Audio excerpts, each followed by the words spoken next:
In the spirit of friendly exchange and peaceful development, and with a surplus of captured crocodiles, Yufu generously invited the Li tribe to join them for dinner.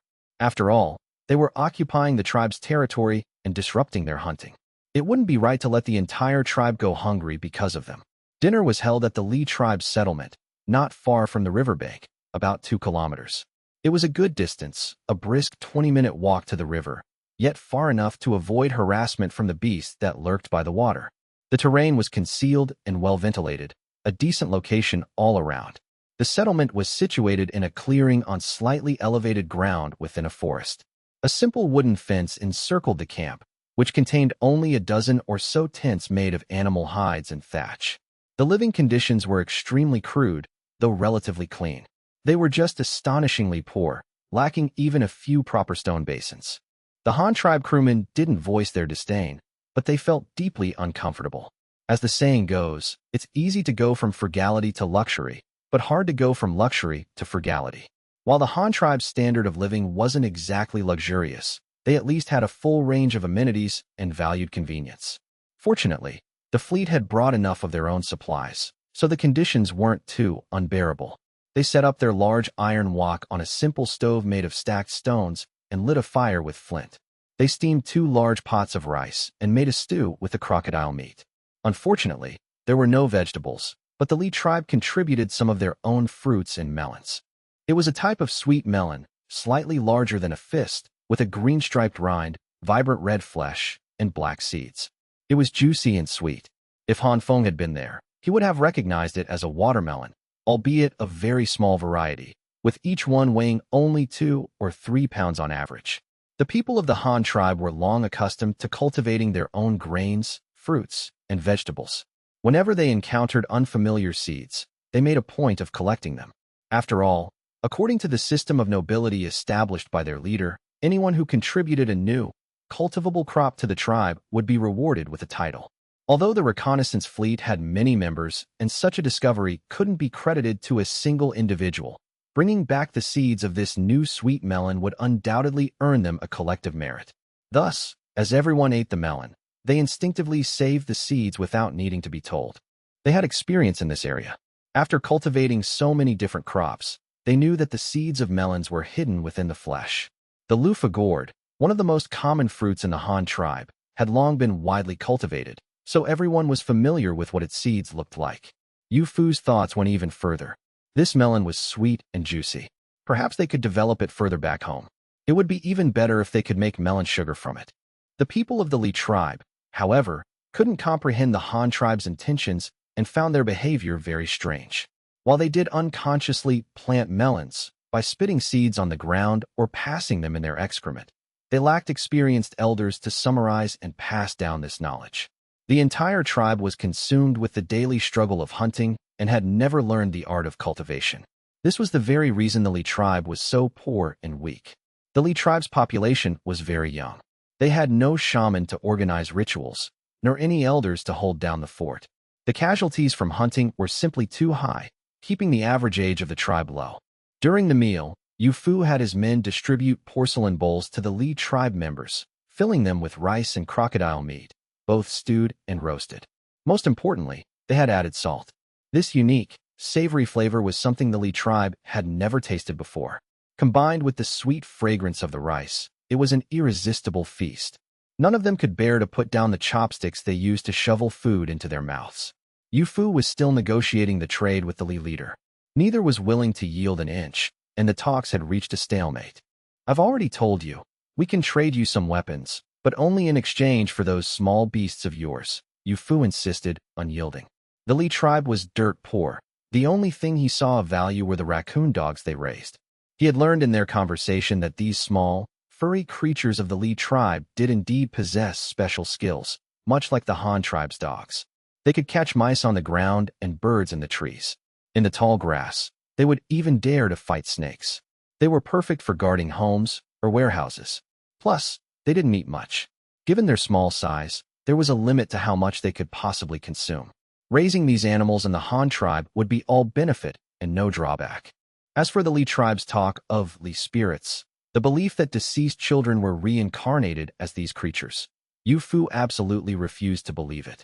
In truth, the Yu tribe was different from other tribes. In Han Feng's words, in an era rampant with pantheism, the Yu tribe was one of the few atheistic ones. This was mainly because they were a nomadic tribe, restless and well-traveled. They had encountered countless other tribes, some worshipping horses, others donkeys. If all these creatures were gods, the world would be overflowing with deities. Coupled with the influence of Han Feng's scientific perspective, Yu Fu held even greater disdain for these wild gods. He didn't rule out the possibility that a few exceptional animals might be revered as deities, but those were rare exceptions. Just as in his lifetime of meeting people, he had only ever encountered one Han Feng. But could you call Han Feng a human god? Certainly not. The ideology promoted by their leader was that he was a natural-born leader, an emperor, a monarch carrying out the will of heaven to lead the people. That was different from a god. No, these Li spirits are our deceased children. We will not trade our children for things. Their presence protects our people and allows our tribe to grow, the Li leader retorted firmly. Yu Fu was speechless. What does your low population have to do with raising these little beasts? No matter how many you raise, if you don't have enough food, how are you going to feed so many people? Why is the Han tribe so powerful, able to support such a large population? Isn't it because the Han tribe has enough food, because we cultivate our own grain and have a stable food source? How else could we achieve population growth? What the hell does that have to do with the little animals you keep? What a stubborn young fool. He thought of his own leader. They were both teenagers, so why was the gap between them so vast? Chiefly, is this food delicious? Yu Fu asked suddenly, changing his approach. It is. Why do you ask? The Li leader didn't understand the meaning behind the question. In our Han tribe, every single one of our people can eat rice like this. We never go hungry all year round. We eat at least 2 meals like this every day. That's why the Han tribe has a huge population, 70 to 80,000 people. And we rarely hunt, so fewer people die, and our population grows quickly each year. If you want your tribe's population to grow, why not come to our Han tribe? In just a few years, your tribe's numbers could multiply several times over. Yu Fu tempted him. Everyone can eat meals like this, without hunting and dying, twice a day, and never go hungry all year? And what does 70 to 80,000 people mean? How many more is that than my tribe? The young Li chief questioned Yu Fu with deep disbelief, thinking to himself, this guy is shameless, spinning tales without a second thought. The Han tribe was indeed stronger than his Li tribe. Their weapons alone were proof of that. But to say that every single person ate well twice a day, all year round, without ever going hungry, the Li chief couldn't even dare to imagine such a life. Even the larger tribes he knew of wouldn't dare make such a claim. When you couldn't go out to hunt in the winter and your food stores were low, wouldn't you starve? Not even a ghost would believe that. That's why he was certain Yu Fu was bluffing. 70 to 80,000 people. Yu Fu glanced around, then continued. Imagine your tribe's settlement. A tribe of 70 to 80,000 people, lined up in a single file, would be so long you could walk for 10 days and still not reach the end. Considering the chief was likely illiterate, Yu Fu translated the enormous number into a more intuitive concept of area and distance. The Li chief was stunned, but he still didn't believe it. If the Han tribe really had that many people, how could they all eat their fill every day and never go hungry? It seemed impossible to him. He had simply never seen it, had no concept of it in his mind, and couldn't dare to imagine it. So he began to argue, hoping to expose Yu Fu's lies. You just said your Han tribe doesn't hunt. With so many people, what do you eat every day? We eat rice. In the morning, we use a little rice to make porridge. For lunch and dinner, we steam rice, just like what you're eating. These are plant seeds. Well, you can think of them as the fruit of a plant. It's not prey, so there's no need to hunt. Yu Fu explained with a sincere expression. Fruit? So you gather it? With so many people, how many edible seeds would you need to gather every day? You'd strip an area bare in just a few days. You think I don't know? I'm a chief, after all. We also gather sweet fruits. They're eaten quickly, grow slowly, and can't be stored. Stop trying to fool me, the Li chief retorted, thinking himself clever for having unmasked the lie. No, we rely on farming to eat. We grow all this grain ourselves. Do you understand farming? It's planting fruit in land you choose yourself. You plant as much as you need to eat. When you want to eat, you just go and harvest it. There's no need to run all over the place gathering. Yu Fu continued to explain. The Li chief's eyes widened as he mulled over these words, finding them incredible. Food could be obtained this way. not by gathering, but by raising it yourself. They could raise raccoon dogs, but the Han tribe could also raise the fruits they ate. What about meat? With so many people, and you don't hunt, what do you do when you want to eat meat? Does your Han tribe only eat this rice? The Li chief pressed on. One word, raise them. Just like you raise those little beasts, we also raise animals. But your little beasts eat meat, while the ones we raise are herbivores. That way, they don't compete with people for food. And we raise the kind that grow especially large, mainly for their meat. We raise many different kinds: chickens, ducks, and geese that lay eggs, sheep that can be milked, cattle, horses, and donkeys that can work, and pigs, which have the most meat, and dogs, which can guard our homes and herd sheep. Yu Fu counted them off on his fingers as if listing family treasures, leaving the bumpkins from the Li tribe completely bewildered. What was he even talking about? They couldn't understand a word of it. Although the Li chief didn't understand what all those things Yu Fu mentioned were, he grasped the main point. The Han tribe raised a lot of animals, not just in quantity, but also in variety. So what do you say? Want to come to our Han tribe? Once you're there, you'll never have to worry about going hungry again. No one will freeze to death in winter, and you won't have to hunt. As long as you're willing to work, you won't lack for food or supplies. Yu Fu continued to persuade him. Faced with Yu Fu's relentless pressure, the Li chief was still a bit too green and didn't know how to respond. Just then, Yu Fu suddenly pulled an exquisite, palm-length dagger from his waist. It had a cowhide sheath and a handle made of deer antler. He drew the gleaming blade and casually began to whittle a nearby piece of firewood. With each slice, a piece of the branch was effortlessly shaved off. The Li chief's eyes were glued to it. That weapon was too sharp. A stone or bone knife could never cut through a branch so cleanly. With weapons like that, no wonder these Han tribe people could hunt the armored water monsters. Like it. Yu Fu held up the dagger, showing it to the Li chief. The Li chief stared intently at the exquisitely crafted dagger and nodded subconsciously. Join our Han tribe, and this dagger is yours. Don't you like the steel spears and iron hooks we use? As long as you join our Han tribe, you can use all of them. So what do you say? Are you in? You'd really give it to me? The Li chief asked, swallowing hard, finding it hard to believe.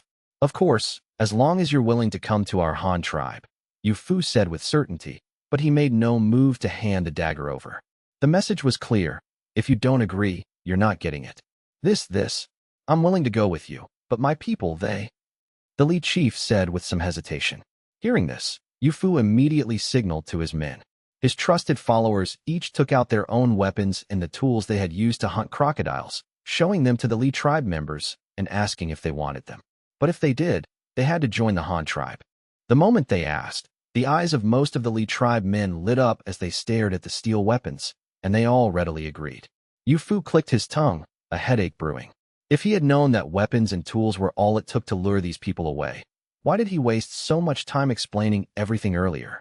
After some discussion, the Li tribe, with a total population of only 82 men, women, and children, finally decided to join the Han tribe. They would leave with Yu Fu's fleet, and of course, they would bring the raccoon dogs they raised. Yu Fu had finally achieved his goal, swindling both the people and their cats. So you wouldn't trade me the cats? Fine, I'll just take you all with me. To solidify their new relationship, and also because the addition of over 80 people would accelerate the consumption of the fleet's food stores, Yu Fu ordered a 2-day stopover. First, it was to give the Li tribe time to pack up their belongings, not that they had much to pack. More importantly, Yu Fu wanted his men to search the area around the Li tribe settlement for any local products the Han tribe might need and to document the surrounding geography. Second, it was to build a closer relationship between the Li and Han tribes. Since they liked the Han tribe's steel weapons and tools so much, he would let them use them for a while to get their fill of the experience. This would also be a good opportunity to replenish the fleet's food supplies. So, for the next 2 days, Yu Fu had the Li tribe women lead a team of 50 crew members on a mission to survey the surrounding terrain. They were also tasked with gathering any cultivable fruits, vegetables, or crops, as well as noting forest and mineral resources.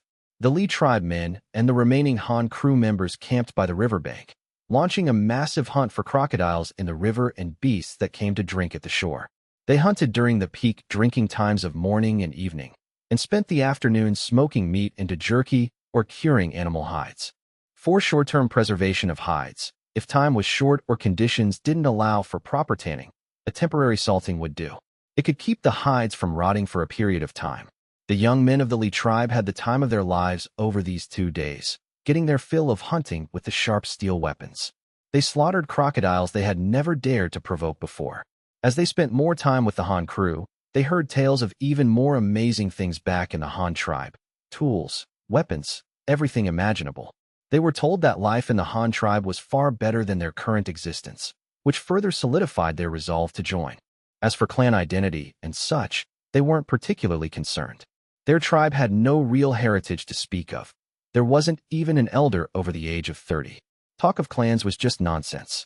These young men were more pragmatic, more focused on the tangible benefits they would receive after joining the Han tribe. Meanwhile, the gathering team also had some luck over the 2 days. They found 2 useful minerals. One was copper ore, which they were already very familiar with, though the quality was a bit lower than that of the Babeo mountain mining area. Still, it was a decent deposit of chalcocite, primarily composed of blue-purple copper sulfide crystals. There was also malachite on the surface, a result of the surface copper ore being oxidized by long-term exposure to rain and air. Deeper down, it was mainly copper sulfide. The other mineral was something Yu Fu and his men had never seen before. Intuitively, Yu Fu felt it was some kind of ore, but they couldn't figure out what it could be used for. It was a vermilion-colored stone. Some of the darker pieces looked like dried blood, a reddish-brown color. It wasn't very hard and could be easily crushed. The team members were certain it was a mineral because the stones were densely distributed in a limited area, and their color was exceptionally pure and vibrant red. It was definitely not an ordinary rock. The first thing Yu Fu said upon seeing the stone was, "Who cares if it's a metal or not? A stone that red and that soft, it crumbles with a single grind. It would be perfect to take back as a dye or pigment." What he didn't know was that it was indeed a metal ore, known in ancient times as cinnabar, the primary ore for smelting mercury. It was a metal ore whose mining and smelting techniques were mastered by humans very early on. However, the ancients rarely used it for good purposes. They mostly utilized mercury's highly toxic properties for tomb anti-theft measures and corpse preservation. For example, the miniature map of China in Emperor Qin Shi Huang's mausoleum used mercury to simulate the Yangtze and Yahello rivers. This resulted in an extremely high concentration of mercury vapor in the tomb chamber, making entry a death sentence. That is why, to this day, only a few sacrificial pits, the Terracotta Army, have been opened, while Qin Shi Huang's true burial palace remains sealed. Of course, it wasn't just the mercury's fault. The main concern was that opening the tomb would alter the air composition inside and damage the artifacts, so it was better left unopened. For the Han tribe, the current use for cinnabar was just as Yu Fu had said. At most, it would be used for pigments, such as making red ink paste for seals. Although the Han tribe currently used a red ink paste, it was made from the juice of the red pigment grass mixed with vegetable oil and kaolin clay. The effect wasn't great. If they could use cinnabar, they would only need cinnabar and oil, which would be much simpler and produce a far better result. Because Yu Fu didn't consider cinnabar an important mineral, and the Han tribe was not currently short of copper, he didn't report it to Han Feng immediately. Instead, he had his men mark the location in detail, collect some samples, and then continue downstream with his crew and the newly joined Li tribe. Fortunately, the sailboat was large enough. Although half of the Li tribe were children and there weren't many adults, the ship was a bit crowded, but still functional for living and working. The fleet's food supplies had been replenished, so they pressed on. During their time on the ship, Yu Fu didn't let anyone stay idle. He had the crew take out various bolts of cloth from the cargo hold and teach the Li tribe women how to make clothes. The first priority was to get all the Li tribe adults and children properly dressed. The Li tribe men, under the guidance of the crew, began to learn the skills of life at sea, including rowing and handling the sails, so they could also lend a hand on the ship. Although the Li tribe members had not yet reached the Han tribe settlement, just this life on the ship felt advanced enough for them. At the very least, their old way of life couldn't compare to their present situation. This was despite the fact that the crew unanimously considered life on the ship to be hardship. After all, no matter how good the ship was, after a long time away, one would still miss their own humble home. Yu Fu remained as diligent as ever, recording the voyage log every day as Han Feng had instructed. Although it wasn't a sea vessel, a log for an unfamiliar route like this was relatively important. Firstly, it could provide valuable experience for future voyages. Secondly, It allowed for effective long-term monitoring of the crew's psychological and physiological conditions. These were all skills that a fleet commander should possess and master. Back in the Han tribe, after seeing off the delegation visiting the Exine tribe, Han Feng took the time to tour the newly established commanderies and counties. He checked on the new counties in Hanyang Commandery, the commandery seat of Riyang City in Riyang Commandery, and its subordinate Sidong County.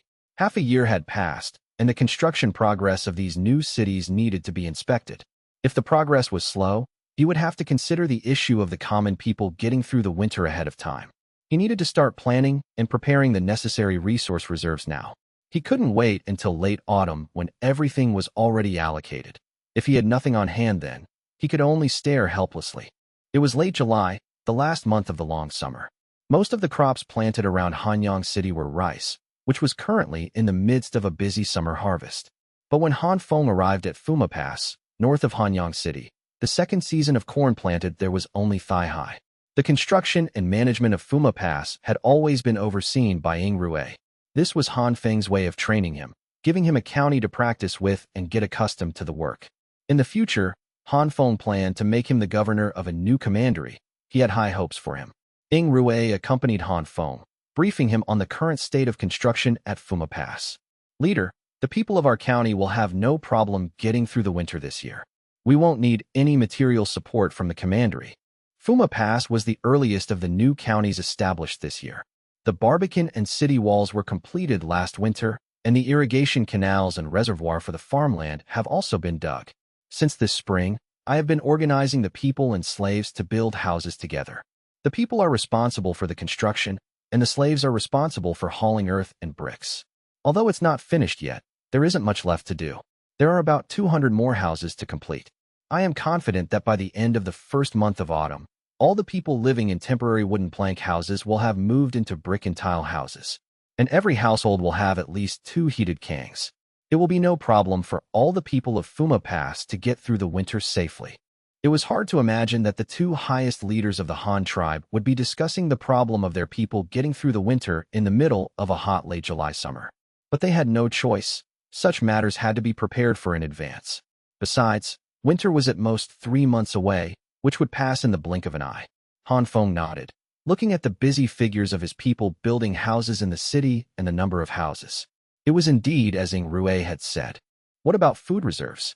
How are the grain supplies? And what's the situation with animal husbandry? Tell me everything.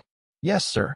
Regarding grain, because we are building a new city, the demand for grain is relatively high, so we planted all corn. The first batch of reclaimed fields has already been harvested twice. The second batch is almost ripe, and we expect to harvest another batch early next month. The latest batch is now thigh-high and can be harvested in the second month of autumn, before the first frost.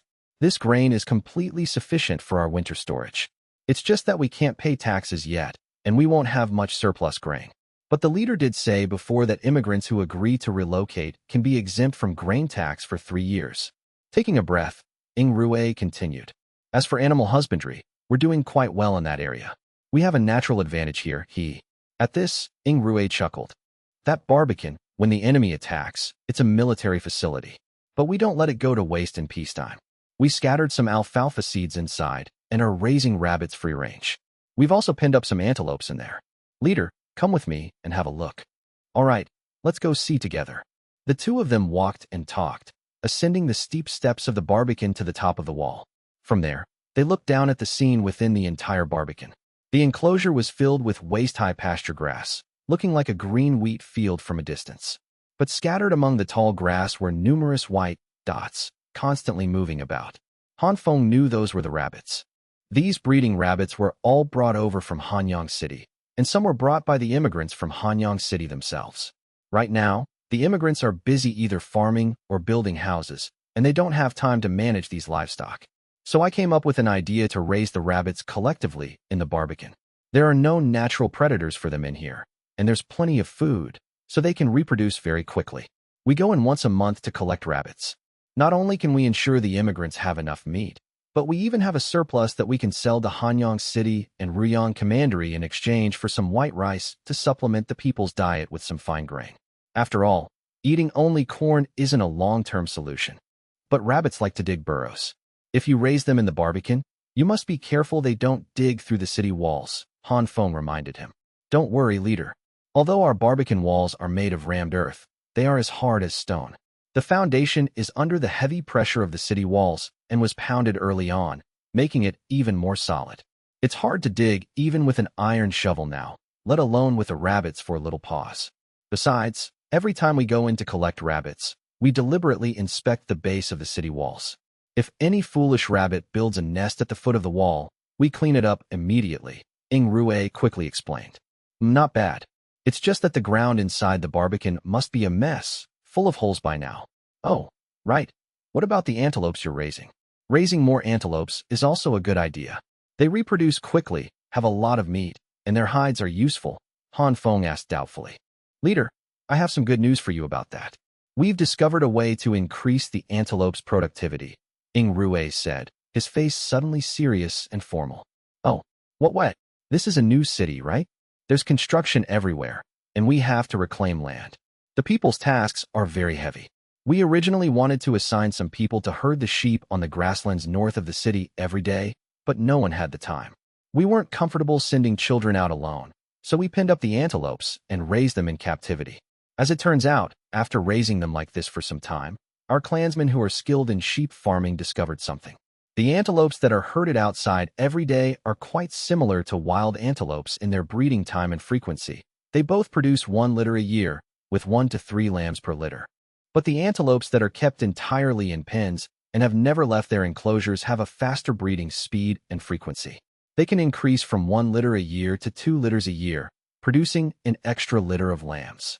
And in terms of the number of lambs per litter, there's no significant decrease. It's still 2 or 3 at a time. According to our herdsman statistics, these captive-bred, high-yield antelopes are of the same breed, but they are all mature antelopes between 3 and 6 years of age.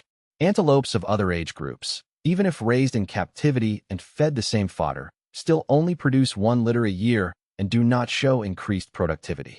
Han Feng was quite surprised to hear this. This was indeed good news.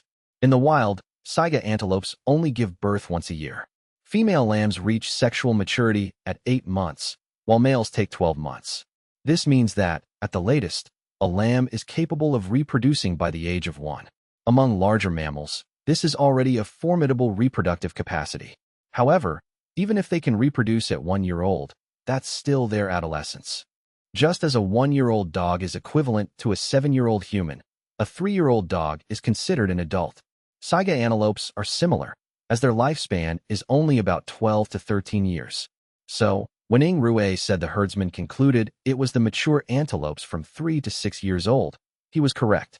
Below 3 is adolescence, 3 to 6 is prime adulthood, 6 to 9 is middle age, and after 9 is old age. As the pillars of the antelope species, those in their prime are theoretically capable of producing 2 litters a year. It's just that in the wild, food and safety cannot be guaranteed, so they are limited to 1. But for completely captive antelopes, these environmental factors are not a concern. Previously, the antelopes raised by the Han tribe were primarily managed by the original members of the Jiao tribe. They followed their traditional methods of free-range herding, which resulted in sheep that were practically semi-wild. In Han Feng's past life, his impression of sheep farming was also one of herding, and he had no concept of raising them in pens. He only remembered that pigs were raised in pens.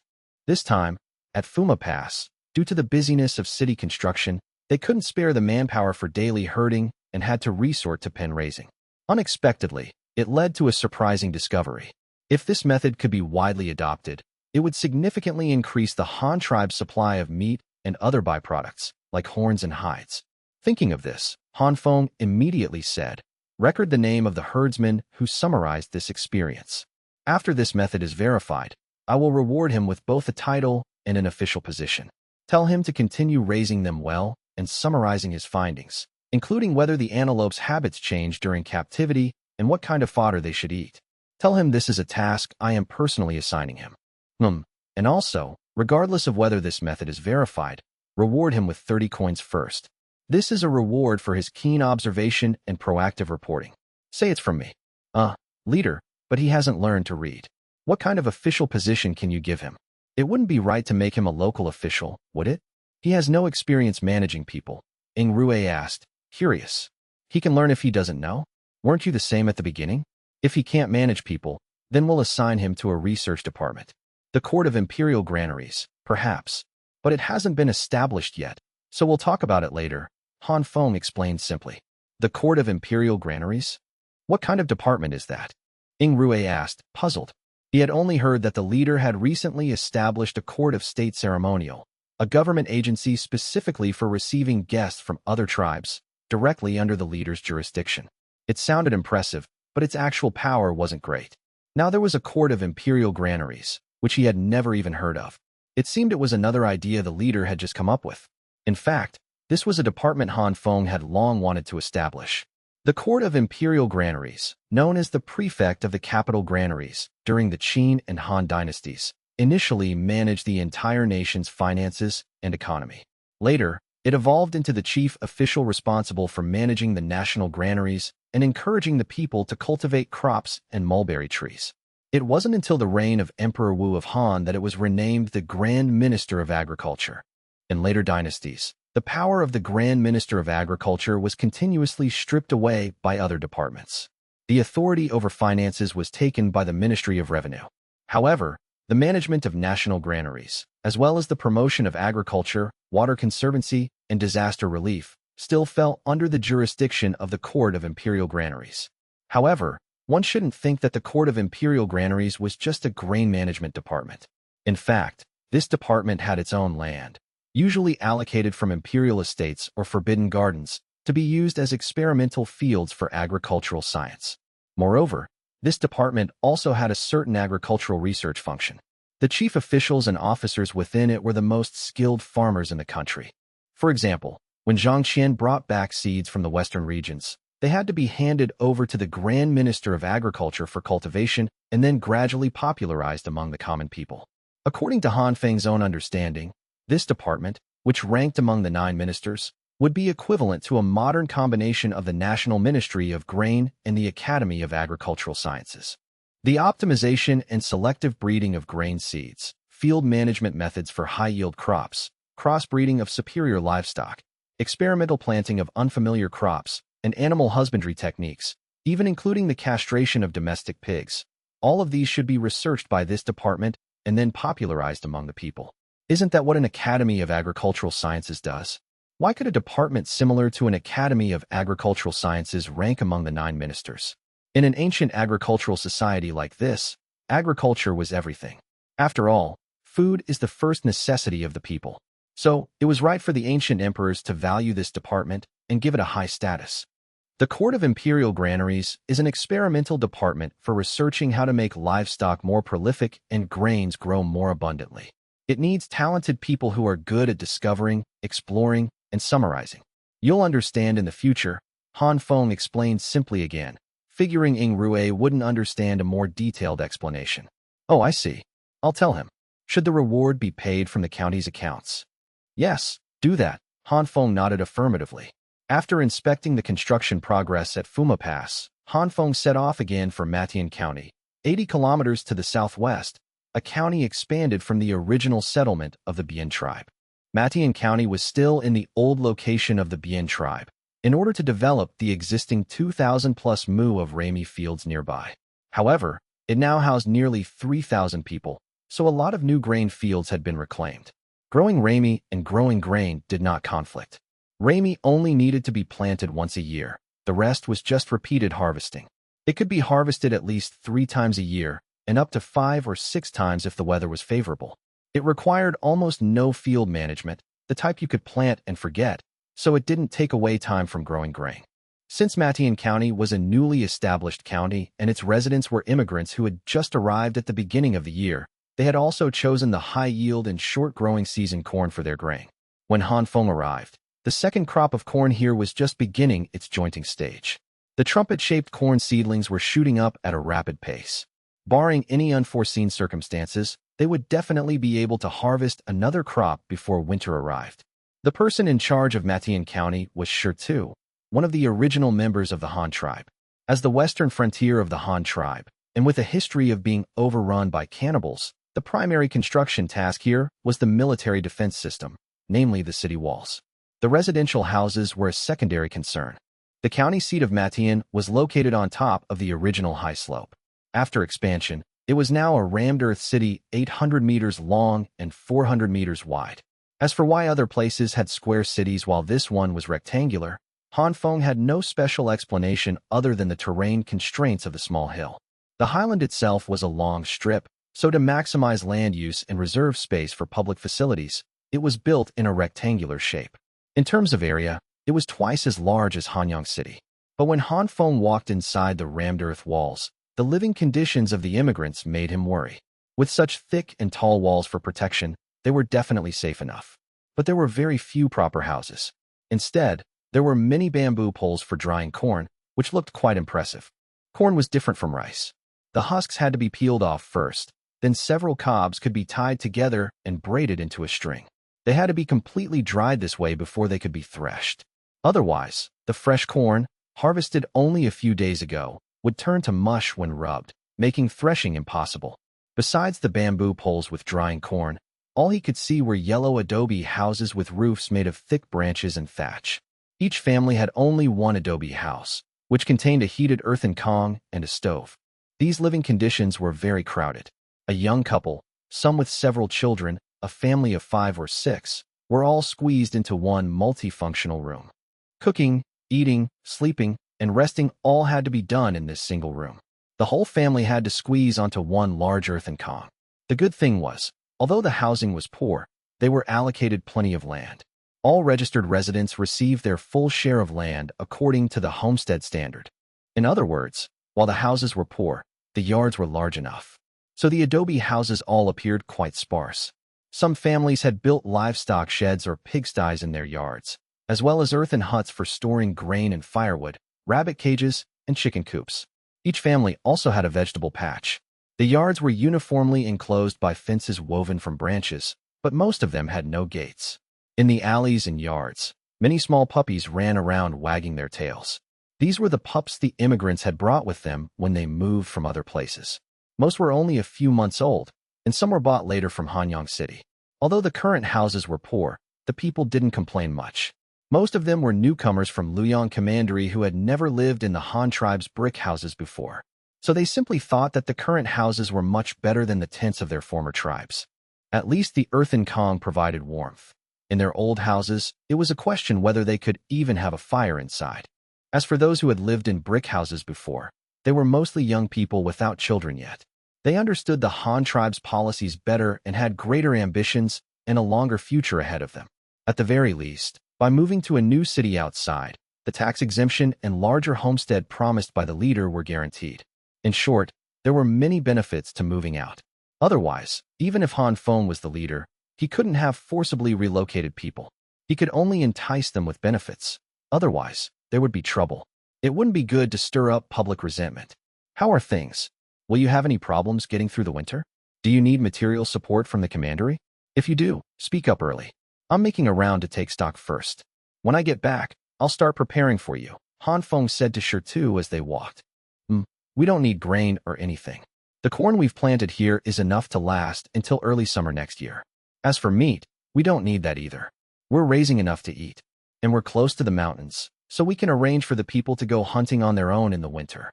It's just one winter, no problem. It's just that we might not have enough winter clothes. We'll need the commandery to supplement us with some animal hides or thicker woolen cloth, Shirtu said, a bit embarrassed. After all, he had been put in charge, but he hadn't managed well and had to go back to Han Feng for aid.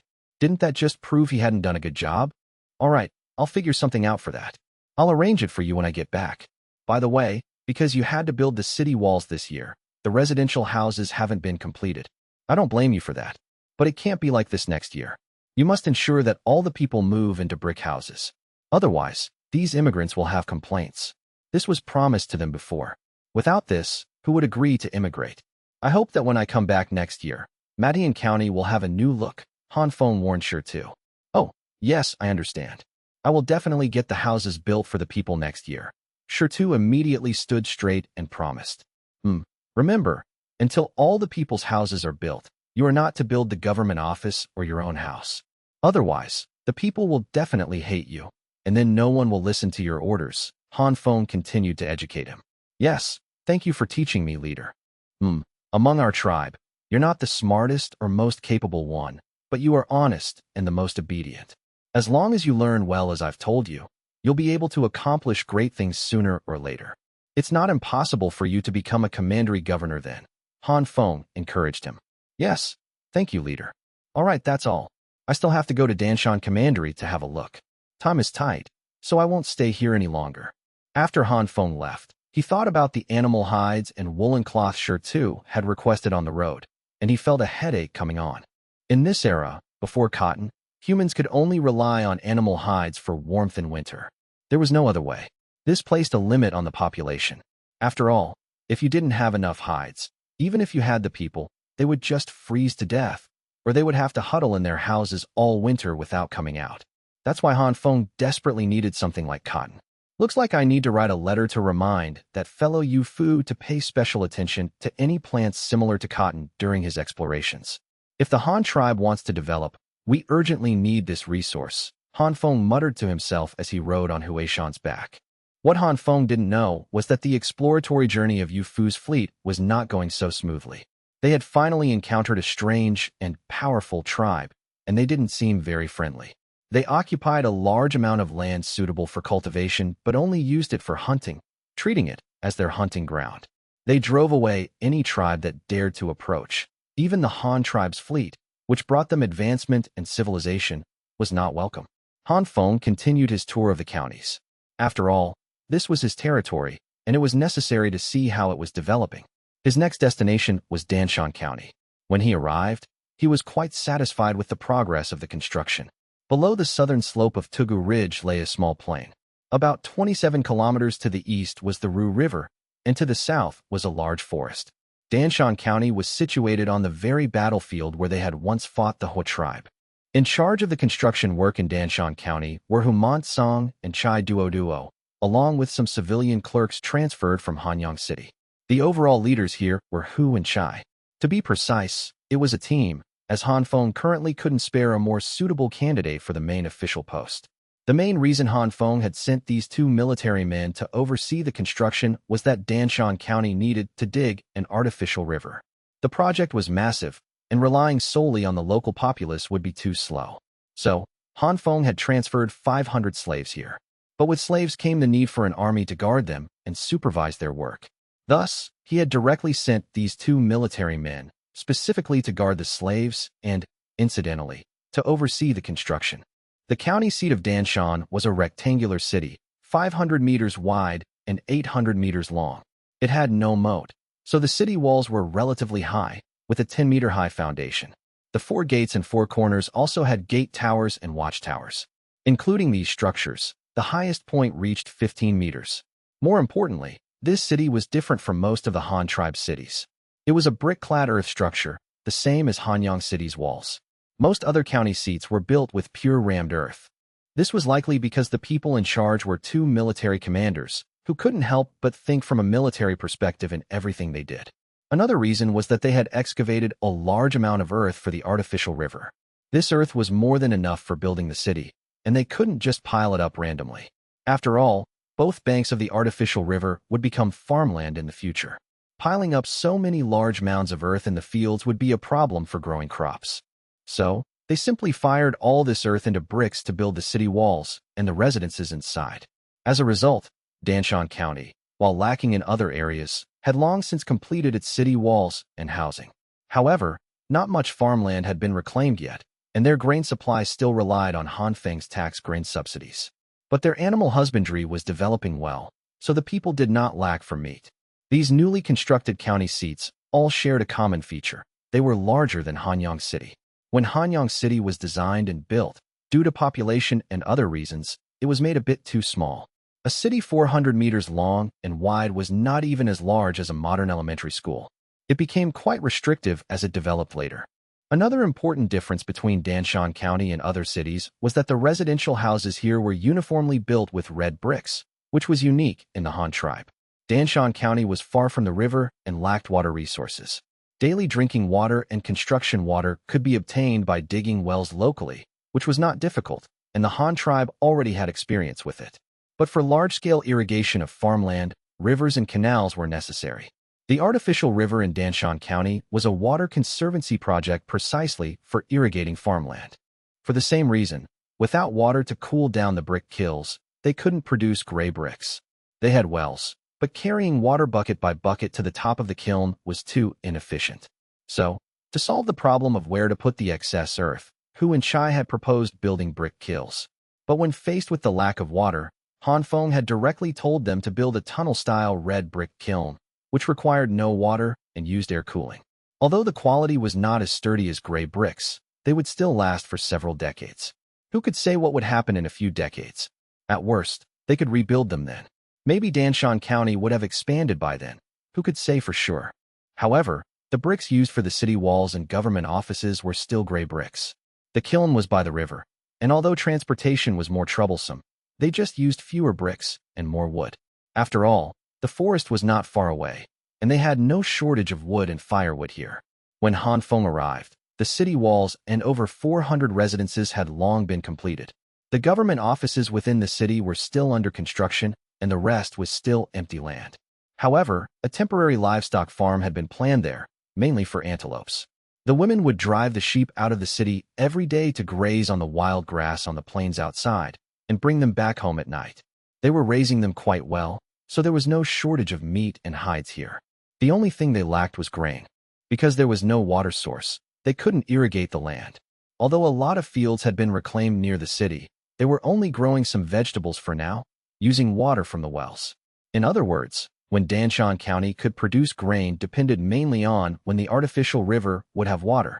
To save time and allow the people to have land to cultivate as soon as possible, the artificial river excavation plan that Han Feng had initially formulated was divided into several stages to be carried out in batches. For example, at the beginning, they would first dig a canal 1.5 meters deep and 4 meters wide to bring the water over as quickly as possible and start local agricultural production. After the newly established county seat stabilized, they would have plenty of time in the future to gradually widen and deepen this 27-kilometer-long artificial river year by year until it could accommodate boats. This was a long-term plan. But because the river was too long, even the first stage of the project was not yet completed. After meeting Han Feng, Hu and Chai reported that they would definitely be able to dig the first stage of the artificial river. Well, it couldn't be called an artificial river yet. It should be called a canal before winter set in. They would bring the water over first, and then they could plant grain in the spring of next year. Finally, the two of them once again applied to Han Feng for a grain subsidy. They weren't lacking in anything else, so they didn't ask for anything more. After noting down Danshan County's grain shortage, Han Feng set off for home again. He would first return to Hanyang City to take a look, and then go to the Ruyang Commandery seat and Sidong County for inspection. It wasn't that Han Feng was such a homebody before, but ever since he had consummated his relationship with Xiao Dai and Zhang Ying, he couldn't help but miss his wives if he didn't see them for a while. All three of them were in good health, with no issues. So, after Han Feng's efforts, both women had become pregnant at the same time. With people to worry about at home, he naturally had to go back and check on them often. The two of them, who were just over 2 months pregnant, didn't show any belly bumps yet. The reason Han Feng was certain they were both pregnant was because they had missed their periods. Uprightero. Han Feng had already told them not to do any heavy work, such as drawing and carrying water from the well or chopping firewood. He specifically had them do some moderate exercise or make clothes at home. Occasionally, they would also visit the textile workshop in the city. After their mother-in-law, Madame Shang, learned of the situation, she also frequently came over to check on them. Han Feng had also specially spent money to hire 4 middle-aged single women who had been rescued from the Hua tribe. He paid them a salary to take care of Xiao Dai and Zhang Ying at home, doing chores like chopping firewood, carrying water, and cooking. Sometimes, Xiao Dai and Zhang Ying would also stir-fry some dishes or feed the chickens at home. Han Feng had lived 2 lives, and this was the first time he was having his own children. Although he wasn't a virgin before he died in his past life, he had never properly married and had children. So, he was quite nervous and excited. Xiao Dai and Zhang Ying were the same. It was their first time giving birth, and they were carrying the leader's children. Moreover, compared to others, they were considered older women to be having children. Coupled with the special halo of being the leader's wives, they received a lot of attention and congratulations. The two of them were very happy, and even the entire Hanyang city was filled with joy. The clansmen eagerly awaited the birth of the two little lives, hoping for a child as intelligent as the leader, who could continue to lead them to develop and grow in the future, making the Han tribe stronger and their standard of living better. After spending a day being affectionate with his two wives at home, Han Feng set off again for Commandery, just across the river. This was currently the largest single city in the entire Han tribe, with a length and width of 1 kilometer each. It had been under construction for a year and a half, making it a relatively early city. It had a large population, and its output had long been self-sufficient. Except for salt and iron, which needed to be supplied, it had everything else. But the construction progress of Ryong City was still not fast, given its size. This time, Han Feng was here to see what the commandery seat of Ryong had developed into. Although it wasn't far from Hanyang City, Han Feng had actually rarely come here. This time, he would also take the opportunity to see how that fellow Shuda's business was doing and whether he had made any money. The structure of Ryong City was quite unique in the Han tribe. This city not only had city walls, but also a moat. However, the moat here was quite large compared to the one in Hanyang City. The moat of Hanyang City basically surrounded the base of the city walls, at most half a meter from the foot of the wall. It wouldn't be wrong to say that the moat was right up against the city wall. It had also played a great role in the previous siege defense battle. This design had an advantage. It could increase the distance between the attackers and the city wall. Originally, they could attack directly from the base of the wall, but with the moat at the foot of the wall, it became much more difficult to place ladders against the city wall. However, this design placed strict requirements on the city walls. Because rammed earth walls were afraid of water and could easily be softened and collapse, the city walls near the river had to be clad with a layer of gray bricks.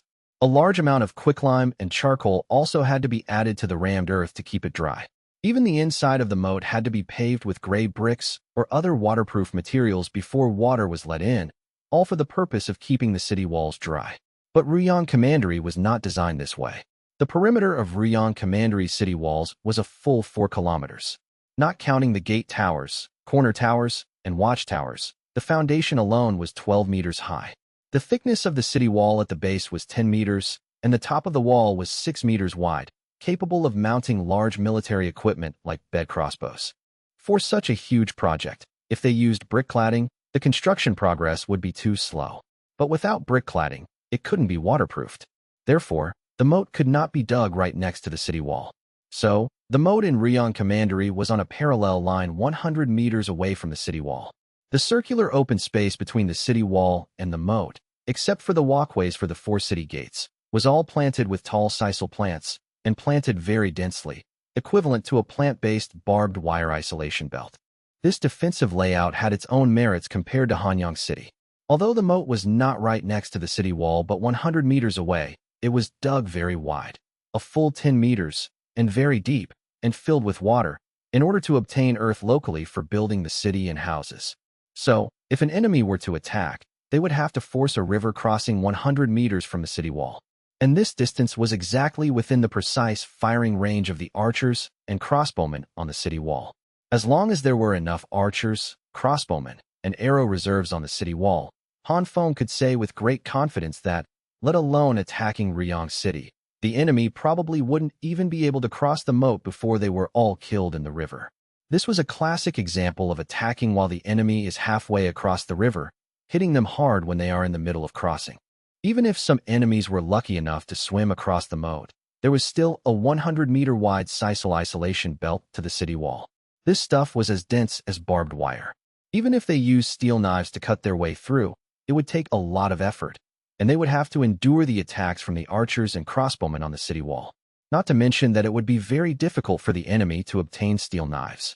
And when the enemy passed through the sisal isolation belt and arrived at the foot of the wall, without ladders, they couldn't possibly climb up. Even if they had ladders, the defenders on the city wall were not just for show. It was simply impossible for anyone to attack the city wall. It was even more impossible to enter through the city gates. At that time, they would just stuff the city gate tunnel solid with bricks and sandbags. Even if a group of giant apes came to attack, they wouldn't be able to enter the city gate from the outside by brute force. Shuda had managed this place very well. The docks outside the city were bustling, crowded with small boats traveling between Hanyang and Ryong, carrying various goods and materials. There were many boatmen and porters shouting, and some people visiting relatives, making it very lively. The buildings inside the city were also diverse. The roads were paved with gray bricks or pebbles, and not all the roads in the city were the same. The residential houses were made of both gray and red bricks. Those with titles were allocated larger homesteads, and some even built two-story wooden houses. Since Ryong City was more than 4 times larger than Hanyang City, the streets in the city were also very wide. On both sides of the streets, some shops were built with wood and brick. The large ones could be used as inns and restaurants, while the small ones could be noodle shops or pancake stalls without any problem. The assets of these shops all belonged to the Ryong Commandery government, which earned some fiscal revenue by collecting rent. Of course, they could also be sold, but currently, no one could afford to buy them. Perhaps in the Han tribe, only Shuda and Han Feng could touch their pockets and consider it. Besides the civilian shops, in the area between the government office district and the shops, there was a tall gray brick building called the Great Han Empire Bank. Hanyang City was too small, with no place to build a bank, so a large one was built in Ryong Commandery. It not only had a business department in the front and an office area in the back, but also an independent courtyard in the middle and a large vault in the basement, responsible for providing currency exchange for the surrounding 5 or 6 counties. The Great Han Empire Bank's external operations primarily focused on public business. For instance, if a workshop needed to pay salaries at the beginning of the month, they would take a slip to withdraw funds. Or, after selling their products, the remaining profit after paying salaries would also be deposited into the bank. As for private services for the common people, it did not yet support demand/time deposits or remittance services. One could only go to the bank to exchange denominations. It had no other function for now, so there was no need for too many banks. After all, the per capita wealth was currently very low. In terms of the overall architectural style of the city, Ryong Commandery was undoubtedly the best. It had the most diverse types of buildings, the most complete functions, and a unique style. If one were to make a comparison, Ryong City was like a diverse modern city, while Hanyang City was like an old residential complex, full of identical model homes, as if they were copy-pasted, rigid, lifeless, orderly, and without character. Although in the eyes of other tribes, those were already the best houses in the world. But compared to the other cities of the Han tribe, Hanyang City, as the first one built, was already showing its age. However, Han Feng was not unhappy or self-reproachful because of this. The fact that each new city had a new look and a more complete structure meant that the Han tribe was constantly progressing. And the appearance of those distinctive private buildings meant that the clansmen had formed their own unique aesthetic and more advanced construction techniques. The clansmen were beginning to have their own ideas, learning to create for themselves, no longer just muddle-headed puppets on a string. This was progress in thought. Shuda accompanied Han Feng, introducing the development of Ryong Commandery as they walked. From his words, it was clear that the fellow was quite proud. Although Ryong City was only one city, it was 4 or 5 times larger than Hanyang City and could rival 3 or 4 market towns in Ryong Commandery. It was the largest single city, and its population was not small, now close to 10,000. It was precisely because of this large population that the various demands here were great, making it a commercially developed place.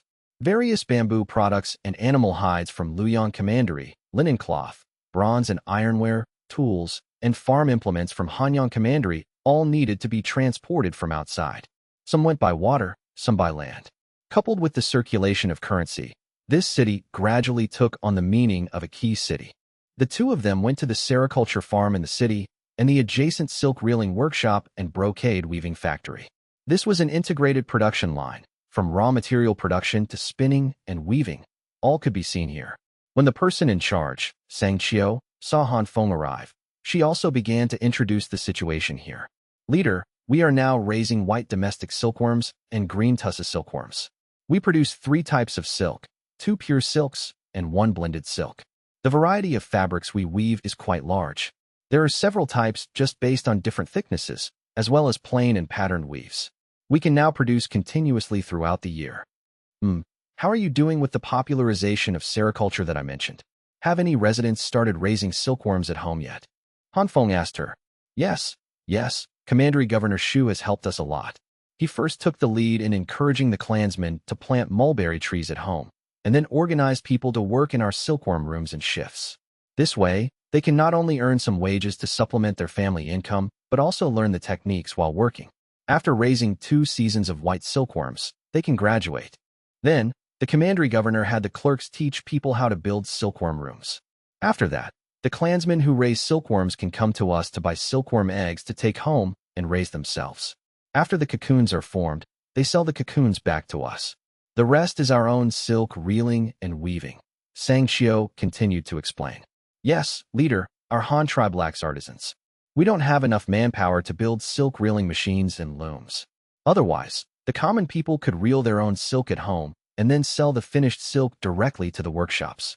Although it would be a bit more trouble for them, they could earn more money. We still need to train more artisans in the future, Shuda added from the side. This can only be done slowly. For now, it's already very good that the common people can raise their own silkworms and sell the cocoons. To have every household with a spinning wheel and loom, our tribe can't achieve that for now. Let's first fully popularize the technique of sericulture. We have to take it one step at a time. Hearing them say this, Han Feng could only sigh and spread his hands. Everything could be fast, except for nurturing talent, which had to be done slowly. As the saying goes, it takes 3 years to become a craftsman. How could it be so easy to master a craft? Take carpenters, for example. Their mathematical foundation had to be very solid. Otherwise, if they couldn't even understand a ruler or addition, subtraction, multiplication, and division, what kind of carpenter could they be? For some mortise and tenon structures, they even had to learn geometric 3-view drawings, angles, pi, and other problems. Otherwise, if you asked them to make a bucket, a basin, or a wheel, they wouldn't be able to. How could you make a circle without knowing pi? A carpenter was not just someone who could saw wood. Someone who could only saw wood was at most a woodworker, not yet a craftsman. The ones in the tribe who could be called craftsmen now were the first generation of STEM nerds of the Han tribe, especially the profession of carpenter. In the Han tribe, those who had participated in mechanical research and development were all big shots. Water wheel mills, windmill linkages, wooden levers, connecting rods, gears, pulleys. To make these things, one not only needed to know mathematics, but also some mechanics and physics. Although they didn't understand it at the beginning, Han Feng had been teaching them all along. Then, this batch of top carpenters would teach their own apprentices. This all required a process and couldn't be achieved overnight. After a day of inspection, Han Feng left directly. The development of Rion Commandery was quite good. It did not lack winter supplies. They had stocks of grain, cloth, and animal hides, and did not need Han Feng's support at all. So, the remaining stops were Sitong County and Weishan Commandery. He also had to go to the island in the center of the Great Marsh to select a place to build a coking plant and a coal washing plant. Only with these things could the Han tribe's steel production increase dramatically. With enough steel, they could make more farm tools and weapons. There were other things too. For example, with coal and sand, they could also mass-produce glass. With glass, they could make many other good things. And cheaper lighting fixtures. The current lighting in the Han tribe basically relied on tung oil, but that stuff had a strong smell and low output. Most of it was used as wood varnish. Ordinary people couldn't afford it. Candles were even rarer. Without petroleum to produce paraffin, the limited amount of insect wax was mostly used in metallurgy for making wax molds. The little bit of insect wax left was only affordable for Han Feng and those commandery governors. Animal fat? Isn't it more fragrant to eat it? Vegetable oil. There was soybean oil and peanut oil, but that stuff was really not good for lighting. The brightness was very low. It was fine for emergency lighting, but it was too strenuous on the eyes to read a book at night. But if the Han tribe had coal, it would be different. Coal could be coked. Coke and calcium oxide could be heated to react and form calcium carbide. Calcium carbide and water could produce acetylene. This stuff was simple to prepare, and the key was the large quantity. Coal and calcium oxide were ultimately just stones, and the cost was so low. It would be no problem for Han Feng to create the carbide gas lamps that had appeared in history, and they could even be popularized among the entire population. Han Feng had actually wanted to make kerosene lamps, but then he suddenly realized he had no petroleum at all. How could he distill kerosene? So, kerosene lamps were out of the question. He could only think of a way using the coal they had already discovered. In the end, he suddenly found that this thing was even cheaper than kerosene and easier to make. Carbide lamps, also known as gas lamps, use acetylene, a flammable gas, as fuel. The flame produced by this gas is extremely bright. Except for electric lights, No lamp fueled by oil or gas is as bright as an acetylene lamp. And the flame temperature is also very high, reaching around 3,000 degrees Celsius. With oxygen-assisted combustion, the outer flame layer can reach temperatures above 3,000 degrees. So, besides being used for lighting, it is also often mixed with oxygen and used as an oxyacetylene cutting torch, which is what is commonly called gas welding or air welding in modern times. However, making a gas welding machine was still a bit difficult. They hadn't even figured out rubber hoses, so what would they use for the gas pipes? But it wasn't impossible forever. When the Han tribe could extract rubber from that dugong forest, there would be a solution. The acetylene lamp was born in the 17th century and was very common before the invention of the electric light. Our country also had a lot of these things in the early days of its founding. Kerosene lamps easily produced black smoke. Doing homework by the light of a kerosene lamp often left one's two nostrils black from the soot. But acetylene lamps wouldn't do that. It's just that if the gas was not sealed well, it was easy to have a bad smell. This was because the calcium carbide was not pure, so it was also called a stinky gas lamp at that time. Its principle is very simple, based on the chemical principle that direct contact between calcium carbide and water will cause a reaction, releasing the flammable gas acetylene. The original acetylene lamp was divided into upper and lower parts. The upper part had a cylindrical trough where a few pieces of calcium carbide were placed. The bottom of this carbide box had some gaps and was not sealed. Then, the carbide box with the gaps was placed in a basin of water. The water seeped into the carbide box through the gaps, reacting to produce acetylene gas. Then, the gas was ejected from a nozzle on the side or top, and it could be ignited with an open flame. At that time, most acetylene lamps were made of cast iron or cast copper. They were ugly, bulky, and very heavy. There were also flaws in the design. The rate of water seepage could not be controlled, so there was often an excess of acetylene released, which produced a strong bad smell and was prone to explosion. But for Han Feng, a person living in the age of electricity, to make an old thing from hundreds of years ago, he certainly wouldn't make this kind of mistake again. The gas lamp Han Feng had in mind was also in two parts, but the carbide box was placed at the bottom, and a water dropper was installed on top to control the speed of water addition by dripping, which is the speed of the acetylene reaction. This way, the reaction speed could be strictly controlled, and no excess gas would be produced. This not only solved the problem of the unpleasant smell, but also prevented explosions due to the sudden release of excess acetylene, making it much safer to use. The craftsmanship could also be made more sealed.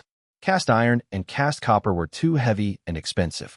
But because the Han tribe had developed metal rolling technology for minting currency, they now had the ability to roll out very thin copper and steel plates, or copper and iron sheets.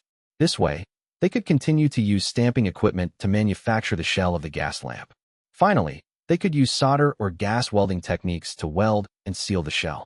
Adding a glass cover for wind protection and light focusing could improve safety and practicality by several levels. It would not only be more beautiful, but also convenient for mass production. This thing was not technically difficult and could be trial-produced from now on. When the coking plant started operating, there would be a continuous supply of calcium carbide. Although the Han tribe couldn't afford to have every household burn coal now, they could afford to have every household burn calcium carbide. A family only had a few lamps, at most a few small flames. How much stone could that use? The most crucial thing was that calcium carbide could be recharged. Acetylene is a hydrocarbon gas. Calcium carbide and water, hydrogen oxide, react upon contact to produce acetylene, hydrocarbon gas. Then, according to the law of conservation of mass, the carbon ions of calcium carbide and the hydrogen ions of water have combined and escaped. So, the remaining substance is a compound of calcium and oxygen, which is calcium oxide. What is calcium oxide? Isn't that quicklime or the gang in coal mines? Take it and heat it with coke again, add some carbon element to it, recharge, and doesn't it become calcium carbide again? In other words, this is a reusable thing. The only thing truly consumed is the carbon in the coal mine. So cheap, Omega. Thinking about the things that needed to be developed in the near future on the road, Han Feng led his team of followers to Sitong County. The construction of Sitong County also started at the beginning of this year, but it was a land transportation hub connecting multiple places, so it did not lack various materials. Things coming from any direction would arrive here first, so it was natural to first satisfy the needs of Sitong County itself. And at the beginning of the year, To build Sitong County, Han Feng had specially transferred hundreds of slaves to work here, so the construction speed was very fast. Sitong County was a rammed earth city. Its area was also very large. It was a rectangular city, long from east to west and short from north to south, 500 meters wide and 900 meters long. It was built against a mountain. To the north was the dark forest, full of that black ironwood. To the south was a major road running east-west, the mainland transport route from Luoyang Commandery to Ruyang and Hanyang Commanderies. Across this road was a large area of farmland belonging to Sitong County. The irrigation water was diverted from several streams in the northern forest after they converged. In order not to affect land transport, an underpass was specially dug under the road, serving as an artificial underground river, specifically for diverting water. Its shape was actually like digging a well on each side of the road, and then connecting the two wells from the bottom, so that water could be diverted around the main road. Sitong County, backed by the forest, had buildings that were predominantly wooden. Bricks and tiles were a rare sight. This was because making bricks and tiles required a lot of water to mix with the mud. The main reason was the scarcity of water resources here. After all, there were only a few small streams that converged into a canal, which couldn't be considered a river. Moreover, the semi-mountainous terrain was not suitable for digging wells, as one would have to dig very deep to find water. To be honest, with the current level of productivity, the location of Sitong County was not the most suitable for building a city and living in. However, it was an important transportation hub. The purpose of building a city here was also to serve as a resting post. Otherwise, the east-west stretch of the Han tribe's territory would be too long, and a round trip for communication would take at least a week, which was very inconvenient for management and governance. But the lack of water resources could not stop the Han tribe's determination to build a city. There was no difficulty that could not be overcome. Therefore, most of the houses in the city had wooden walls. Only the roofs of the houses and the heated kangs and stoves inside were built with bricks, tiles, or stones. For example, here, in order to save materials and speed up construction, many families collected stones from the mountains to build their stoves and pigsties. This was also why Sitong County could be built so quickly, because they used a large amount of natural materials, reducing the time needed to manufacture building materials. Another feature of Sitong County was the large number of warehouses in the city. After all, this was a land transportation center, and many goods from all directions circulated here. In terms of cargo flow, it was indeed much more convenient. The special products of all commanderies and counties would be transported here and then stored in warehouses. For example, if the newly established Weishan Commandery wanted to obtain iron farm tools and cloth from Hanyang Commandery, they wouldn't need to go to Hanyang Commandery. They could get the goods directly here in Sitong County.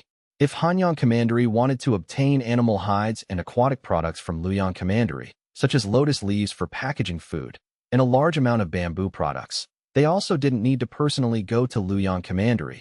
They could also get the goods directly here in Sitong County. In this way, the special products from both ends of the territory were circulated. The time for both sides to exchange goods could be reduced by half, from a round trip of half a month to a round trip of 6 or 7 days, greatly improving the speed of logistics turnover. So, building a city here was still very necessary. After arriving here, Han Feng mainly inspected the living conditions of the common people. When he saw any inconveniences they had, he would give them some suggestions on how to solve the problems using local materials as much as possible. He also checked the various warehouses in Sitong County, inspecting whether the inventory was up to standard and whether protective measures had been taken, especially against water, fire, rats, moisture, and theft. However, there had been no cases of common people stealing public property in Sitong County yet, because even if they stole it, no one would buy it. People who came here to buy things dealt directly with the government for large-scale transactions from the warehouses. If you stole 1 or 2 items, no one would buy them. And if you used them yourself, you wouldn't have any use for them. The conditions in Sitong County were not the best to begin with, so to appease the immigrants here, the subsidy policies and so on that Han Feng gave were of the highest standard. Although the houses were not the best, the people here did not lack for anything the Han tribe had. What was the use of stealing? And if you were caught, you would be sentenced and punished. The system of joint liability among households of 5 and 10 was in place, and no one would cover for you. If your neighbor found out, they would also be implicated if they didn't report you. No profit, high risk. Only a fool would steal those things for no reason. Coming to Sitong County was mainly to inspect the construction situation. There was definitely no shortage of materials. This place had the most materials, so there was no need for Han Feng to prepare material support for them. After staying for half a day, Han Feng once again led his people towards Weishan Commandery, this new commandery by the Great Marsh, at the foot of Babao Mountain, backed by the forest. Weishan Commandery had a large shipping dock, responsible for communicating by water with the dozens of tribes on the islands in the Great Marsh, as well as other tribes established along the lake around the Great Marsh.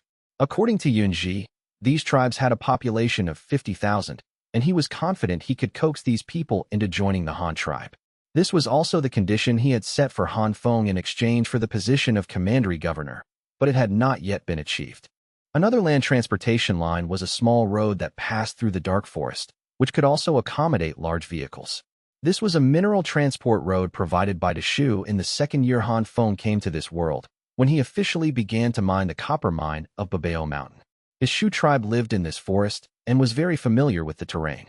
Although this road was in the forest, after simple repairs and repeated crushing by heavier carts, it had become much easier to travel.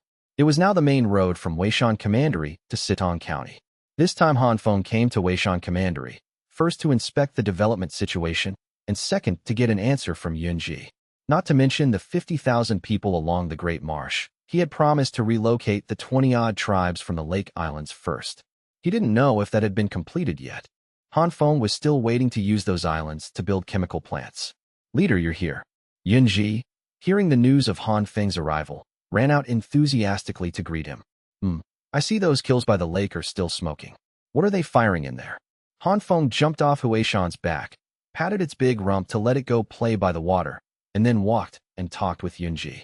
"Those are brick and tile kilns, and there's also a pottery kiln. We have more and more people here, so we definitely need to build more houses. So I let the brick and tile kilns keep firing. Anyway, we're right next to the forest, so we don't lack firewood, nor do we lack water and clay. If we don't fire them now, we'll have to fire them when the newcomers arrive anyway. It's better to fire them in advance, so when the newcomers arrive, we can build houses for them directly. And we can also build some houses in advance to attract people from other tribes to join us, right? As long as they are willing to join the Han tribe, we can even give them houses directly. Of course, after they come, they also have to obey arrangements and build houses for those who come later.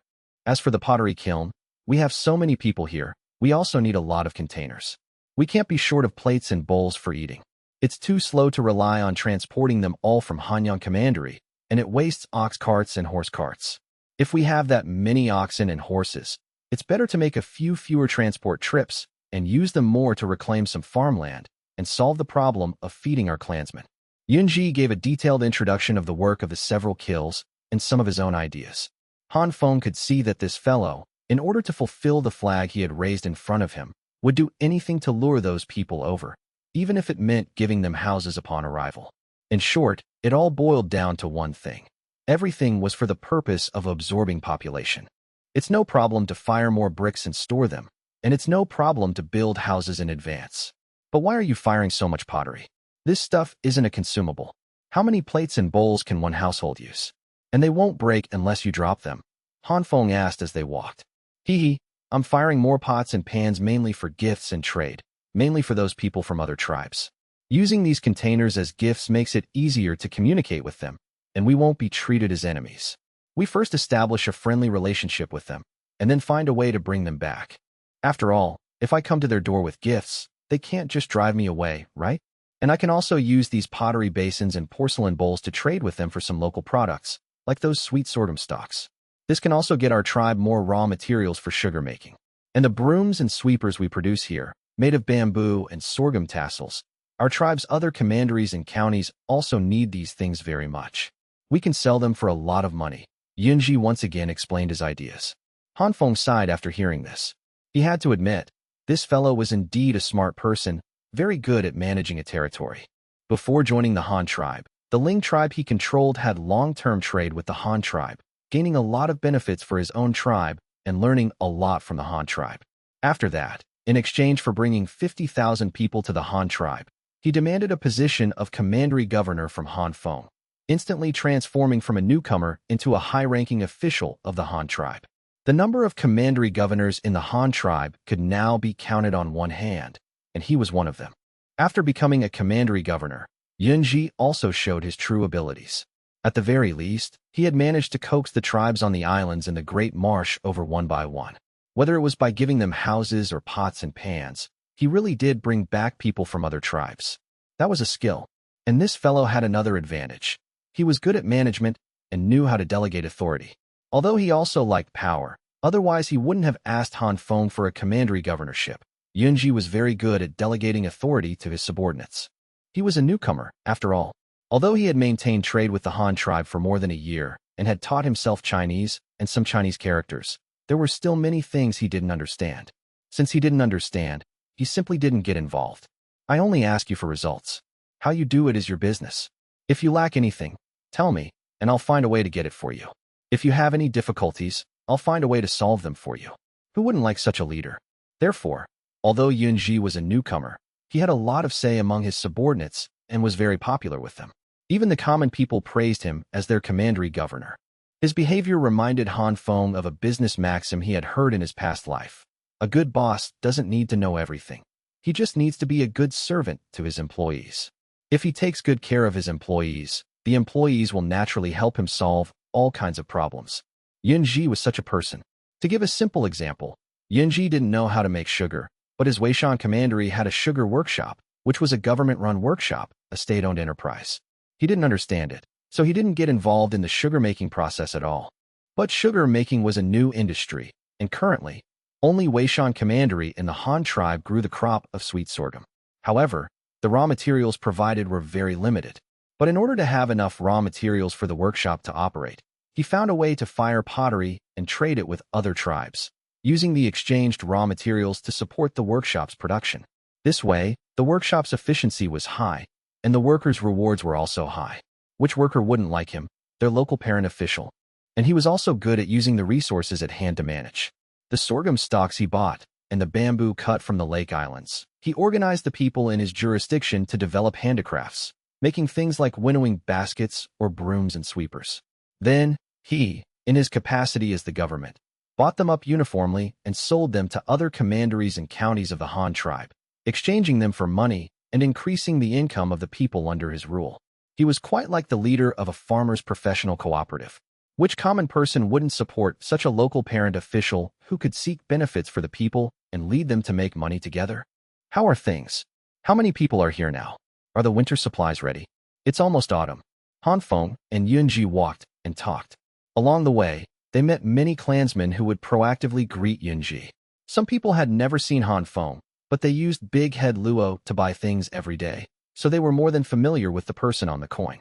Coupled with Yunji's attitude towards Han Feng, the smarter ones could guess Han Feng's identity, so some also tried to talk to Han Feng. After learning that Han Feng was the leader of the Han tribe, they were so excited they couldn't control themselves. Although they had never seen Han Feng, it didn't mean they hadn't heard of him. Yunji's influence here was great, but it couldn't compare to Han Feng's. Because everything new they came into contact with here, which one didn't have Han Feng's shadow on it? You came here and were given a house, that's right. But do you know who taught everyone to build this house? Do you know who invented the heated Kong? Do you know who made the ceramic iron pots you use? Do you know where the white salt you eat every day comes from? Do you know who invented the farm tools? Do you know who designed the large sailboat? Do you know who the person on the coin you use every day is? It's the leader. All of it is the leader. Without the leader, you wouldn't have the good life you have now. All of this was brought by the leader of the Han tribe. Everyone should love and respect him. So when someone found out Han Feng's true identity, he was immediately surrounded by a group of excited clansmen. Everyone was chattering and greeting Han Feng. Some would also show off the skills they had learned in the Han tribe, and even said they were also the leader's apprentices, hoping that Han Feng would praise them personally. That scene, in other words, was, "The leader, he's alive. Everyone, come and see, don't let him run away." Han Feng also smiled and responded one by one, greeting these enthusiastic subjects, asking if their families had any difficulties, if they lacked anything, if they were used to the Han tribe's food, and so on.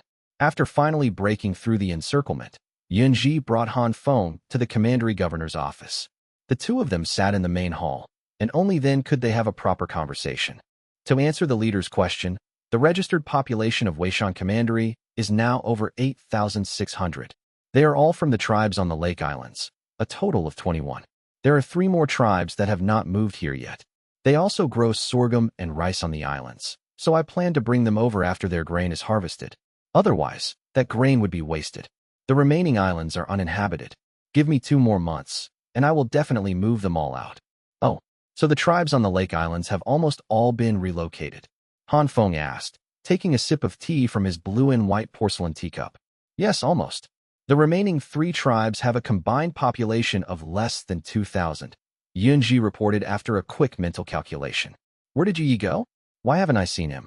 How is his terrain survey coming along? Han Feng asked again. Oh, him. He took the fleet out again today. But he's drawn a lot of maps recently. I can't read them, though. Does the leader want to see them? There are maps already? Good. Bring them all to me. Han Feng, who had been sipping his tea morosely, immediately perked up at the mention of maps. This meant he could start selecting a site for the coking plant ahead of schedule. Yunji quickly brought over a pile of maps. They were drawn on thick, custom-made paper. The initial survey was sketched in pencil, and upon returning, it was organized and redrawn with a brush into a large map. That's right. The stack Han Feng was holding was a collection of scattered map sections. However, as the only team in the Han tribe to have received Han Feng's true teachings in surveying, Yu Ye's team had drawn them with great care. They didn't just sketch randomly. They carried flags and poles, using soft rulers and a compass. Although the maps were fragmented, each one was marked with a direction and a scale.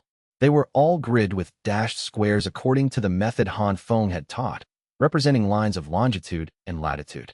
This made the maps more standardized.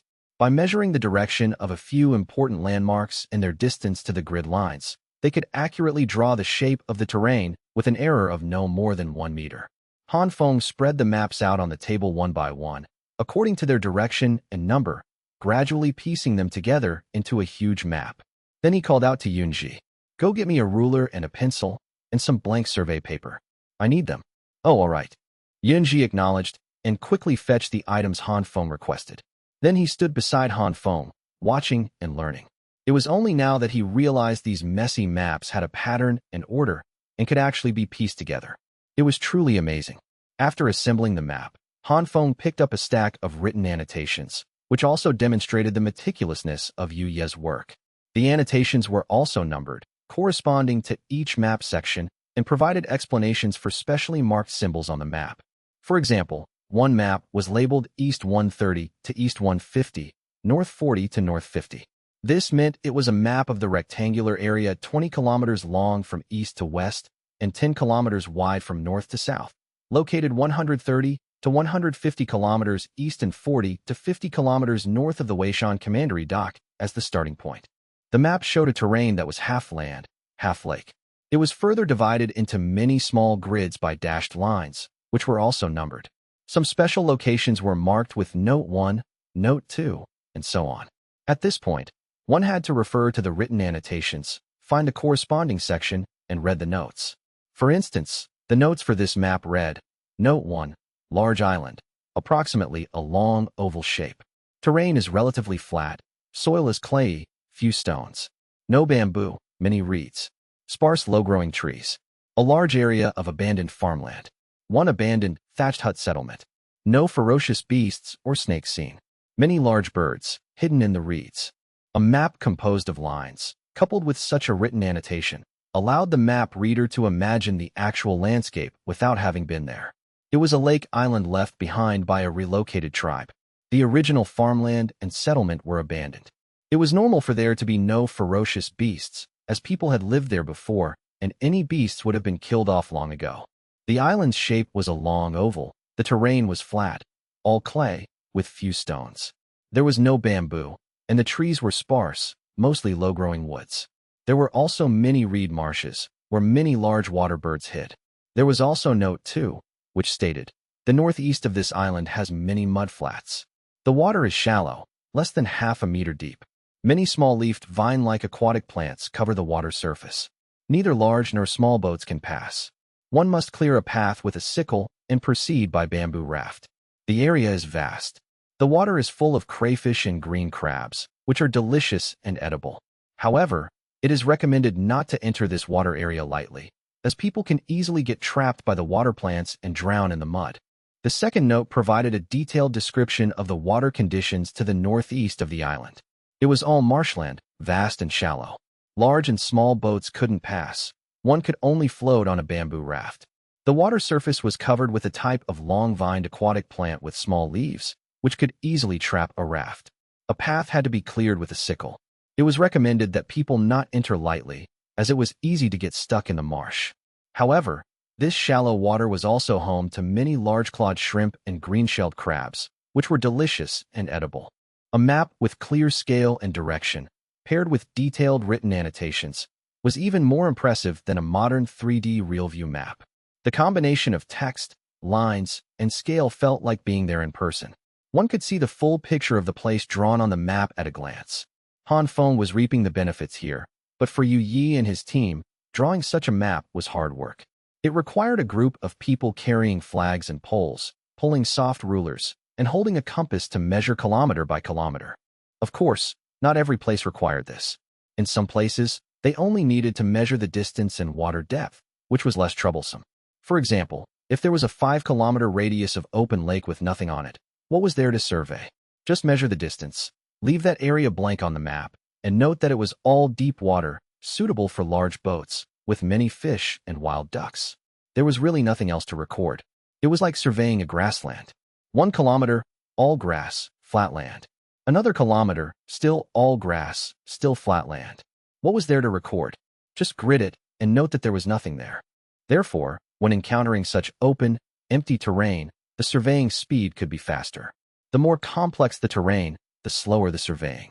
Han Feng looked at the maps one by one, cross-referencing them with the annotations. He used a pencil to mark down the deep water channels he found on another blank sheet of paper. After all, the boats carrying coal would be very heavy and have a high draft, so it was necessary to plan some deep water channels for them. Then, along these deep water channels, he looked for nearby lake islands. He checked if these islands had mud flats or similar terrain for discharging pollutants. Finally, he looked at the size of the islands that met these conditions, what resources they had, whether the ground was flat, what the soil type was, and the surrounding hydrological conditions, whether there was a risk of being flooded by rising water levels, and whether heavy coal refineries could be built on them. Using this process of elimination, Han Feng actually found 5 suitable islands. 3 of them had an area of over 20 square kilometers, an island 5 kilometers long and 4 kilometers wide. The area was definitely sufficient. According to the annotations, these islands used to be home to large tribes, but they had all been lured to Weishan Commandery by Yunji now. Of the remaining 2, one had an area of over 13 square kilometers, and the smallest was 7 square kilometers. These 5 islands were all close to deep water channels, where docks could be built directly for large sailboats to moor. In other directions, there were shallow water marshes or even waterless swamps. Such places were very suitable for discharging pollutants without worrying about contaminating the water quality. The heavy metal pollutants could be directly absorbed by the swamp. Although they couldn't be degraded, they couldn't flow out either, only sinking deeper and deeper or being absorbed by the swamp plants. Having selected these 5 islands, Han Feng began to assign them purposes. First, the largest island was needed for processing coal, washing coal, coking, and synthesizing calcium carbide. These were the business operations. The products would be coke, coal tar, calcium carbide, and finished coal. Of course, they could also make coal briquettes or honeycomb coal from the leftover coal slag, but probably not many people would buy them, because the cost of production and transportation would definitely be more expensive than chopping firewood nearby. Second was the copper, lead, tin, and silver metallurgy workshop, as well as the Imperial Mint. These things would be placed on a larger island. On one side, they would smelt the metal raw materials, and after producing the finished product, it would be directly sent to the other side to be stamped into coins. This could be started now. Even if they couldn't start smelting metals immediately, they could still stamp currency there. First, it was safe. Second, the place was relatively large, so they could spread out and expand the mint's production capacity. How big is an island of over 20 square kilometers?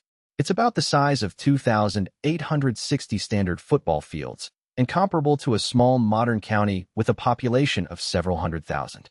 Such an area was large enough to be built into an industrial zone. Not only could many large factories be established, but dedicated worker residential areas could also be demarcated. Some sports and entertainment facilities could also be built, such as a fishing platform. After all, it was by the water, and it would be a pity not to use it, as well as a football field and chess and card games. People who worked in such a place would be basically isolated from the world. Surrounded by water, they couldn't usually leave. If they didn't provide some entertainment, it would be easy for people to go crazy from boredom. And after the industrial zone's development was on track, they could also build a residential area for employees' families, bringing the workers' wives and children over to live together. This was also possible. But if they really did this, they would need to build a dedicated school for the employees' children on the island, equivalent to an independent small social system, but still under the leadership of the Han tribe. After all, their raw materials and products still had to be sent in and out from the outside. The third island, with an area of over 20 square kilometers, was too large for a single type of workshop. So Han Feng planned to establish a high-tech industrial park on it, combining multiple emerging industries into a large park. This park would mainly focus on producing glass. After all, they now had coal, alkali mines, and silica raw materials like crystal and sand. Han Feng could also gather the other catalysts. They could completely produce ordinary glass, the kind that common people could afford. In the future, they could even mass-produce glassware, such as wine bottles. Besides glass, a large hardware and machinery factory would also be built here, mainly for developing various metal tools, machines, and producing metal parts. For example, the metal parts needed for oil lamps and gas lamps could be directly made by the hardware and machinery factory. Then, they could be directly fitted with the lampshades produced by the glass factory next door, and the finished products could be sold directly. In addition, a rubber factory would be built here, mainly to develop the Duzhong tree forest north of Fuma Pass, extracting Duzhong gum from the trees to develop rubber products, such as rubber shoe soles, rubber gloves, rubber rain boots, solid rubber tires, hollow inflatable leather balls, acetylene rubber gas hoses, valve cores, shock-absorbing rubber pads, and sealing rubber gaskets. All things related to rubber. A glass factory, a machinery factory, and a rubber factory, helping each other out, could really create anything. As long as these could be built, Han Feng was confident he could even build a bicycle. Of course, these things were not to be thought of for at least 5 years. Just building these factories would take more than a year or two, not to mention the research and development time. It would definitely be a process before there were official products. As for Duzhong rubber, Han Feng also had some knowledge. It wasn't really research and development, because Han Feng knew its extraction method. This was a type of rubber tree native to China. Over 90% of the world's Duzhong trees are in China. So, even if one didn't recognize the natural rubber tree, one should recognize the Duzhong tree. Moreover, this thing was a famous traditional Chinese medicine in ancient times. Duzhong gum does not flow out as a milky white latex like a rubber tree. Instead, it exists in solid form in the bark, leaves, roots, branches, flowers, and fruits. If you break any of these parts, you can see threads forming like stretched chewing gum. Those white threads are Duzhong gum. To extract Duzhong gum, you just need to dry these plant materials, crush them, grind them, and then soak them in an alkaline solution to extract a cotton-like substance. Then, you scoop out these things, knead them together, and they become a raw gum like chewing gum. Yes, it's that simple, just soaking and extracting with an alkaline solution. The extracted raw rubber is yellowish, normally a yellow translucent color. To make it into the black rubber used for tires, it needs to be repeatedly pressed on a heated metal roller machine, and corresponding catalysts or ingredients need to be added. For example, for black tires, carbon black needs to be added to the raw rubber. This can be extracted from the coal tar produced by the coking plant. After this step, it is filled into a mold for shaping, and then placed in a vulcanization chamber for vulcanization with sulfur. As for the remaining 2 small islands suitable for the channel, Han Feng thought for a moment and also came up with a suitable use, such as a military factory. Does the Han tribe need a dedicated arsenal? Absolutely. Previously, small quantities of weapons and equipment were produced sporadically. The main reason was that the only unit capable of large-scale iron processing was the metallurgy workshop in Hanyang City. Don't look down on it for being a small city with few people. It was still the Han tribe's first city, and its development was more complete than any other. Furthermore, once the coking plant was built, it would definitely boost the Han tribe's steel production. After all, They had been using charcoal, and it took 2 months at the fastest to fire up a furnace. But with coke, it would be different. As long as the coke supply was continuous, a single furnace could produce several tons of pig iron a day. Coupled with the open hearth top-blown steel-making technique, the Han tribe would no longer have to worry about steel output. At that point, the question wouldn't be where to get iron, but what to do with all of it. In the foreseeable future, as the Han tribe's steel production increased, steel products would enter every household. They already had iron pots. Would iron stoves, iron kettles, and iron plates and basins be far behind? Especially large kettles. This was an absolute necessity for nomadic peoples, even more important than pots. You had to know, their diet involved drinking a lot of milk. Goat's milk, cow's milk, horse's milk. A kettle would be incredibly convenient for heating milk.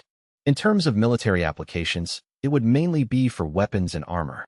The Han tribe currently used leather armor because metal production was low, and they lacked the capacity to mass-equip metal armor. But with sufficient steel, it would be a different story. The Han tribe would be fully capable of equipping all its soldiers with metal armor. When the stamping machines started up, small steel plates would be produced in a torrent. If made in the style of mountain pattern armor, they would even save the time of weaving the plates together. They could be directly snapped together with clasps, eliminating the risk of the weaving cords wearing out. Helmets and masks could also be stamped in one piece. Mass equipping would no longer be a dream. While Han Feng was fantasizing about life with abundant steel, downriver on the Luyang River, at the Lu tribe's territory, Yu Mao and Jing Yin were not idle. Jing Yin was using the materials he brought to build a dock with the Lu tribe members, and he also began to set up a logistics camp for the prospecting team. Yu Mao was even busier, leading a team of dozens, guided by the Lu tribe, searching for those black, light stones in the mountains and forests northeast of the Lu tribe's territory. As evening fell again, the group began to set up their tents for the night. They had traveled a long way and could no longer stay at the camp by the river. Otherwise, they would waste a whole day just getting back here. This was a newly discovered mining site at the foot of a mountain. The guide had said he had seen those black stones here, so Yu Mao had brought his men over. After a day of trial digging, they felt this mining site had great potential, mainly because the terrain was relatively easy to navigate, which would be beneficial for transporting the mined ore. This was a very important point. At night, the group set up their pots and stoves and started a fire for dinner. After striking a fire with flint and steel, they first burned some dry firewood they had gathered. Then, while the fire was roaring, they threw in a few lumps of coal they had just dug up that day. Soon, the coal lumps caught fire, without any unpleasant smell or thick smoke. It was quite good smokeless coal, unlike the stuff they had mined at another location, which billowed smoke and smelled so bad it made you want to vomit when thrown into the fire. Captain, the stones here burn really well, much better than firewood. And it's not like the stuff we dug up a few days ago, which produced a ton of smoke. A little smoke is fine. It's for smelting iron anyway, not for you to burn at home. What are you afraid of? Yu Mao chided the team member nonchalantly. Hee, I was just thinking, when will all the people of our Han tribe be able to burn stones like this? Then we wouldn't have to go out and chop firewood. We could just stock up on these stones at home and save ourselves the trouble of chopping wood all the time. Hey, are you stupid? Burning is burning. If you don't chop wood, you have to come here and dig coal. You have to work either way. If you ask me, mining is not as easy as chopping wood. If the leader hadn't said this stuff burns hotter and makes smelting iron easier, I would have been the first to object to coming all this way to dig for this coal. Besides, smelting iron already consumes so much. You're thinking of supplying it to all the clansmen? That's just nonsense. No matter how many people our Han tribe has, we wouldn't dare say we could dig enough coal for everyone to burn. During their rare mealtime, the team members squatted on the ground with their large bowls, chatting as they ate. That's not necessarily true. Don't forget who our leader is. If the coal we dig can really help smelt more iron, maybe the leader will use the iron to create some new tools. If the new tools are powerful enough, maybe one day every clansman really will be able to burn coal, Yu Mao said, also holding a large bowl and shoveling food into his mouth. Captain, I heard you and our leader came from the same tribe originally. Tell us a story about the leader. Yeah, Captain. I heard that in the beginning, our Han tribe didn't even have 100 people. The leader built it up to what it is today, all by himself. How did he do it? Tell us about the old days of the Han tribe. Hearing Yu Mao join the conversation, several team members quickly asked him to tell the legendary stories of the leader and the early days of the Han tribe. For those who had joined the Han tribe later, they had never even heard these stories. They only knew that the leader was very capable and had invented many things, but there weren't many stories about the Han tribe's early development. So, the team members all perked up their ears, full of curiosity about these old tales. All right, I'll tell you. Back when our leader wasn't yet an adult, our Han tribe, including adults and children, had less than 100 people. We all lived in that old cave north of Hanyang City. We didn't even have enough animal hides for everyone to have one. In winter, we survived by eating once every 2 or 3 days. It wasn't until the leader went out one time and brought back the Shu tribe and the seeds for rice that we started to cultivate rice. Once Yumao started, he couldn't stop, but the team members listened with great interest. They never imagined that the Han tribe's conditions were so poor in the early years, even worse than their own former tribes. Many of the later joiners thought this to themselves. While the coal prospecting team was reliving the Han tribe's arduous history of entrepreneurship at their campsite, further downstream to the south, Yu Fu and his men had also anchored their sailboat not far from the shore. They had come ashore in several landing craft. As they ate dinner with the crew, they watched the barbarian tribe on the opposite bank divide the meat from their hunt. A bonfire blazed, with a whole roasted deer on a spit. The barbarians brought out the captives from a tribe they had defeated that day and, in front of everyone, sent out a warrior to duel with a captive. This had become their daily entertainment. "Commander, what do we do if that bunch of savages on the other side won't let us land? And there are so many of them. It looks like we can't beat them." This was the fleet's third day here. When they first arrived, they found a large plain by the shore, with only sparse trees and mostly grassland. Such a place, right next to a large river, was convenient for irrigating farmland and for water transport. The surrounding area was a large plain with forests. It could be said to be a very suitable place for building a city and settling down. But this place had already been occupied by a large tribe, and the people of this tribe were extremely savage, fierce, and warlike. They occupied this plain, which was rich in prey. If any other tribe crossed the border while chasing prey, they would be driven away at best, or their hunting party would be captured at worst. And they wouldn't kill them directly. Instead, they treated them as captives, or rather, as punching bags, specifically for the newly adult men of the tribe to practice fighting. Every evening at the bonfire party, a few captives would be brought out, and the newly adult young men would go up to fight them. If the captive defeated their tribe's youth, he could be sent home. If he couldn't win, he would have to continue being beaten the next day. Although they were savage and warlike, they were not bloodthirsty. However, it was not unheard of for a captive to be accidentally killed in a fight. When Yu Fu and his men first arrived 2 days ago, they saw a group of savages capturing people from another tribe. And this barbarian tribe had at least 700 or 800 adult men, a very large number. Including women and underage children, the total population was at least 2,000, comparable to a small, newly established county in the Han tribe. Yu Fu initially tried to make contact with them. He first sent a trusted subordinate with a few guards and gifts to land, wanting to establish communication with this group. But after the gift bearers went ashore, they were directly robbed. The other party first accepted the gifts from the Han tribe. Then their large eyes scanned the few Han tribe members back and forth. It seemed they thought the clothes, shoes, and waist sabers were quite nice. They surrounded the few people and began to feel them up, excitedly discussing something as they did so. Then they began to force them to hand over their belongings. Could the Han tribe agree to this? "We already gave you gifts, and you still want more? You even want to take our clothes and pants? How could that be?" But the other party had more people. With a sudden move, they immediately tackled 2 of the Han tribe members, pulling off their pants and cloth boots. They even wanted to continue stripping their upper garments. The other guards became anxious and immediately drew their waist sabers to rescue them. The other party held on tightly and wouldn't let go. A guard from the Han tribe, surnamed Jing, saw the other party grabbing his brother's leg and dragging him back. His eyes immediately turned red. He rushed forward and with one slash, directly cut off the other party's arm, shouting, "I'll teach you to let go. I'll teach you to let go." A flash of the blade, and 2 arms fell to the ground. Arterial blood spurted out more than 2 meters. The 2 men whose arms had been cut off rolled on the ground in agony. In a matter of seconds, they lay on the ground, motionless. The people of the other tribe were stunned. They had never seen such a weapon, nor such a brutal method of killing. Used to spears, how could they imagine the gruesome sight of dismemberment? Hunting was usually just poking a few holes.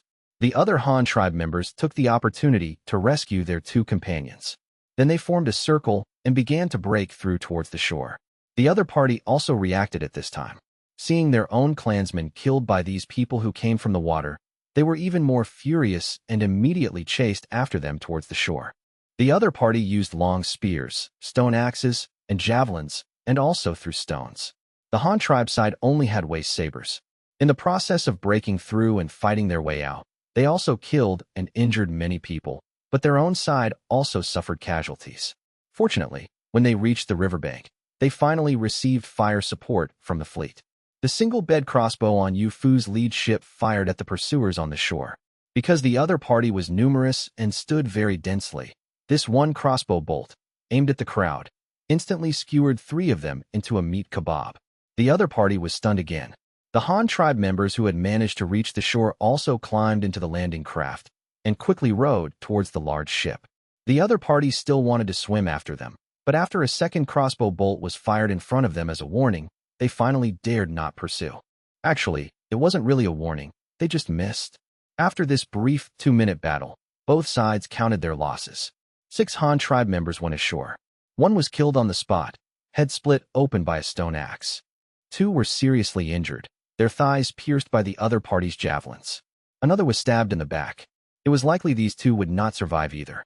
The remaining 3 were covered in injuries, but they were all minor, caused by the other party's stones. The gifts they brought, cloth, ceramic vessels, a jar of white salt, a small box of red sugar cubes, were all lost. Military equipment losses, 2 goosequill steel sabers lost, 2 large crossbow bolts, iron-tipped, expended. But fortunately, all 6 made it back to the ship. Whether dead or alive, at least they were not left behind. Otherwise, who knows how they would have been insulted and tortured by the other party. The barbarian tribe on the shore didn't get off easy either. The 2 whose arms were cut off died on the spot. The 3 pierced by the ballista's spear-like bolt would not survive either. In the pursuit and interception of the 6 Han tribe members, about a dozen of them were killed or injured by their sabers. Given the medical technology of the time, and it being late summer with very hot weather, those who were cut by the sabers could also be declared dead. Even if it was just a minor wound, the subsequent infection could still kill them, and they might not even be able to stop the bleeding. They might die of shock from blood loss that very night. However, although they had suffered more than 20 casualties, their spoils were not small. The other party had captured the Han tribe's gifts, and also seized 2 finely forged steel goosequill sabers, one with a scabbard, one without. They also had 2 iron spears left behind by the Han tribe, which were the large crossbow bolts fired by the bed crossbow.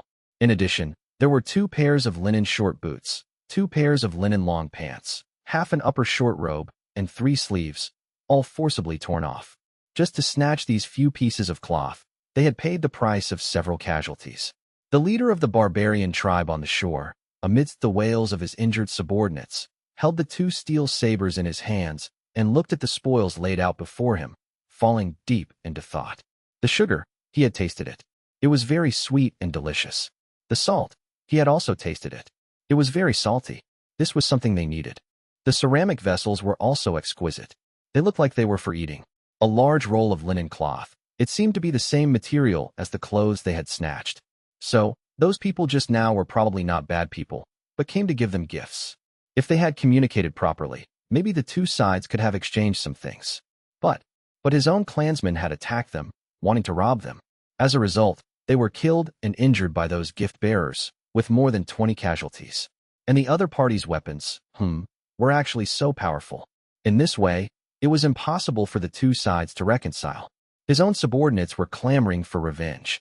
The other party probably wouldn't let his tribe off easy either. What should he do? The barbarian chieftain's name was Ju, and he was a very capable man. After all, it was impossible to support a massive tribe of over 2,000 people without some skill. Ju first went to console the families of the dead and wounded, distributing the captured cloth, brown sugar, and white salt to their immediate relatives, mainly their descendants. As for their women, if they were still of childbearing age, they would soon find new mates and not be left to raise their children alone. Receiving these fine spoils brought some comfort to the families. It was better than nothing. The most unfortunate were the wounded who did not die immediately. They endured their suffering without immediate release. Most people claimed not to fear death, But when it truly came, how many would not be afraid? The wounded wailed, soon falling into shock from blood loss, and were then simply buried as if they were dead. Well, even if they weren't dead, they were now. It was for the best. At least they wouldn't have to wake up to more suffering. The rest of the people were indignant and eager for revenge. To be attacked on their own territory and suffer such heavy losses was unprecedented.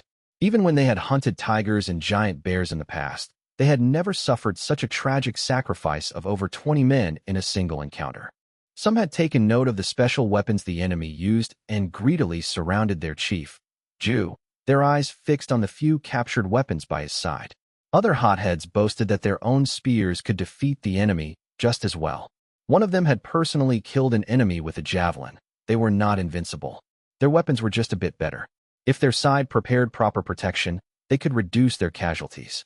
But Chief Ju remained calm. The two steel sabers were in his hands, and he knew full well the power of such weapons. Moreover, the enemy was not small in number. He had observed from the shore that those rafts, floating on the water, carried at least 200 or 300 people, mostly adult men. This surely isn't their entire tribe, Ju analyzed silently. The things they brought couldn't have been made on those rafts. So they must have their own tribe, probably upstream on the Great River, since that's where they came from. If they can make such powerful weapons and such large wooden rafts, their tribe must have even more people than ours. If all their people carry weapons like these, we will surely lose. At that moment, a different voice spoke up. Even if we could beat them, they're just staying across the river and not coming over. How are you going to get to them? Hearing this, everyone immediately turned to look at Yufu's group on the opposite bank, and the 3 large sailboats and 6 small landing craft floating by the river.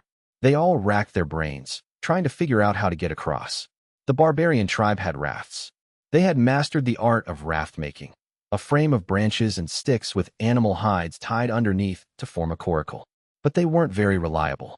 Floating to the other side wasn't a problem, but this stretch of the river was infested with large crocodiles. To a crocodile, a coracle could be overturned with a single tail swipe, and everyone on it would end up in its belly. So, although they made rafts, they rarely went into the water. As a result, their sailing skills had not developed much over the years. Looking at the river, less than 300 meters wide, many felt a sense of helpless frustration. Even if you could win, what was the point if you couldn't get across? Chief Ju stood up. He wore linen boots on his feet and linen trousers on his legs. His bare torso revealed powerful muscles. A captured goosequill saber hung at his waist. The other, without a scabbard, was wrapped in animal hide and slung across his back. He had not kept the 2 iron spears from the ballista for himself. He stood up, faced the crowd, and spoke with a serious yet calm voice. Stop thinking about it. We can't fight them.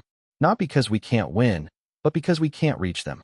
They have at least 200 men with those weapons. We would need our entire tribe to move out to have a chance of winning, but we don't have enough rafts to carry us over. After saying this, he scanned his tribesmen. Seeing that some still wanted to argue, he continued. Even if we had that many rafts, our rafts are not as fast as their wooden ones, nor can they carry as many people. By the time we all got across, they would have long since fled. And even if we could get across and win, by the time we did, our tribe would probably have very few men left. What's the use of winning then? Ju laid out the facts and reasoning. As soon as he said this, everyone fell silent. The chief was right. They had no reason to fight. A large group of them had fought 6 of the enemy and suffered over 20 casualties. To wipe out the entire enemy force, how many more would they need? Even with full preparations, the reduction in casualties would likely be limited. And the enemy had those large rafts that could carry many people. They could flee at a moment's notice, and their tribe couldn't even catch up. In other words, the initiative in this war was not on their side at all. And this was Ju putting it mildly, not wanting to crush his tribesmen's confidence. In his heart, he knew that even though his tribe temporarily had the numerical advantage, they had no chance of victory. If the enemy each had a steel saber, what could they use to win?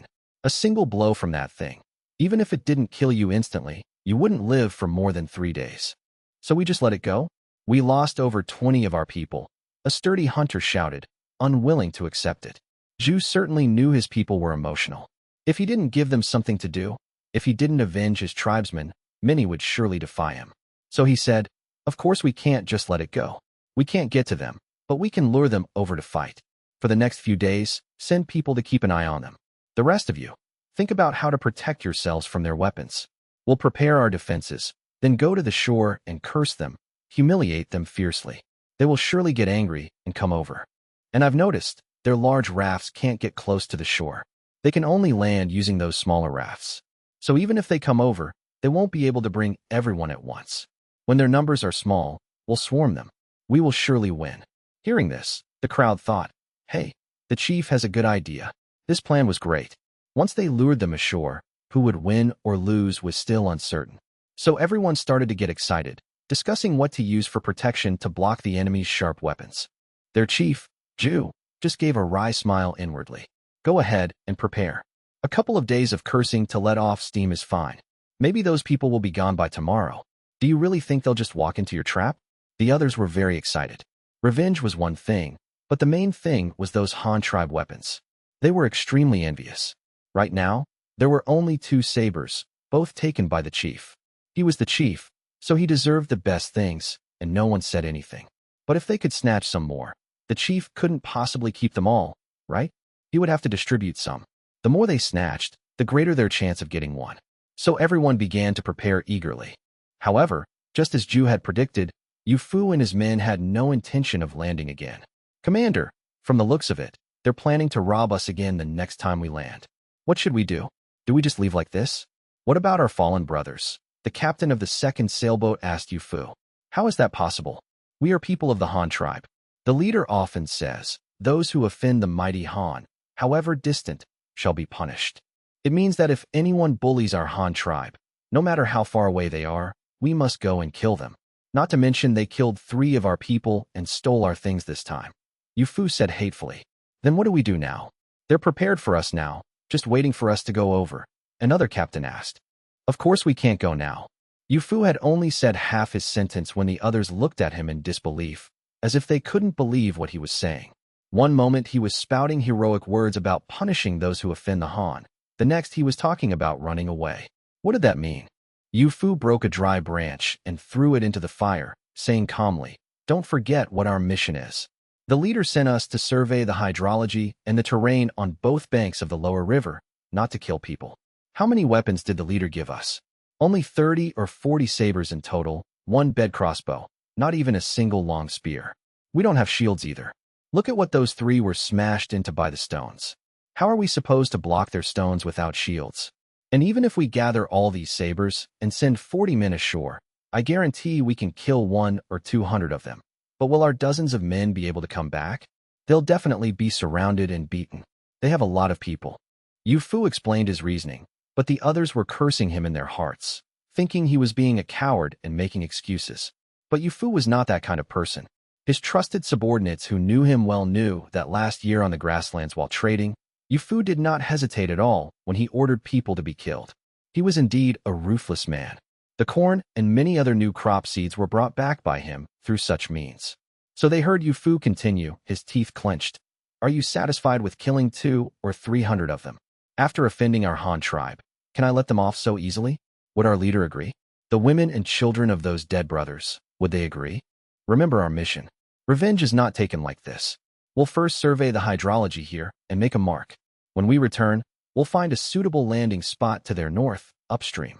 When we get back to the tribe and tell the leader about this, he'll send a few more large ships with enough warriors and weapons. We'll attack them from upstream, downstream, and the river simultaneously, surround them, and crush them. Then no one will escape. I don't want their lives. I'll just cut off their toes and make them slaves. Let them dig in the mines for a lifetime, farm for us for a lifetime, carry bricks for us for a lifetime. Aren't they tough? Aren't they strong? I'll work them to death. They killed our people and think they can just die? That's letting them off too easily. Hearing this, everyone couldn't help but shiver. They were indeed too naive. Commander was the real boss, ruthless and full of plans. But what the commander said was true. Just letting them die didn't seem to quench their anger. If they were turned into slaves, they could bully them every day to vent their anger. In fact, how could Yu Fu not want to kill these bastards directly?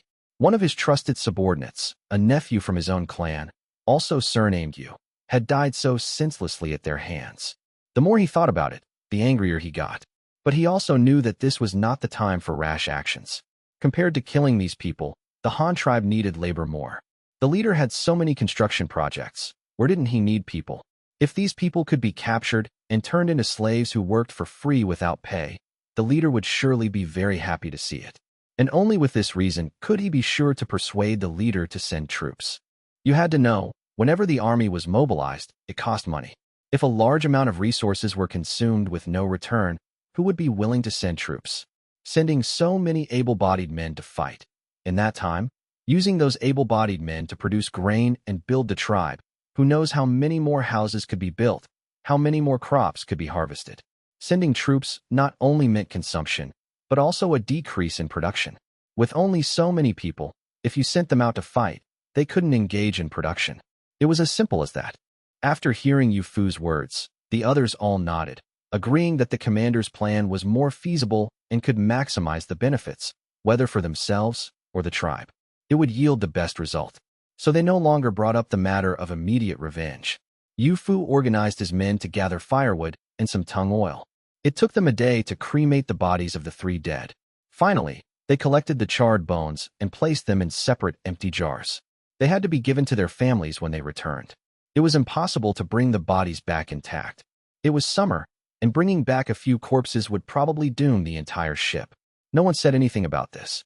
After all, conditions were limited, and this was the only way. After dealing with the bodies of the deceased, on the morning of the 3rd day, Yu Fu and his men, listening to the curses from the barbarian tribe on the opposite bank, set sail and continued downstream. As for what the other party was cursing, the people of the Han tribe expressed, "What are these idiots shouting about? We can't understand a word." The people of the barbarian tribe were so angry they were jumping up and down on the spot. They had prepared for 2 days, keeping an eye on them, cursing them every day, but they wouldn't come over. They just left like that. How were they supposed to get revenge? How were they supposed to snatch more weapons? And their chief, Ju, secretly breathed a sigh of relief. It was best not to fight. Even if they could really win, their tribe's losses would certainly be great. They might not recover for 10 or 20 years. It was better to just let it go. What Chief Ju didn't know was that at least 3 parties were now targeting them. Han Feng was planning where to send people to dig for coal. The prospecting team of Yu Mao, in the Lu tribe's territory, was also calculating how many people were needed to dig the coal, how many people and horses were needed for transport, and what the daily output would be. All of this had to be reported so that the leader could make arrangements for the future. And Yu Fu's group was simply thinking about how to capture them alive. Yu Fu's fleet had no clear destination. The ultimate goal of their mission was to explore as far as possible within a limited time, as long as they returned before the river froze in winter. To put it bluntly, if Yu Fu could control the fleet and prevent them from returning, they might never come back. Or, if they made a major discovery, such as the climate in the south being very warm, the river never freezing, and they could replenish their own supplies, then it would be no problem for them to stay in the south for a longer period. But Han Feng wouldn't think that way. Even if this river was as long as the Yangtze, over 6,000 kilometers at the speed of a sailboat, it would take at most 2 months to reach the end. They couldn't possibly be foolish enough to sail this little broken boat out to sea, right? They would have to come back sooner or later. On the other hand, the crew members who went out all had wives and children left behind in the Han tribe. With the ties of home, he wouldn't worry about these people not returning. As the saying goes, don't use those you doubt, and don't doubt those you use. Although Han Feng was cautious in his actions, he wasn't so suspicious. If he didn't trust this person and didn't trust that person, then he might as well not do anything. The barbarian tribe waited for a few days, but in the end, Yu Fu and his men did not return. Life returned to normal. The 20-odd people who had died disappeared from people's sight and would soon be forgotten. But the things left behind were always on someone's mind, such as the 2 divine weapons that Chief Ju carried with him every day. Who wouldn't like such heaven-defying weapons? So some people began to plot quietly. In the last week of July, Han Feng took Yu Ye's sailboat into the Great Marsh and conducted a field survey of several candidate lake islands. He drew several more detailed maps based on the actual environment, mainly for him to take back for specific planning. There was no other way. No one else understood how to arrange these chemical plants. After obtaining the first-hand detailed maps, this tour of the territory was over. Han Feng directly led his team back to Hanyang City. At the beginning of August, the start of autumn, he returned to prepare for the various affairs of the Han tribe for the second half of the year. There was a major event in August, which was the school enrollment. After all, It concerned the future of the Han tribe. Education was undoubtedly the top priority for a country and could not be taken lightly. After returning home and putting away the several maps, Han Feng checked on his 2 pregnant wives, brought them some local products from Luoyang Commandery, and spent a day at home with them. The next day, he went to the school building. The Han tribe's printing workshop was currently located here. If you want to teach, what's the point without books? Arriving at the top floor of school building number 3, Han Feng immediately felt what it meant to be a scholarly family. Books really did have a fragrance. The ink all exuded a mixed scent of pine resin and oil, which was very pleasant. With the scaling and mass production of book printing, all 6 classrooms on the 3rd floor had been converted into printing workshops. Dozens of people were busy here. The rustling sound of flipping paper and the chanting of typesetters made Han Feng very satisfied. The people following behind him, however, were wide-eyed and open-mouthed, staring at the scene. That's right, that fellow Niu Wei was also with them. Bai Qi, as the person in charge here, accompanied Han Feng, introducing the work situation. Leader, we have temporarily printed enough copies of Han Writes and selected poems. These 2 books are in large character Han script and have no illustrations, so typesetting with movable type is relatively fast. A while ago, we found that we were short of some metal movable type, so I applied for a supplementary batch. Now, we have printed 10,000 copies of each of these 2 books, which should be enough for our first school year. Our tribe has nearly 80,000 people now, and it's impossible to enroll 10,000 school-age students all at once. Han Feng nodded after hearing his report. This was all something he had arranged. He was naturally very clear about these matters. The number of prints was set by him, no less than 10,000 copies of each. This was, of course, not the final number, but to cope with the Han tribe's first batch of compulsory education students. These books would be reprinted in the future. The matter of supplementing the metal movable type was also approved by him. That stuff was now made into coins. Supplementing the movable type was equivalent to destroying money to cast type. Fortunately, the Han tribe now used lead movable type, which did not have a great impact on the minting of currency. As for the large character Han script that Bai Qi mentioned, that was a term Han Feng had come up with. Han characters were called large character Han script, while Arabic numerals were called small character Han script, also known as small character numerals. Otherwise, if you came up with Arabic numerals, how would you explain to others what Arabic meant? So it was simply called small character. Leader, we are now printing elementary mathematics and natural science. This progress is relatively slow. The movable type for the small character numerals and those symbols were also rushed out a while ago. Now they can finally be used. There are also a large number of woodblock prints. There are many tables, geometric figures, and the drawings in natural science, all of which must be carved on woodblocks. Some of the blocks were just carved a few days ago, but they have already been put into use. I am confident that I can complete the task assigned by the leader before the end of August. Seeing that Han Feng did not speak, Bai Qi continued to introduce the situation. Well done. But this woodblock printing is not a long-term solution. It's inconvenient to store, and the wooden blocks are easily deformed and damaged after being soaked in ink for a long time.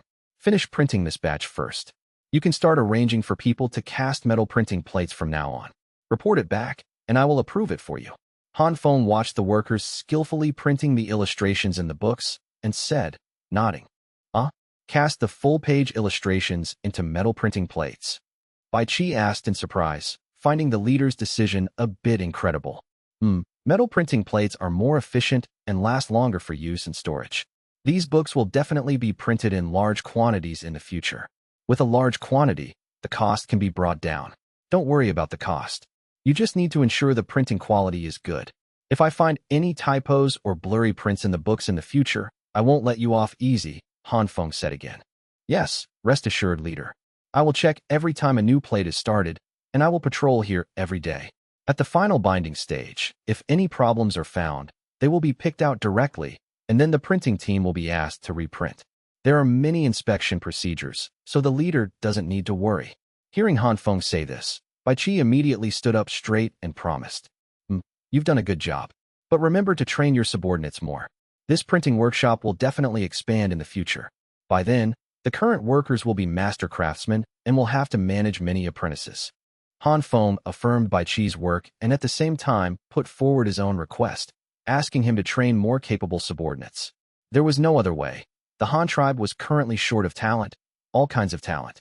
If there weren't enough people, the Han tribe wouldn't be able to support Han Feng's increasingly high construction goals and increasingly fast construction speed year after year. The two of them walked in front. Hong Fu, the junior minister of the court of state ceremonial responsible for receiving foreign envoys, was leading the delegation headed by Niu Wei, following behind and visiting, discussing in low voices from time to time. This is the printing technology that the Han leader promised to pass on to our Exian tribe? This is too amazing. It's so fast, much faster than carving characters on bamboo strips. Niu Wei exclaimed in surprise. That's right, this is it. As long as your tribe's leader agrees to have our Han tribe's delegation permanently stationed in the Exian tribe, our leader can quickly send people to teach you. The accompanying Hong Fu immediately explained to him. At this point, Niu Wei couldn't help but sigh. He certainly wanted the Han tribe's delegation to be permanently stationed on Bamboo Island. That would bring countless benefits to the Exian tribe. He just didn't know if his own leader would agree. But he had already instructed his trusted subordinate to go back and tell the leader what needed to be said. The rest was up to fate. He couldn't make decisions on other matters. Although he was an elder, how much say could an elder who was not in the tribe have? Shaking his head, he threw all these depressing thoughts out of his mind. Niu Wei was soon intrigued by the printing tools before him.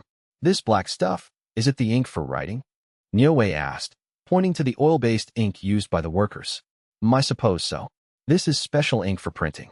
It can also be used for writing, but it's much more expensive than the water-based ink sticks. Ordinary people can't afford it. This is oil-based ink. The production cost is higher, but the printing effect is also better. Hong Fu thought for a moment and then replied. Then will the Han tribe also teach us how to make this oil-based ink? We can teach you. This is what our leader promised before. But you also know the prerequisite. Our Han tribe's delegation must be permanently stationed in the Exian tribe. On the other hand, you probably won't be able to use the recipe for this oil-based ink. The main thing is we don't know if you have the same materials there. Many of the things used to make this oil-based ink are obtained from trees. If you don't have those trees on your bamboo island, then you'll have to find other ways to solve it. Either you buy the prepared ink directly from our Han tribe, or you can only find a way to solve it with your local resources. At worst, you can just redevelop the oil-based ink. I don't know much about printing, but I know one thing. This special oil-based ink is specifically for metal printing plates.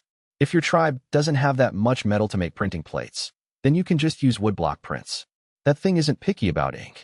Both water-based and oil-based can be used, so you don't have to make it then. Hearing Hong Fu's explanation, Niu Wei also breathed a sigh of relief. Indeed, what he said was true.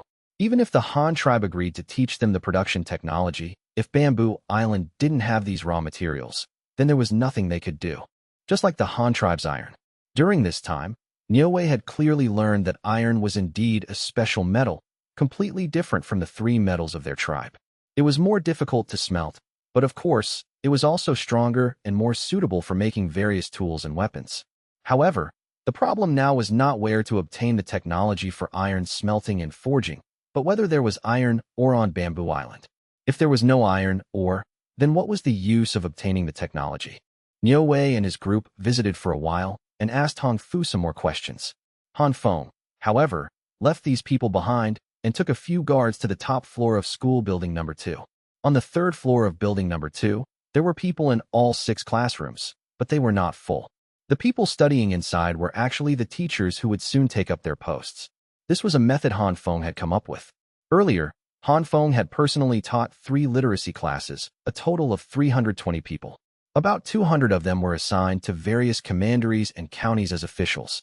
After all, people who could read were needed for things like household registration and property registration. The remaining 100 or so had been staying in Hanyang City to continue their studies. These people were the teaching staff Han Feng had prepared, but it was still not enough. The Han tribe currently had 2 schools. One was in Hanyang City, with a total of 4 3-story school buildings. Each floor had 6 classrooms, designed to accommodate 3,600 people studying at the same time. The actual conservative estimate was to enroll about 2,500. The remaining classrooms would serve as teachers' offices and the printing workshop. The main enrollment targets were the children of residents of Hanyang City and Riyang City. The school in Riyang City was under construction and not yet completed. However, it wouldn't take more than 10 minutes for students from Riyang City to come to Hanyang City for school by boat, so time was not an issue. The government would fund a few school boats, to specifically transport students to and from school in the morning and evening. The other school was in the government office district of Luoyang Commandery. It was a large campus with an independent playground and flagpole, not far from the Luoyang Commandery governor's mansion.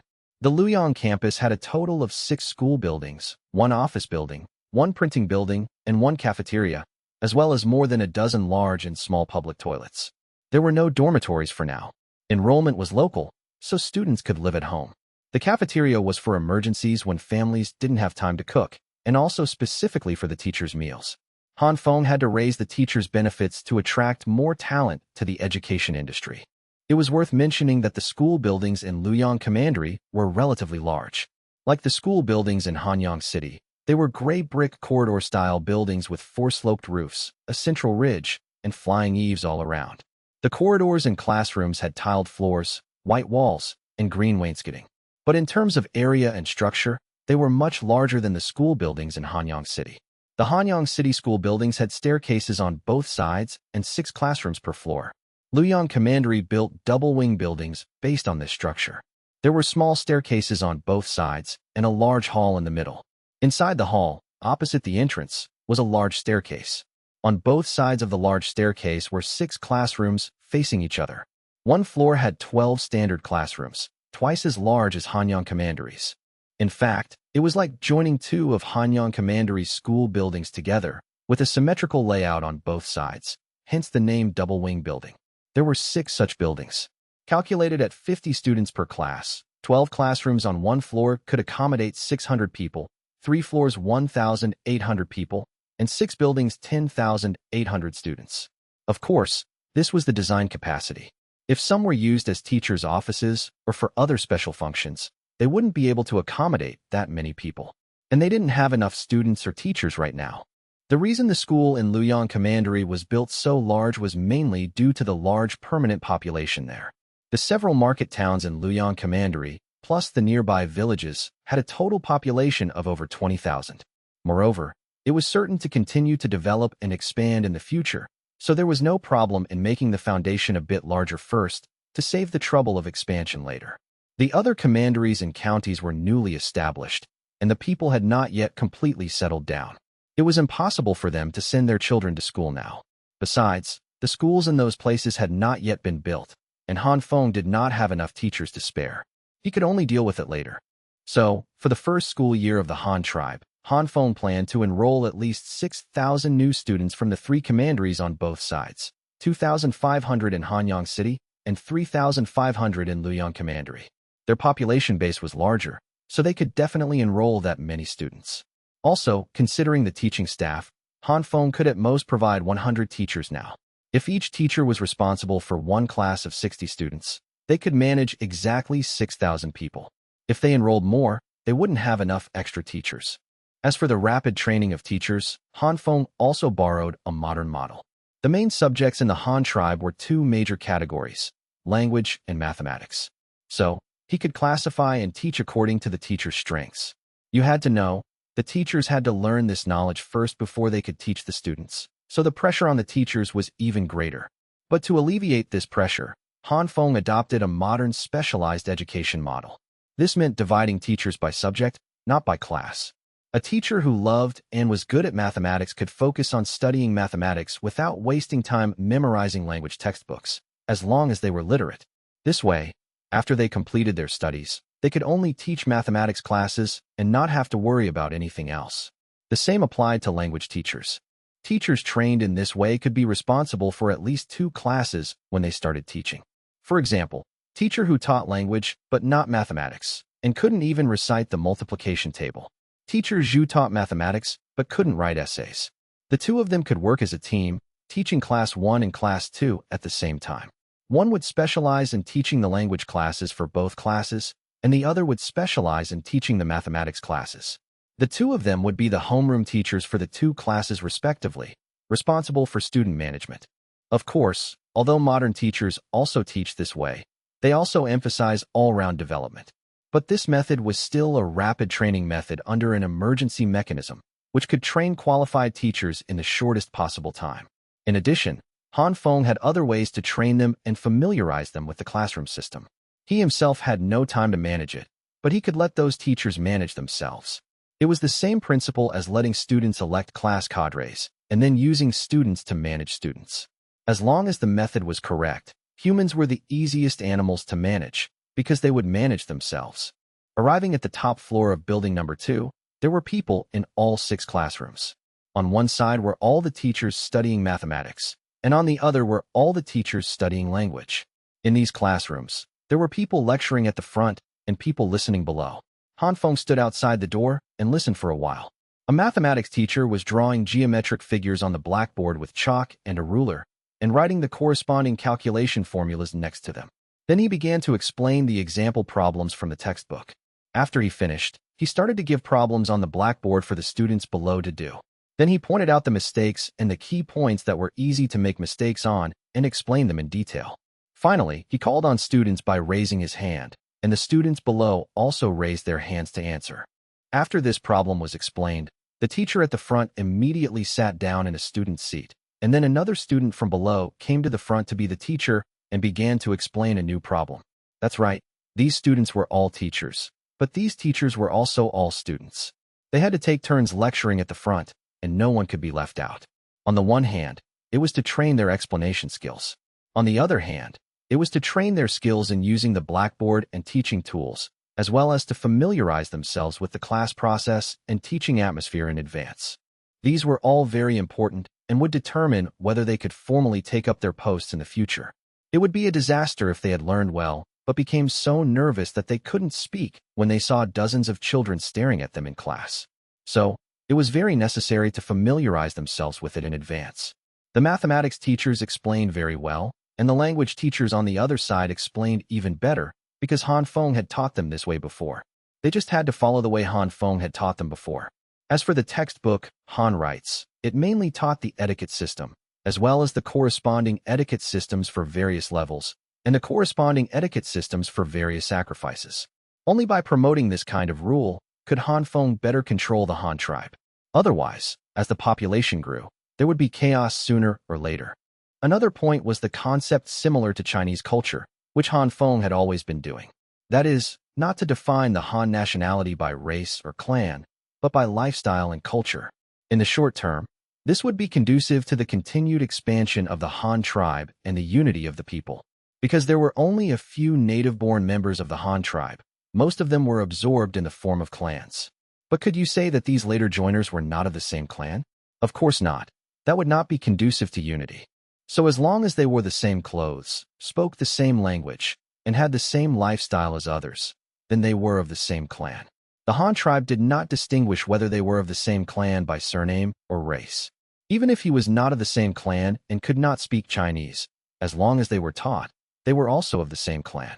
It was for this reason that although the regimes controlled by the Han Chinese were constantly overthrown throughout history, China is still called China after thousands of years. The concept of defining a country by its culture is of paramount importance. After checking the preparations of the books and teachers, and seeing that everything was proceeding in an orderly manner, Han Feng left the school with peace of mind and went to the government office building next to the school building. Then he summoned the officials in charge for a meeting to assign them this year's enrollment tasks: compulsory education and mandatory enrollment. For all residents of Hanyang City and Ruyang City, Luoyang Commandery to be issued separately. All children over the age of 7 and under the age of adulthood, 13, must enroll in school. Special circumstances should be reported to the local government offices in a timely manner. Parents of all students should actively cooperate and prepare the corresponding learning tools and learning environment for the students. They should report to the school on the 28th of the first month of autumn, which is August 28th of this year, for class assignment, book collection, and other matters. There is no tuition or book fee for enrollment. Students only need to prepare their own stationery and school bags. Stationery is sold at the school. Students' attire must be clean and tidy: long-sleeve tops, long pants, socks, and shoes or boots. In addition, a water container should be prepared. Parents who fail to send their children to school without reason are guilty of a crime and will be fined 500 yuan and sentenced to 2 months of labor. On August 2nd, identical official documents appeared simultaneously in Hanyang City, Ruyang City, and Luoyang Commandery. At the school gates, inside and outside the city gates, at the government office entrances, at busy intersections, and next to wells, identical announcements were posted. And next to them, there were clerks or recruited idlers explaining the contents of the official documents to passers-by. As soon as this news came out, more than half of the Han tribe was in an uproar. This was big news. Within a day, all the residents in the city knew about it. They chattered and gathered together to discuss it. Everyone still didn't know if this was good news or bad news. School? What school? Are they conscripting such young children to work? What can they do? And we have to prepare so many things. A farmer who couldn't understand thought it was the government recruiting labor again. But what was the meaning of specifically recruiting children this time? He had never heard of it before. Besides, even if the children went, they couldn't move much. The heavy lifting still had to be done by adults. It's not work. Going to school is going to school to study, to learn to read and write, understand. A clerk in black stood next to the notice board, explaining to the crowd surrounding him. Oh, the farmer who had just spoken let out an, oh, as if he understood, but he was still not quite clear. Do all families' children have to go to this school? Where do they go? Is it far? Someone in the crowd asked again. Yes, all families. As long as the children meet the age requirements, regardless of gender, they must go. If anyone doesn't let their child go to school, then the child's parents are guilty and will be fined a lot of money and have to do 2 months of unpaid labor for the government. The place to go to school is the school. It's over by our commandery government office. There's a group of tall buildings, that's the school. The children who go to school can go home every day and then go to school every morning. The clerk explained to the crowd again. But now it was late summer and early autumn, the season when this year's last crop of grain was in transition. The newly harvested corn had not yet been dried and threshed, and the newly planted corn had just sprouted. A lot of the work of shelling corn at home could be done by the older children of 11 or 12. The younger ones of 8 or 9 could also help feed the chickens, herd the sheep, light the fire, and cut pigweed. Therefore, many people actually didn't want their children to go to this school. They didn't know what use it would be. Wasn't it just delaying their work at home? So someone had a clever idea and immediately came up with a plan to muddle through and hide their child. Sir, my child burned his foot with boiling water a few days ago and still can't walk. Does he not have to go to school then? Oh, burned his foot? That's easy. Take your household registration and the child to the government office to get a certificate. Just hand in the certificate at the time of enrollment. But if you are concealing the truth, or if there is no injury, it will be treated as disobeying the edict and preventing your child from going to school without reason. You will be fined 500 yuan, and the 2 of you will go and do 2 months of labor for the government. You'd better think it over carefully. During the meeting, this clerk had heard his leader specifically introduce the possible situations and told them that some people might make excuses and not cooperate.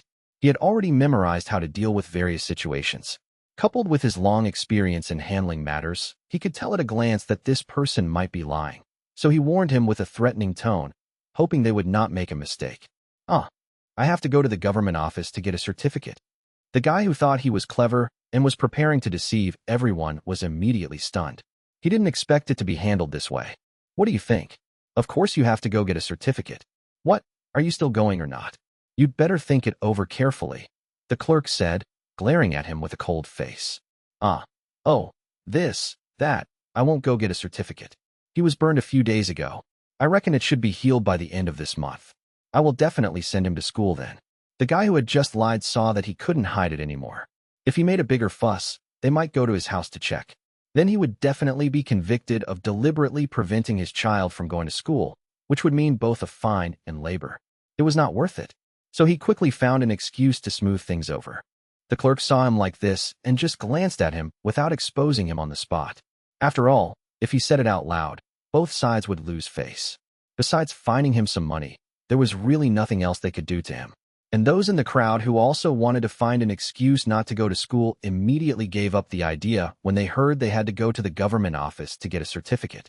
Just then, they heard the surrounded clerk say again, "Let me tell you, this schooling is not for the tribe, nor for the government office, but for your own children. After going to school, they can read and write, and also learn arithmetic. In the future, even if they don't become a clerk like me after graduation, they can still become a skilled craftsman, which is at least a little better than farming. Those who study well can even get titles and other rewards, so you don't have to worry about your children going to school at all. Besides, Even if you don't become an official or a craftsman, in the future, if you become a small vendor or go shopping on the street, if you learn arithmetic, you can also calculate accounts better, so you won't be cheated without even knowing it, the clerk said, this time earnestly persuading the surrounding crowd.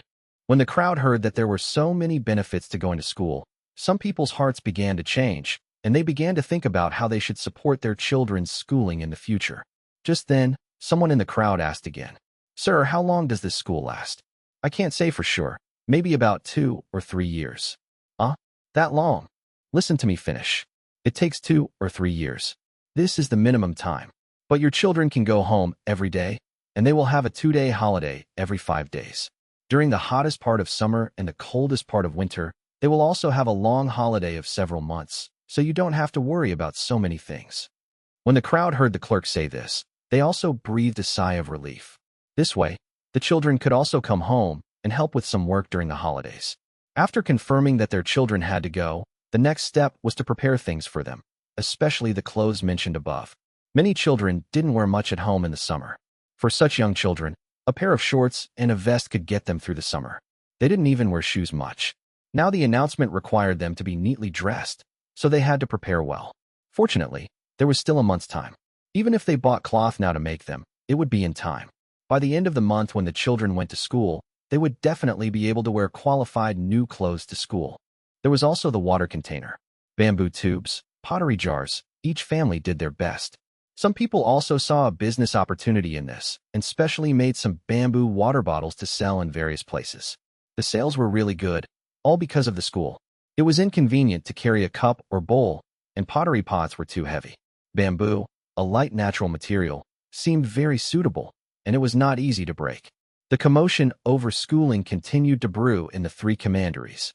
The children who knew they were about to start school also grew excited, gathering in 2s and 3s. Their main behaviors included the following: being dragged by their parents to take a bath, being caught by their parents to have their measurements taken for new clothes, escaping their parents' clutches to go out and play, and running to the large school buildings in groups of 3 or 5 to visit. Of course, there were also more serious ones. For example, parents who worked in workshops or government offices understood the importance of learning better. With knowledge, their children could get good jobs in the future, either as officials or clerks, or become highly skilled artisans. Even if they went back to farming or animal husbandry, they could do better than others. In short, there was one prevailing thought. By going to school and learning the skills taught by the leader, no matter what they did in the future, they would have more opportunities to achieve merit and earn a title than those who had not attended school. What was a title? A title was status in the Han tribe. It meant more land, more assets, more privileges, and a better life. The children from these families were held in high hopes because their parents had achieved their current status and identity only after learning to read from the leader. Therefore, they valued this opportunity even more. But those farmers who didn't quite understand what schooling was were not complete fools either. They didn't know what exactly was taught in school, but it was certain that Han characters would be taught. There was a phenomenon in the Han tribe now. People who could write were all given important positions by the leader and occupied a large part of the official system. So, if their children could learn to write, their family might just produce someone who wore an official's robe and a Liangwan cap. Of course, they weren't wrong to think this way. After all, formal education in the Han tribe was just beginning. The first batch of educated individuals would surely be in high demand. In all walks of life, the addition of educated people could lead to better performance.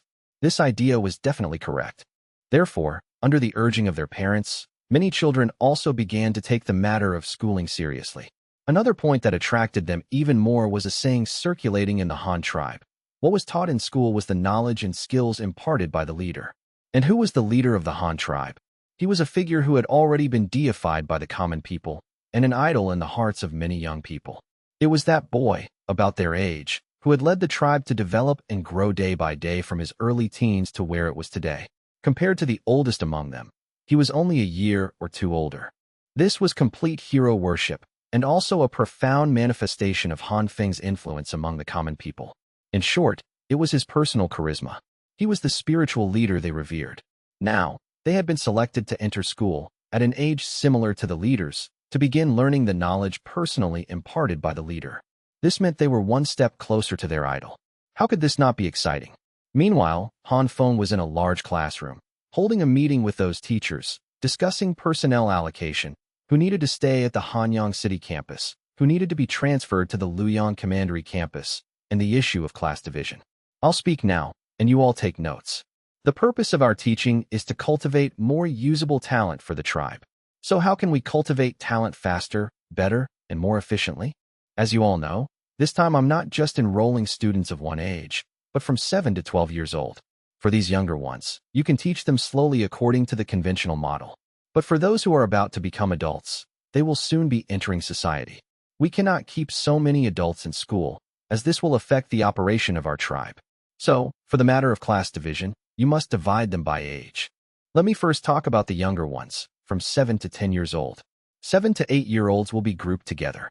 Then, they will be divided equally according to the total number, with 60 students per class. Boys and girls must be divided equally, so that the gender ratio in each class is roughly the same. 9 to 10-year-olds will also be grouped together, using the same method.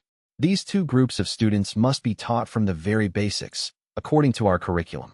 There's no need to rush, but you must teach them well. I hope that in a few years, these children will all become talented individuals. The rest are the older ones, 10, 11, and 12. These three age groups will form their own classes, with students of the same age grouped together.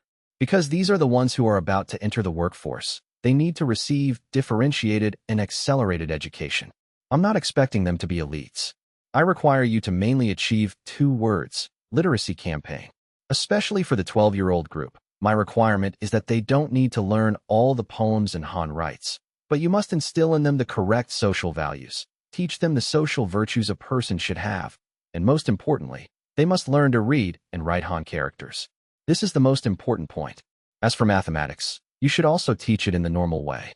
I don't require everyone in this group to be proficient, but you must select those with good math scores and then provide them with specialized and focused training. Another very important thing is that for the 12-year-old group, 25% of their class time must be spent on interest-based education. What does this mean? It means that every day, half a morning or half an afternoon must be set aside for them to have interest-based activity classes, mainly to learn experience and skills, and to cultivate talent in a targeted manner. For example, if they like mathematics, you can ask the students what they want to do in the future. Do they want to work in a government office as a bookkeeper, or do they want to go to a workshop to be a craftsman? If he wants to be a craftsman, then every day, set aside a small part of the day to organize these people with the same interests and send them to the workshop to visit, learn, and practice. Start as an apprentice, using the knowledge they learned in class to be a better craftsman, and strive to have these people ready to enter the workforce directly after 1 year. Of course, it's also fine if they like farming and animal husbandry. We have a natural science class. If there are those who like biology, you can also organize them. During the activity class, let them go to the breeding farm to participate in internships, personally learn breeding techniques, and see if they can use the knowledge they have learned to make any useful innovations. You can also take advantage of the busy farming season to observe the growth process of various crops, whether there are better ways to grow more grain, or how to improve the efficiency of farm work. These are all things you can organize students to discuss and learn. The same goes for the girls. There are many female teachers among you. You should be more concerned about the future of these girls. Whether it's learning textile technology, or learning clothing tailoring, or farming and animal husbandry. For those with outstanding achievements, you can even support them to stay in school and teach. This applies to the boys as well. You are the first batch of teachers in the Han tribe, but certainly not the last. Our teaching team will only continue to expand in the future, so you should also pay more attention to your successors. The same goes for the 10 and 11-year-olds. As the age decreases, you can pay more attention to all-round development. But students of these two ages must also participate in interest-based activity classes. The proportion of class time can be less, but it must be there. For example, 10-year-olds can have 1 activity class per week for 1 afternoon. This way, they can do a little more and learn a little more technology. For 11-year-olds, arrange activity classes at a frequency of twice a week or once every 2 days, so they can learn more. When they are promoted to 12 years old, the frequency should also be increased to once a day to prepare them for starting a family and a career in the future. There is one more thing, very important. Older students are allowed to have relationships, but they can't mess around.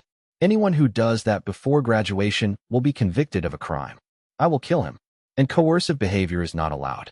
If they want to get married and have children, they can do so after graduation, on the day they become adults, after the government office has issued them an independent household registration, as well as land and a house, and they have officially registered their marriage. Remember this bottom line. Forcing childbirth at too young an age has no benefits at all.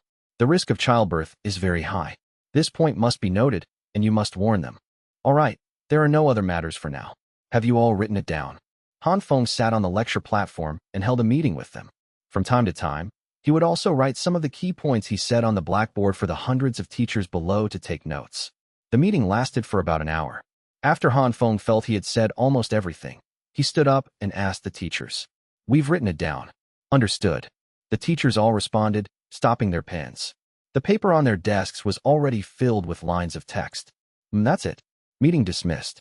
Go back and summarize the content of today's meeting carefully. You will be taking up your posts soon. I hope you can all work hard and educate more talent for our Han tribe. Han Feng encouraged the many teachers and then directly announced the dismissal of the meeting. The teachers below also quickly stood up, bowed, and respectfully saw the leader off. After the meeting, these teachers also packed up their things and set off for their workplaces. Those in Hanyang City were exempt. They didn't have to move. Those assigned to Luoyang Commandery had to leave now. They also had to arrange for moving. The houses there were ready, and they could move in with their luggage. The main thing was to familiarize themselves with the school environment there first. When Han Feng returned home, his first wife, Xiao Dai, and second wife, Zhan Ying, were also busy with their own things. Although they were pregnant, they were not far along, so it did not affect their activities. Therefore, in the past few days, Han Feng had assigned them a task, which was to teach the women in the city how to make school bags. The style of the school bag was designed by Han Feng. One was a single-shoulder crossbody bag with a long strap, and the other was a rectangular cloth bag with 2 ropes threaded through the top in a crisscross pattern. The ends of the ropes were sewn to the 2 bottom corners of the bag. This way, the opening at the top of the bag could be tightened by pulling the ropes, and after tightening, it could become a simple double-shoulder backpack. This was a type of backpack that was very popular in school when Han Feng was a child. It was not a formal school bag, but a portable small bag that could only hold a few books for taking homework home at noon. It was also very easy to make. The key was that it didn't need zippers or metal buckles.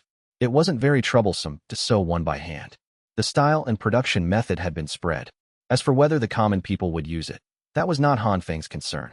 Perhaps some clever people among them could improve it. It was also possible that they couldn't afford it due to family conditions. But in the current situation of the Han tribe, there were no families that were so poor that they couldn't afford a piece of cloth. It was only a matter of whether they were willing to spend the money. Time passed in busy preparations. August quietly passed its halfway mark. The sailboat factory in Luoyang Commandery produced 3 new ships. 2 of them still belonged to Yu Ye's fleet. He was now specifically responsible for the geographical survey work within the Great Marsh, and didn't have many opportunities to use large ships. 2 were enough. On the contrary, the utilization rate of small boats was higher, because for some narrower waterways and shallower waters, the passability of small boats was higher than that of large ships. Sometimes they even had to use bamboo rafts. The large ship had become a mobile comprehensive supply station. So Han Feng directly allocated these 3 new ships to Jing Yin and Yu Mao for use as material and equipment transport ships for their coal mining development. In addition to the previous sailboat, there were now a total of 4 sailboats traveling between Luoyang Commandery and the Lu tribe, continuously transporting various preliminary exploration equipment and living materials, as well as more personnel. And after leaving the barbarian tribe, Yu Fu's fleet, which continued to advance downstream to the southeast, also discovered a more vast world. The territory of the barbarian tribe they had discovered before was a piece of flat land very suitable for human habitation. The bottom was flat, the soil was fertile, and it was close to the river and forest, very suitable for farming, grazing, and settlement. However, after they continued downstream for a few days, they found that there were fewer high mountains. Most were low hills. Stone mountains were basically no longer seen. Even if there were mountains, after field reconnaissance, they also found that most were earthen mountains with lush vegetation. There were also many plains. The river became more stable and wider, basically maintaining a width of about 300 meters. They also discovered more large animals in this place. Terror birds were common, and elephants and rhinos were also numerous. Wild cattle, horses, and antelopes were even more abundant. Correspondingly, the wolf packs, leopards, and groups of 3 or 5 saber-toothed tigers that preyed on them, as well as maneless cave lions, bears in the forest, and some herbivorous giant tapirs, jumping monkeys, foxes, rabbits, and other small creatures were not in short supply. Finally, Yu Fu, who often went out, came to a conclusion. This should be a plain that was no less than the Western Grasslands, and even larger than the Western Grasslands. It should be parallel to the Grasslands, on the east side of the Grasslands Great Lake, a super large plain opposite the Grasslands across the lake. He just didn't know how the resources were distributed in these places. Otherwise, this plain, in terms of topography and landforms alone, should be more suitable for development than the current mountainous area of the Han tribe. Of course, there were also many humans here. Abundant animal resources meant sufficient food. Although there were more ferocious beasts, ever since humans learned to use fire and make tools and weapons, no animal was a match for humans. So Yu Fu also naturally encountered large human tribes here. After leaving the barbarian tribe's territory, Yu Fu's party continued downstream to the southwest. After passing through a gorge, they finally entered a vast plain on August 10th. This stretch of the river was very gentle, with no fast-flowing rapids. In the context of the current era, it would be very beneficial for the Han tribe's water transportation. However, for future development, it would be more difficult to generate hydroelectric power. Hydroelectric power mainly utilizes the rapids formed by the height difference of a river. The greater the height difference, the faster the water flow, the greater the potential energy of the water, and correspondingly, the greater the kinetic energy that can be obtained. But every advantage has its disadvantage, and it was hard to say whether this was good or bad.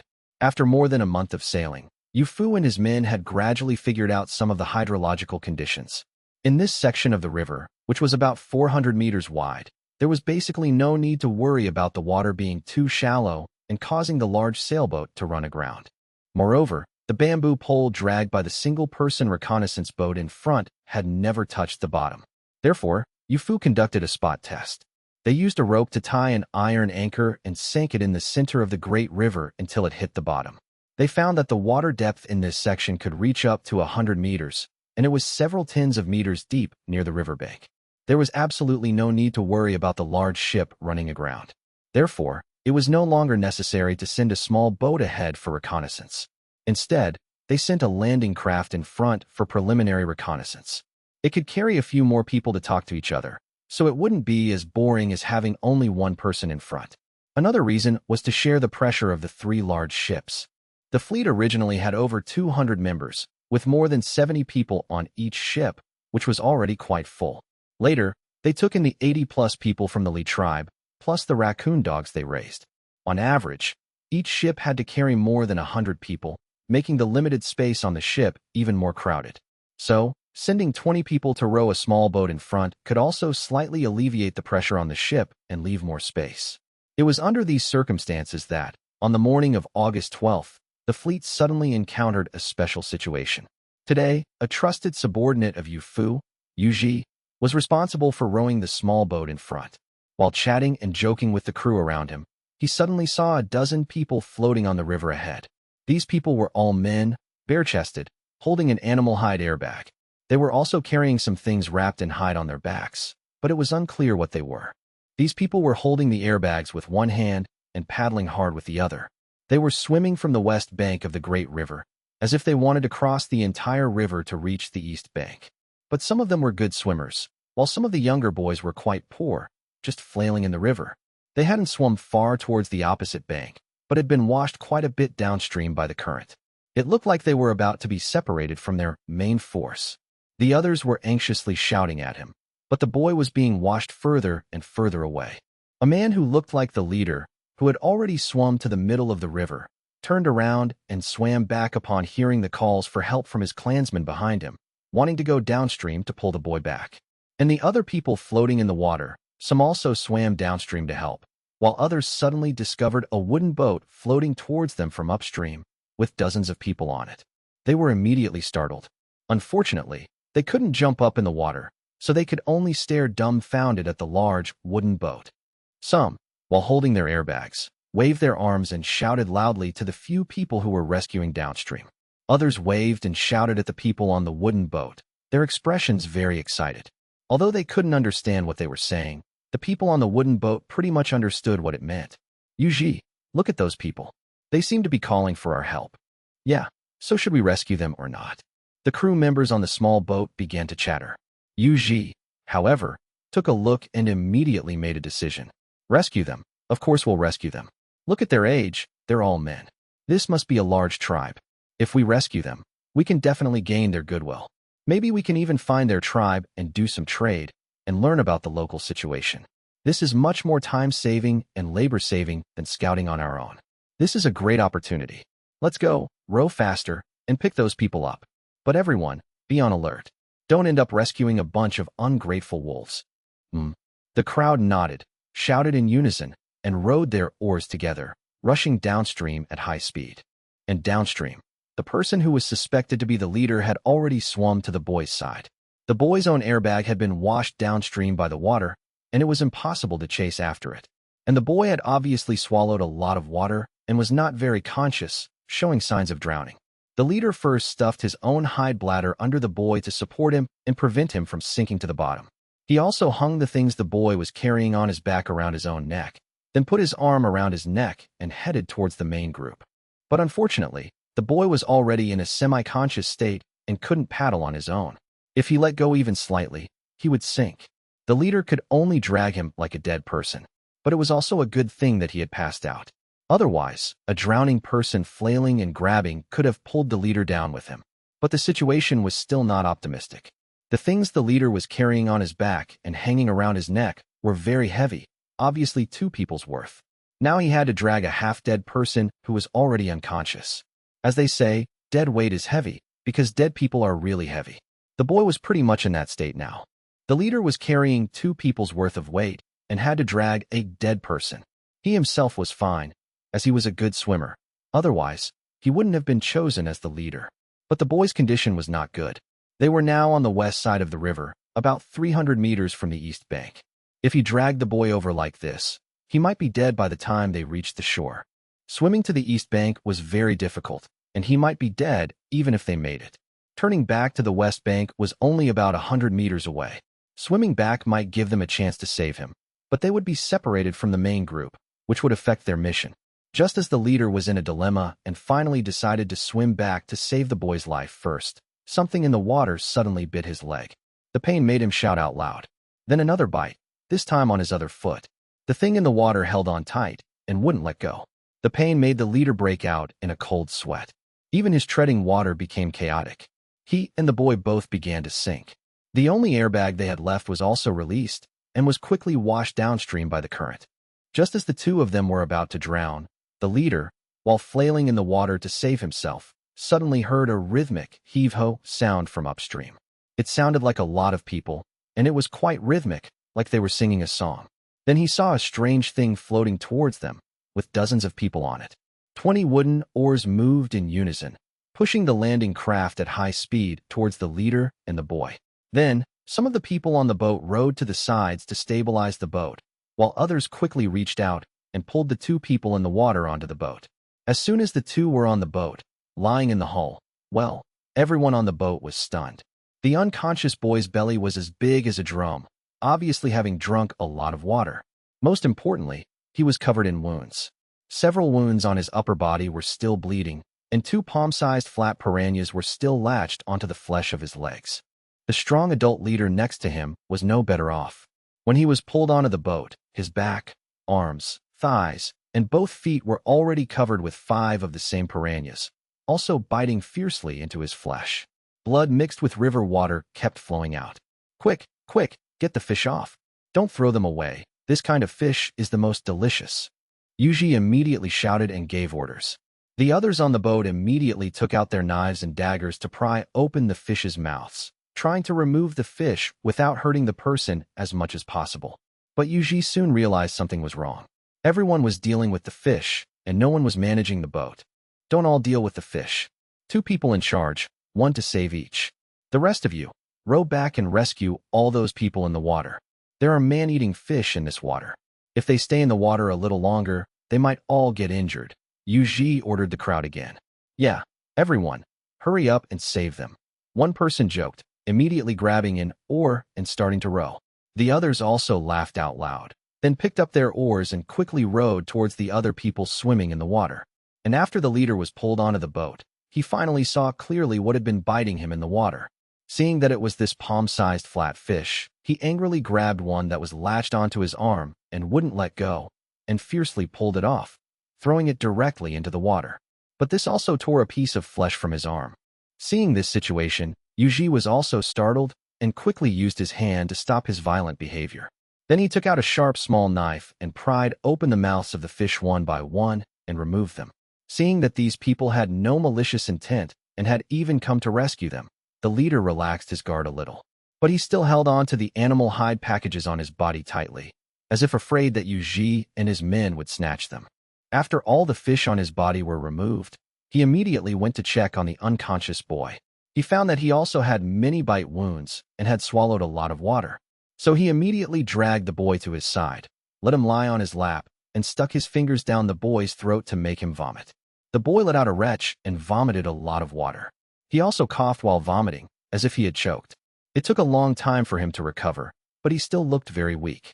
He squinted his eyes and had no reaction. While these two were saving themselves, the wooden boat had already rowed to the side of the others. The crew members also pulled them up one by one. And those people in the water, seeing that their own leader was also on the boat and nodded slightly at them, they then boarded Yuji's landing craft with peace of mind. In the process of pulling these people up, they found a few more people who were bitten by fish and quickly treated them. The others who were fine, under the protection of the leader, warily guarded the loads they were carrying. After they had rescued everyone, the 3 large sailboats behind them had also caught up. Yuji immediately raised the flagpole and sent a signal to the lead ship, then had the others row the boat towards the lead ship. The people who had just been rescued on the boat were also stunned. They didn't expect these people to have several even bigger monsters behind them, carrying hundreds of people.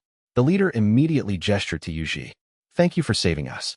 Please just put us on the other side of the river," the leader said, speaking the local dialect while pointing to the east bank of the great river.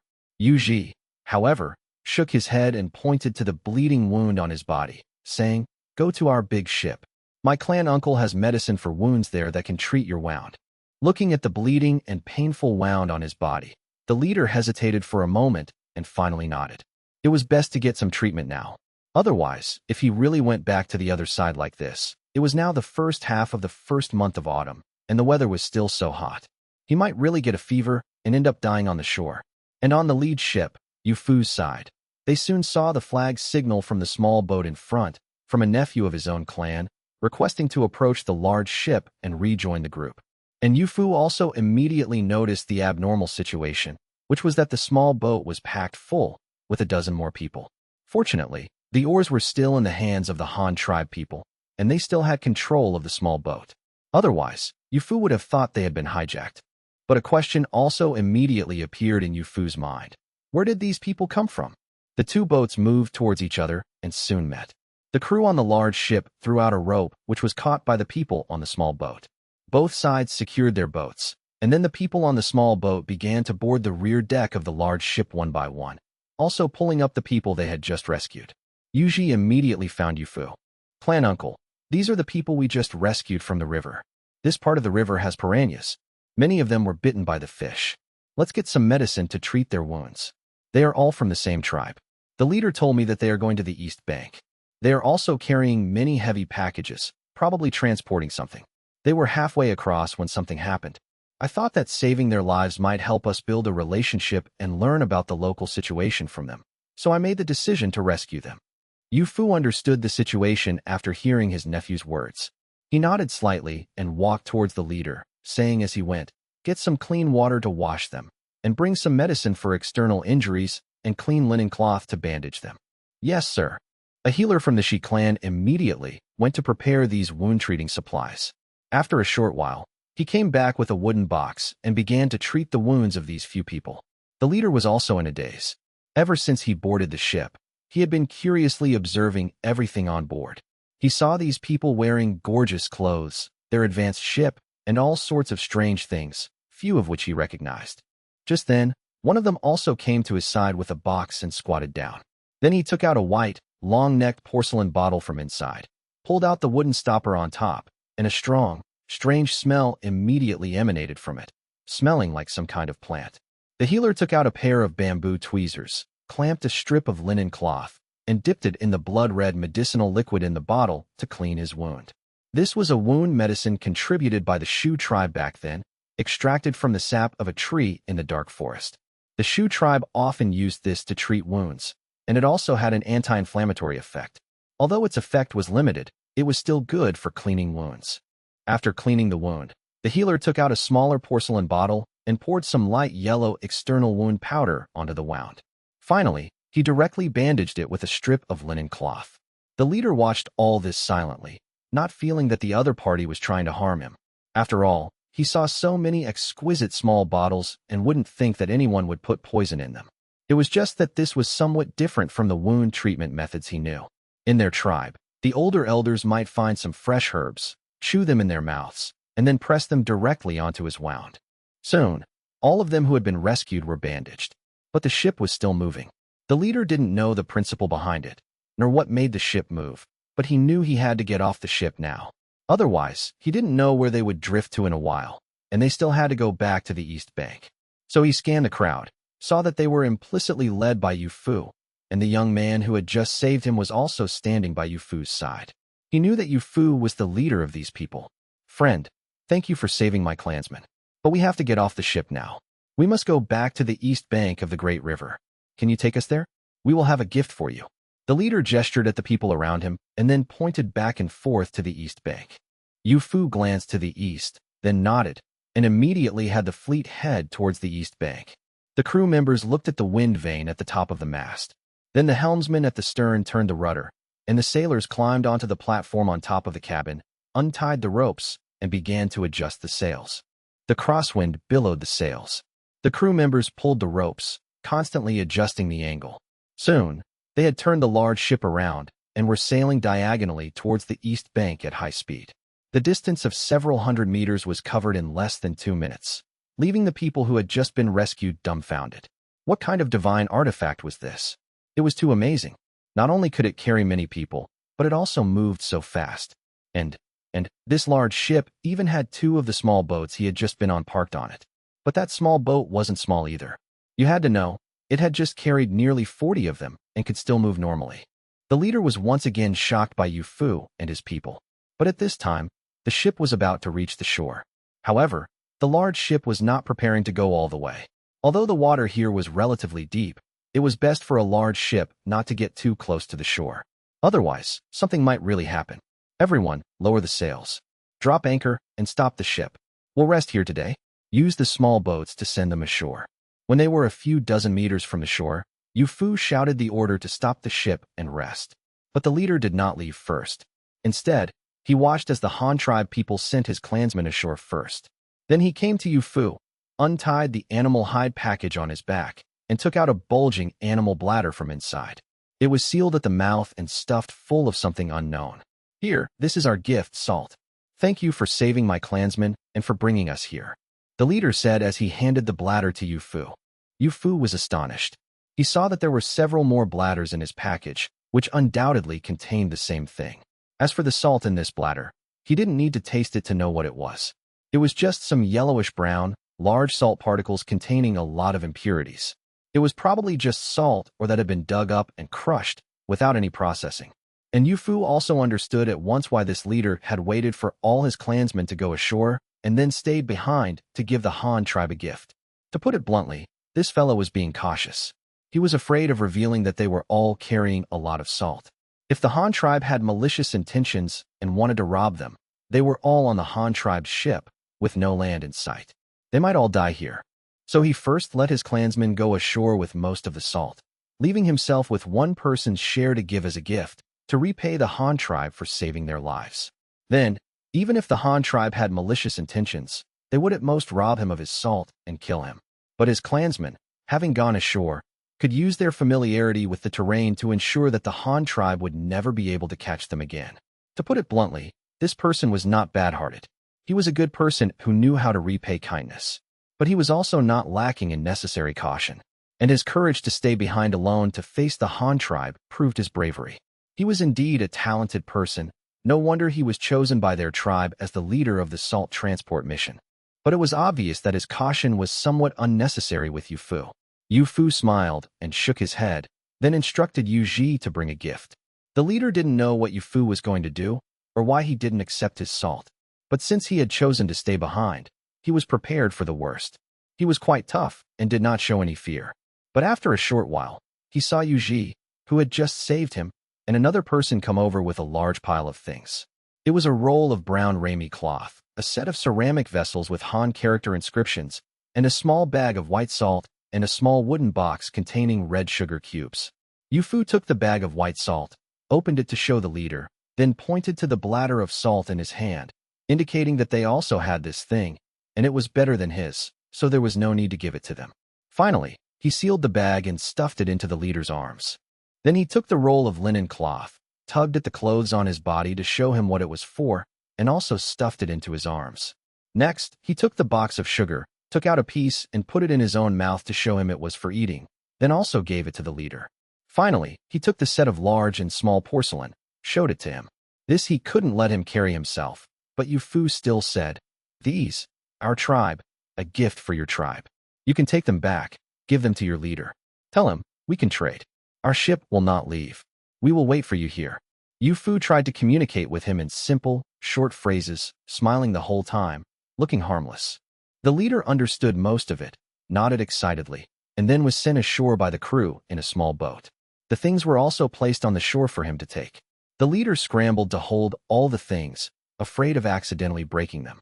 Then he immediately ducked into the woods by the river and soon met up with the clansmen who had gone ashore first. "Young, you're back. They didn't do anything to you, did they?" "Hey, what's this?" an uninjured team member asked as soon as he saw the leader return. But when the figure came closer, he saw that he was carrying a lot of things. "These are all gifts from that tribe to our tribe. They asked me to take them to the leader. Let's not talk about this now. Is that kid Chi okay? Is he awake?" The leader, called Yong, answered his team member's question and then asked about the boy who had been unconscious earlier. Him. He's awake. He said something bit him in the river, and he reached out to swat it away, but ended up losing his hide bladder. And more things started biting him, so he started flailing in the water. He thought he was going to die. He was even crying just now. Haha, that kid. Another uninjured clansman said with a big laugh. It's not his fault. He just came of age. This is his first time getting salt, so he has no experience. It's good that he came back alive. All right, everyone, let's hurry up. It'll be dark soon. We're all so tired today, and some people are injured. It's best if we don't spend the night outside. Let's hurry home. Let's go. If we're late, we might get snatched by wolves. Everyone, walk faster. There'll be hot porridge when we get back. Yong led the dozen or so clansmen, following the marks they had left earlier, and quickly headed back to their own tribe. And at the place where the Han tribe had anchored by the shore, Yu Fu had already ordered everyone to go ashore. It wasn't good to stay on the ship all the time, so only a dozen or so people were left on the ship to guard it, while the rest all went ashore to set up camp. Yu Ji, however, had been following Yu Fu, curiously asking him, "Clan uncle, do you think those people will come?" "They definitely will. This is a large tribe. Since they can get salt, and they brought so much, it means their tribe's population is also large. Even if it's not all for their own tribe to eat, they must be keeping it for trade with the surrounding tribes. But no matter what, a tribe that can find its own channel to get salt will definitely be relatively powerful. And the leader of a powerful tribe will definitely be a smart person, and also a person who is good at learning. Otherwise, he wouldn't be able to lead so many clansmen. So when they see the gifts we sent, the white salt, red sugar, cloth, and porcelain, these are definitely the technologies they have been dreaming of. They will definitely want to learn how to make them. So whether they plan to rob us, or trick us, or befriend us and ask us to teach them, in short, they must come. Otherwise, they won't be able to do anything. Yu Fu analyzed with a confident expression, and at the same time, he was also teaching this nephew of his, hoping that he could also do great things for the Han tribe in the future. But from a selfish point of view, he was also cultivating the next generation of successors for his own clan. Yu Ji thought for a moment and suddenly asked, "So clan uncle means they might still attack us? Isn't it dangerous for us to go ashore then? Why don't we wait on the ship?" Going ashore is our own decision. They won't think we'll go ashore, so they won't attack rashly. Because they think that even if they bring people to fight, we'll be floating on the ship, and they won't be able to do anything to us. The crew members haven't been ashore for several days. It's good to go ashore and relax. After all, the ship is too crowded, isn't it? But we still need to be on guard. Maybe they'll send people to watch us from a distance where we can't see them. Tell the men below, after the camp is set up, send people to gather some firewood nearby, and at the same time, scout the surrounding terrain. Also, spread the sentries out a bit further and have everyone keep an eye on the surrounding movements, Yu-Fu said with a smile, and then gave another order. Oh, I understand. I'll go arrange it now. Yuji listened thoughtfully. After he understood, he immediately went to arrange the sentries. On the other side, Young and his group, after a long trek of half a day, finally returned to a relatively large settlement. This settlement was located near a tributary of the Great River, not far from the main river. Near the bank were large fields of millet, which looked like foxtail grass. At this time, it had already formed ears and was in its flowering stage. A large swarm of bees was busy shuttling through the millet fields, collecting honey and pollinating the flowers of the grain. But now it was evening, and the bees were beginning to return home one after another. These bees flew in swarms back to the woods next to the settlement, where there were dozens of vine-woven boxes. The lids of the boxes had many holes, and the bees flew directly into them through those holes. An old man with white hair and a white beard, his body stooped, was standing next to the beehives. Seeing that the bees had all returned, he smiled happily, then opened the lid of one of the beehives, broke off a piece from the honeycomb inside, placed it in a reddish-brown, two-handled pottery jar, and then walked back humming an unknown tune, carrying the jar. The bees here were all artificially raised by the Yujiang clan, a skill passed down from their ancestors. And hundreds of years ago, they had also learned to cultivate millet and broomcorn millet, and had developed the technique of firing pottery. Now, they had developed into a considerable tribe, with a population of over 2,600. The tribe's houses were scattered across the plain by the river, already looking like a small village. The houses of the Yujiang clan were all triangular, tin-style stilt houses. They used wooden stakes to lay out the foundation on the ground, then built a floor. The floor was made of tree trunks as thick as a child's arm, arranged and woven together to form a large platform. On top of this, long branches were used to build a triangular tent frame, which was finally covered with thatch and straw to make a roof. It looked like a structure raised 1 meter off the ground, with no walls, only 2 sloping roofs sitting on wooden stilts. All the houses in the entire tribe were made this way. However, in the very center of the tribe, there was a circular altar built of stone, but nothing was sacrificed on it. It was always bare. At sunset, the women of the Yujiang clan had already begun to cook. They placed a type of reddish-brown pottery pot with 3 legs on the bottom and 2 ears on top on the ground, and directly lit firewood under the pot. Then they put millet, water, meat chunks, salt, and paste-like animal fat into the pot and boiled it over a high fire, saving even the need for a stove. This was the staple food of the Yujiang clan, which was meat porridge. The children chased each other among the houses, some also playing with their toys, such as 2-holed pottery ocarinas or flutes, blowing them like whistles. The men were sharpening stone or bone sickles, preparing for the autumn harvest next month. These sickles made of bone and stone were not very durable. The poor quality ones couldn't even last through one autumn harvest, so they had to prepare several more in advance every year before the grain harvest. The leader of the Yujiang clan, Xian, was standing on a huge rock by the river, looking out at his tribe's vast field of millet. He hoped that the last month and a half before the harvest would be blessed with good weather and that nothing would go wrong. Otherwise, the winter would be difficult. He was also waiting for the salt exchange team to return. Counting the days, they should be home today if nothing unexpected happened. In previous years, there had been no problems. Just as the sun was about to sink below the horizon, a dozen or so figures, supporting each other, walked towards the tribe from a distance. Although Xian was still far away, he could already hear the loud shouts of his clansmen welcoming them. So he also hurried over to meet them. Young, you're back? Was the journey safe? Is everyone back? Is Chi okay?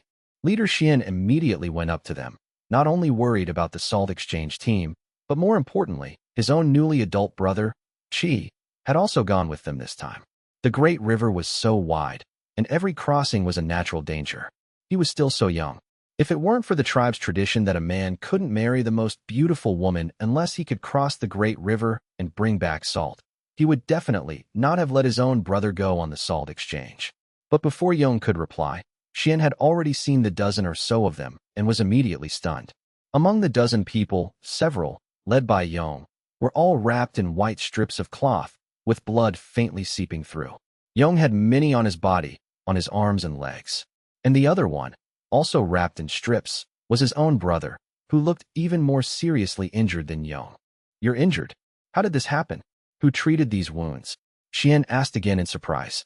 "Leader, can you let us have some hot water first? It would be even better if there's porridge. We're all hungry," Yong said, somewhat tired. "Oh, right. Quick, sit down. Go to the altar and sit. Someone, get them some hot water.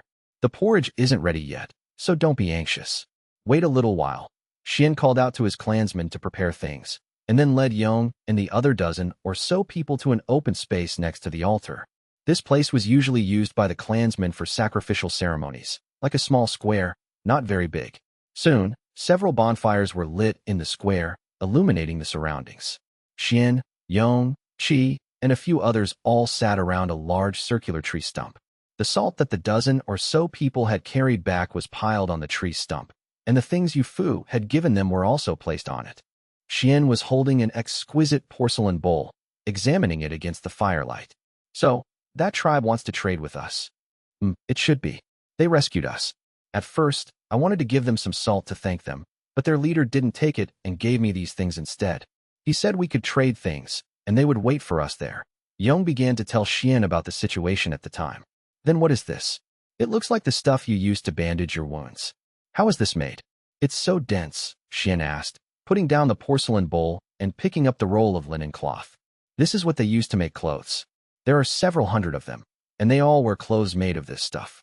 The men also tie their hair up on top of their heads, and those with higher status even have decorations in their hair," Yong said, recalling what he had seen. "Is there more? Anything else?" Xian became interested in the tribe Yong was talking about. There's a lot more. I don't know how to say it, but all their things are things we've never seen before." "Then just say it slowly, don't be anxious. Say whatever comes to mind. Someone, bring the meat porridge over. Everyone, eat while you talk. By the way, use this bowl to serve me." As Xian spoke, he handed the porcelain bowl to the person next to him. He was going to be extravagant today and eat with this beautiful container for once. Let me think. Right, the things they use to float on the water are all made of wood. The small ones can hold 40 people.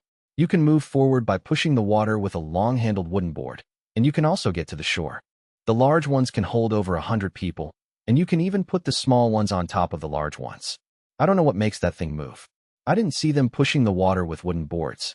They just pulled a few ropes, and the thing could move forward on its own and even turn."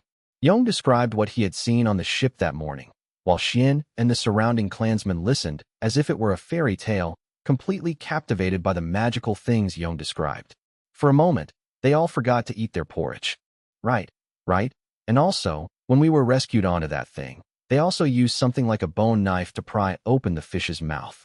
That kind of knife is very sharp and shiny. I don't know what it's made of, but it's very fast. I saw them cut through the fish's skin and flesh with a light cut," another injured person added from the side. "Things made of wood can float on water?" Xian asked doubtfully. It wasn't that he suspected Yong would lie to him, but his thinking was limited, and he couldn't imagine what that thing was, nor what method was used. "That thing is like a big house." "Yes, a big house made of wood that can float on water and also move. The wood they make is amazing. Big brother, look at this. This is made of wood. Isn't it beautiful?" Xian's brother, Qi, had also recovered by now and joined the conversation, holding up the small wooden box used for the brown sugar to show off to his brother. Xian had seen that thing before. At first, he thought it was just a square block of wood, so he didn't pay much attention. But now, Qi shook the wooden block, and there was actually the sound of something shaking inside. "This is empty? What's inside? How do you open it?" Xian asked, taking the box. "It's something to eat." Their leader took one out and ate it. I saw him eat it. Yong, who was at the side, helped open the box and showed the brown sugar inside to the leader. Xian pinched out a piece of brown sugar and looked at it against the firelight. The red, translucent sugar cube looked like some kind of gem. This thing must be very beautiful when viewed against the sun during the day.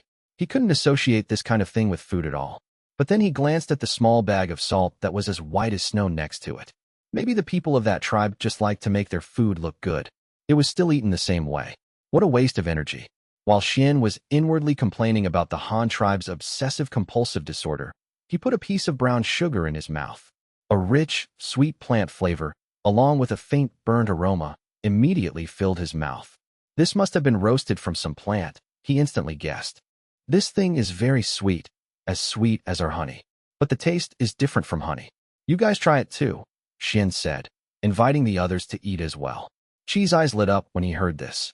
He immediately took a piece and put it in his mouth, savoring the unique sweetness of the brown sugar. He even said that this thing was better than their own honey. This was probably a case of the grass being greener on the other side. Other people's things were always better. Xian ignored his foolish brother and continued to talk to the others. This tribe has salt, and it's whiter than ours. They also have honey, and it's dry, easy to store, and can be carried with you when you go out. Their pottery is also better than ours. How can they make it so thin, and it's colored, with some pictures and symbols on it? And this thing for making clothes.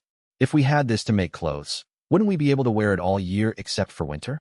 We wouldn't have to use grass leaves to make clothes anymore. This tribe is very powerful, Xian concluded after seeing these gifts. Then what do you mean, leader? Should we go and trade with them? If we trade, what should we trade for? What do we use to trade? They don't seem to be lacking anything, and we don't have anything to offer, Yong asked, drinking his meat porridge. Who says we don't? We have honey. We also have millet and broomcorn millet. We can teach them how to grow grain. Who says we have to trade things? Xian immediately disagreed. The Yujiang clan was a large tribe of over 2,000 people, after all. How could Yong make them sound so worthless, as if their tribe was very poor? But after thinking about it carefully, his tribe really didn't have much to offer. The Yujiang clan produced a lot of pottery, but the other party's pottery was more beautiful. The Yujiang clan had salt, and the other party also had salt, and it was better than theirs. The other party had materials for making clothes, while they did not, only animal hides and grass leaves. They also had sugar, but the Yujiang clan had honey. Although they were not the same, they were both sweet foods. He didn't know if the other party would want it. After thinking it over, it seemed that only his tribe's grain and planting techniques were something the other party probably didn't have. At least he hadn't heard Yong say so. Yong had indeed not seen the Han tribe take out any grain-like things. If the Han tribe didn't have it, then only the technique of growing grain was the most valuable. But such an important thing obviously couldn't be sold cheaply. They had to trade for some good things. Xian thought so, and Yong was no exception. If they were to give out the tribe's most important technique, they had to at least get an equivalent technique in return. Otherwise, it would be too much of a loss. So Yong asked from the side, "Leader, if we teach them how to grow millet, what should we ask for from them? If we don't trade for an equally important skill, then we'll be at a loss." Trade for a skill? Why trade for a skill? Xian said, glancing at Yong indifferently, thinking this fellow was really brainless to come up with such an idea. But we're giving out the skill of growing grain and the seeds. Shouldn't we also trade for a skill from them? Yong emphasized from the side. Are you stupid? You're satisfied with just one thing? Our tribe only has this one thing to trade. If we don't ask for more from them, where will we find such a good opportunity next time? Then what should we ask for? We only have this one skill of growing grain. We can't trade for much, can we? If we ask for too much, will they give it to us? Yong asked, puzzled. That's why I said you're stupid. What is a skill? Can you see it or touch it? It still has to be taught by others. In that case, it's better for us to just trade for a few people from them. As long as we find a way to trade for a few people from them, are we still afraid of not being able to learn the skills? When they join our tribe, won't they have to use whatever skills they have? We can just learn from them then. Isn't that better than trading for one skill? Xian said, looking at Yong with contempt. Yong's eyes lit up after hearing the leader's idea, and he slapped his thigh in excitement. That's right. A skill is something you can't see or touch. It's all in the people who have the skills.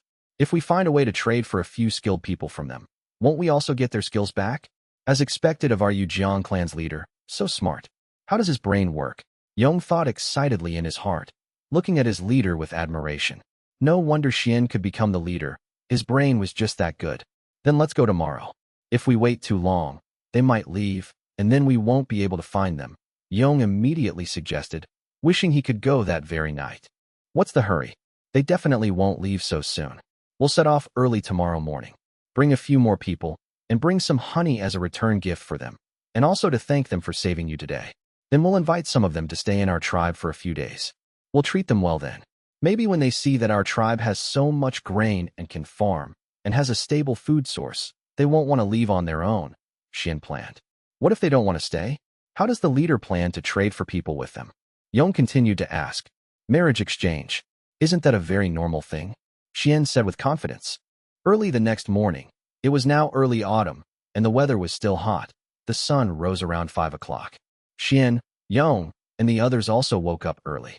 They took some pottery jars to the beehives to collect honey and also put a lot of honeycomb in the jars as a return gift for the Han tribe. These were all good things that could be eaten directly. In addition, Xian also had someone fill a small jar with some golden millet as a bargaining chip for trading with the Han tribe. Then, a group of them, led by Yong, set off in a grand procession towards the Han tribe's landing site. At this time, Yu Fu and his men were cutting down trees in the woods not far from the shore. Yu Fu wanted to erect a wooden pillar here at the camp as a marker to make it easier to identify the landmark when they pass by here again in the future. The surrounding area was all plains, with no obvious landmarks. If they didn't make some kind of mark, it would be really difficult to find this place again next time. Anyway, everyone had nothing to do, so they just did it. With so many people cutting down one tree, the speed was still very fast. In just over an hour, they had produced a clean, round log. Then they dug a hole on the riverbank and planted the pillar, hanging a piece of white cloth on top as a flag to make it more conspicuous. There was still plenty of time, so Yu Fu had everyone go around and collect some dry branches to make charcoal. It was inconvenient to carry firewood on the ship, but charcoal was fine. Charcoal was relatively light and had a high heat value.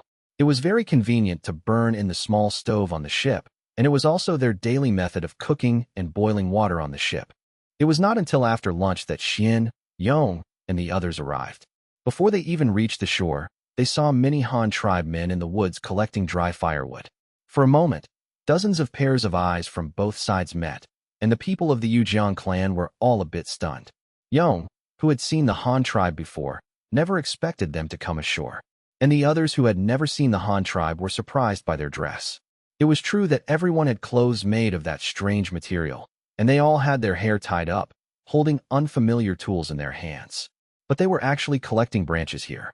This point seemed to be not much different from their own tribe, because the Yujiang clan also had to store firewood regularly.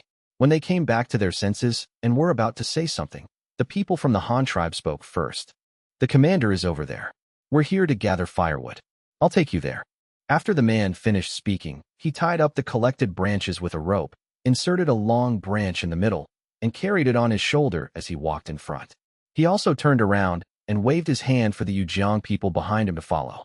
Xian and Yong exchanged a look, as if to say, the other party is just here to collect firewood, no problem. After the two of them saw the affirmative look in each other's eyes, they were relieved. They were really afraid that the Han tribe had come ashore with ill intentions towards them. The group quickly walked out of the woods. As soon as they reached the riverbank, Xian saw many people, about 200 or more, all men, all dressed the same. Needless to say, these were the people of the Han tribe. However, after hearing Yong's description last night, there was nothing that surprised him. What made him strange was that several round earthen mounds had suddenly appeared on the riverbank. Some were sealed very tightly, while others had several holes at the top and bottom, with smoke and fire constantly coming out of them. He didn't know what the Han tribe was up to. Commander, the people from yesterday are back. The guy who had just been carrying the firewood shouted to Yu Fu as soon as he returned to the camp. Yu Fu also put down the shorthand brush in his hand, complaining to himself about the leader making him write a log every day, while standing up with a smile to greet the visitors. Welcome, welcome. I knew you would come.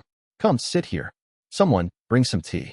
Yu Fu quickly put the paper and pen on the low table aside and invited Yong, Xian, and a few others to sit down. Yong was also very surprised. In just one day, the previously wild riverbank had changed its appearance. The tents were neatly arranged in several rows, and a canopy with a linen top had been set up in the middle. Under the canopy was a mat, and in the center of the mat was a rectangular low table.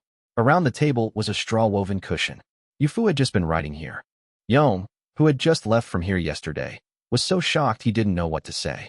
This speed, they had built their houses in one day. They looked no worse than the houses in their tribe.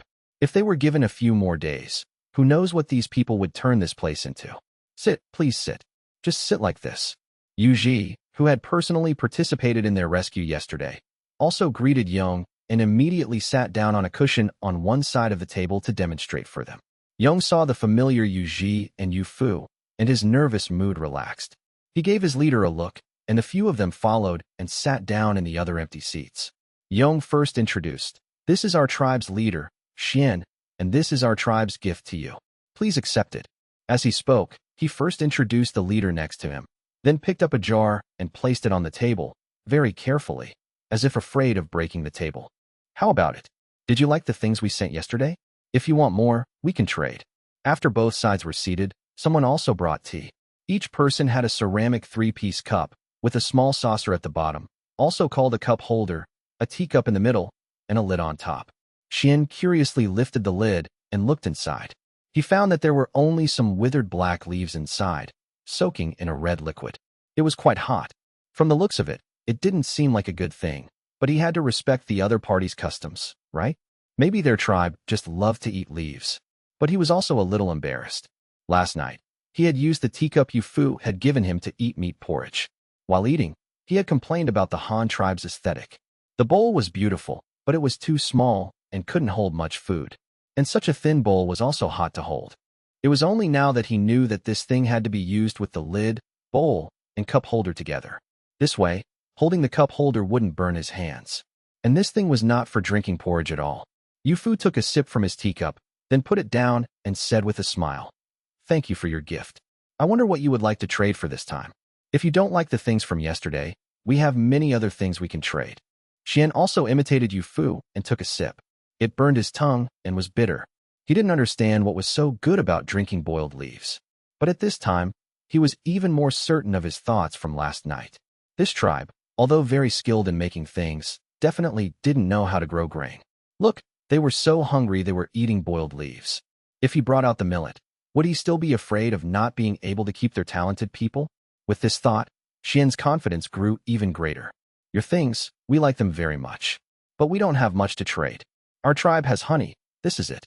Besides this, I don't think there's anything you need, because what we have, you also have," Xian said, gesturing to Yu Fu and holding up a honey pot for him to see. As if afraid that Yu Fu would look down on them, Xian immediately added, "But we can't offer much of this honey. But we can teach you a way to get food, a way that can feed everyone in your tribe, so you don't have to eat boiled leaves every day. This stuff won't fill you up." As Xian spoke, he put the cup lid aside, pointed to the tea leaves floating in the bowl, then patted his own stomach, gestured to everyone around, and finally brought out a jar of golden millet. Then he gestured excitedly, vigorously promoting how delicious their millet was and how many people it could feed. But when he had just brought out the millet, he saw Yu Fu's eyes light up. When they had brought out the honey just now, Yu Fu had only glanced at it and smiled. How could it be like now? Could this fellow be an expert? Did he recognize millet? It was naturally impossible for Yu Fu to recognize millet. But after eating grain for so many years in the Han tribe, he had long known the characteristics of grain and could distinguish between grain seeds and ordinary grass seeds. The yellow millet grains were plump and full. Although they were different from all the grain types in the Han tribe, he could still tell that this was food. If he had to compare, then this millet was very similar to the sorghum rice the Han tribe had recently obtained. It was just smaller than sorghum and had a different color. And from Xian's gestures, it seemed that they had been planting it for a long time and had mature planting techniques. This time, they wanted to trade the technique of planting this crop for things from the Han tribe. And it had to be said, Xian's approach had indeed piqued Yu Fu's interest. They were out here to survey the waterway. What was the purpose of surveying the waterway? Naturally, it was for future expansion. In that case, places with important resources would become the Han tribe's top priority targets. Grain was also a resource, and fertile land that could grow grain was even more of a resource. Trade with this? What is this called? Thinking of this, Yu Fu was already very excited. This was a new grain. Regardless of how it tasted, whether it was easy to grow, or how much it yielded, it was still grain. As long as it was a new grain seed, bringing it back would be a great merit.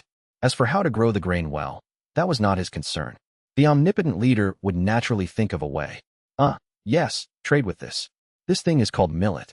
It's delicious and easy to grow. As long as you learn to grow this, I guarantee. No need to say more. This is millet, right? Where are the seeds for this? What should I pay attention to when planting? As long as you tell me these things, I will give you some more gifts. Xian on the other side was a bit dazed. Originally, He had wanted to emphasize the importance of growing grain. But now, he had only said half of it before being interrupted by Yu Fu, who was eagerly asking about planting millet, seeming to value this thing even more than he did. This was completely different from the script he had envisioned last night. Shouldn't it be him emphasizing the benefits of planting grain, and then the other party's eyes lighting up, begging him to teach them how to farm? Then he would set some conditions for keeping people or exchanging technology, and the other party would eagerly agree. This script was completely different. Although Yu Fu's reaction to seeing the millet was similar to what he had expected, very excited, very eager, and he also said he was willing to give some things, the order was reversed.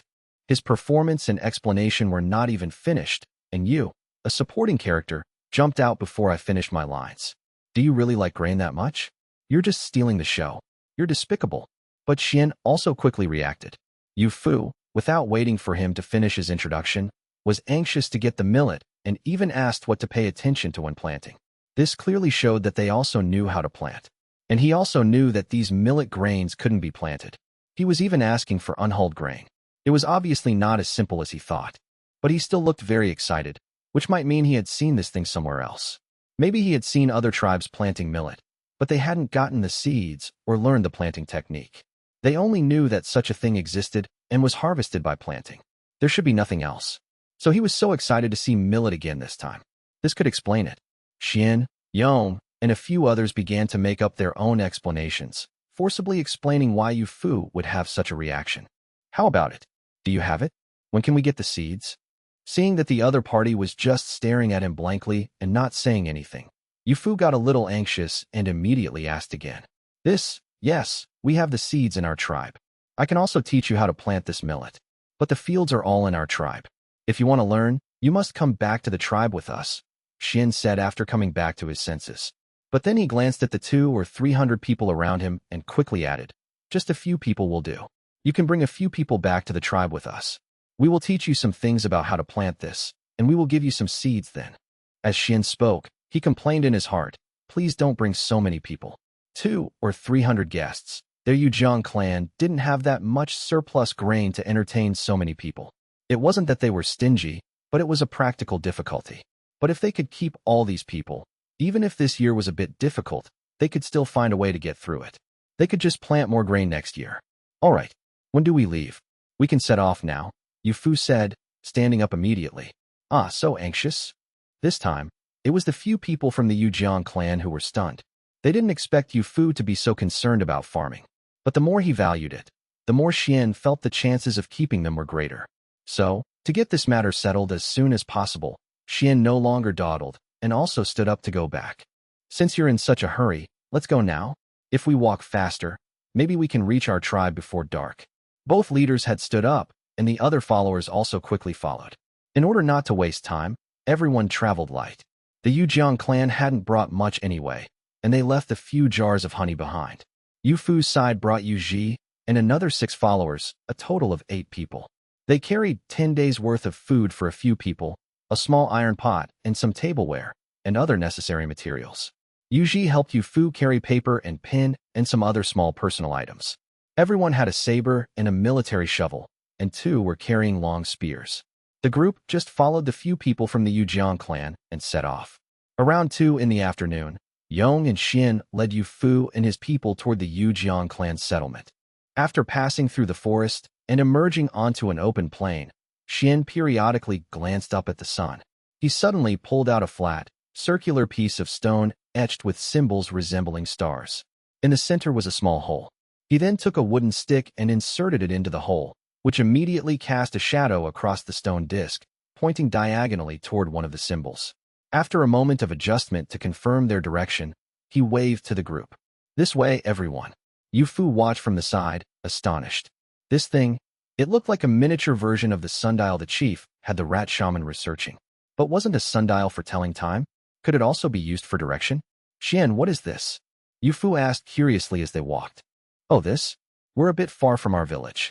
Without this, it's easy to get lost, Xian explained with a touch of pride. We use it to find our direction from the sun's shadow. With this, no matter how far our people travel, they can always find their way home. Although Yu Fu didn't understand everything Xian said, he grasped that it was indeed a tool for navigation. But Xian soon realized something. Where was Yufu's tribe? Yufu, where is your village? Is it far from here? How do you find your way when you travel so far? Oh, I know, Shin said, answering his own question before Yufu could. You've been following the great river the whole time, so you don't have to worry about direction. When you want to go back, you just follow the river home. Ha ha ha. Don't worry, when it's time for you to leave, I'll have Young escort you back to the riverbank. Our tribe is called the Han, and it's very, very far from here, Yufu replied. You're right. Following the river means we don't have to worry about getting lost. But the Han tribe has its own tools for finding direction.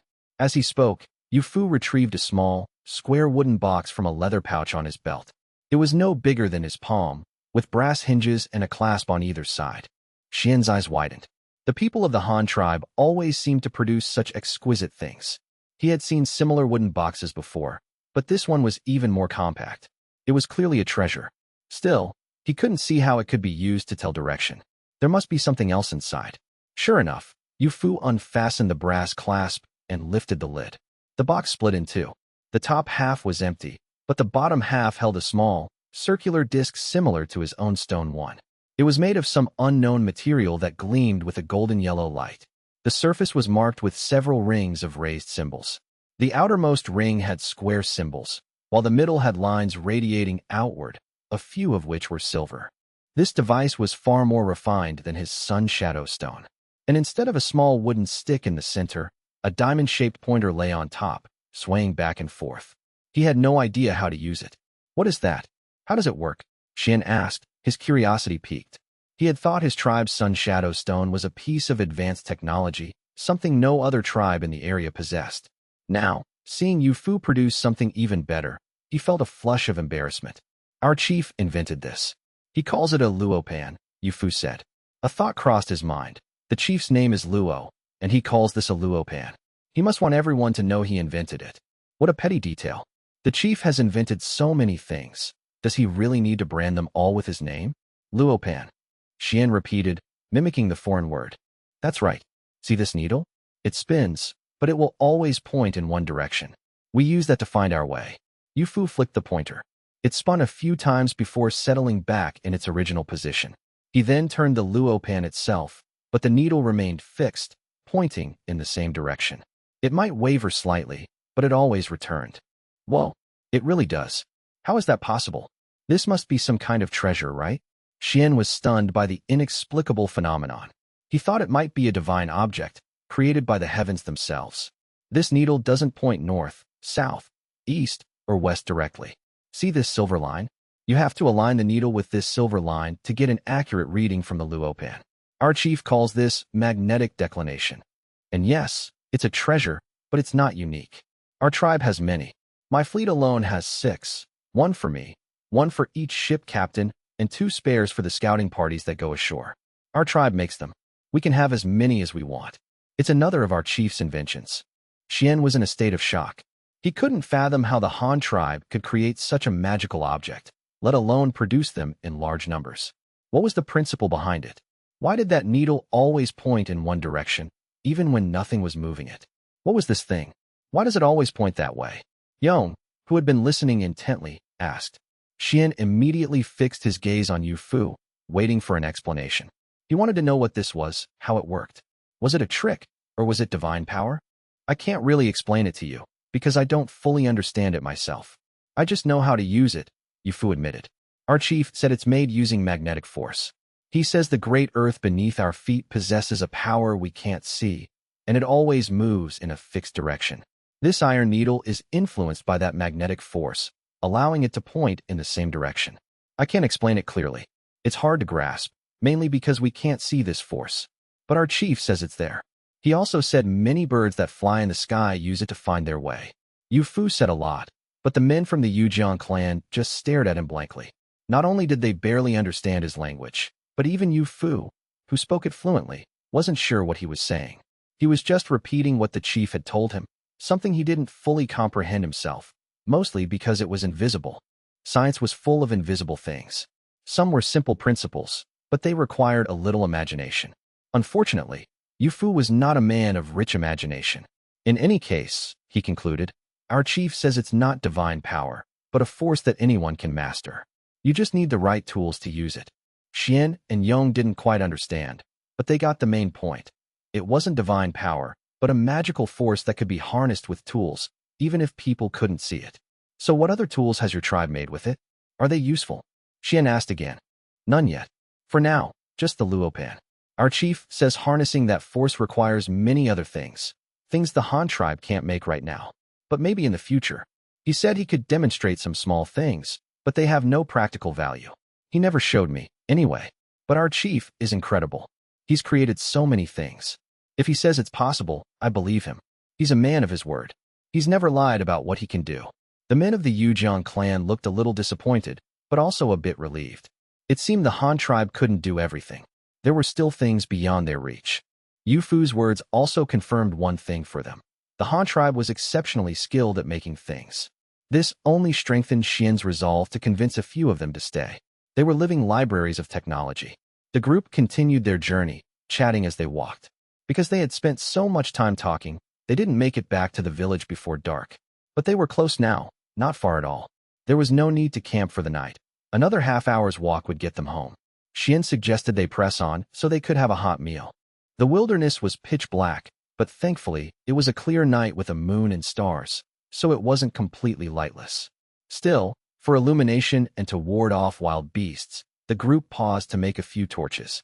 They used grease, dry grass, and wooden sticks, lighting them with flint. In this, the Yujiang and Han tribes were not so different, though the Han also used a steel striker, which made starting a fire much more efficient. As night fell, Yu Fu had assumed that without the sun shadow stone would be useless, and the Yujiang men would surely ask to borrow his Luopan to find their way. In the dark, with limited visibility, they were bound to get lost. But he was wrong. They would occasionally glance up at the sky, then lead the way forward without hesitation, murmuring things like, "This way," and "Not much farther now, we're almost there." Now it was Yu Fu's turn to be surprised. How were they navigating at night? The question popped into his head, and he immediately voiced his confusion. "By the stars," Xian said, pointing to the northeastern sky. "The moon and stars can guide you. Like that star there. See that one? That star never moves. It appears in the same spot every night." Yu Fu stared blankly. There were so many stars in the sky. How was he supposed to know which one Xian was pointing at? Still, he felt a newfound respect for people who could read the heavens. They were all madmen, just like the rat shaman, who spent his days staring at the moon. He'd looked at the moon his whole life. If that wasn't crazy, what was? The moon was one thing. At least there were only two of them. But this stargazing was even more insane. How could you possibly tell all those stars apart and remember the position of a single one? He wasn't interested in the subject, so he didn't press further. To him, the task of making the same observation day after day was incredibly dull. And Yu Fu was not a man who could sit still. He was restless by nature, a man who loved to roam, to see more places, to experience a wider world, a man like the wind. In his heart, he was deeply grateful to Han Feng for giving him this opportunity. He was free from the ties of the tribe, no longer burdened by the trivial affairs of his kinsmen. He could leave his wife and children safely in the village, never worrying about supplies, and equipped with the best means of transport. First carts and horses, now sailboats. With this support, he had truly seen places he never thought he would reach in his lifetime. Guided by the flickering light of their torches, they walked for another half hour and finally arrived at a vast, brightly lit settlement. Many people were outside their homes, cooking over fires. The scene was magnificent. Yu Fu and his men were stunned. They had guessed the Yujiang was a large tribe, but they had never imagined it would be this big. Judging by the cooking fires, the dwellings were spread over a wide area, at least the size of a village, with a population of at least 1,000. But it was night, and he couldn't see clearly. Yu Fu's estimate was off. The population here was far more than 1,000. "Ah, we're finally back. Haha, and just in time for dinner. You're in for a treat." Xian's spirits lifted the moment he set foot in his own village. Here he was the host. Come, have some water and rest here. I'll have someone make you some gum. You can taste our millet." He immediately began to play the gracious host, determined to treat them well and impress them with the prosperity and strength of the Yujiang clan. This was how he would convince them to stay. "All right, thank you for your trouble. We brought our own food as well. Tomorrow, you can try a specialty of the Han tribe." Hearing that he would get to eat the new grain, Yu Fu didn't stand on ceremony. The whole reason he'd agreed to come was to learn everything he could about millet. Now that he had the chance to taste it, he certainly wasn't going to refuse. Yong, come here, Xian whispered, pulling Yong aside as Yu Fu's group sat down around a large tree stump. I remember your sister is of age, right? Have her cook for the Han people. I think that Yu Ji, the one who saved you, is a good match. He's young, he did you a great favor, and he seems to have a good relationship with their leader. He must know a lot. Go arrange it. We have to make sure that Yu Ji stays. Huh? My sister? She.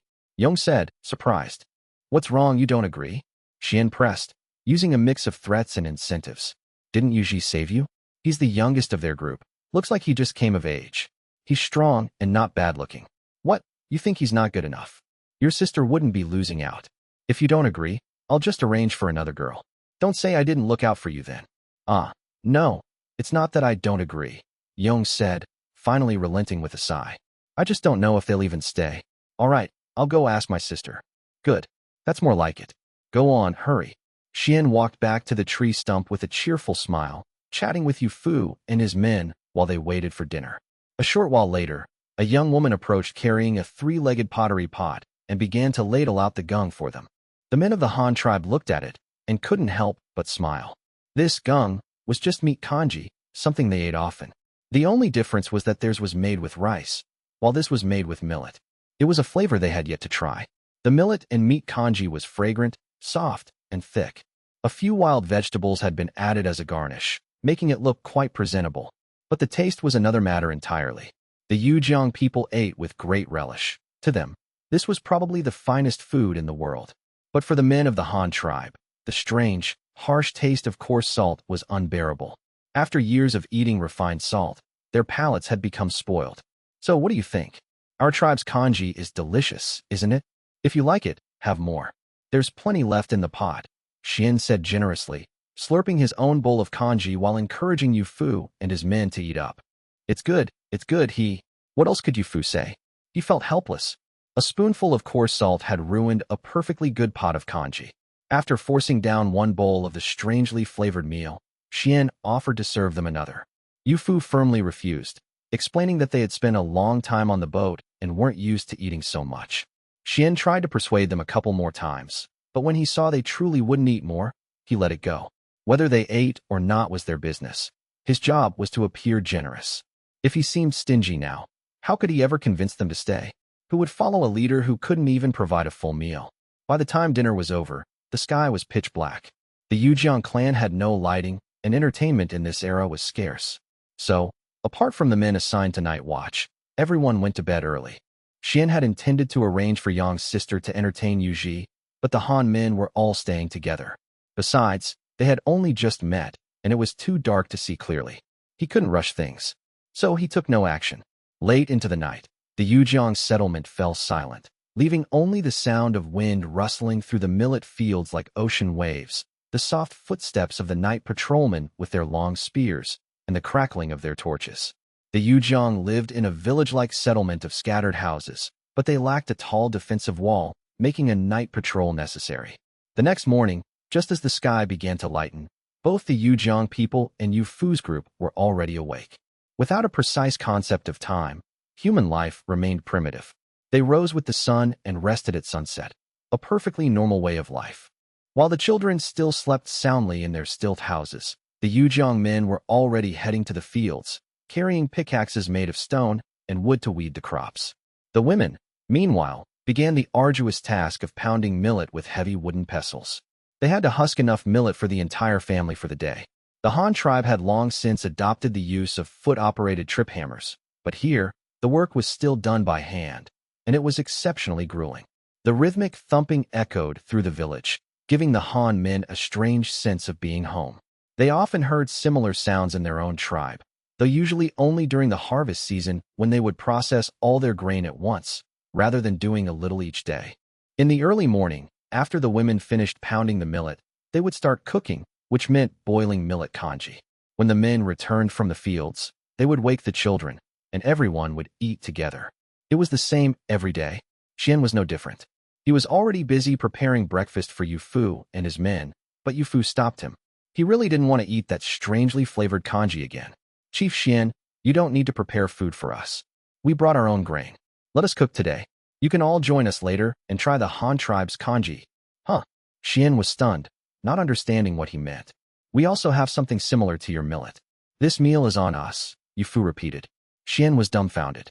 This was not how he had imagined things would go. No, this was a huge deviation. The Han tribe had grain too? Did that mean they also knew how to farm? If so, what advantage did he have to make them stay? Your Han tribe also grows millet. Yong, who was helping his sister pound grain nearby, interjected. His sister also stared at them in surprise.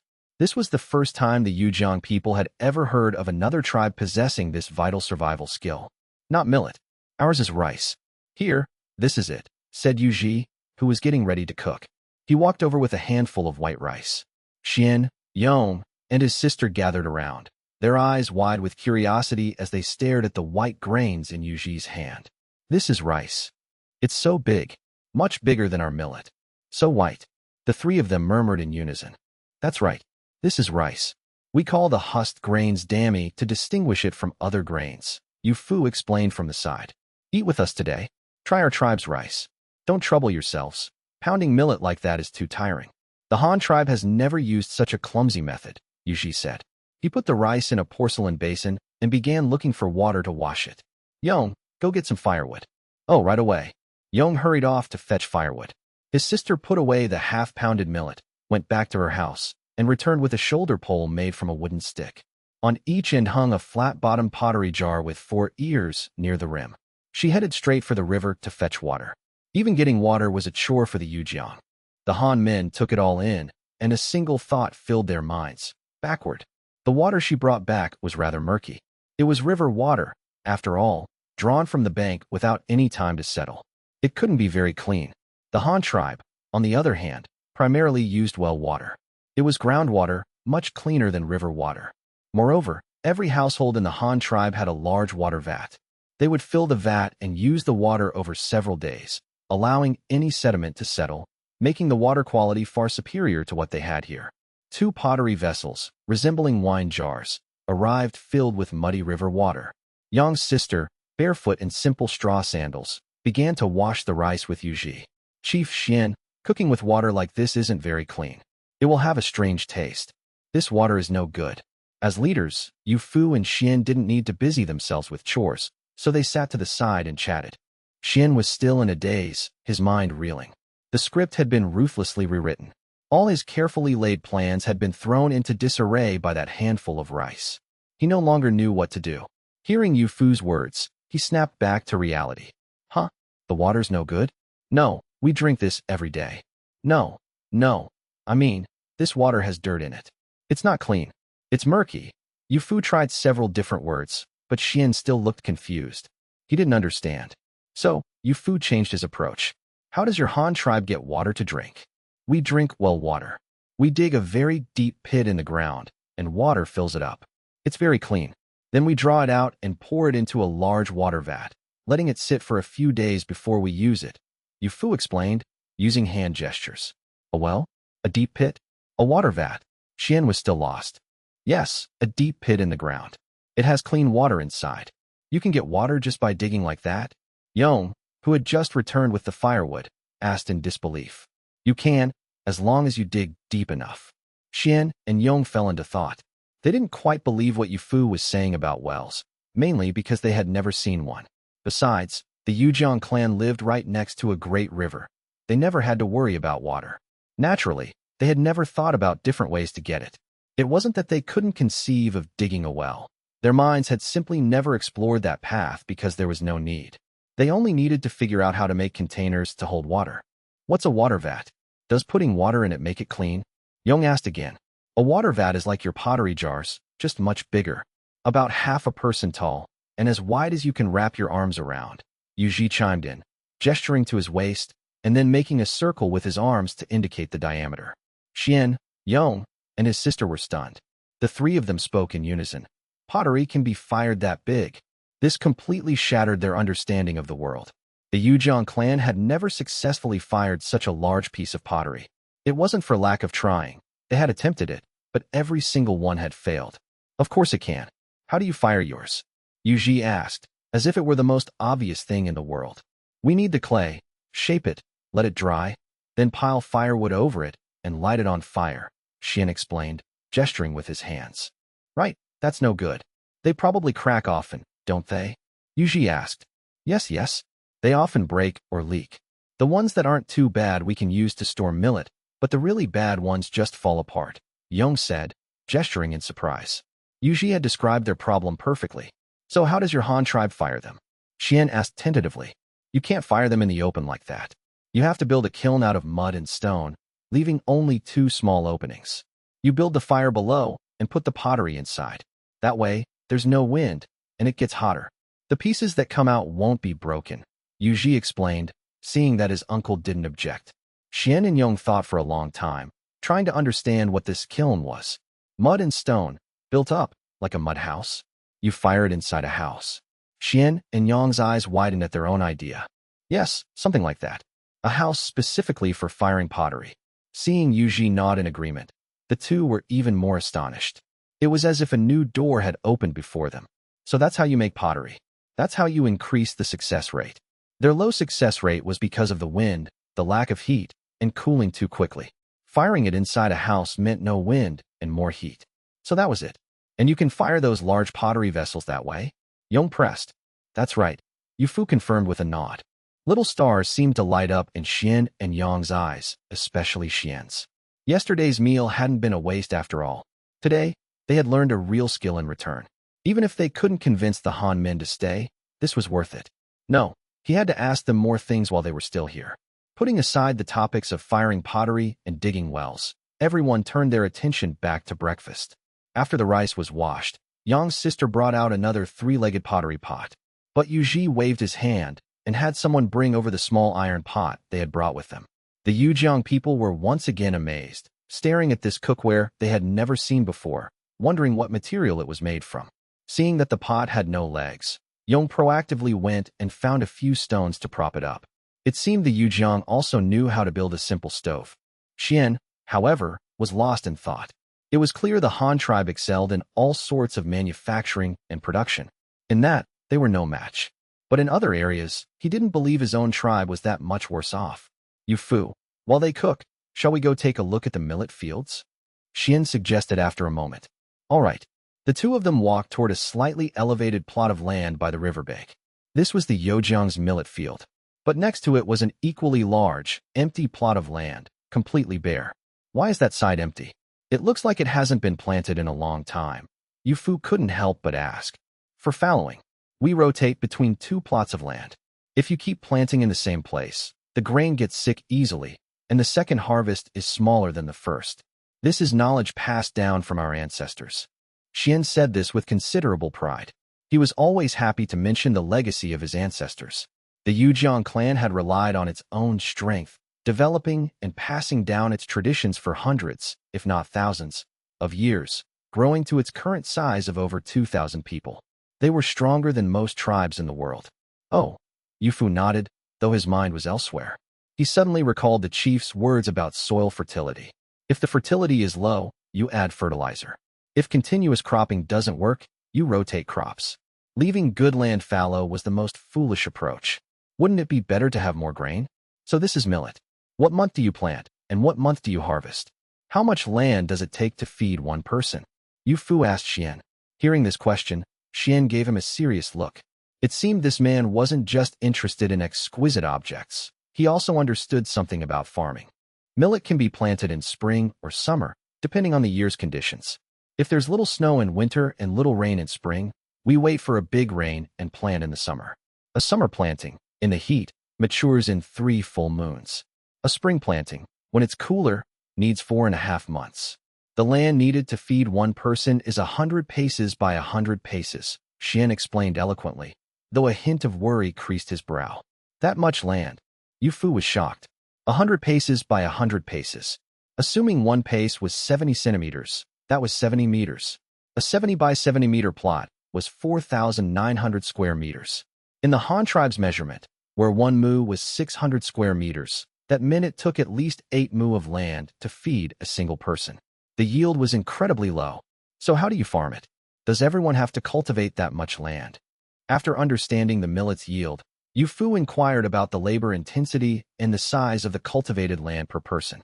In our tribe, we all farm together, so there's no fixed amount per person. The harvested grain is also shared among everyone. But to get grain, you must participate in the labor. Lazy people are not entitled to the fruits of others' work. However, the people of our Yujiang clan are all very diligent, Xian said, a gratified smile returning to his face. No matter what, he was proud of his tribe. I see. Can you show me how you cultivate the land? You did say you were willing to teach us, Yu Fu requested again. Of course, that's no problem. But let's eat first. After we eat, I'll take you to see, Xian suggested. All right. The two walked back as they talked. The men who had gone to weed the fields had also returned, each heading to their own homes to eat. The children were woken up by the adults, and the village began to bustle with activity. They gathered at the same spot as last night. Xian, Yong, his sister, and the 8 members of the Han tribe each held a bowl of white rice congee. It was seasoned with salted, dried meat flakes. Yuji also brought out a small bowl of pickled vegetables, a unique food of the Han tribe, a salty relish made from chili peppers, dried radishes, pickled mustard greens, peanuts, green peas, and soybeans. This was another of Han Feng's inventions, using ingredients common in the Han tribe that nearly every family grew. It was affordable for the common people. On mornings when they didn't cook other dishes, a bit of salty relish with plain congee could provide the salt needed for a morning's work. The Han people were long accustomed to it, but for the Yujiang people tasting it for the first time, even the simple white congee and pickles were an irresistible delicacy. This is delicious. What's in it? How do you make it? Yong asked between slurps of congee and crunches of pickles. There are many things in it. All vegetables that we grow ourselves, just like we grow grain. You could do the same. You don't have to plant only grain. If you find a tasty plant, you can try to cultivate it, Yu Fu explained. Xian paused at his words, then suddenly asked, such a delicious food, made with so much pure white salt. It must be very precious, right? Yu Fu smiled. No, this is the cheapest food we have. Every single person in the Han tribe can afford to eat like this. This is basically our standard breakfast. The pickles are homemade, so they might vary a bit from family to family depending on taste, but we can eat it every day. This is nothing. A good life is being able to eat meat every day. Yong and his sister were once again stunned by Yu Fu's words. They stared at him, forgetting to eat. Life in the Han tribe was that good? Such delicious pickles, and everyone could afford to eat them every day? Xian, however, deeply understood. That's right, vegetables were nothing. The Yujiang could also gather some wild greens every day, but ensuring that every member of the tribe could eat meat daily was incredibly difficult.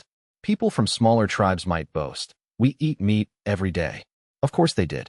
They didn't know how to farm, their populations were small. If they didn't hunt for meat, what would they eat?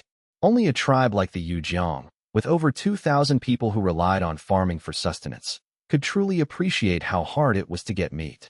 They knew that being full and eating well were two completely different things. After breakfast, Xian took Yong and Yu Fu's group to the empty field, bringing along some of the Yujiang's unique farming tools to teach them their agricultural techniques. The Yujiang had 5 main types of tools: the lei, the si, the pa, the lian, and the chu. The lei was a wooden tool, essentially a long stick sharpened at one end. A crossbar, about 2 palms wide, was tied to the sharpened end, making it look like a cross. It was used for turning soil.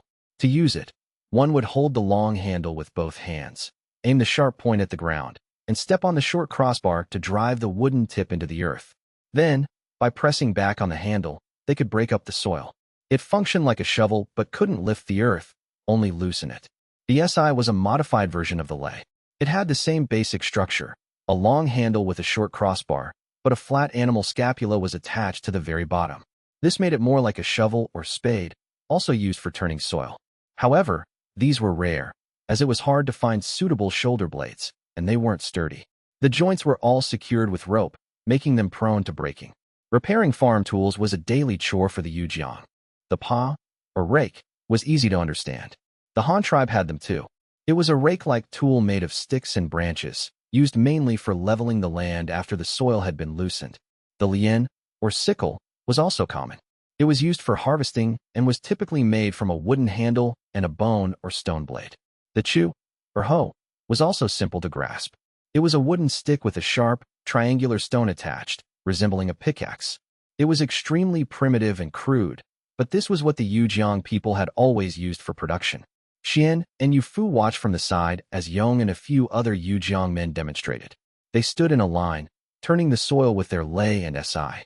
After tilling, they scattered seeds, millet husks used for the demonstration, and then covered them with soil using the rakes. Finally, they watered the ground with pottery jars.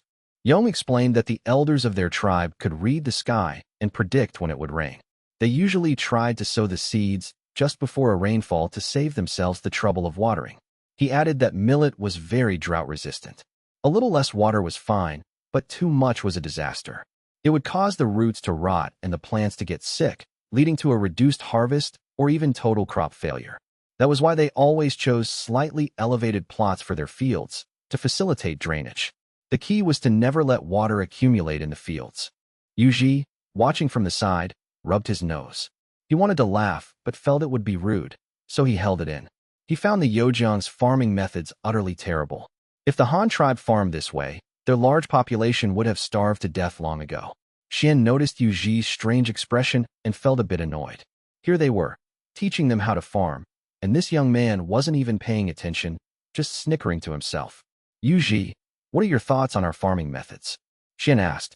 Huh? Oh, no thoughts. I was just thinking, isn't this work terribly slow? If a plot of land 100 paces by 100 paces can only feed one person, you'd work yourselves to death trying to grow enough food for over 2,000 people. Yuji said with a shrug, as if to say, I didn't want to say it, but you asked. Yufu shot his nephew a look, which made the younger man stick out his tongue. Yong dropped the tool in his hand and sat down on the ground, clearly exhausted. Their work was indeed tiring and highly inefficient. Yesterday, I heard you say the Han tribe also grows grain, and more than one kind. So how do you do it? Xian, not wanting to argue with a youngster like Yuji, turned to Yufu. Oh, that. Our Han tribe has many types of grain. There are 3 main ones. Yufu began, counting on his fingers. One is wheat, which is similar to your millet. We have both barley and wheat. They grow to about the same height as millet and mature in 4 to 5 months. Another is rice. We have 2 types of rice, japonica and glutinous. The white congee we ate this morning was made from japonica rice. Glutinous rice is very sticky, and many people don't like it, so we don't grow much of it now. The last one is corn. It grows very tall, taller than a person, and produces 2 cobs full of kernels. The kernels are large but a bit hard. It's good when boiled and is one of our staple foods. So many kinds. Xian was astonished. Though he had never seen the crops Yufu described, just hearing him list them, 3 major categories and 5 subtypes in a matter of moments, was incredible. And he had just eaten the rice. While it lacked the unique fragrance of millet, it had its own special sweetness and was quite filling.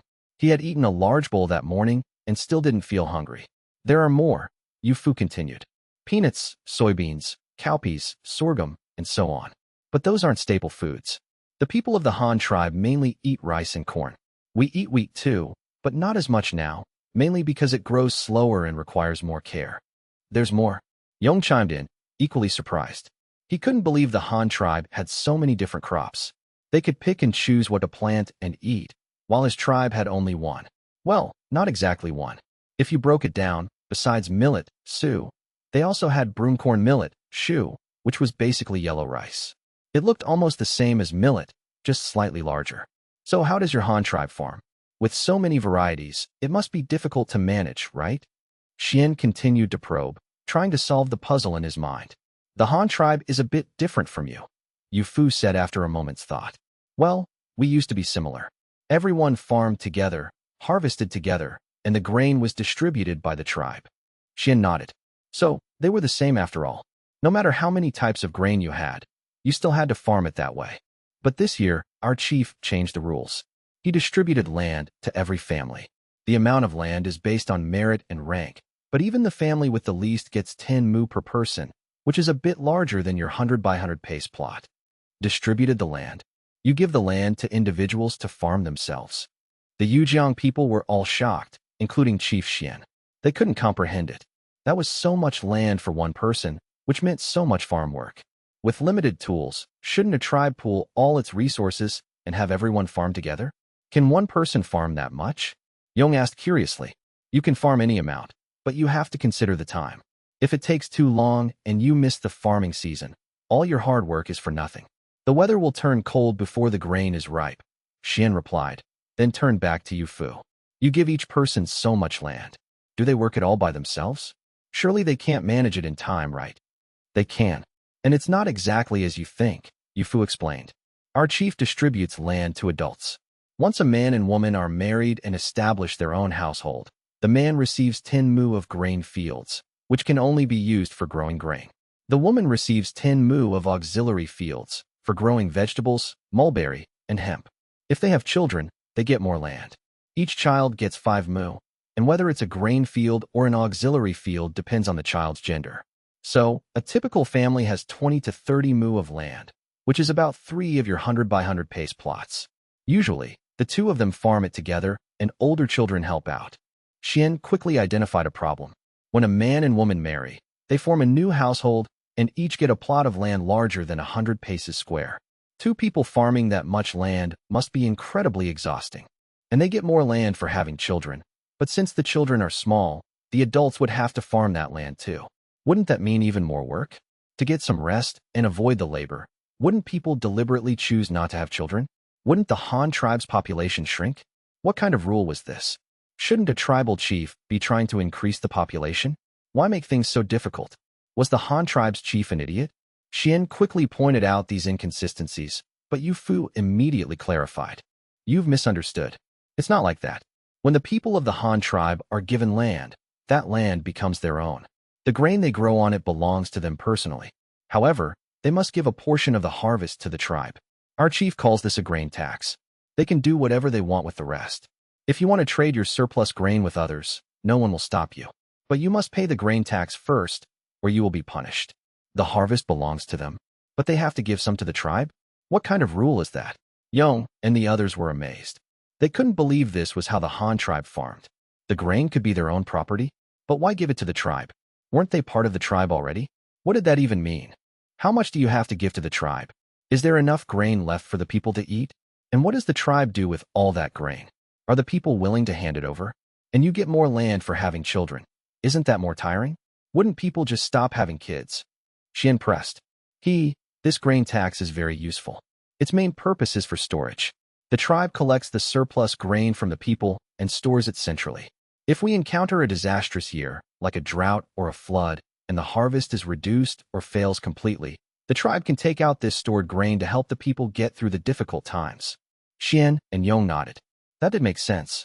But the Yujiang clan harvested and distributed everything centrally and stored the surplus. That worked just fine too. As for how much we give, the Han tribe's grain tax is currently 40%. That is, 4/10 of the year's harvest. The Yujiang people gasped. That much? That's way too high? Is there enough left for the people to eat? There's enough. Our rice and corn have high yields. The most crucial thing is the short growing time. They mature in 3 months. We can harvest at least 2 seasons a year. 1 mu of land can feed 1 person. In your terms, a plot of land 100 paces by 100 paces, planted with our rice and corn, could feed 8 people. After a series of shocks, the Yujiang people were once again stunned by the crop yields Yu Fu described. The very grain they had eaten that morning had such a high output. It matured in 3 months, and if one harvest wasn't enough, they could plant another season. This meant they could get double the food from the same area of land, a massive increase in production efficiency. But after the shock wore off, Xian raised a new question. If you plant twice a year, doesn't that mean even more work? You'd barely have time to till the land. Not to mention, planting on the same plot for 2 years in a row reduces yield and increases disease. You're planting on the same land twice in 1 year. How do you ensure both harvests are so high and without many diseases? The Yujiang clan had a long history of farming and had developed their own set of experiences and theories. They knew that continuous cropping led to reduced yields and increased disease, but they had never found an effective solution. Their only method was fallowing, the most primitive approach, which was a temporary fix at best. The Nian tribe, a group of shifting cultivators the Han had encountered before, had it even worse. They would farm a piece of land for 2 or 3 years and then move on, leaving the entire tribe in a semi-nomadic state. They were even less stable than the Yujiang. Our tribe has this problem too. Or rather, anyone who farms has this problem. But our chief knew about it from the very beginning and has his own way of solving it. Our chief says that the soil contains nutrients, and these nutrients feed the growing crops. But these nutrients are limited. If you plant continuously, you'll use up all the nutrients in the soil. Without sustenance, the crops will yield less, won't grow strong, and will be more susceptible to disease, just like a malnourished child who can't grow tall. Yu Fu explained, and Xian mulled it over, muttering the words nutrients, soil, and used up. He nodded, clearly accepting this explanation. His impression of the Han tribe's chief rose another level. This man was certainly wise. To solve a problem, you first have to understand how it occurs. Only by finding the root cause can you apply the right remedy, right? The Han chief's way of thinking was impressive. Some people would never even consider these things, let alone come up with a solution. So what brilliant idea does your chief have to solve these problems? Xian asked again. If the soil doesn't have enough nutrients, we just add more nutrients to it. Yuji interjected from the side. It was a moment of enlightenment for the Yujiang people. They all let out a collective, oh. Of course, why hadn't they thought of that? But what were these nutrients? Seeing Xian, Yong, and the others staring at him, Yu Fu answered before they could ask. Fertilizer. We collect manure and pile it in a large pit. We add crop stalks, weeds, and wood ash, and let it all ferment at high temperatures. Well, high temperatures means it has to be done when the weather is hot. After it has fully decomposed, we bury this fertilizer in the fields. Oh, right. This must be done before planting, buried beneath the layer of soil where the crops will grow. That's why the land needs to be tilled deeply. Later, when the grain is filling out, we can also top dress it. For that, you can dilute the fertilizer with water and apply it directly to the surface. Xian listened to this incredible method. He had never imagined that feces could have such a use. What was the principle behind it? Was it taking from the earth and returning to the earth? A natural cycle? People eat grain and excrete waste, and that waste returns to the fields to promote the growth of more grain? It was truly unbelievable. Is this a method passed down from your ancestors? How does your chief know this? And does it work? Just by piling up manure in hot weather for a while, and then burying it in the fields, you can prevent yield reduction and disease. Xian asked again after a moment of thought.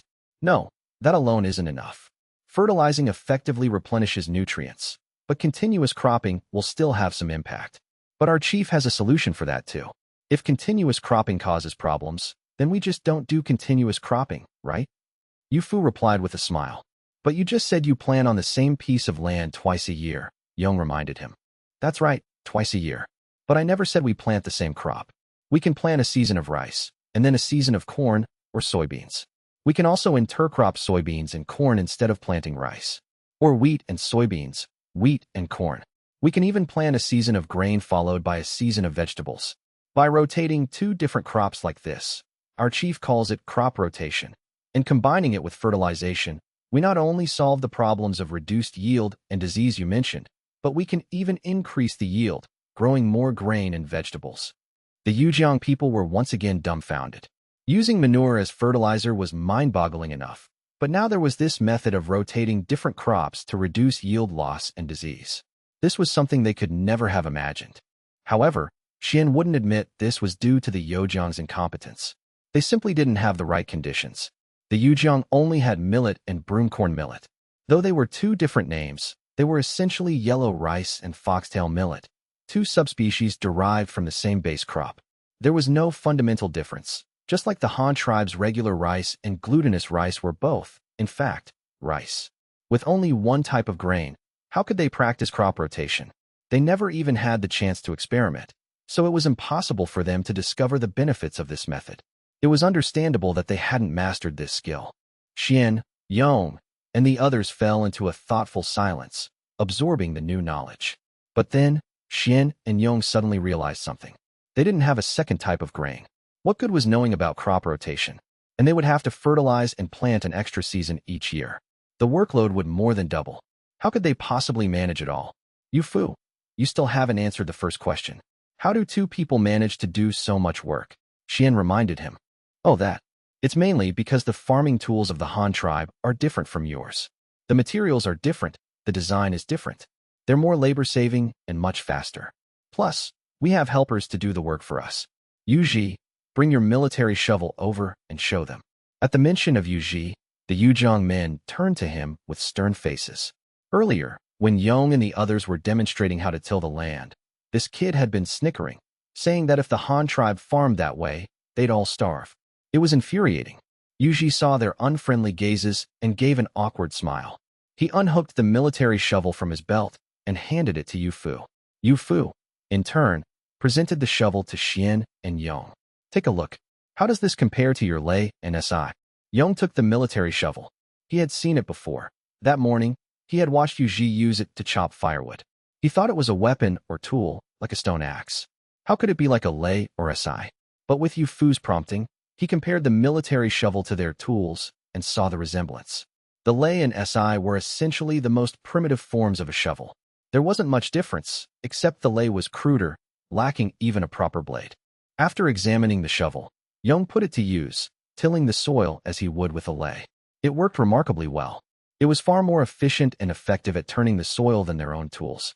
The handle was a bit short, but since the Han people carried it with them and used it for chopping, it was clearly not a dedicated farming tool, but a multi-purpose one for digging and cutting, both a tool and a weapon. Yuji got another military shovel from a companion and handed it to Xian.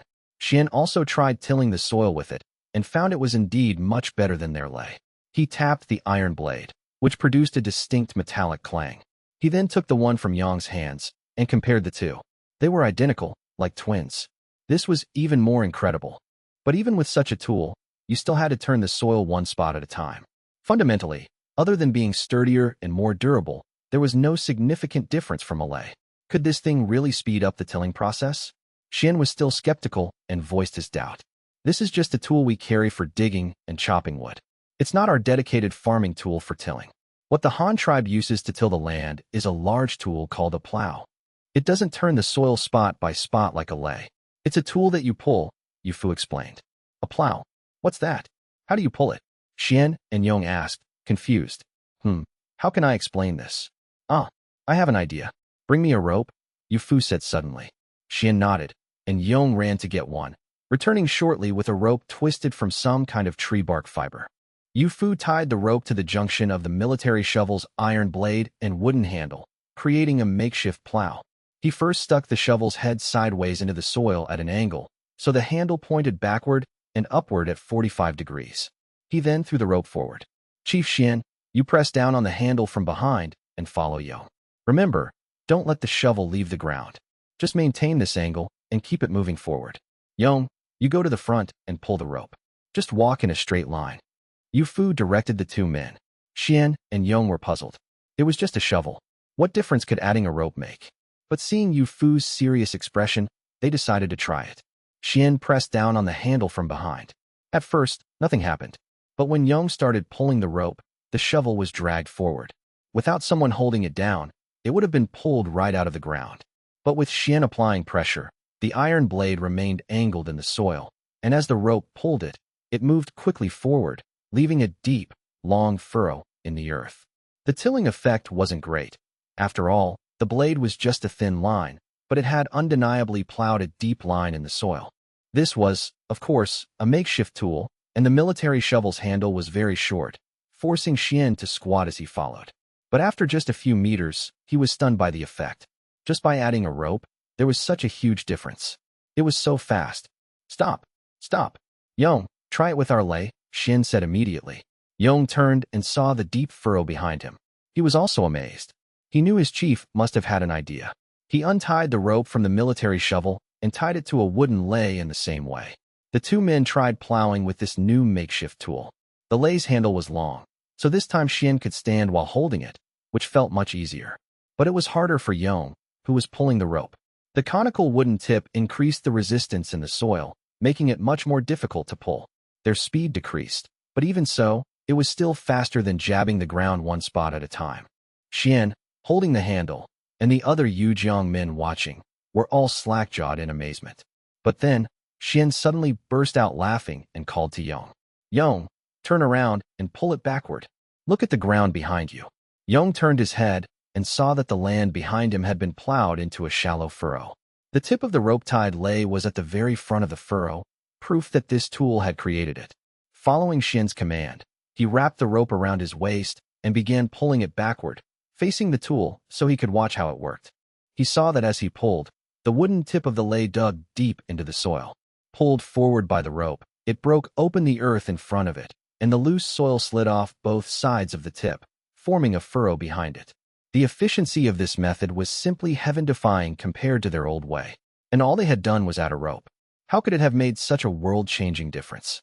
Yufu, is this what the Han tribe's plow is like? Xian asked, his eyes shining as he looked at Yufu, hoping for a positive answer. Something like that, Yufu said, gesturing as he explained. But our Han tribe's plow is a bit bigger. The front is an iron plowshare, made of the same material as this military shovel. The back is a curved handle. Our chief calls it a curved beam plow. He says it's easier to apply force with a curved handle than a straight one, making plowing faster, more efficient, and deeper. And most importantly, the Han tribe doesn't use people to pull the plow. Not people? Then what pulls it? This thing needs 2 people to use, right? One to pull in front, and one to guide the plow from behind. Xian asked, confused. At that moment, Yufu suddenly took a gleaming gold 5-won coin from his waist pouch. He showed Xian the side with the relief carving of an ox pulling a plow through a field. We use oxen. A gleaming bronze coin was presented before Xian.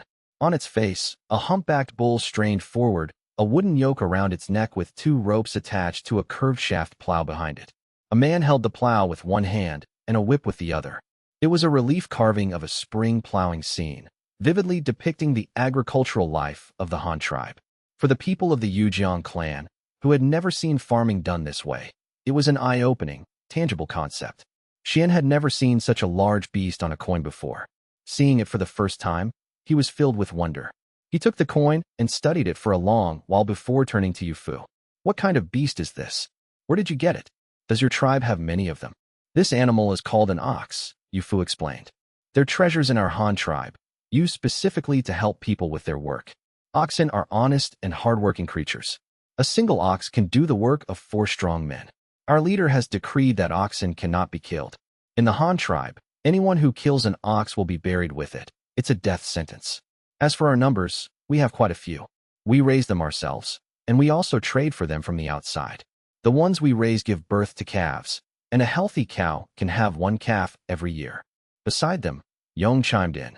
Such a large beast must eat a lot, right? What do they eat? How do you raise them? Heh. Our oxen eat straw, Yufu continued. The stalks left over from the grain. People eat the grain on top, and the stalks below go to the oxen. Nothing is wasted. Plus, their manure can be composted into fertilizer and then buried in the fields to nourish the crops. Xian listened, his brow furrowed slightly. His perception of the Han tribe was quietly shifting. They were no longer just a tribe that dabbled in strange and clever crafts, but a great agricultural power. They possessed not only advanced farming tools, but also advanced farming philosophies. They had actually applied the principles of natural cycles to their agriculture. Not only that, but they had also domesticated wild beasts to work for them, feeding them the inedible parts of their crops and using their waste to fertilize the land. It was a brilliant, multi-purpose system with 0 waste. The Han tribe stretched every resource to its absolute limit, achieving maximum efficiency. With his sharp intellect, Xian quickly drew further conclusions. If the Han tribe could raise oxen for labor, could they not also raise other animals for fur and meat, or for other purposes? With this thought, he asked his question directly. Yufu, hearing his inquiry, simply emptied his pocket of coins. He picked out one of each denomination and laid them out for Xian to see. This 1 fin coin, Yufu said, picking one up, shows our grain. This is a sheaf of harvested wheat. I see, Xian nodded. The sheaf of grain was indeed lifelike. To have such a small, exquisite object engraved with the image of grain and carried around by Yufu showed just how much the Han tribe valued agriculture. This one depicts the planting of rice seedlings. It's a scene of us planting rice paddies. You've probably never seen it, because our rice has to be grown in water, unlike your millet. Rice fears drought, not water. Xian nodded again, marveling at the diversity of grains. It seemed his Yujiang clan's knowledge was indeed limited. To think such a crop existed in the world. This one is an ox plowing a field. You've already seen it, so I won't say more. Let me show you the Jiao denominations. Look at this one. This is a horse. It also eats grass, and straw is fine too. Sometimes we feed them grains, like beans, to give them more stamina, Yufu said, holding up a bimetallic 1 Jiao coin, its outer ring made of brass, and its inner core of silver. A horse? What is this one used for? Yong asked from the side. Horses have many uses, Yu Fu continued. They can plow, but our tribe mainly uses them for riding.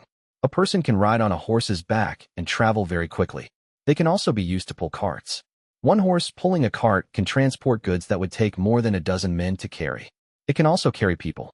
Just like our boats that float on water, a cart is a boat on land.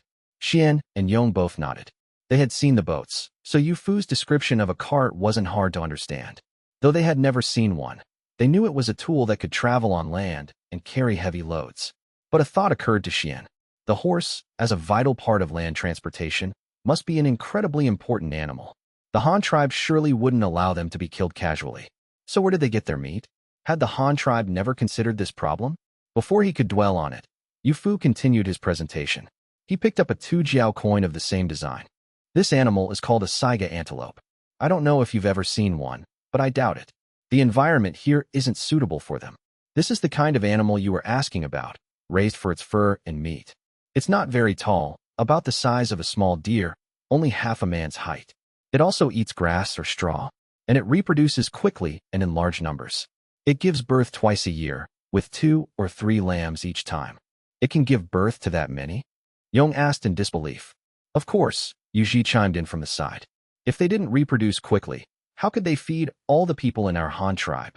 Xian nodded once more, his eyes moving to the other coins, waiting for Yu Fu's explanation. This one, Yu Fu said, holding up a 5 jiao coin. You can probably tell. It's a giant eagle. It eats meat, and they grow to be enormous. Xian's brow tightened. He couldn't imagine what purpose a giant eagle could serve. Helping the Han tribe hunt? But they already raised so many animals themselves. They shouldn't have much need for hunting. Just then, Yu Fu gave a subtle look to one of his men. The young man pulled a bone flute from his waist, put it to his lips, and blew with all his might. Less than a minute later, a shadow fell over them. Looking up, they saw a massive eagle circling overhead, its enormous wings blocking out the sun and casting a dark patch over them.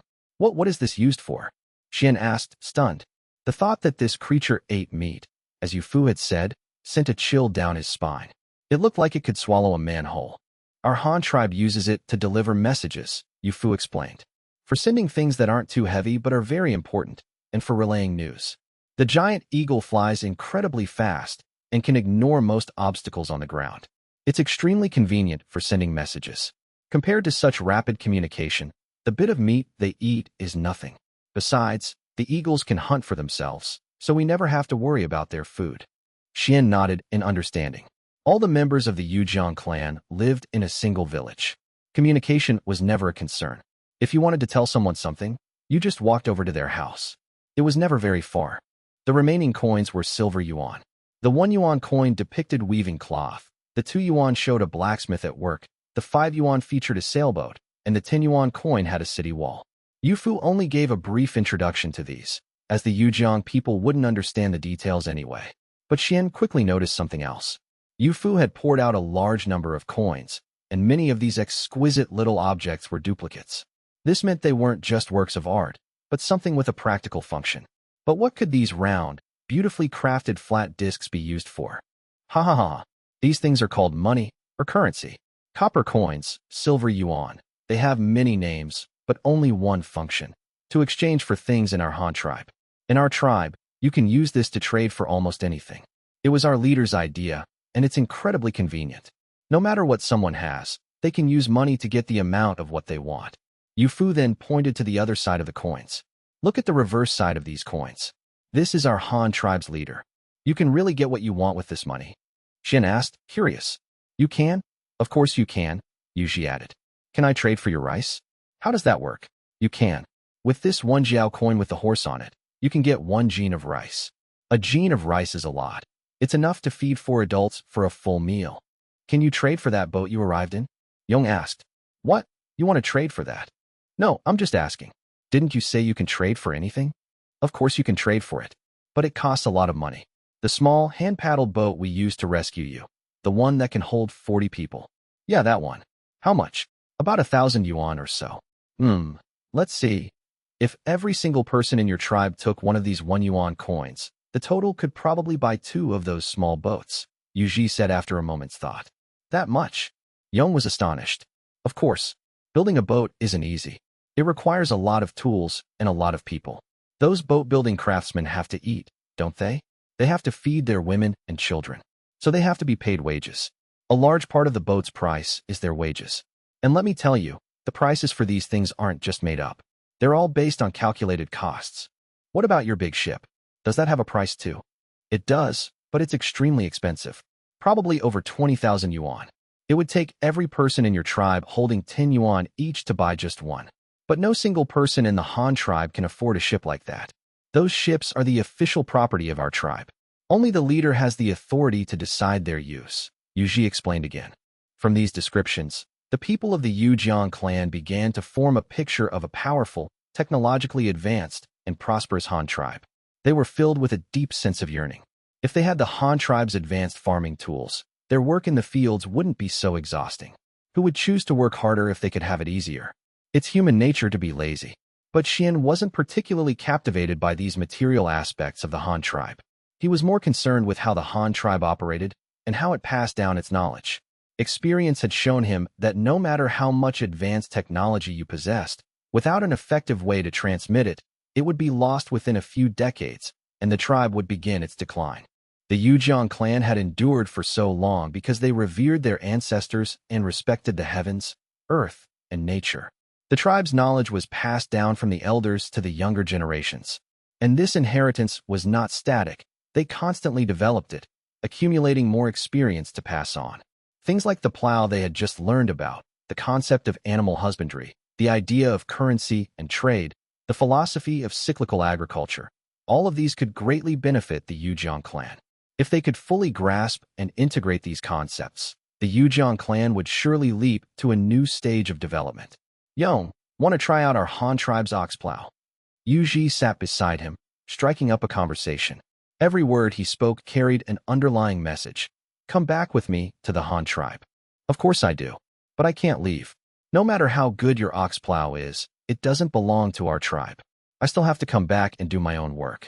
And if I leave, I can't farm my land. My family will go hungry. So I can't go, Young said, his voice filled with frustration. His expression made it clear how much he wanted to go, but for various reasons, he had to abandon the thought. It's fine. It's good just to see it.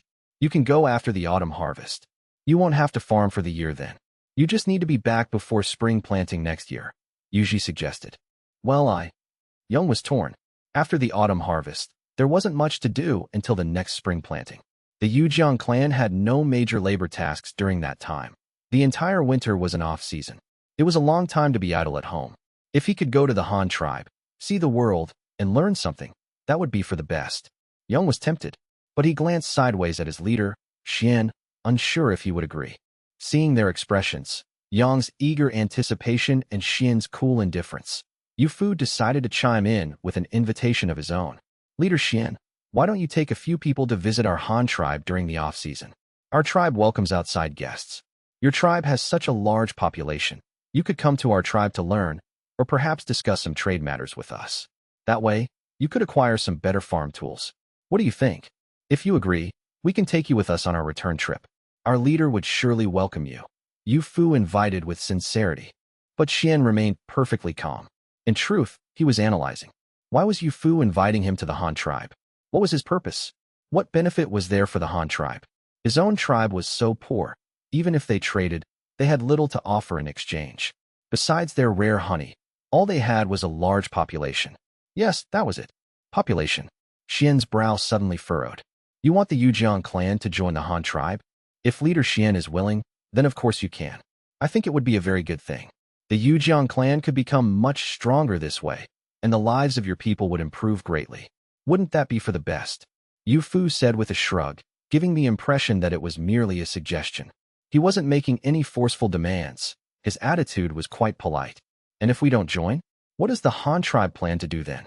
Xian asked, his voice calm but utterly fearless. Nothing at all. Whether you join or not is your own choice. The Han tribe doesn't force others to join. You know as well as I do that there's no benefit for us in that. People like that are not good for the unity of the tribe. Besides, we'll be friends no matter what. If you ever need help, you can always ask the Han tribe. Our two tribes can trade with each other, exchanging things we both need. Don't you agree? I imagine you are in great need of the Han tribe's farm tools. Yu Fu explained again with a nonchalant air, making it clear he had no intention of using force against the Yujiang clan.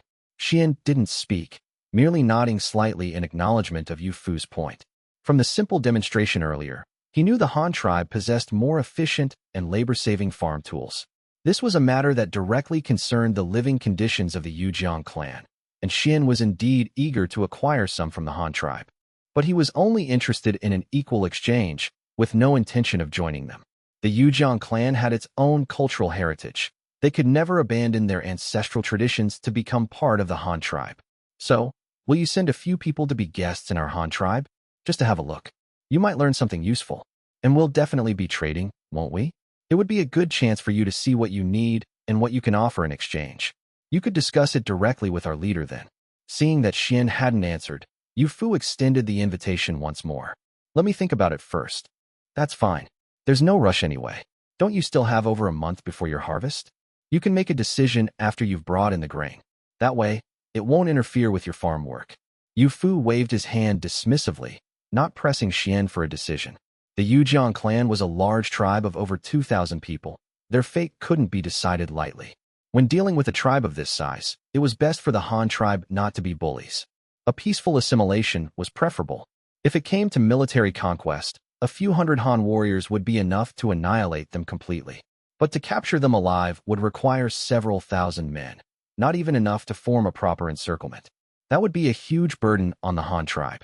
Afterward, Yong explained to Yu Fu and his men the key points of cultivating millet, as well as the effects of various climates on the crops. This was the accumulated wisdom passed down through generations of the Yujiang clan. In return, Yu Fu's group shared some of the Han tribe's scientific farming techniques, especially many novel concepts that the Yujiang people were hearing for the first time. This would challenge their ingrained agricultural beliefs and lead to tremendous change. After discussing farming for a while, they returned to the tribe settlement. Everyone went about their business.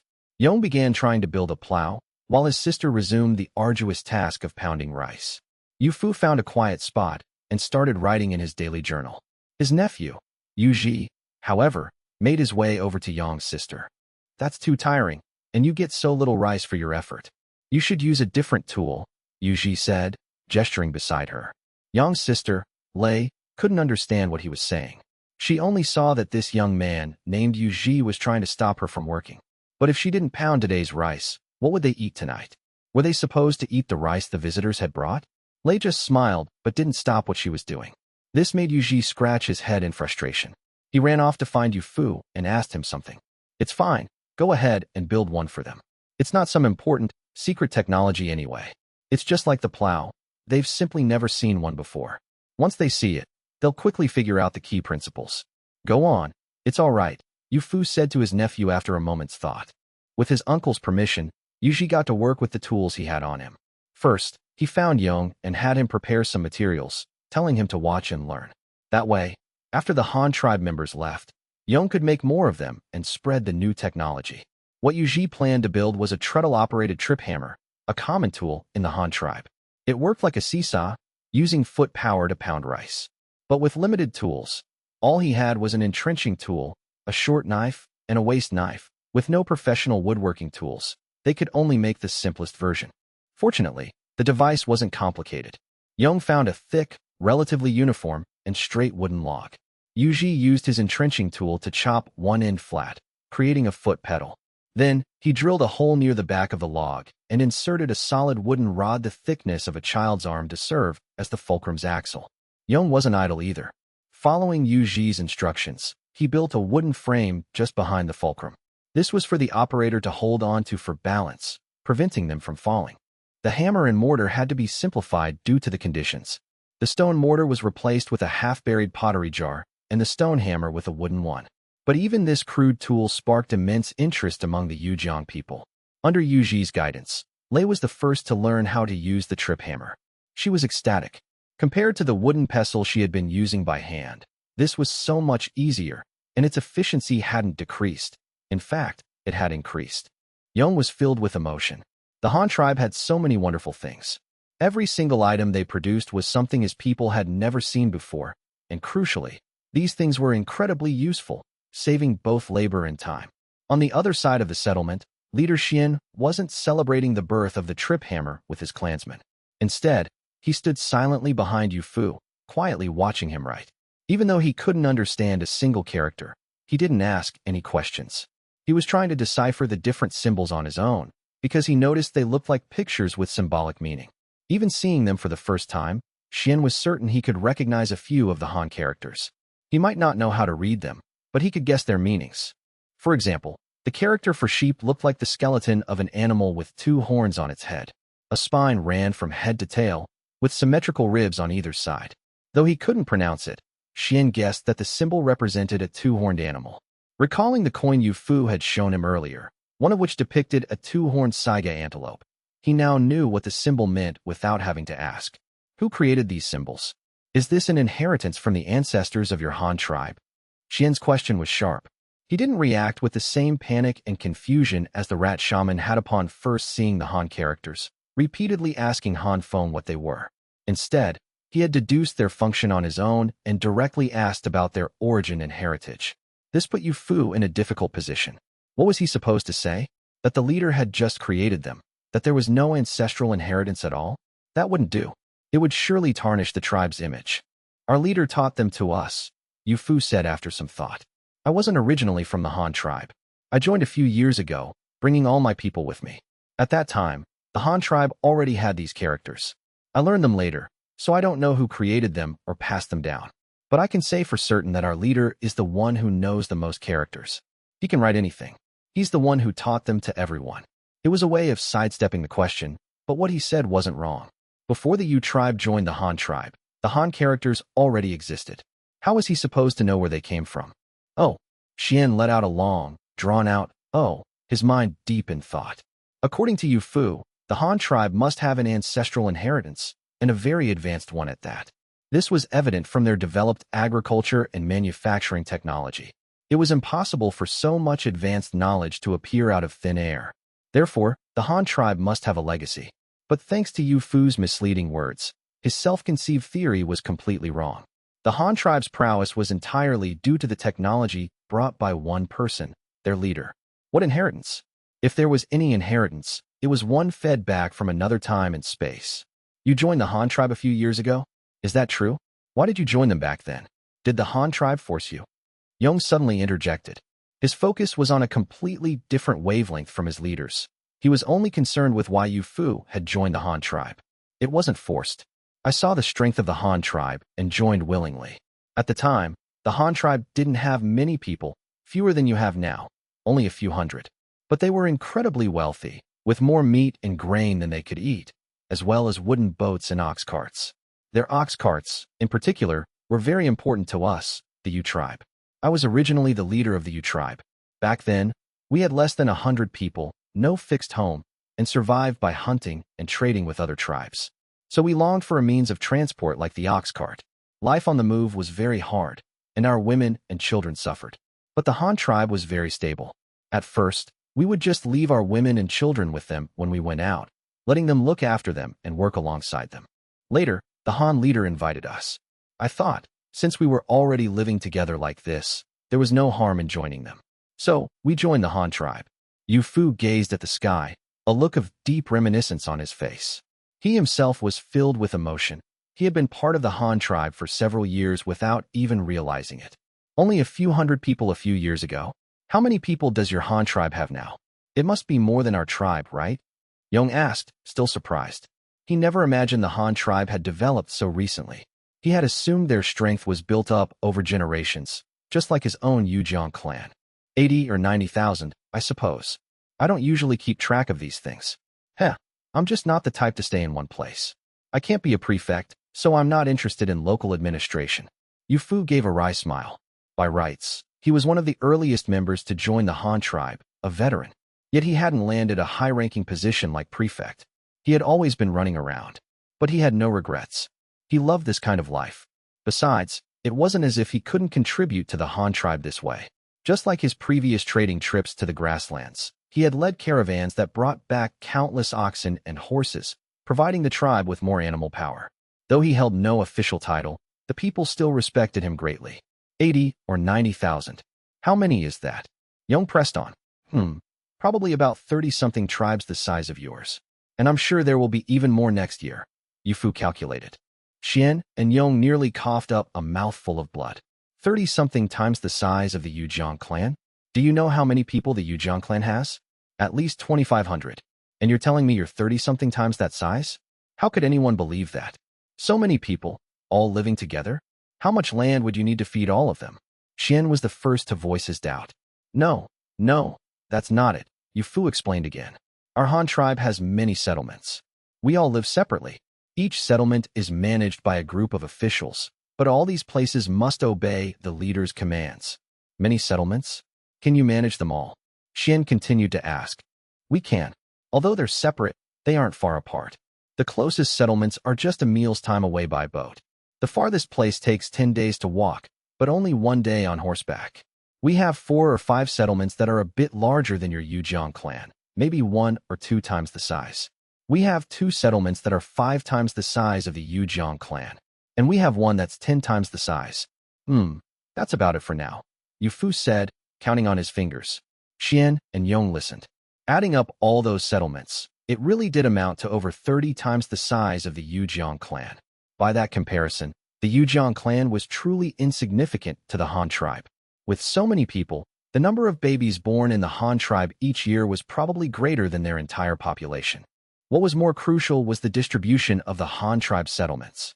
Though they were divided into many locations, they weren't far from each other. If trouble arose, they could quickly support one another.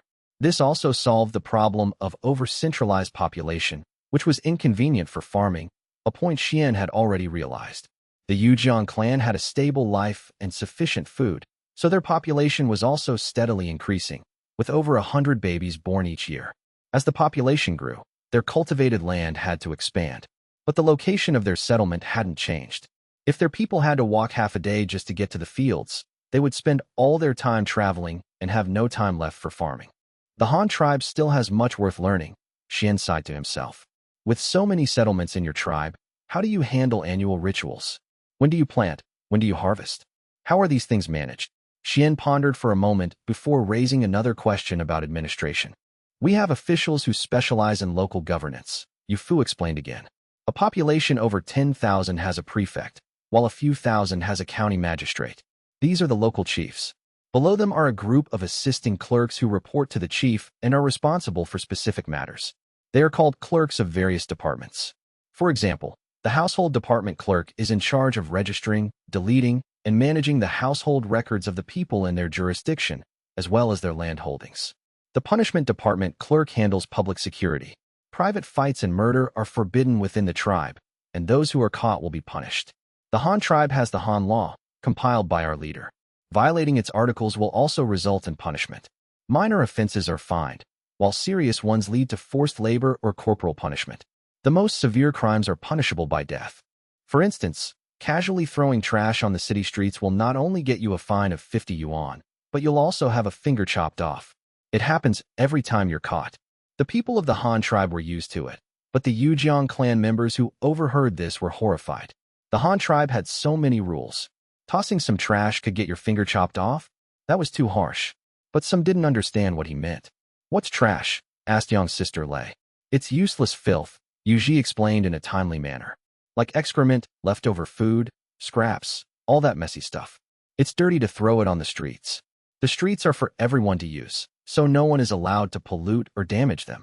But cutting off a finger just for throwing something away, isn't that too cruel? Yong still felt it was overly severe. Not at all, Yuji countered. The Han tribe has public toilets, so there's no need to relieve yourself wherever you please. The government even pays old men to go door to door every morning to collect night soil, so there's even less reason to dump it on the streets.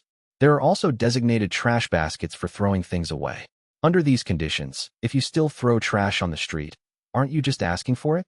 If you ask me, cutting off just one finger is getting off light. These were indeed rules established by Han Feng.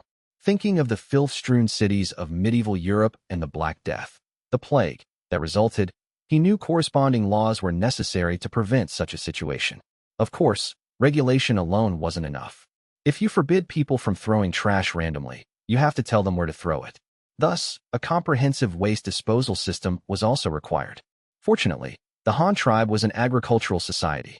Excrement and most organic waste were resources that could be used for compost. There was virtually no inorganic waste. This era had no plastic trash, so disposal was relatively easy. They just needed to assign people to collect it and transport it to the composting pits outside the city. The local governments would also allocate funds to hire local elderly men for this job, similar to modern government-employed sanitation workers. Yong and Lei felt a strange sense of relief after hearing this. At least the punishments weren't arbitrary. From this perspective, the Han tribe seemed quite reasonable. But Xian wasn't hung up on this issue. He was marveling at the perfection of the Han tribe system. Each settlement had dedicated personnel in charge, with others responsible for specific administrative tasks. Even something as trivial as littering was governed by clear rules. No wonder the Han leader could manage such a massive tribe. In that case, you must need a lot of people who can write to handle these administrative tasks. Otherwise, how could ordinary people remember so many things? Xian now inquired about the Han tribe's system for selecting talent. He was truly a man of unique vision. His perspective on issues was different from that of common folk. He was clearly a leader. Yes, we do need a lot of people. Yu Fu replied without hesitation, clearly familiar with these matters as a high-ranking figure in the Han tribe. The serving officials and soldiers don't need to be literate, but if you want to become a chief official, you must be. Then how many people in your Han tribe can read and write like you? Xian asked again. Not many. About 1,000 right now, Yu Fu said, calculating the days since he had left. But that number will grow quickly. Our leader should be setting up schools this month. The tribe requires all children to attend school and learn Han characters. When they grow up, they'll be able to do things for the tribe. All children have to learn. Xian was astonished. He had never imagined such a method of passing down knowledge. Yes, all of them. My eldest son is old enough for school this year. He's come at a good time. I wonder how he and his mother are doing, and his younger brothers and sisters, Yu Fu said, gazing at the sky with a touch of longing. Xian was even more surprised. How did the Han tribe teach? How could they get so many people to learn Han characters at the same time? These were all administrative methods worth learning for the Yujiang clan, which was, after all, a tribe that was also constantly expanding. So, Leader Xian, what are your plans? After the Yujiang clan's autumn harvest, will you send a few people with us to see the Han tribe? We would welcome you very much. After all the introductions and explanations, Yu Fu once again extended his invitation to Xian.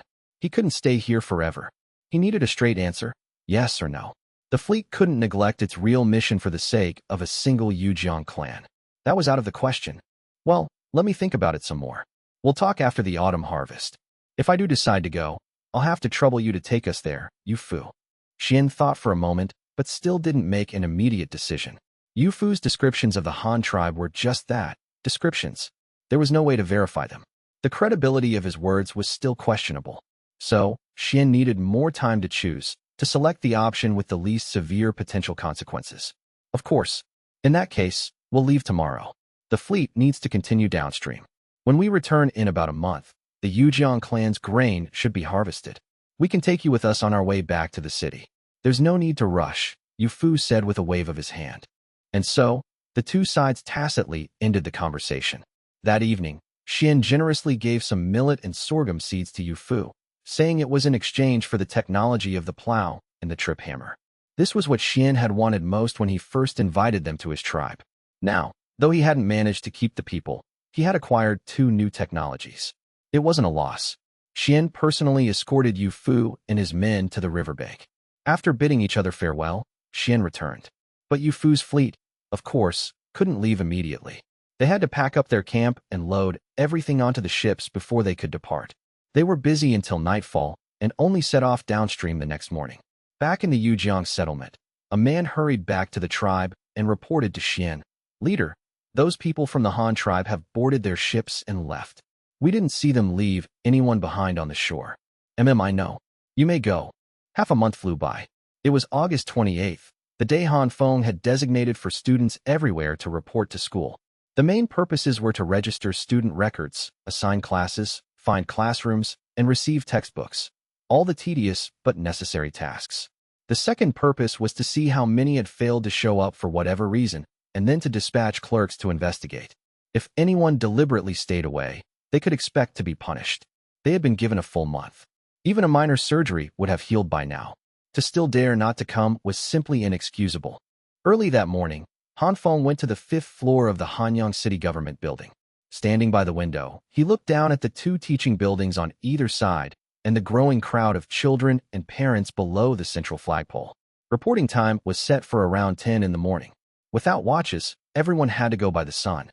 But even the children living in Ryong Prefecture had enough time to get ready, eat breakfast, and take the prefecture-arranged school boat to the school in Hanyang City.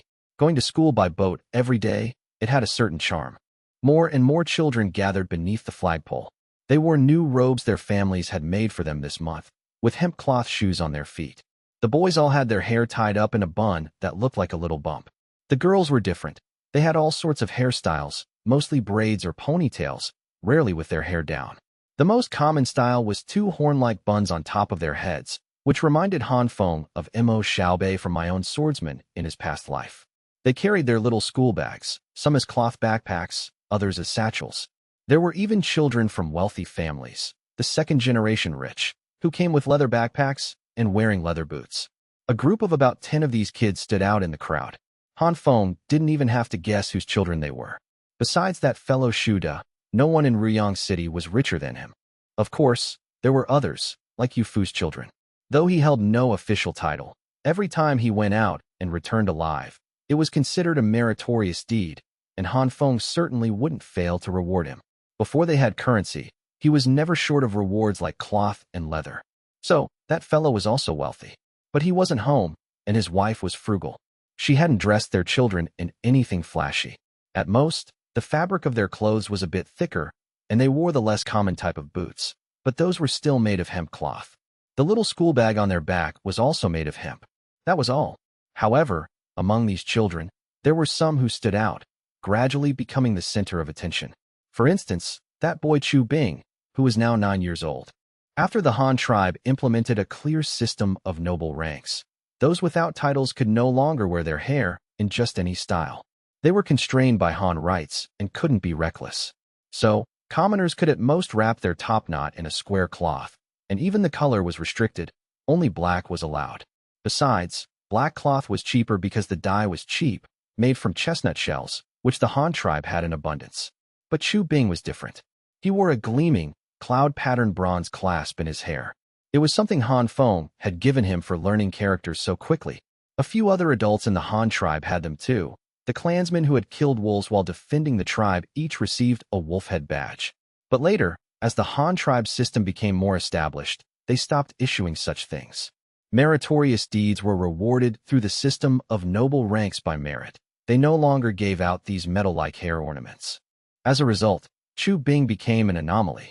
The thing he wore in his hair was the only one of its kind in the entire Han tribe. It was a symbol of honor. Just imagine how many people would envy him. Chu Bing's family wasn't extremely wealthy, but they weren't poor either. The average standard of living in the Han tribe at this time was quite high.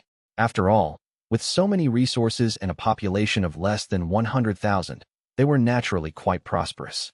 Moreover, Chu Bing's family was among the first to settle in Hanyang City, and after several years of stable development, they had accumulated a fair amount of wealth.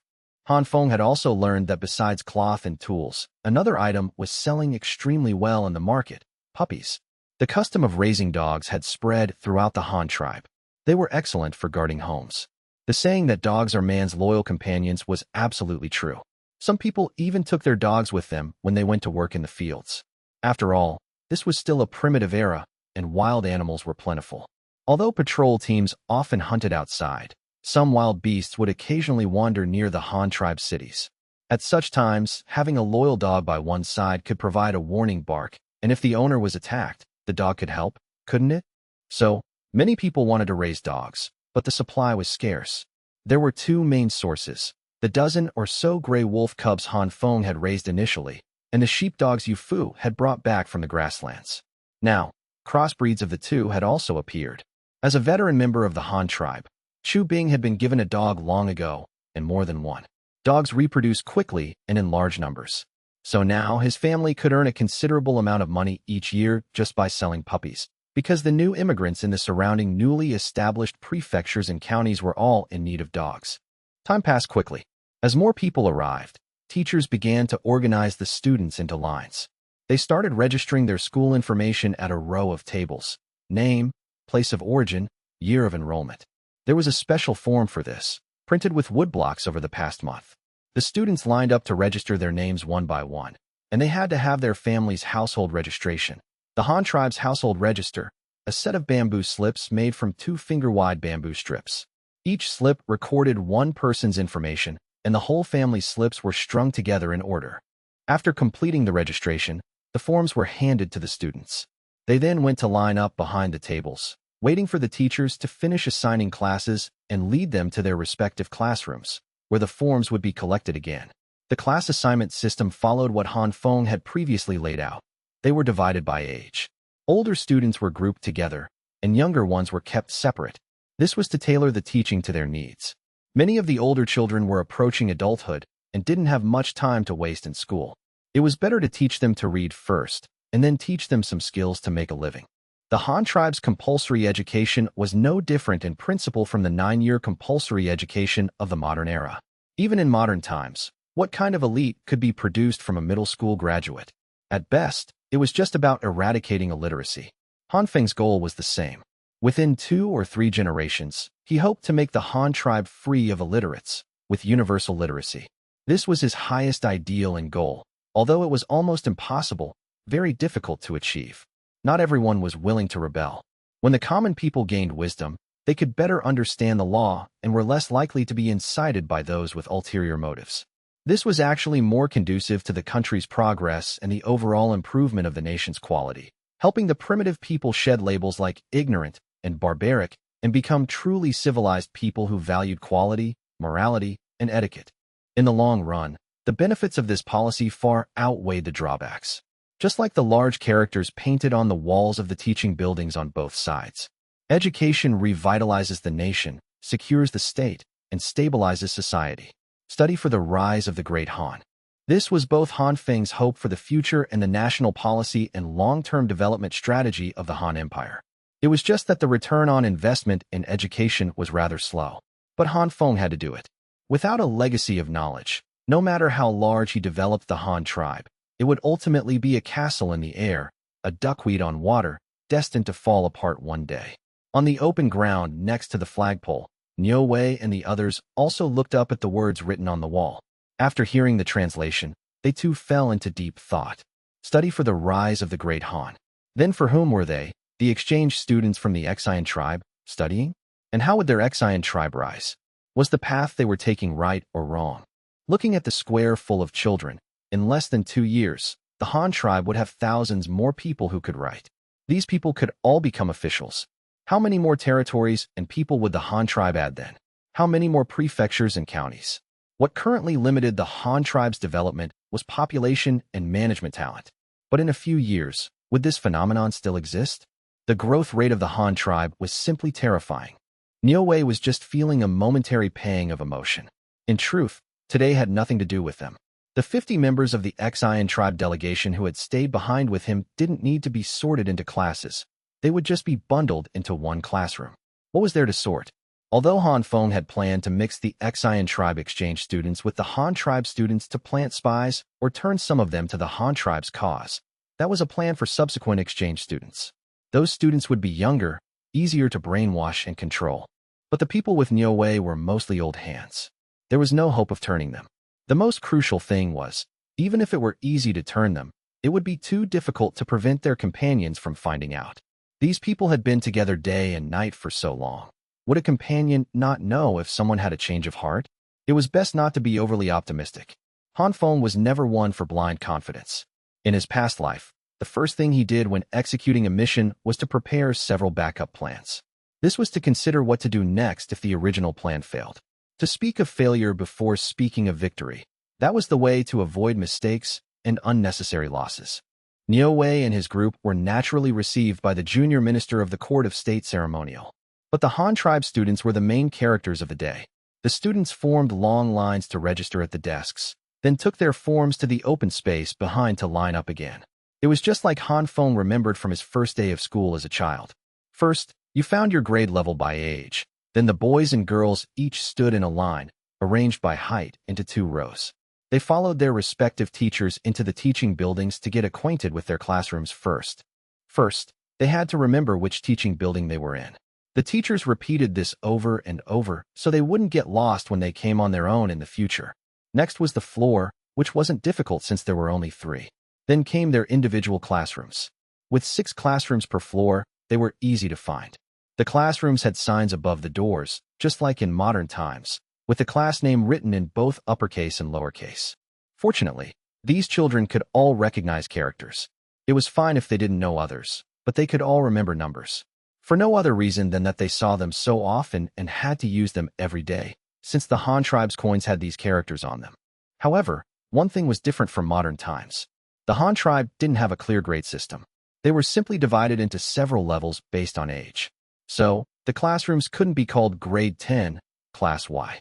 Instead, the format was Building 1, Class Jiao 1, Floor Level, Classroom Number, or Class E2.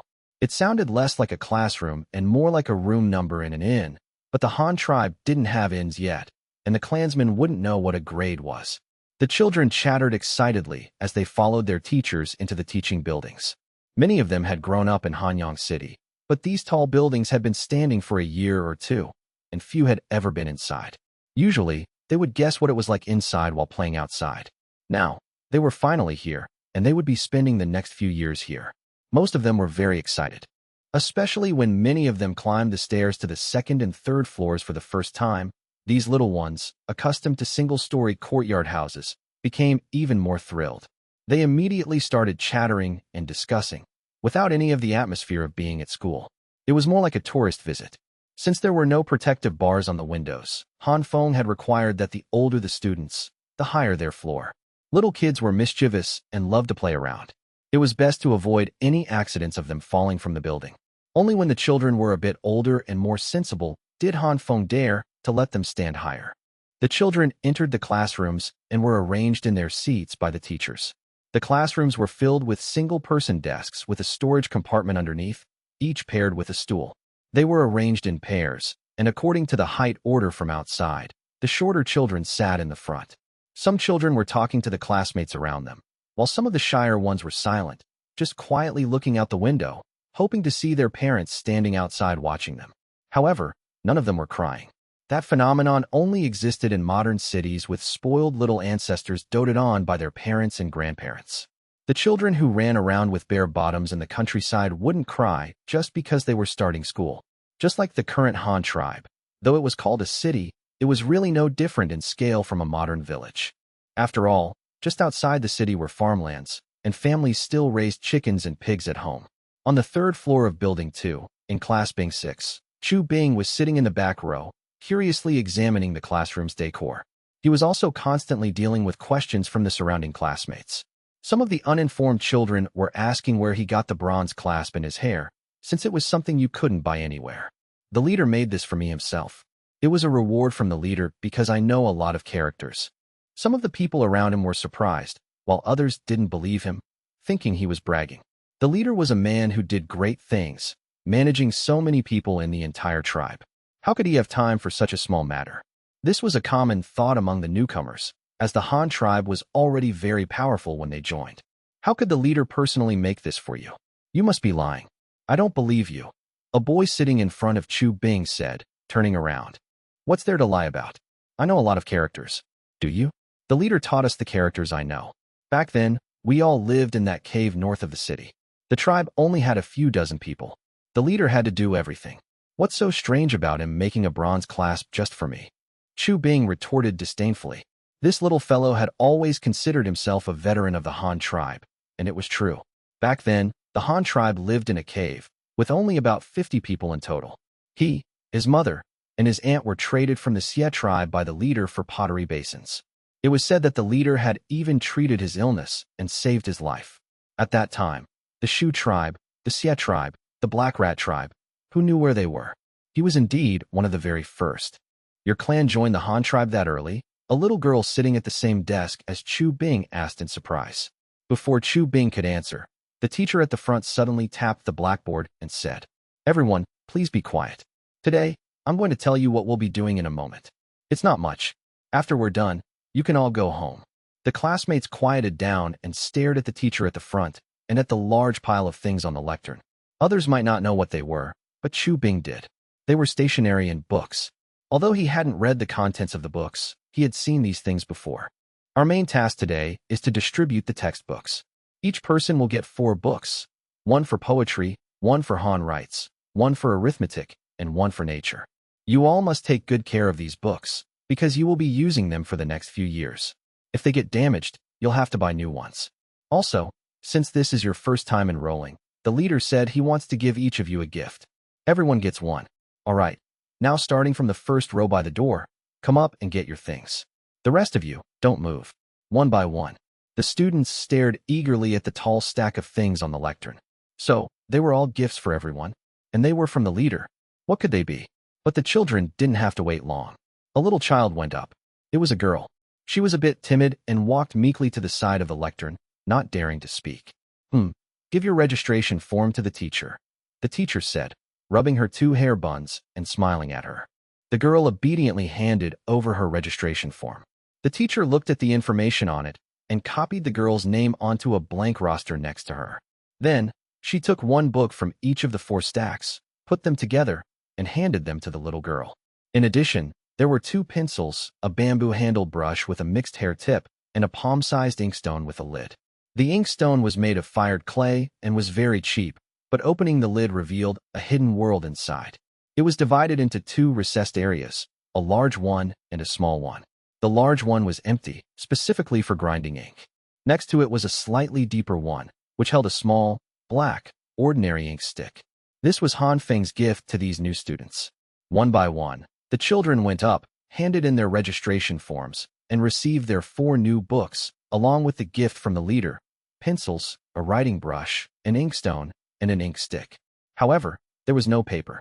Although the Han tribe's papermaking process was relatively advanced, production was still limited. There were only a dozen or so production lines, and more importantly, the supply of raw paper pulp was finite. Once they used up the natural fiber pulp, they would have to produce their own from wood and bamboo. Furthermore, without glass, nearly all the windows in the Han tribe were covered with oiled paper. The remaining paper had to satisfy the needs of printing books and a large volume of government documents. Therefore, very little could circulate on the market. Using it for writing practice was out of the question. Allowing each child to use 1 sheet of paper for homework each day was already a huge consumption. With so many students, that was over 10,000 sheets a day. So, after the students had received their things, the teacher immediately gave instructions from the front. From now on, everyone must protect their books well. Once you learn to write, you can write your names in them to tell them apart. And your pens, the pencils need to be sharpened. When they're used up, you'll have to buy your own. You each have 1 writing brush as well. After school officially starts, we will learn to write with a brush. It's best for everyone to prepare some wooden boards and a knife for sharpening at home, specifically for practicing writing. Paper is sold at the school, and so are wooden boards and knives. You can go take a look for yourselves after school is dismissed. Alright, next I will assign cleaning duties. From now on, you will all take turns cleaning the classroom. A group of students began to whisper among themselves. They had to do chores at home, and now they had to do chores at school while learning to write. What a miserable life. In a corner not far from the teaching building, a small, purely wooden house had been completed before the start of school. However, outsiders were not allowed inside this house. It had no front door, but the upper half of the outward-facing wall was made like a window, with both ends propped up by bamboo poles to hold up half the wall. This was a stationery shop, similar to a small convenience store. It only sold a few types of items: pens, ink, paper, inkstones, as well as wooden boards and a palm-sized, multifunctional iron plane. It was called multifunctional because this plane not only had the ability to smooth wooden boards like a regular woodworking plane, but Han Feng had also added another function to it. A round hole was cut at an angle in the wooden base on the side of the plane. If you inserted a pencil into it and rotated it, it could be used as a pencil sharpener. A pencil sharpener was, to put it bluntly, a passive iron plane. Its structure was just a blade holder and a blade. So, as long as the pencil went in at the right angle, it didn't matter what material was used. Combining these 2 things wasn't difficult at all. Inside the teaching building, after the teachers in each class had arranged the matters for the official start of school the day after tomorrow, they directly announced that school was dismissed. Everyone could go home, and those who wanted to buy stationery could go take a look for themselves. Thus, many students began to swarm downstairs. Chu Bing, however, didn't join the crowd. He had plenty of stationery at home, all scrounged from Han Feng. He had used pencils long ago, though he had always sharpened them himself. He even had one of the newly made portable document pens. So, he took his things and ran off to the Han tribe's breeding area to see his horse, Ben Ben. The registration and class assignment activities on the Han tribe side went very smoothly, but things were different for Yu Fu. After leaving the vicinity of the Yujiang clan, they continued to advance southeast. But after 2 days of travel, they encountered a choice. A fork in the river appeared before them. The originally 400-meter wide river suddenly split ahead, becoming 2 channels of almost equal importance. The entrances were nearly the same width. One continued to flow southeast, while the other extended to the southwest into the distance. Both were about 300 meters wide. "Uncle, which way do we go? Should we split the fleet?" Yuji came to Yu Fu's side and asked. "No, we only have so many people and ships. We must stick together to help each other through difficulties. We cannot split up, or something bad will happen. If something happens, no one will be able to help." Yu Fu immediately objected. In fact, the best solution was to advance in 2 teams, but the fleet only had 3 sailboats, which couldn't be divided evenly. One ship would have to act alone, and no matter who led that lone detachment, Yu Fu wouldn't feel at ease. What if that person took the ship and ran, never to return? Or what if they defected to a large, unfamiliar tribe along the coast? Who knew if there were other large tribes of several thousand people like the Yujiang clan ahead? To say there weren't was unlikely. Probably no one on the ship would believe it. Of course, Yu Fu could send a completely reliable confidant to lead the team, like Yuji, but that would be even more dangerous. What if some daring crew member killed his nephew, threw him into the river, and hijacked the ship? Who could say for sure? Not only would the ship be lost, but a clever young man from the clan would be sacrificed. The loss would far outweigh the gain. Then which way should we go? We can't just stay here forever. Although there are a lot of big fish at this confluence, we can't just let everyone eat fish all the time, Yuji said, looking at the salted fish hanging on the side of the cabin. He couldn't help but feel a little nauseous.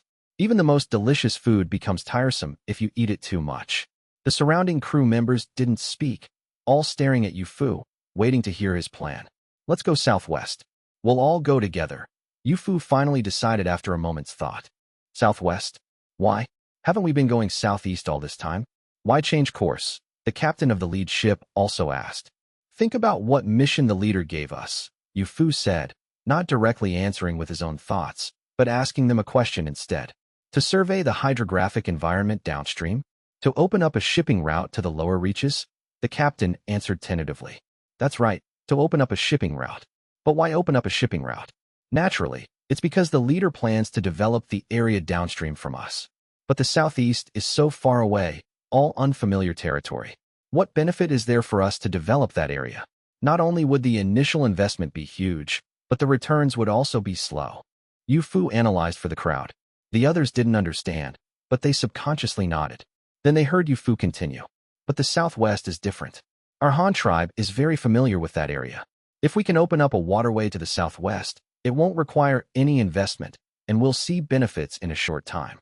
This is more advantageous for the development of our Han tribe." Hearing this, some people still didn't understand, but Yuji's eyes lit up. "Uncle is talking about the Great Lake on the southwest grasslands." "That's right. We used to travel to the grasslands by land, needing to exit the mountains through a valley in the middle to reach the grasslands to the southwest. But we've always known that there is a Great Lake in the eastern part of the grasslands. This lake is enormous, stretching from north to south without end, almost dividing the grasslands from the world to the east of the lake. So, based on our current position, it's very likely that we've already reached the world east of the Great Lake, but we should still be relatively far north. If we take the Southeast River next, we might really end up east of the Great Lake. But if we take this Southwest River, we might be able to enter the Great Lake. Think about it, such a huge lake. We've been to the grasslands several times before and have never seen where its inlet is. The local grassland tribes also say they don't know. But could the lake's water source really be from underground? I don't think so. What if its water source is a surface river on land, and the entrance is in the northeast? Then we might be able to enter this lake. Think about it. If this is true, wouldn't it be very beneficial for our Han tribe, and for all of you as well. If we find a waterway that can connect the grasslands and the Han tribe, one that large sailboats can travel on, wouldn't it be more convenient for the Han tribe to trade with the grassland tribes in the future? Sailboats are faster than horse-drawn carriages, carry more cargo, and can transport large numbers of people. No matter how you look at it, shipping by water is more convenient than by land, right? Think about it. If this really happens, will there be any shortage of days for you to lead merchant fleets in the future? You'll probably be on the ships every day, with plenty of merits and plenty of wages. Our Han tribe doesn't have 10 sailboats in total right now, but there will definitely be more and more in the future. As the first batch of experienced sailboat crew members, are you afraid you won't be given important positions in the future? Yufu's analysis and vision of the future, in his description, had money and fame beckoning to the crowd.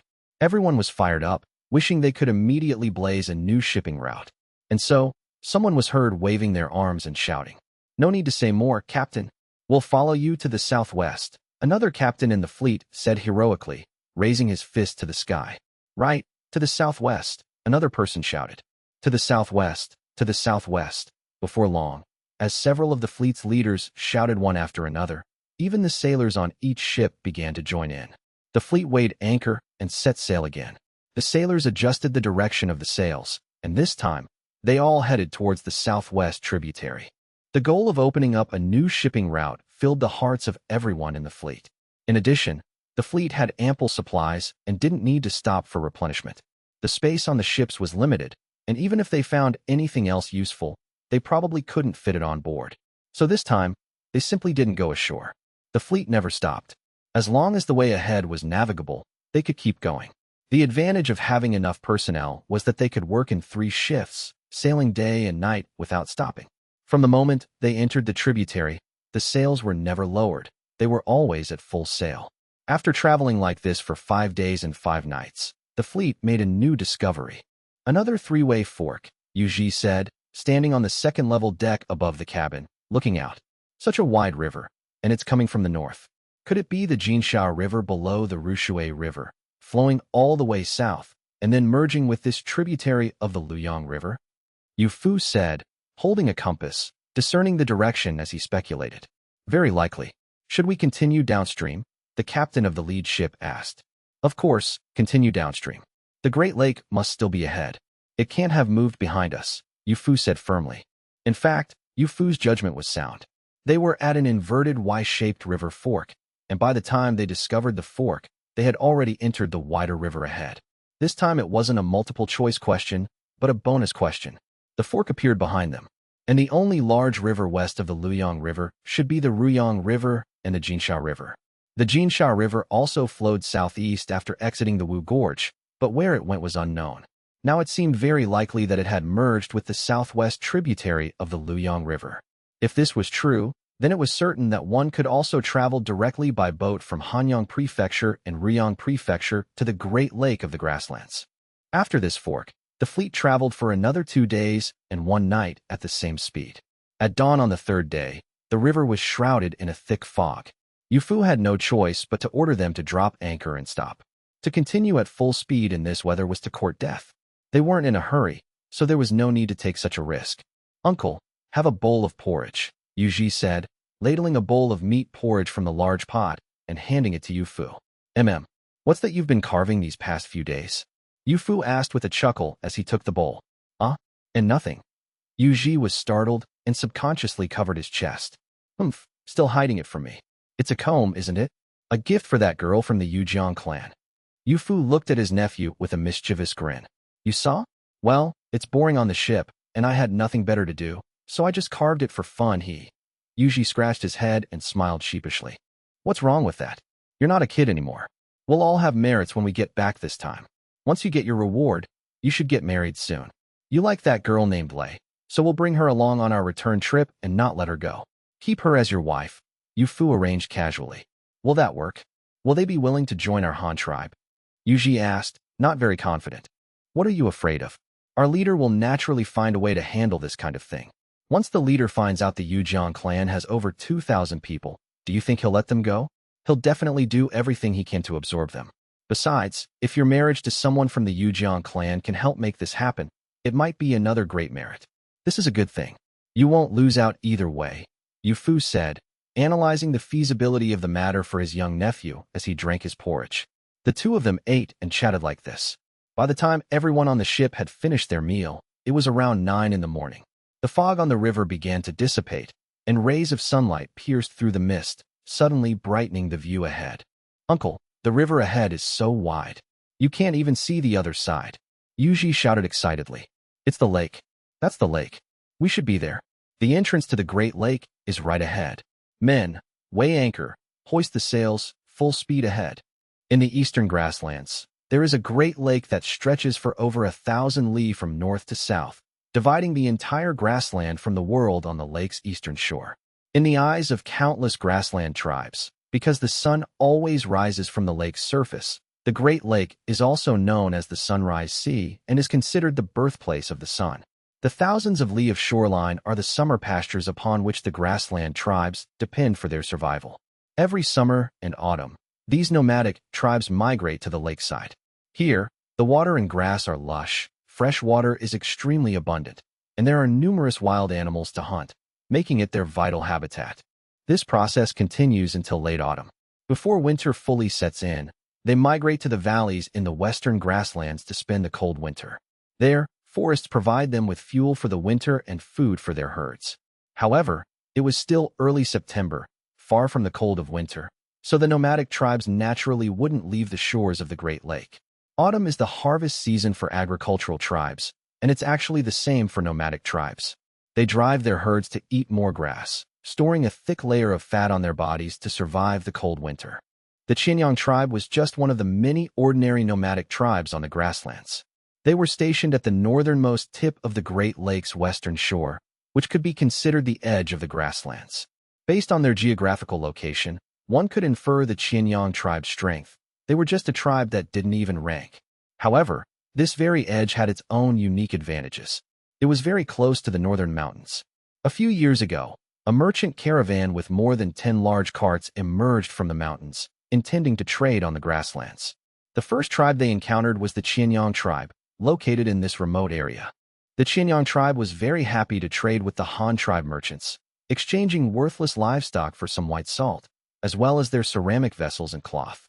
They also exchanged bloodlines, which gradually improved their lives.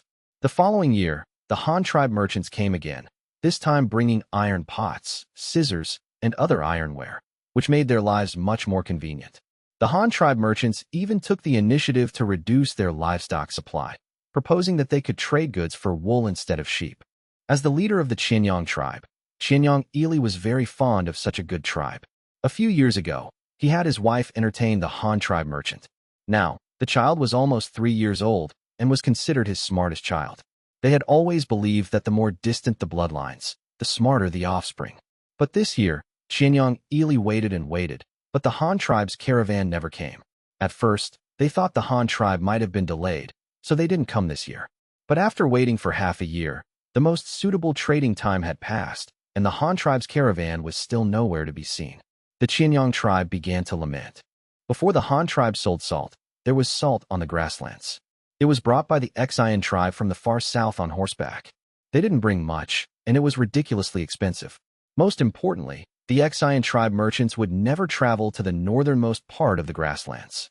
With their pitiful cargo capacity, the sea salt they brought would be sold out before they reached the northernmost part of the grasslands.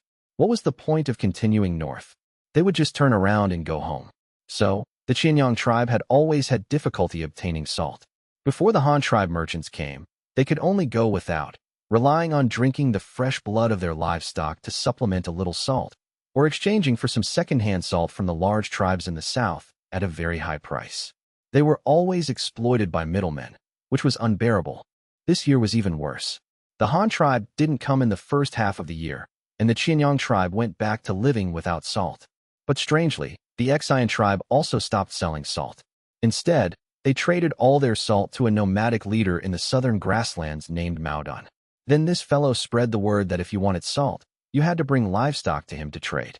The price was higher than both the Ecchi tribe and the Han tribe. Not only did he want livestock, but he also indirectly demanded their submission. For example, if Maodan ordered them to do something, they couldn't object or he would cut off their white salt supply. When this situation arose, many tribes naturally disagreed. You tell me to do something, and I have to do it? I'm not your subordinate. Why should I listen to you? Since you won't sell me salt, I just won't buy it. I'll just go and rob you. And so, fighting broke out on the grasslands. At first, the tribes that refused to submit did manage to snatch some salt. But the situation quickly turned around. Mauduin's tribe had somehow obtained a batch of bronze stirrups. With these bronze stirrups, Maudun formed a heavily armored cavalry unit that was simply invincible, rarely meeting its match. Last year, a conflict broke out between the Han tribe caravan and the former merchant elder of the Exian tribe. The Han tribe annihilated most of the Exian tribe's caravan, plundering countless grain seeds, sea salt, and livestock, which aroused the great hatred of the former merchant elder. He later devised a plan to lure the Shuyuan wolf tribe from the southwest plateau of the grasslands to rob the Han tribe's caravan. Unexpectedly, the night raid was met with the Han tribe caravan's wagon fort defense and was repeatedly charged by the caravan's heavy cavalry. In the end, not only did they fail to snatch anything, but they also suffered heavy losses.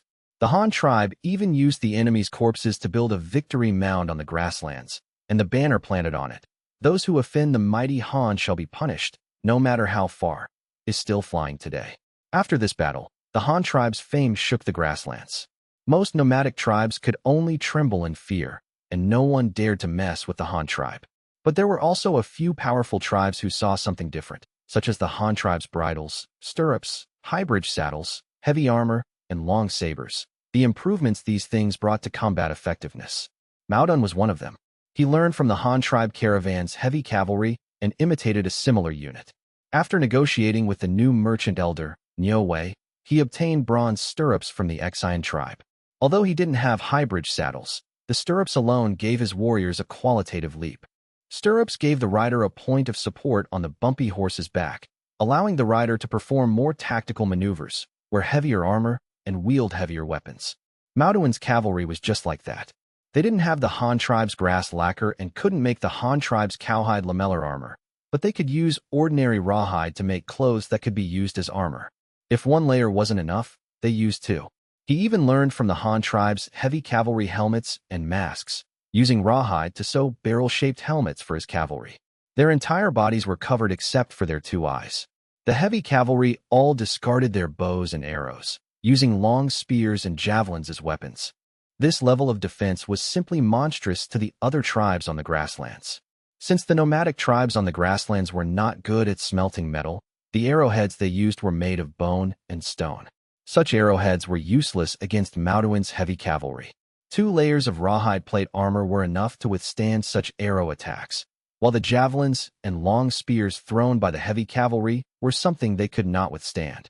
Of course, Maudun didn't have many such heavy cavalry, at most 500 men, whom he regarded as the elite of the elite. But just these few heavy cavalry could often rout the enemy in a single charge. Maudun relied on his heavy cavalry on one hand and his white salt policy on the other to rise rapidly on the grasslands. He gathered a group of tribes willing to submit to him as his subordinates, luring them with large amounts of white salt. When fighting, he used these little brothers' light cavalry as cannon fodder. When the battle was almost over, he would send out his own heavy cavalry to crush the enemy. The livestock and population he plundered were all distributed among his little brothers, so they became even more loyal and gathered around Maudun. In just half a year, the forces Maudun could control reached a population of 120,000, with 18,000 archers, making him a hegemon in the southeastern grasslands. But there were also bold ones who didn't care about Maudun, such as Suratu's tribe in the central grasslands, which had a good relationship with the Han tribe. When Yu Fu led the heavy cavalry to intercept and kill the Shuyuan wolves, he had even asked Suratu's tribe to send men to help guard the caravan. Although Suratu didn't have Mauduin's bronze stirrups, he found another way. He made his own stirrups from bone, bamboo, and other materials. For example, he threaded a hemp rope through a bamboo tube and hung it on both sides of the horse's back to be used as stirrups. Although such stirrups were easy to break and not durable, they were easy to make and cheap. He could afford to use them even if he threw them away after one use.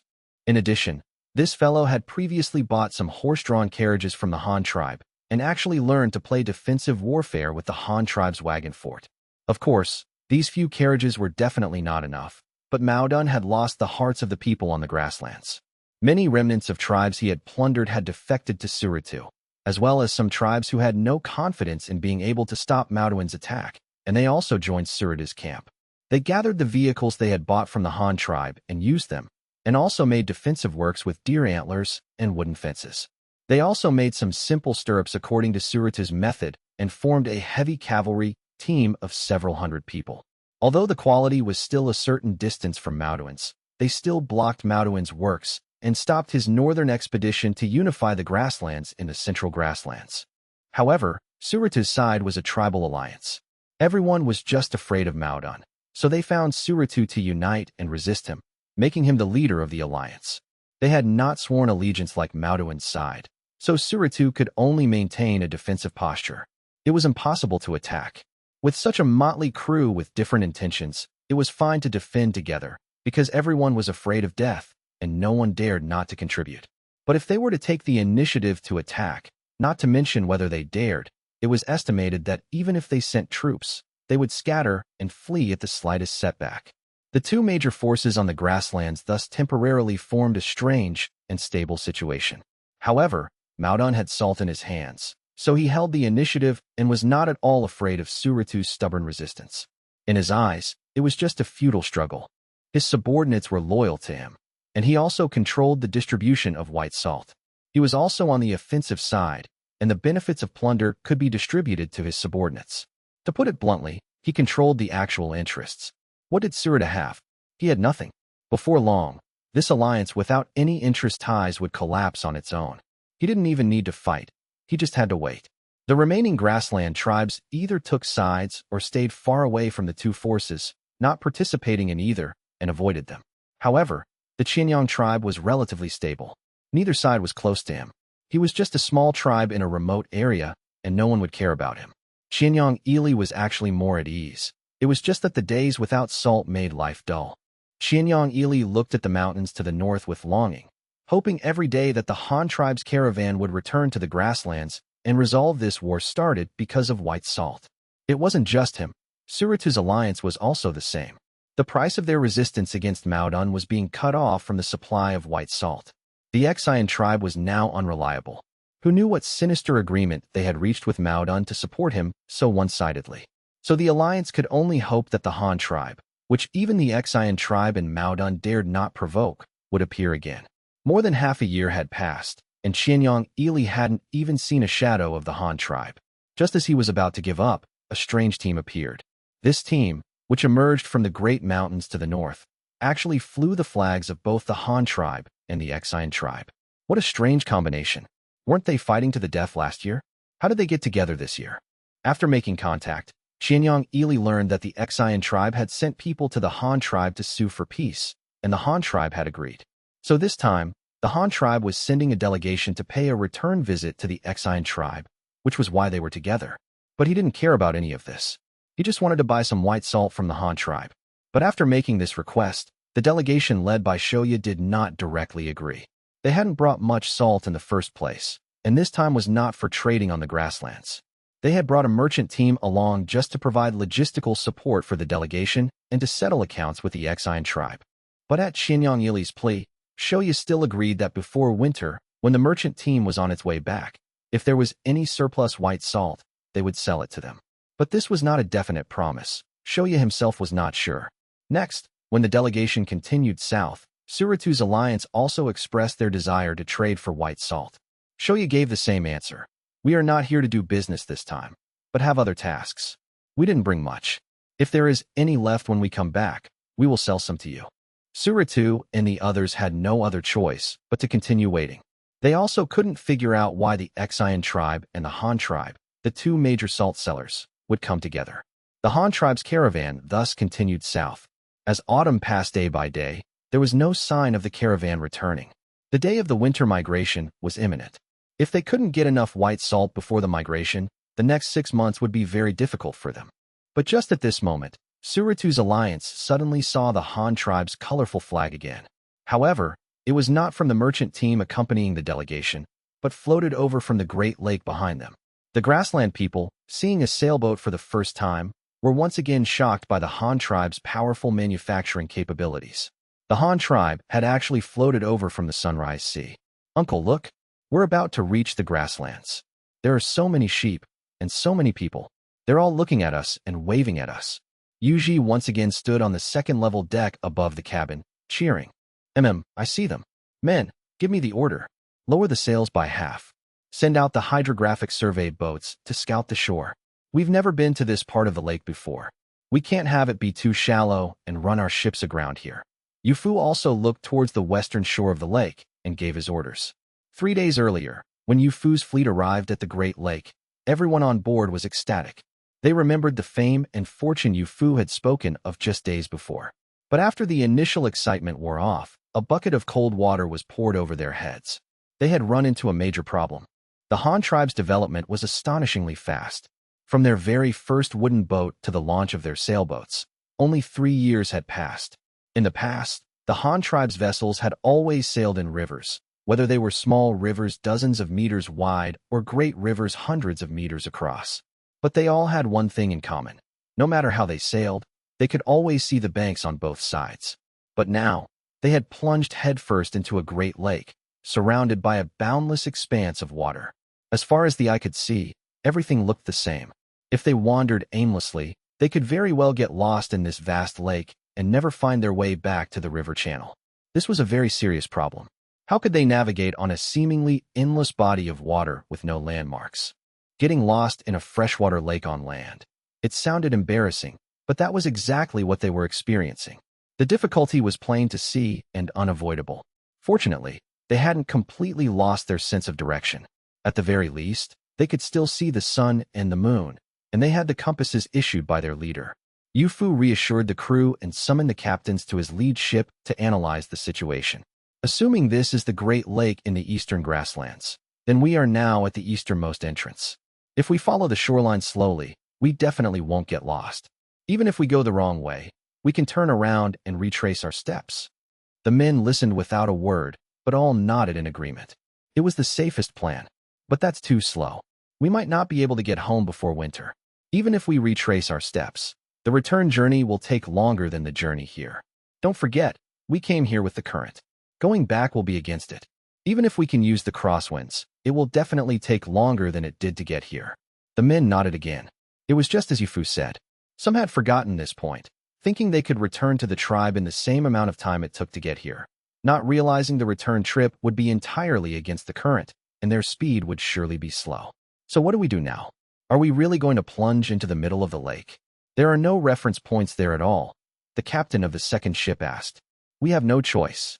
We have to go through the middle," Yufu said, shrugging helplessly. "Then, in that case, don't worry.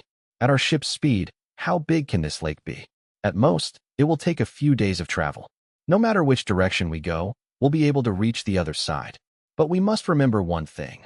We can't determine our position right now, and we can't mark our route on the water. So we need to travel in a straight line. Pick a direction and go straight. That way, even after we reach the other side, as long as we can remember that point, we can turn around from that point on the opposite shore and travel in a straight line, and we'll still be able to find the entrance to this river channel. So, from now on, let's head straight west. We have compasses, so we don't have to worry about losing our way. Also, to prevent a compass malfunction from leading us astray, we must consolidate our compasses. The lead ship needs at least 3 compasses. That way, even if one of them has a problem, we won't go in the wrong direction. The ships behind just need to follow the lead ship closely." Yufu proposed his idea again. The men nodded once more, thinking the arrangement was very sound. Although it was still a bit risky, they could only try to minimize the risk. The proposal to use multiple compasses was especially good. The leader's invention was great, but no one could guarantee it wouldn't fail at a critical moment. So, having a few more to increase fault tolerance was an excellent idea. Everyone unanimously approved the plan. The fleet had a total of 6 compasses, 2 per ship. Now, each captain contributed 1, so Yufu's lead ship had 4 compasses, providing even greater fault tolerance. Everyone thought, even if something went wrong, it was impossible for all 4 to break at the same time. The fleet set off again. To save time, they raised both sails and adjusted for maximum speed. Yufu also arranged for 4 people on the lead ship to observe the compasses simultaneously, checking their direction every so often and making timely adjustments to the course, ensuring the fleet always headed due south. After sailing like this for 3 days, they finally saw the long-awaited shore on the afternoon of the third day. On the distant shore, various water birds played and fed on the water's surface. The land by the shore was lush with water and grass, and large herds of horses, cattle, and sheep roamed freely. Not far from the herds, white tents dotted the yellow-green grassland. For the crew members who had once followed Yu Fu on trading expeditions in the grasslands, this scene was all too familiar. This was indeed their destination.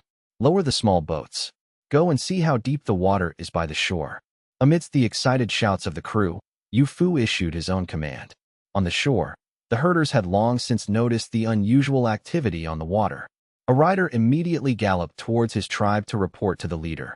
Thump, thump, thump. The horse galloped swiftly, reaching the tents a few li away in an instant. The rider's loud shout followed.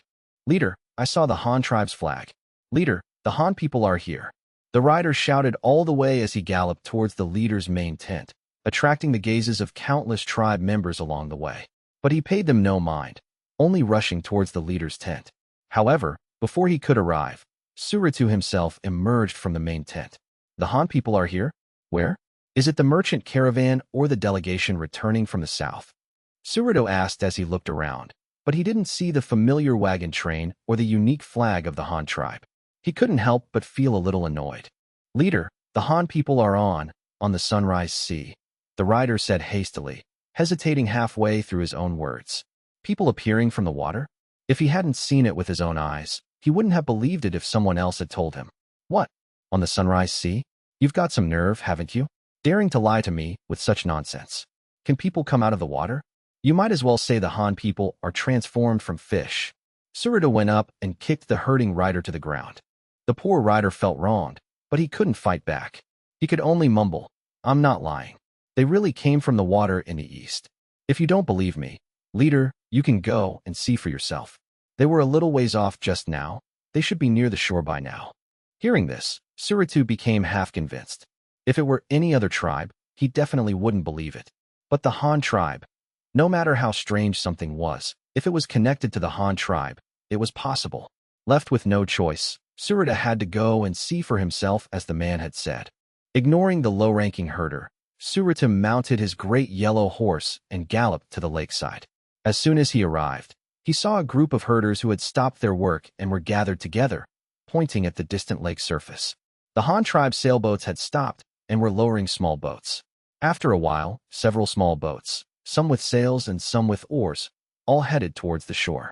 The few sailboats followed in a horizontal line far behind, getting closer and closer to the shore. The herders were stunned, not to mention the large sailboats. Even the small boats were something they had never seen before. In all their lives, they had never seen anything that could allow people to travel on water. Suratu was even more shocked. He saw 3 giant man-made objects approaching from the lake surface. He didn't know what they were called, but seeing the decorations on them, he was already certain they were made by the Han tribe. The 3 large ships had red and black exteriors, adorned with bright yellow lines and patterns, the very colors most revered by the Han tribe. From a distance, they were as conspicuous as the red robes and black armor of the Han tribe cavalry. Not only that, but the unnamed things also had 2 giant wings standing upright. One was yellowish-white with a large red character Han in the middle, and the other, larger one was dyed pure red with a black Han character in the middle. Suratu didn't know many Han characters, but this one was the most familiar to him. Probably among all the tribes on the entire grassland, there was no one who didn't recognize this character, because it was simply too familiar. The Han tribe was insane. Except for the white salt they ate, everything they sold to them was branded with "Made by the Great Han." It was hard not to see it, and after seeing it so many times, you just remembered it. Before long, Yuji had already approached the shore in the scouting landing craft. The approach of the boats startled flocks of water birds, 2-meter-tall ancient giant geese, long-legged, slender-necked white cranes, albatrosses circling high in the sky, and green-headed wild ducks drifting on the water, all kept their distance from the fleet. Suratu had already pushed through the crowd in front of him and ridden his horse to the water's edge. Seeing that the people coming from the water were indeed Han tribe members with their hair tied up and wearing Han robes, his mood instantly brightened. "You've finally come," friends from the Han tribe. Surutu immediately dismounted and ran to the water's edge to greet them. You are? Leader Surutu. Your tribe has migrated here. Yuji had been out with Yufu more than once and had naturally met Surutu before. Seeing him again, he immediately recognized him. You are? Yufu's nephew Yuji, right? Ha ha ha, you've finally come. I saw the Han tribe's delegation and caravan earlier, all new faces. I thought I'd never see you and your uncle again. By the way, where is your uncle? Didn't he come? Surutu was also very happy to see an old acquaintance and exchanged pleasantries with Yuji. My uncle came too. He's on the big ship behind us. But the water near the shore is too shallow, so the big ship can't come over. I'll have a small boat go and pick him up, Yuji said, pointing to the 3 sailboats not far away. Really? That's great. Go and get your uncle quickly. Don't leave today. I'll slaughter an ox for you to eat. I know you Han tribe people are reluctant to eat this stuff, Surutu said, patting his chest generously. All right, I'll arrange it, Yuji said with a smile. He then had the others on the small boat go back, telling the big ship to anchor 100 meters away, and then to tell Yufu that this was Surutu's tribe. Yufu would naturally know what to do. And so, in a short while, all 6 landing craft from the fleet were lowered into the water. Yufu arranged for some people to stay behind on the sailboats, while he himself led the others ashore in the landing craft. Surutu also hurried to welcome them, exchanging pleasantries with Yufu and inviting them to be guests in his tribe. However, Yufu and his men had all come by boat this time and hadn't brought a single horse. To get to Surutu's tribe, they would have to walk. It was several li away, and it wasn't convenient for everyone to walk. Leader Surutu, no need to go to so much trouble. Let my clansmen stay by the shore. They need to watch the boats. I'll just go with a few who can ride horses. You can just send them some food later, Yufu said, waving his hand to make the arrangements. Well, all right. Men, prepare some horses. Surutu couldn't very well force them to go to his tribe, so he had to agree. Before long, the crew members who had come ashore had set up tents on the open ground by the shore and began preparing to camp, fetching water and gathering firewood. Yufu and Yuji, along with more than 20 clansmen who could ride, followed them back to the tribe on horses prepared by the herders. Surutu quickly had people slaughter cattle and sheep to entertain the Han tribe members. At the same time, he didn't forget to summon the leaders of the other tribes in the alliance. There were 200 or 300 people from the Han tribe, and they would eat a lot of meat. He couldn't provide all the cattle and sheep himself.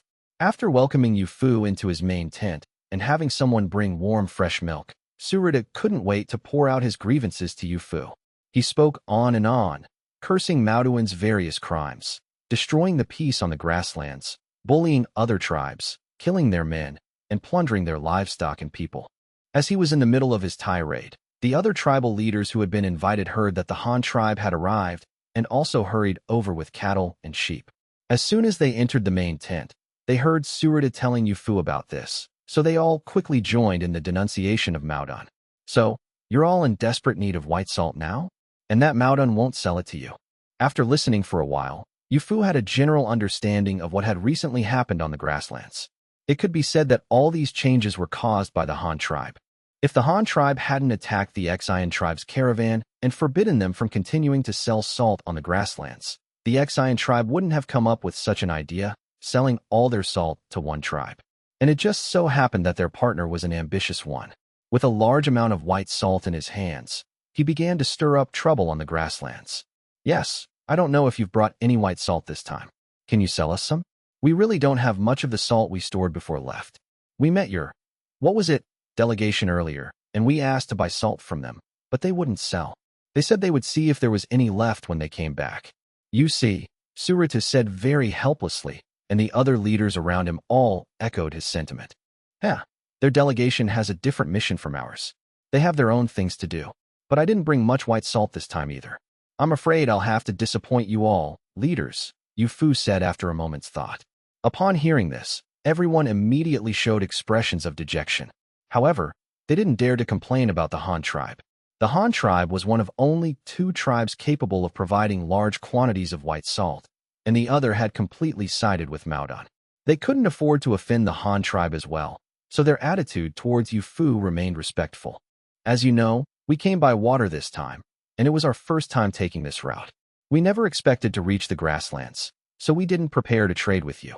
However, we do have some white salt, just not much. It's not that we can't sell it to you. If you can divide it among yourselves and eat a little less, you should have no problem getting through this winter. Now that we've opened up the waterway to the grasslands, it will be much faster to come here in the future, and we'll be able to carry more goods. If you need it, we can come by water as soon as spring arrives next year and bring you large quantities of white salt. You can also migrate here earlier next spring, and that will solve this crisis. It's just that we came by water this time, so we can't take live livestock with us for now. We can only trade for inanimate objects. We'll take animal hides, ox sinew, and ox horns. See how much you can offer. If you want to trade, I'll have my men bring the white salt from the ship. Oh, right, I also brought some pots, pans, and cloth, if you want them, of course. Yufu thought for a moment. Their fleet was meant to open up a new downstream route, and they were prepared to deal with unfamiliar tribes. They had indeed brought some goods. The holds of the 3 sailboats, apart from the cruise supplies, were filled with various goods. It was just that they had unexpectedly changed course and come to the grasslands. In that case, it didn't matter who they sold the goods in the hold to. Selling them to the nomadic tribes would at least get them something useful in return, which was better than not trading at all and having to haul the goods all the way back. That could work.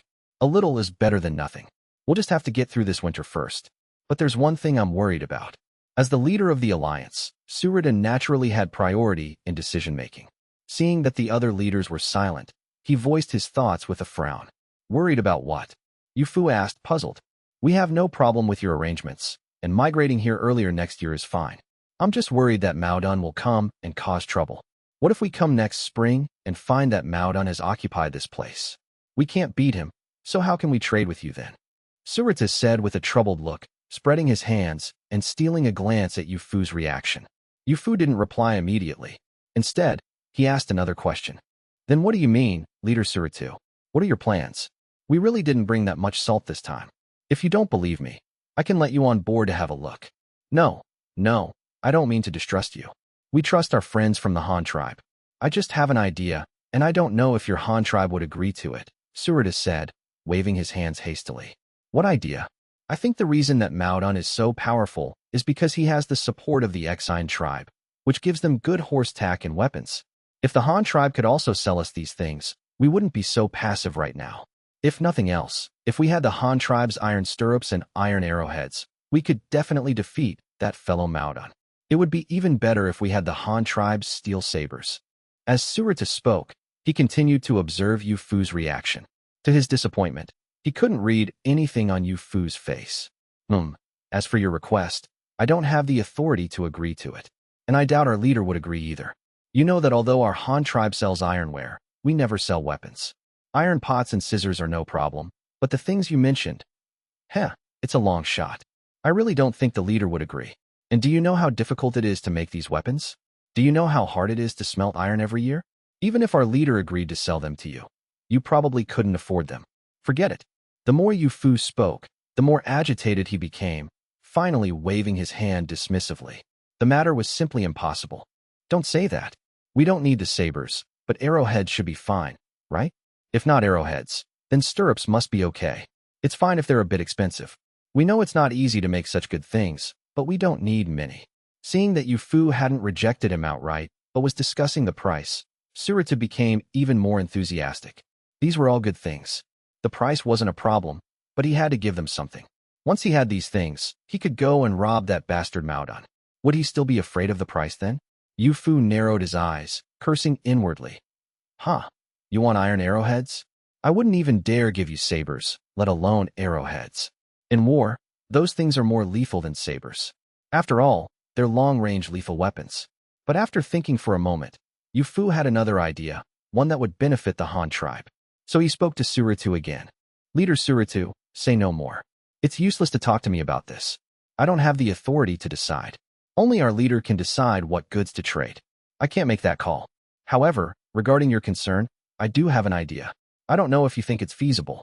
Suratu had wanted to press further, but hearing Yufu say this, he knew there was nothing he could do. He knew the matter was beyond his control, so he could only cooperate and ask. What good idea do you have? Look, here's what I'm thinking. We've opened up the waterway connecting to the grasslands this time, so it will be faster to trade with you in the future. It will take less than a month to transport goods from our Han tribe here, day and night. But it's still not very convenient. After all, We don't have a place to stay, nor a suitable dock for large ships to moor. This makes it inconvenient for us to load and unload larger items. Didn't you just say you were afraid Manhwa would seize your territory and affect our trade? How about this?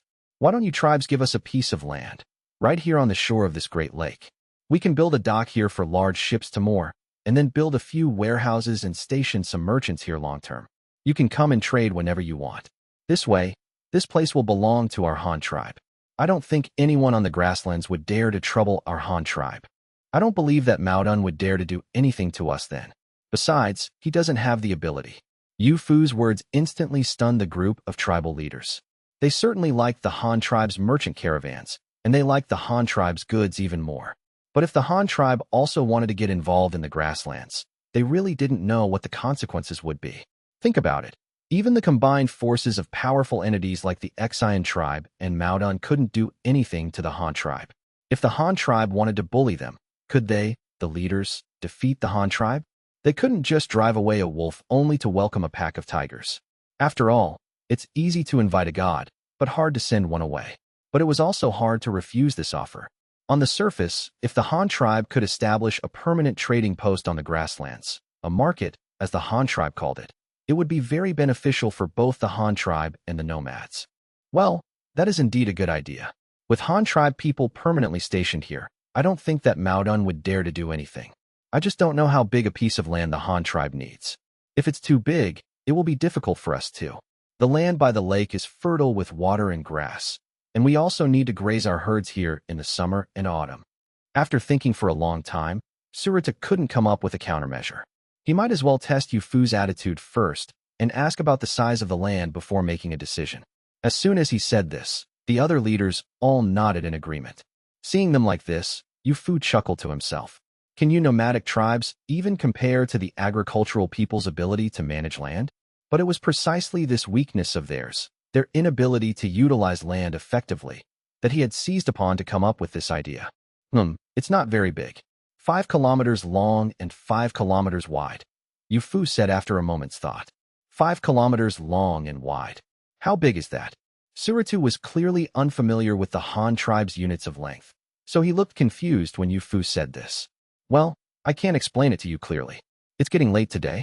How about I have my men measure it out for you tomorrow? Yu Fu said with a shrug, indicating that it was impossible to explain with words alone. They had to see it for themselves. Well, all right. You've come such a long way. You must be tired. Let's not talk about this today. We'll talk tomorrow. Let's eat first. Let's eat. Surita had no choice. Since it couldn't be explained clearly, they could only wait until tomorrow. With that topic concluded, herders outside quickly brought in the food. There was plenty of beef and mutton, since it was crowd-funded by so many tribes. The more they contributed now, the more salt they could get tomorrow. The Han tribe members didn't hold back. Mutton wasn't rare, but beef was a real delicacy in the Han tribe. After all, cattle were vital laborers in the Han tribe. Whether they were public or private property, the common people treated them like lords. It was common for cattle to eat better than people, who would be willing to slaughter them. And the law forbade it, unless you wanted to be buried with the ox. After a happy dinner, the next morning, Yu Fu took the group of nomadic leaders to the riverbank. First, he had the people stationed by the river bring the salt and other goods from the large ships, and then he traded with the leaders. Those with animal hides, ox sinew, and ox horns used these inanimate objects. Those without could only pay with cattle and horses. If that wasn't possible, they would have to send a portion of their people back by land. In any case, Yu Fu would not agree to them buying on credit. Cash on delivery had always been the principle of the Han tribe's merchant caravans. This way, neither side would lose out, and thus there could be trust, and both sides would be at ease. While some people were arranged to trade goods and count the quantities, Yu Fu sent another team to measure the land. The fleet had brought rope measures, so measuring land was not a difficult task. So, someone quickly took action, measuring westward along the lake shore.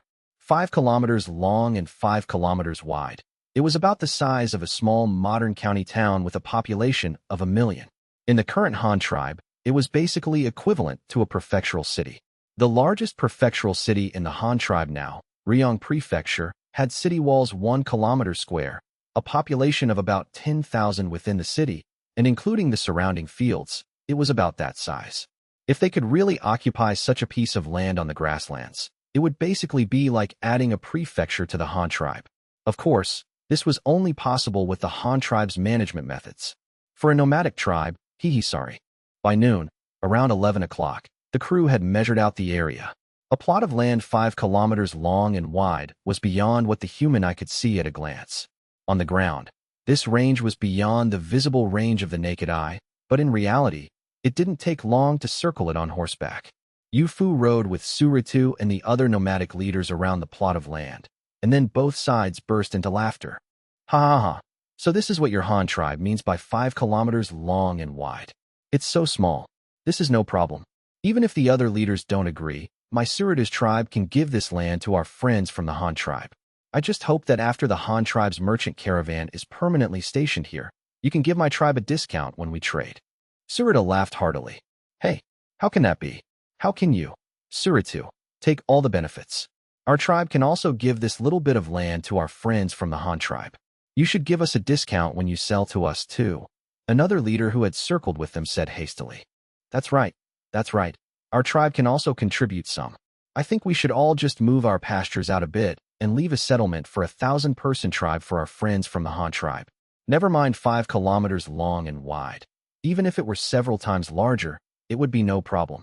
The nomadic leaders behind them also readily expressed their willingness to cede land, naturally hoping that the Han tribe would take care of them in future trades. Yu Fu looked at the crowd and laughed to himself. He was no longer the inexperienced Yu Fu of the past.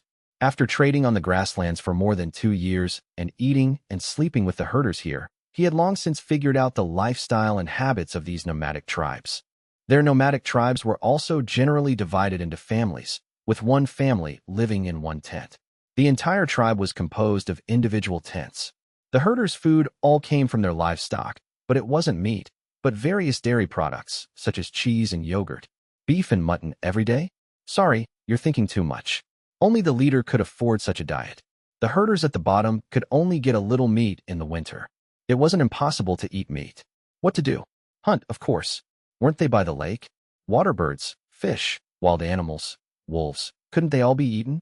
A typical herder family of 5 needed at least 50 sheep, 5 or more horses, 5 or more cattle, and several sheepdogs.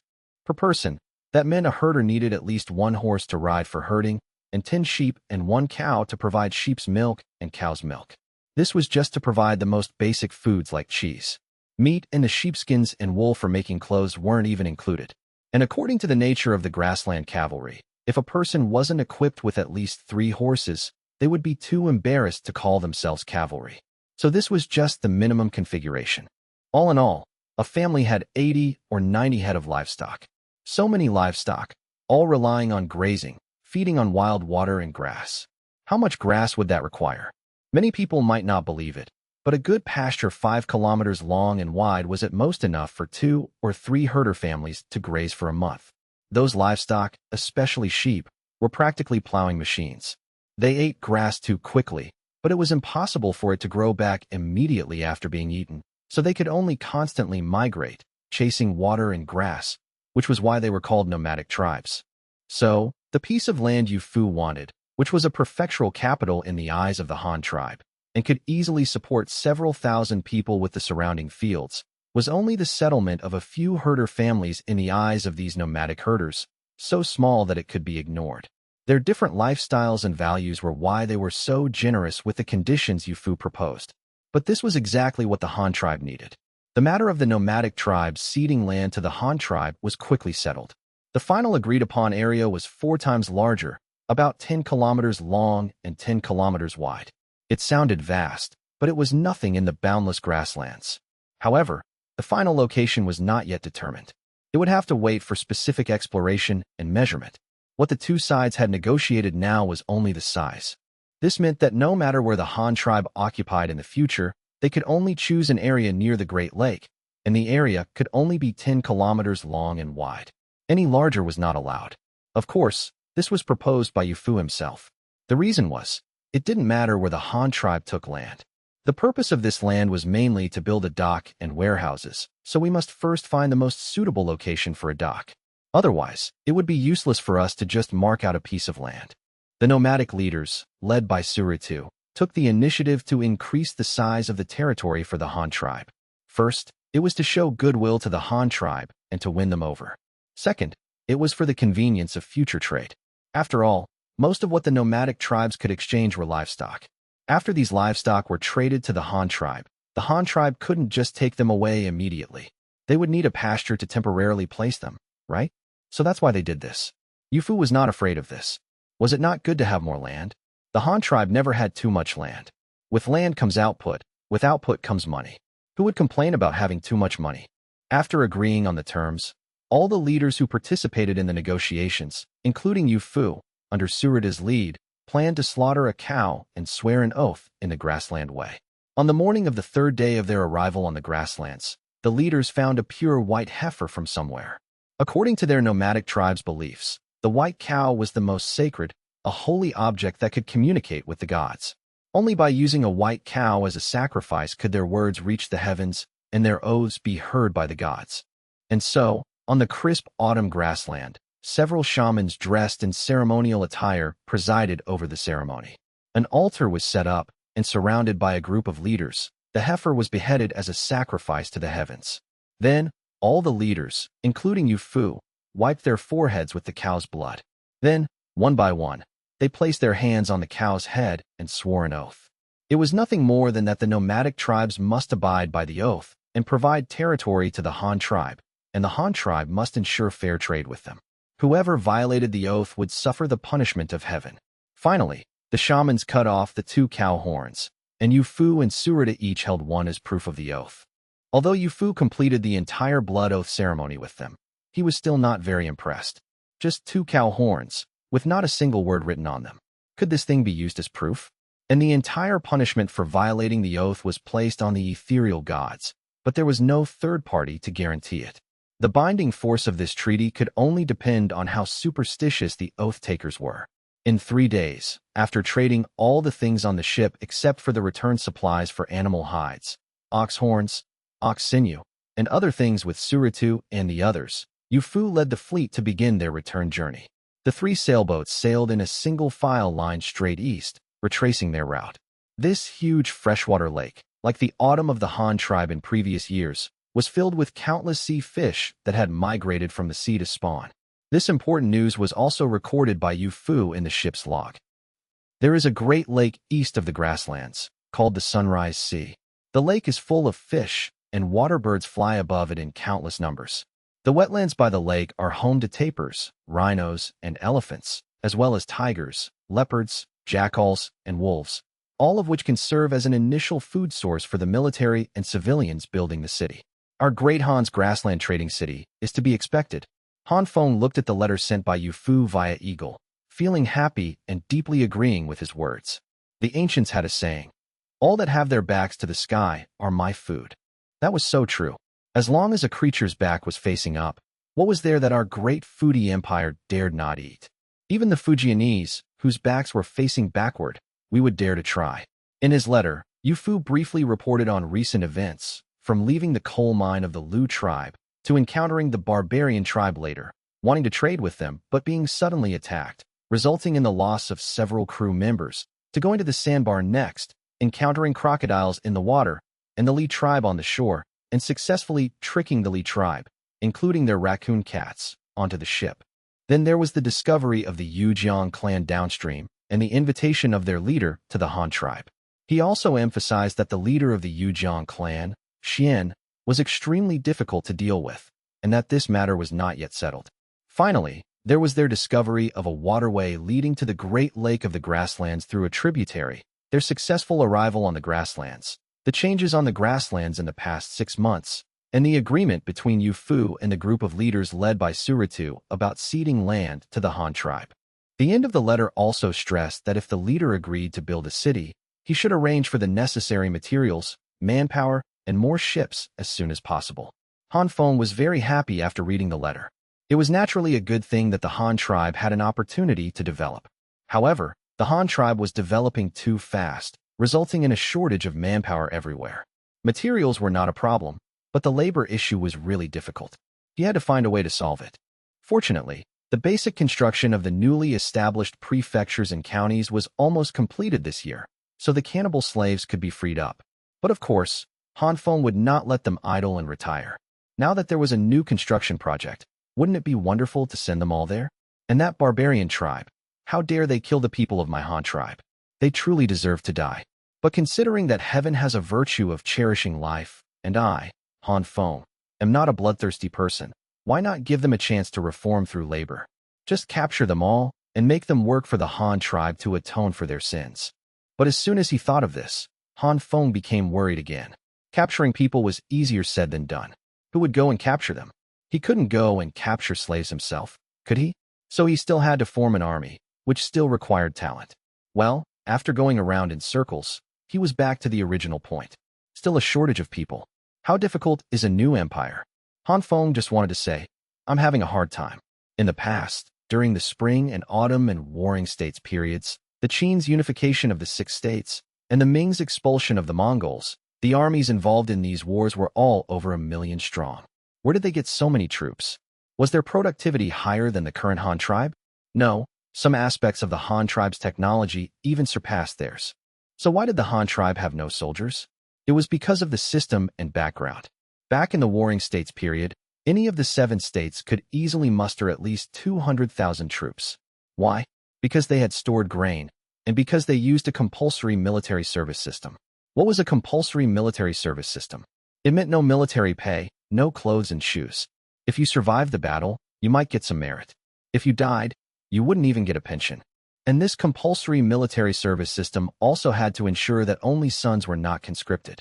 A family had to have at least 2 brothers before one could be taken away to be a soldier, because the remaining one had to stay at home to farm, so that the production in the rear would not be delayed by the war.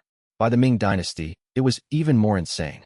During the peak of its military power, the number of established armies was nearly 3 million. How many soldiers does modern China have with a population of over 1 billion? In the Ming Dynasty, there were only tens of millions of people, yet there were so many troops. How could Zhu Yuanzhang afford to support so many troops? It was all thanks to the military household system. The garrisons all farmed on the spot. The soldiers farmed to support themselves. How wonderful. The state only had to be responsible for weapons and armor. No military pay, no grain and fodder. It was the cheapest army. But then again, the Ming Dynasty was really poor at its founding, and old Zhu had no choice. Did Han Feng not understand this? Wasn't the compulsory military service system good? Wasn't the garrison farming cheap enough? He wanted to learn too, but the Han tribe didn't give him the chance. Most of the people in the Han tribe's prefectures and counties were newly settled immigrants. The families were all young, basically young couples with 2 or 3-year-old children. There was no such thing as a young man going to be a soldier while a brother stayed at home to farm. So once conscription was enforced, it would definitely affect the production in the rear. This was an inevitable phenomenon, and the culprit behind all this was Han Feng himself. The population of the Han tribe was basically composed of outsiders. The oldest child born in the Han tribe was only 5 years old, so the backbone of the tribe was still the outsiders. And in order to maintain his ruling position, Han Feng had forcefully implemented a system of household registration. All adult men had to form their own families and establish their own households. The first purpose was naturally to promote population growth.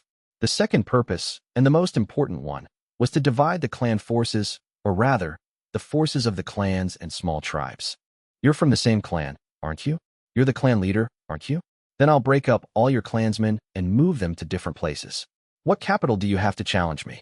And Han Feng often rewarded some meritorious clansmen. What reward? First, I'll give you a surname. Originally, you were from the Hu clan. Good, now I'll change your surname to Li. From now on, you'll be the ancestor of the Li family. This way, you and your original clan will become 2 families. What clan power do you have to challenge me? But this way, the Han tribe became a rapidly fissioning cell. The speed of diffusion became faster, but it lost its accumulation. There were few brothers in a family. As soon as they came of age, they had to establish their own households and contribute to the population growth of the Han tribe. The final result was that there was no place to recruit soldiers. After recruiting, there would be no one left at home to farm. Without food, many people would starve to death. Han Feng paced around the room a few times, making his first wife and second wife, who were sitting on the kongs sewing clothes for their children, dizzy. He could only sit down with his hand on his forehead. What is my husband worrying about again? Isn't our Han tribe developing very well now? Xiao Dai finally couldn't help but speak. We're short of people. The Han tribe is developing well, but there are more and more construction projects everywhere. The newly discovered coal mine needs people, the factory on the island in the lake needs people, going to war needs people. That fellow Yu Fu even occupied a piece of land on the grasslands, so we'll have to build a new city there next year. The new city will also need a lot of people. We need people everywhere, but the immigrants in various places have just settled down, so we can't move them. Sigh, Han Feng said worriedly. Zhang Ying, who had joined the Han tribe for a short time, was not very familiar with the composition of the Han tribe. She had not even traveled around the various prefectures and counties of the Han tribe, so she had no good solution to Han Feng's worries. But Xiao Dai was different. She was one of the first to join the Han tribe and was relatively clear about the development process of the Han tribe. Now that she heard Han Feng say that there was no one available, she asked strangely, "Didn't many new people come to Yunji's Weishan prefecture? Last time I heard you say that the new population was over 10,000. And Luoyang prefecture has been continuously absorbing people these years. Can't they transfer some people from there?" Han Feng was stunned for a moment, then suddenly burst into laughter. Ha ha ha ha, that's right. There are new immigrants there. Don't they not have enough houses and land yet? Perfect, I'll start with them. After saying that, Han Feng ran out of the house and set off for Weishan prefecture, leaving Xiao Dai and Zhang Ying dumbfounded. But they were used to it. Their husband was the leader of the Han tribe and had many things to do. It was common for him to be away from home for several months. There was nothing they could do. Han Feng rushed to Luoyang prefecture in just one day and immediately found the prefect of Luoyang, Deshu. How many new people have been added this year? How many of them are young and strong? Have they all been settled? Han Feng didn't waste any words and asked directly. About 6,000 new people have been added this year. There should be less than 2,000 adult men. Their household registrations have all been registered, their houses have been arranged, and their land has been divided. Some have already planted crops, while others were too late this year, so they can only find some manual labor to do, or do some small business. Deshu didn't understand why Han Feng had rushed over to ask this, but after a moment of stunned silence, he quickly answered, Nearly 2,000 young and strong men. Then do this. Recruit soldiers from these people. Take down the recruitment conditions. Han Feng thought for a moment and immediately said to Deshu, "Okay, I'll get a pen and paper." Deshu immediately took out his small notebook and document pen, then looked at Han Feng and waited for him to speak. From today on, recruit 500 soldiers. They must be healthy and not disabled, aged 18 to 40, and must have children. Priority will be given to those who do not yet have land. The soldiers' treatment will be a monthly salary of 30 yuan. They can get a title for meritorious service on the battlefield, which will be determined according to their merits. There will be rewards for killing enemies and capturing prisoners. For those who die in battle, the funeral expenses will be 50 yuan, and their eldest son will be promoted one rank. The martyr's subsidy will be 10 yuan a month, which can be received until their son comes of age and establishes his own household. The subsidy will be given to the household and received by the widow. If the widow remarries, it will be received by her son. The recruitment will be completed within 7 days of the announcement, and then these new soldiers will be sent to Hanyang City. Deshu finished writing down the contents with a bewildered expression, then asked in confusion, "The leader is recruiting soldiers? Are we going to war? Who are we fighting? Someone killed men from Yu Fu's fleet. This debt must be repaid. Not a single member of our Han tribe can die in vain. So we're sending troops to fight them, and while we're at it, we'll capture some prisoners. We're short on manpower for all our construction projects. Besides, Yu Fu sent a letter saying he secured a piece of land in the grasslands, so we'll need to build a city there next year. That city will require a large garrison. It's so far from our territory and surrounded by powerful forces. I won't feel at ease if we don't guard against them." Seeing that Deshu had written down the recruitment order, Han Feng relaxed a little. At least one task was done. He sat down and explained things to Deshu. Building a city in the grasslands? Wait, didn't Yu Fu take a boat downstream? How did he end up in the grasslands? Deshu asked, completely baffled. After all, Yu Fu had departed from his very own port, and he had personally seen him off. How could a boat end up in the grasslands? Haven't you heard that there's a great lake to the east of the grasslands? They followed a tributary of the lower Luoyang River and found a waterway leading to that lake, which took them straight to the grasslands. Han Feng explained again, taking a sip of tea. What? The lower Luoyang River connects directly to the grasslands. The shoe shot to his feet in shock. Surprising, isn't it? I was surprised at first too. But this is a good thing for our Han tribe. In the future, trade with the grassland tribes and the Xian tribe will be much more convenient. We won't have to worry about a shortage of draft oxen anymore. With oxen, we'll have more fields. With fields, we'll have grain. And with grain, the Han tribe can develop faster and more steadily. Yufu nodded repeatedly in agreement, but then he asked another question. Then what about the wives of these soldiers who will be stationed in the grasslands long term? This is all short term. Once the city in the grasslands is built and there are houses, there will be plenty of work to do. If they're willing, they can just bring their women and children over. It's all Han tribe land anyway. It's by the Great Lake, so there's no shortage of water, and they can farm there too. What difference does it make where they live? Han Feng was quite open-minded about this and wasn't worried at all. Deshu nodded again and said nothing more. But another matter came to Han Feng's mind, and he asked him, "How is the school doing now? Are there any problems? Also, I asked you to expand the paper-making workshop. How have you arranged that?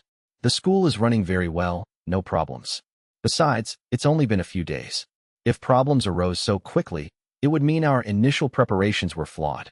And the school in Luoyang Prefecture is much more complete than the one in Hanyang. If Hanyang has no problems, we certainly won't have any here. As for papermaking, it's already been expanded. We've added 20 more papermaking production lines. The only issue is the shortage of raw pulp. We're currently researching new pulp formulas. The shipyard has a lot of wood shavings. It's a waste to just burn them, so we might as well use them to make paper. We've already started trial production of wood pulp paper." Deshu began to answer upon hearing Han Feng's questions. That's worth looking into. It's recycling waste, after all. Use everything that can be used and expand paper production as soon as possible. By the way, speaking of shipbuilding, that also needs to be expanded this year, and we need new ship designs. Yufu's letter mentioned that the river channels along the way are very wide and deep. We can definitely build larger ships to increase transport capacity. As for the manpower for shipbuilding, isn't the autumn harvest coming up? After the harvest is done, post a notice that the shipyard is hiring temporary workers. They'll get a monthly salary if they come. This isn't mandatory. Those who want to earn more money can come, and those who don't want to aren't forced. Everyone has worked hard all year, and they need some rest. As for the new ship designs, I'll draw them up when I get back and give them to you," Han Feng said after some thought, making further arrangements. If a city was really built in the grasslands next year, shipping would definitely boom. A boom in shipping would require more ships, and also large ships capable of transporting cattle and horses. So, many new ship designs would be needed. The thought of this gave Han Feng another headache. There was no other way. This was something only Han Feng could do himself. It was already remarkable that the craftsman could build ships according to his blueprints. Expecting them to design ships themselves? That was just a dream. After Han Feng had arranged these matters and watched Deshu personally post the recruitment notice, he set off again for Weishan Prefecture. This time, he didn't go by horse, but by boat. Although the two prefectures were only separated by a mountain, traveling by water was more convenient. Arriving once again at the docks of Weishan Prefecture, he followed Yunji towards the city. But as they passed the stalls selling goods along the road, Han Feng let out a sound of surprise, his attention immediately captured by the products here.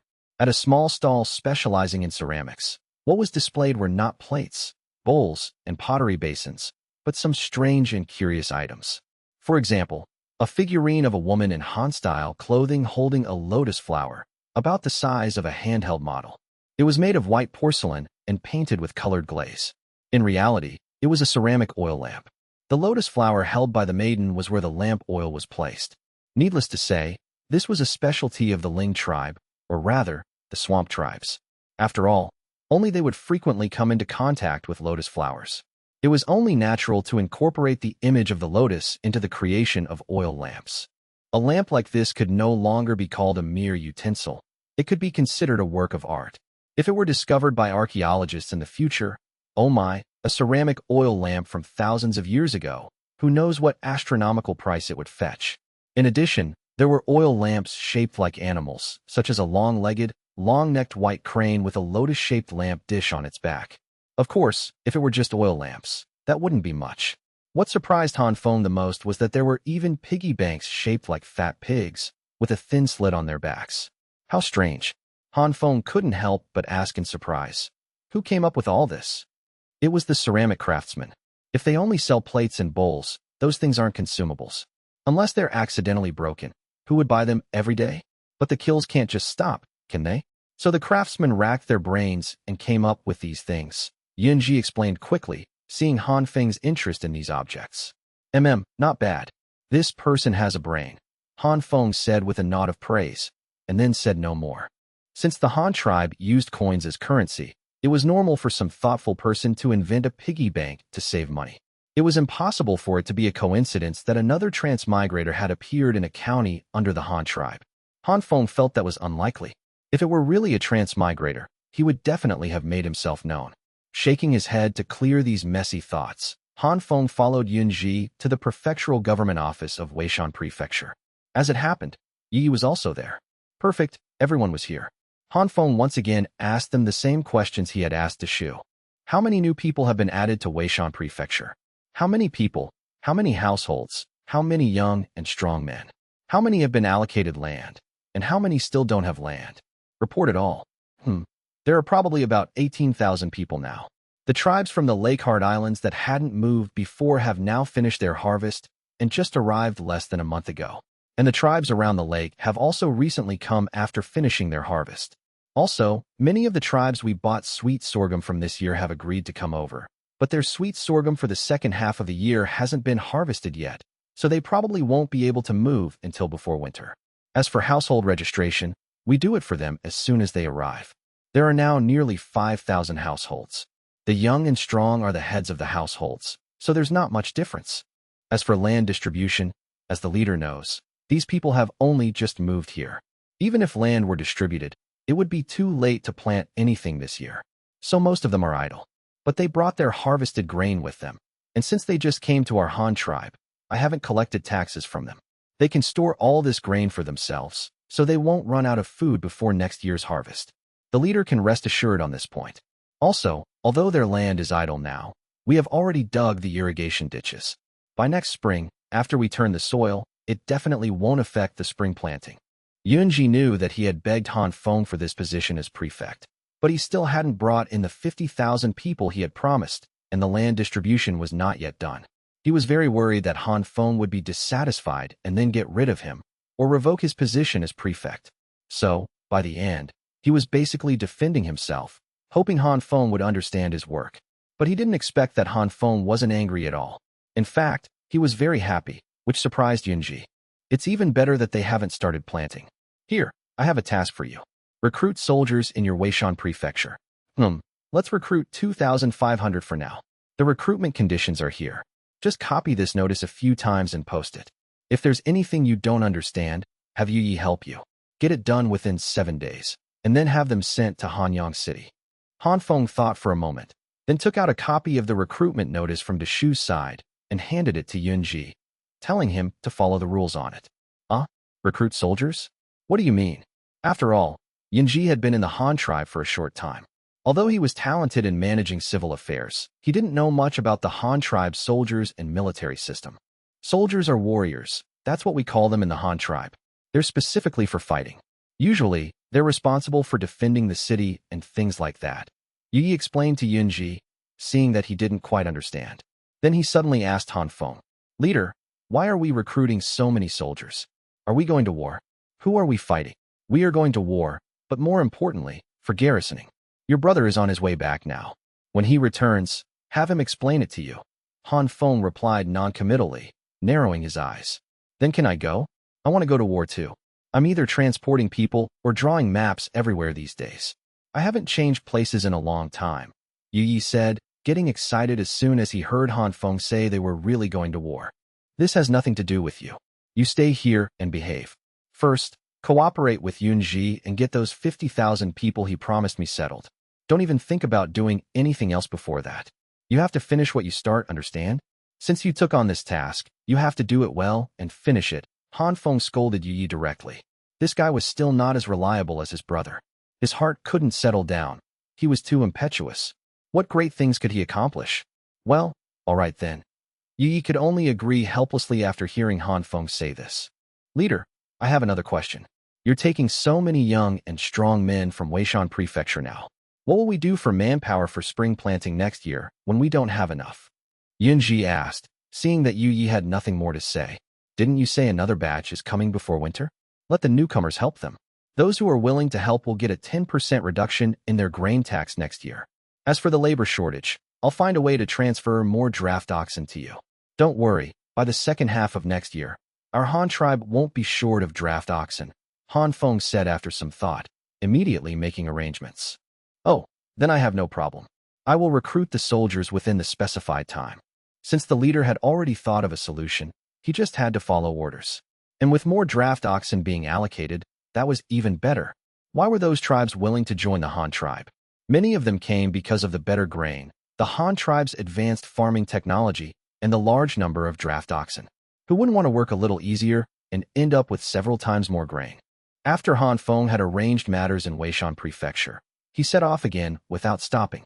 2,500 men from Weishan Prefecture, 500 from Luoyang Prefecture. That was 3,000 in total. But Han Feng still felt it wasn't enough. Since he was going to recruit soldiers, he might as well recruit more. What was the strategic objective of this operation? To capture prisoners alive.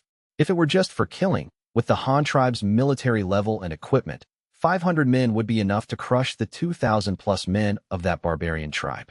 But capturing them alive was a different story. You had to surround them to have a chance of capturing them all. Otherwise, if they saw they couldn't win, wouldn't they run away? So Han Feng needed a lot of troops this time. He also needed to garrison troops in the grasslands later, so he wasn't afraid of having too many soldiers. So Han Feng went west again to Luoyang Prefecture and had Shuda recruit 500 soldiers from there. Then he ordered Danshan County and Matian County to each recruit 150 men, and Fuma Pass County to recruit 200 men. There were also the 155 soldiers from the original company stationed in various places. All in all, the total force reached 4,155 men. The old soldiers would serve as officers to train the new recruits. One old soldier for 25 new recruits was a bit much, but not so much that it would cause problems. After a few months of training, by next spring, with these 4,000+ men in hand, Han Feng would dare to say he was invincible on the entire continent. Han Feng rushed back to Hanyang City. Although the recruitment order required the new soldiers to be assembled and sent over within a week, it would take some time for them to arrive. All told, it would be at least half a month before the new recruits from various places could be gathered. But Han Feng had many things to prepare in advance.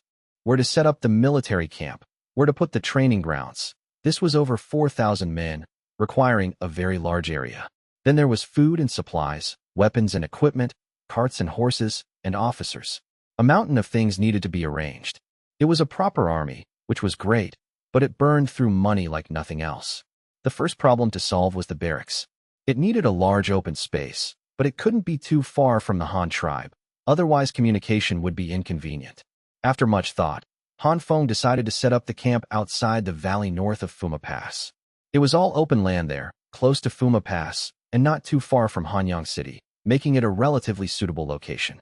But that place was currently just an empty wilderness, without even a single barracks building. So it had to be built from scratch. There was no shortage of manpower for this. He could just have the soldiers do it themselves. Then there were the uniforms and armor. These had to be prepared now. For the clothing, Han Feng directly assigned the task to his mother-in-law. She would prepare the cloth, and Shudo would recruit women in Luoyang Prefecture to sew them. That place had a large population, making it easy to handle this task. The banners would also be made in Luoyang Prefecture, as the Han tribe's largest brocade weaving center was there. Who else would they have do it? Hanyang City, of course, couldn't be idle. They had to play to their respective strengths.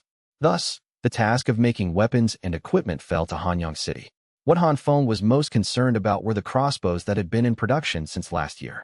Nearly a year had passed, and he didn't know what they looked like now. Walking into the woodworking workshop in Hanyang City again, the place was still bustling with activity. The biggest project was still shipbuilding. Hanyang City built small boats, and Luoyang Prefecture built large ones. It had always been this way. In addition, there was that batch of crossbows. As the saying goes, work the wood in winter, the horn in spring, the sinew in summer, and assemble in autumn. It was now autumn, so this batch of crossbows was ready for assembly. The craftsmen specializing in bow making were working hard, assembling each bow according to the bow frames and special tools designed by Han Feng. There were 2,500 composite recurve shortbows, specially designed for cavalry. They were easier to draw than longbows made of hardwood, but their range was even greater. With light arrows, they could easily reach a maximum parabolic range of 300 meters. With heavy arrows, the lethal range against an unarmored target was 150 meters, and against an armored target, it had to be within 100 meters to guarantee a kill. Although it was the same bow, there were too many ways to use it. Just using different arrows for different situations, choosing between armor-piercing or anti-personnel arrowheads was a science in itself. Of course, the Han tribe didn't have that many cavalrymen right now. To arm 2,500 cavalrymen, they would need at least 10,000 qualified warhorses. Where was Han Feng going to get them? So, it was better to consider this after they had established a foothold in the grasslands and had more cattle and horses. Since there were no cavalry, there was no rush for the cavalry shortbows. But the infantry crossbows had to be made first. The craftsmen skillfully fixed the yew-wood bow core onto the bow frame, brushed a layer of fish bladder glue on it, then glued on the carved wooden siyas and handle. Then they glued on thin sheets of sawn ox horn, and then used a rope winder to tightly wrap the newly joined parts with hemp rope. Then it could be set aside to dry. Beside them, other craftsmen took out a batch of semi-finished products that had already had the ox horn glued on. These were already dry.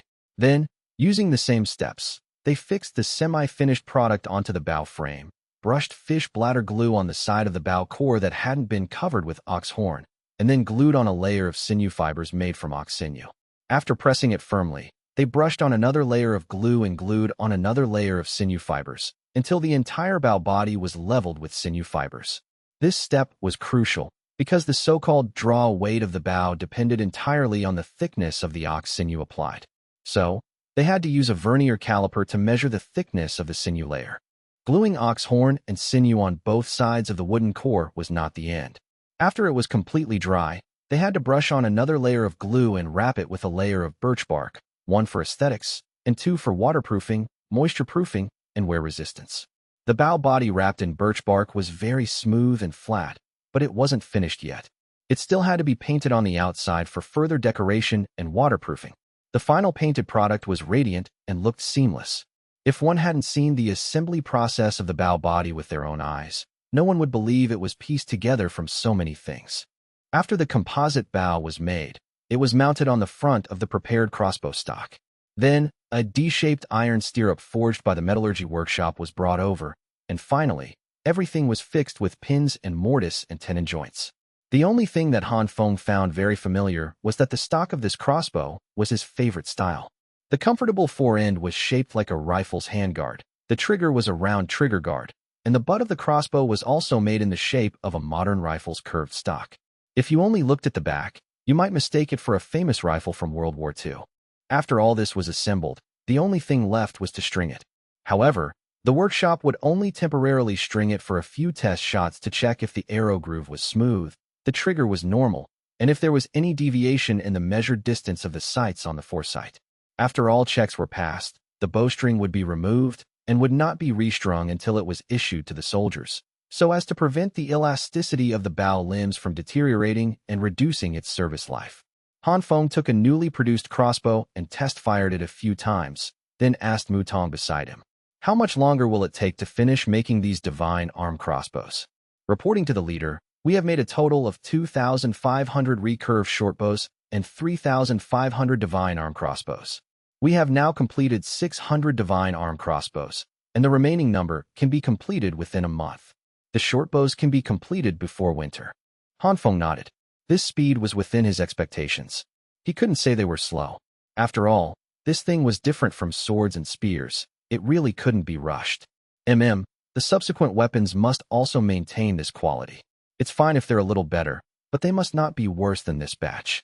Also, continue making this crossbow. Starting this winter, make another 10,000.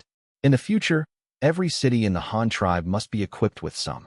Han Feng instructed Mu Tong again. "We have to make that many more. But we don't have many materials left. Our tribe doesn't slaughter cattle, so we don't have that many ox horns and sinews." Mu Tong was shocked when he heard that Han Feng wanted to make so many more crossbows. "Don't worry. You prepare the wooden cores and crossbow stocks first. You won't be short of ox horns and sinews. Next year, our tribe will increase trade with the grasslands, and we will never be short of these things again.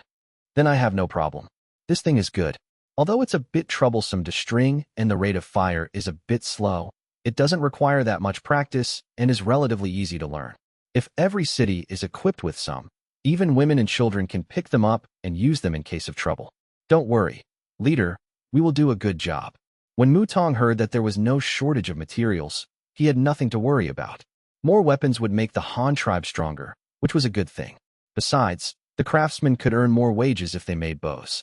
Building wooden boats and furniture couldn't offer this price. The wages were different. The craftsmen were also willing to have more such work. After arranging the matter of the crossbows, Han Feng thought of other things again. Armor. This time, he had recruited so many soldiers, several thousand of them. He couldn't be as casual as before. Leather armor was out of the question. The Han tribe didn't have that much cowhide, and the defensive power of leather armor was limited, but its weight was not much lighter than iron armor. It was better to go all out and equip them with some iron armor, especially since the Han tribe had developed metal stamping technology for minting coins. Now that they had stamped so many coins, this technology was long mature. It was not difficult to stamp some steel plates.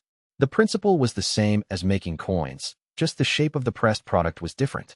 After switching to iron armor, wouldn't it be more comfortable to use the saved cowhide to make a couple more pairs of shoes for the soldiers? This was the most correct use of cowhide.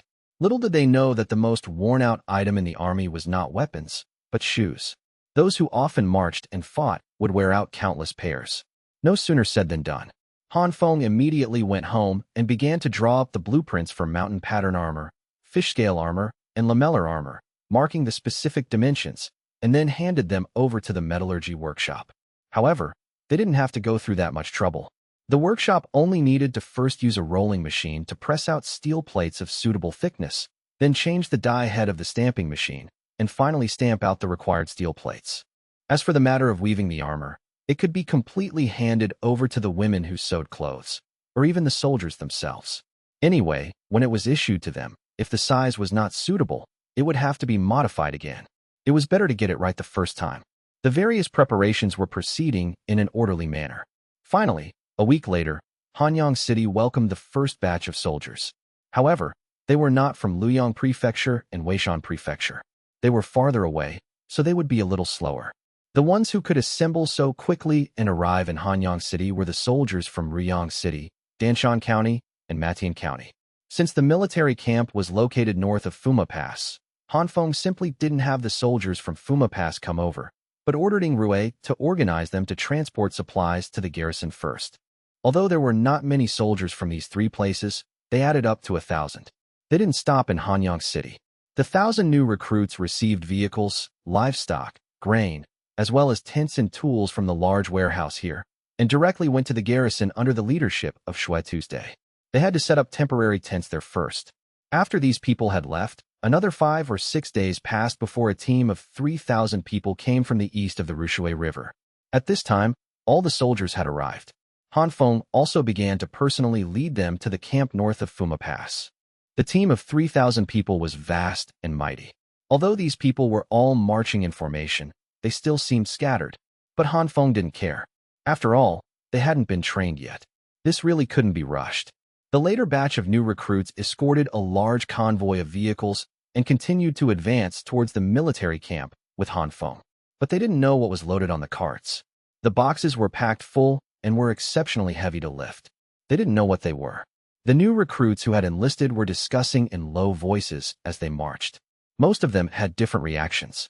"Hey, brother, where are you from? How long have you been in the Han tribe?"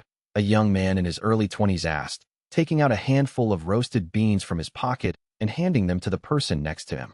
"Me? I'm new. Less than 3 months." The person asked was a sturdy-looking young man of 18 or 19.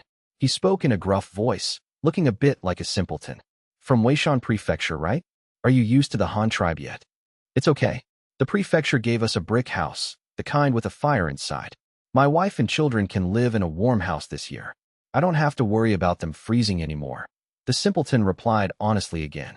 The houses in our Han tribe are really something. You probably haven't spent a winter in the Han tribe yet. You don't know how comfortable it is to sleep on a heated kong. Hey, if only I could have come to the Han tribe earlier. During the big snow 2 years ago, one of my newborn children froze to death that winter. If we had been in the Han tribe back then, Maybe he would have survived. The simpleton sighed deeply, reminiscing. TSK, what a pity. Do you have children now? Yes. The one who froze to death was the third. I have 3 who are still alive, 2 girls and 1 boy. That's good. But since you just settled down, why did you come to be a soldier? I was a famous hunter in my old tribe. Not many in the tribe could beat me at hunting. But here in the Han tribe, there's no need to hunt. If you want to eat meat, you can buy it directly. If you don't have money, you can only raise it yourself. The clansmen either farm or work. If that doesn't work, they can run errands and do some business. But I don't like this kind of life. I'm still young, I can still hunt.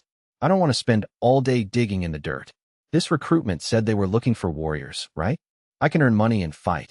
What's the difference? So I came. What about you? Why did you come?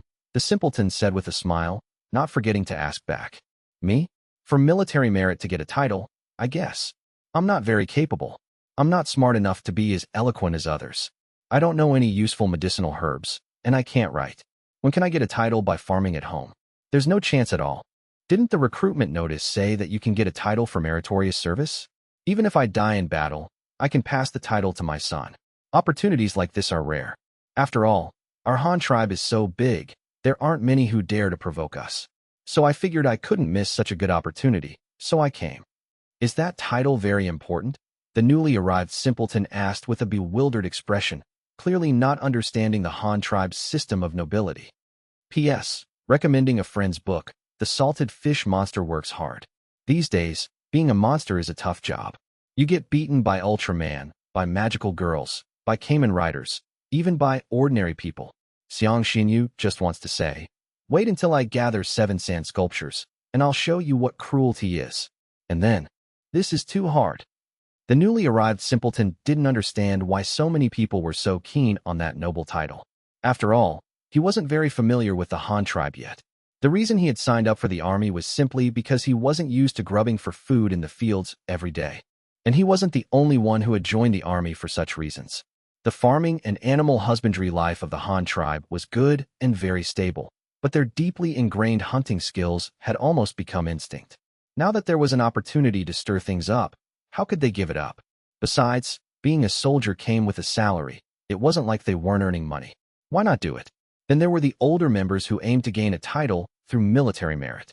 These people had been in the Han tribe for 2 or 3 years and understood very well that if they just farmed honestly, they would rarely have a chance to get a title. The Han tribe was very powerful, and there weren't many enemies who dared to oppose them, so they also knew very well that this opportunity was not to be missed. There was also another type of person, the few who had seen the Han tribe's army. They were very envious of the soldiers' armor and equipment, whether it was wearing armor and holding a steel saber and a large shield, or riding 2 horses per person with a majestic mask to gallop on the grasslands. How could it not make their hearts yearn? Regardless of their reasons for joining the army, they had come. Following behind their leader, they marched step by step towards the military camp where they would live and train in the future. It took the several thousand men only 1 day to reach the campsite, but they found that there were only tents here, along with a large amount of wood and various construction tools. It looked more like a large construction site than a military camp. Could we have been deceived? This recruitment isn't for fighting at all, but for recruiting construction workers.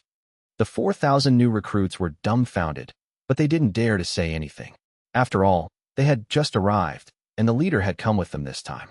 The leader of the Han tribe was known for his credibility. He probably wouldn't deceive them. Just as the new recruits were filled with doubt and stood there at a loss, the sound of intense drumming suddenly echoed through the empty camp, startling the whispering new recruits. They were then drawn to the direction of the drumming. On a temporarily erected high platform, their leader was standing with 2 men in black cowhide armor, looking at them. Han Feng held a megaphone made of rolled copper sheet and shouted to the crowd below. Soldiers, you need not doubt. This is where you will live and train in the future. Don't look at it now and see nothing, but in the future, this will be the garrison of the Han tribe's strongest army. I know what you are all thinking. You must be thinking, didn't the leader ask us to come and fight for the Han tribe? Are we going out to fight the enemy? Then where are our armor and weapons? Where are our bows and arrows and carts and horses? You will have all of these, but definitely not now. Who can hold a shield and wear a saber? Who can wear armor and hold a spear? Who can ride a horse and draw a bow? These are not things you can decide for yourselves. You must go through an assessment, a selection of soldiers. Now, follow the arrangements of the armored officers. Divide into teams of 25. Each team will receive 2 tents. I will give you 1 month to build the camp. Not only must you build it well, but you must also master the skills your officers teach you. After 1 month, I will personally come here to assess you. Those who perform outstandingly can be promoted to officer on the spot, wear better armor, and receive more pay. Alright, now let the armored instructors begin to divide the teams. After Han Feng's speech, the new recruits finally understood what was going on. It turned out that armor and weapons were not distributed casually. In other words, they had no right to choose their military branch. What kind of armor they would wear in the future, what kind of weapons they would carry, whether they would be on foot or on horseback, would be determined after an assessment and selection. But the leader did not say what the specific criteria for selection were. What should we do? If we could know the criteria in advance, we could prepare for it. That would increase our chances of being selected for our preferred military branch. It seems we can only ask those old soldiers in red robes and black armor when we have free time. These people are not from the same military branch, so they must have gone through a selection process before. Many people had this thought, but they had no opportunity now. They knew what their current task was, to build the barracks. It was only halfway through autumn, and the weather was not yet cold. But if they didn't finish building the houses within a month or 2, they would probably all freeze to death living in tents in the winter. The new recruits were quickly divided into teams according to their numbers. One armored instructor led 25 new recruits. Each 13 men lived in one tent. After settling their belongings, the instructors began to organize the soldiers to work. Some went to the mountains to cut wood under the leadership of the instructors, to be used for building the camp's stockade and watchtowers. Others stayed in the camp, doing things like digging latrines, drilling wells, and ramming earth for adobe houses. To build the military camp quickly, it was naturally impossible to waste time firing bricks and building houses. They could only use local materials to build some adobe barracks.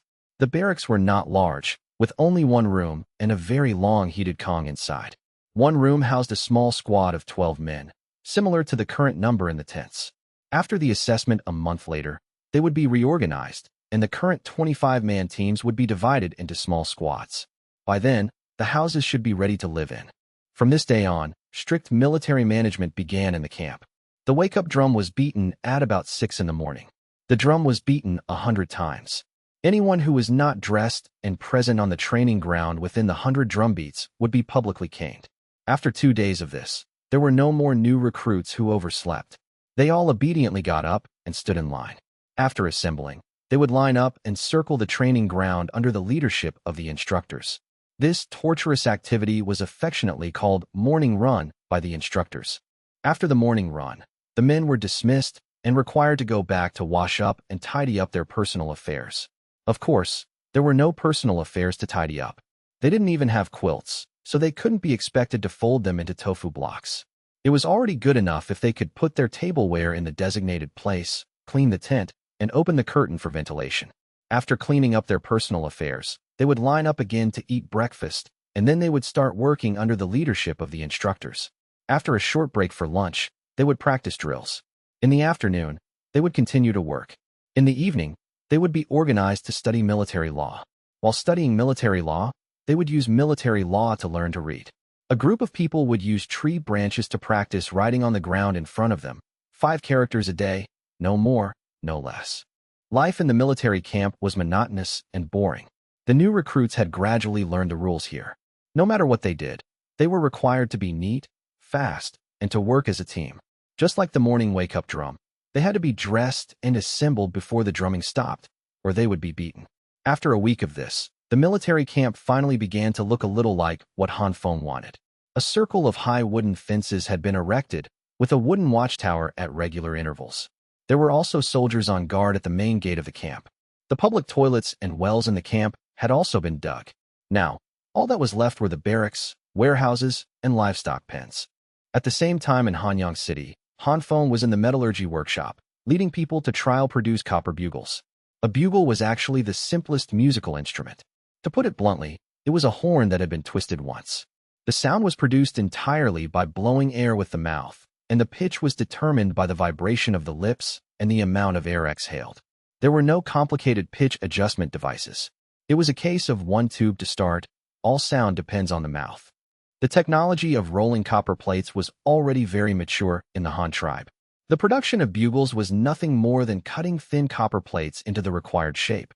Then the sheet metal workers would either hammer or roll them into the desired shape, and finally use bronze solder and a soldering iron to weld the seams, and then weld them together section by section. It wasn't difficult, but it wasn't easy either, especially the welding step. The melting point of bronze with a 1-to-1 ratio of copper to tin was about 500 or 600 degrees. This alloy was then made into thin strips. When used, the soldering iron was heated to a dark red color, and the solder strip could be directly melted. It was very primitive, but it worked and wouldn't break. It just took some practice to master this technique. The Han tribe had no such thing as musical notation, so Han Feng could only teach people the technique of blowing the bugle by hand. Modern bugles had dozens of different uses, and the complexity was incredible. It could even be summarized as a language, similar to flag signals. If they were friendly forces, they could use the bugle to report their unit number when they couldn't see each other. But that was a product of the World War II era. At that time, there were no communication tools like wireless walkie-talkies, so the method of using bugles to transmit messages on the battlefield evolved. But in the highly information-based modern era, it was naturally impossible to use this method anymore, so bugle language gradually became a lost art. Although Han Feng was a soldier, due to the era he was born in, he only remembered a few common bugle calls like reveille, taps, assembly, charge, mess call, and alert. He had never even heard the others, let alone remembered them.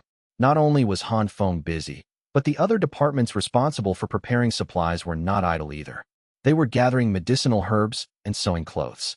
Each soldier received 2 pairs of single-layer leather boots, 1 pair of wool boots, 2 sets of white hemp underwear, 2 sets of spring and autumn robes and trousers, 1 set of cotton-padded robes and trousers, and 1 quilt. Of course, there was no cotton.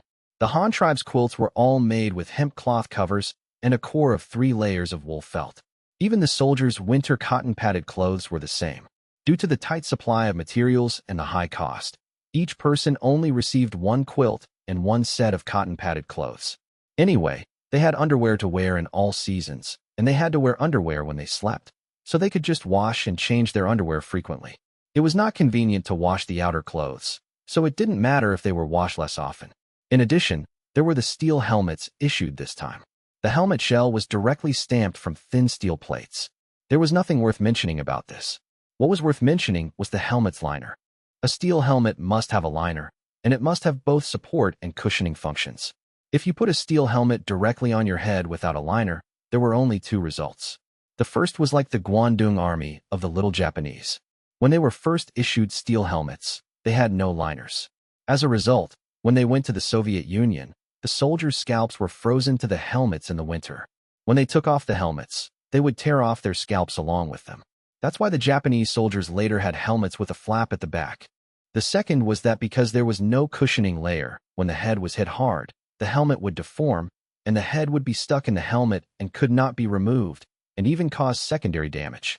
These were all experiences summed up by their predecessors with blood.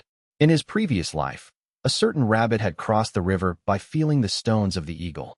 As a transmigrator who was crossing the river by feeling the stones of another world, Han Feng would naturally not repeat such mistakes. Therefore, the first batch of general-purpose steel helmets equipped by the Han tribe all had shells made of stamped steel plates. The inside was woven with rattan to form an inner helmet, which looked like the rattan workers' safety helmets from the 60s and 70s. Then the inner and outer layers were snapped together. Finally, a layer of hemp cloth liner was sewn inside, with adjustment straps and straps on both sides that could be tied under the chin. The benefits of this were self-evident. Because the head did not directly touch the steel helmet, there was no need to worry about frostbite and adhesion. When hit hard, the inner helmet served as a cushioning layer. The adjustment straps inside were even more useful, because regardless of the size of the head, the straps could be adjusted to fit the wearer's head, saving the trouble of making many different sizes of helmets. That's why it was called a general-purpose steel helmet.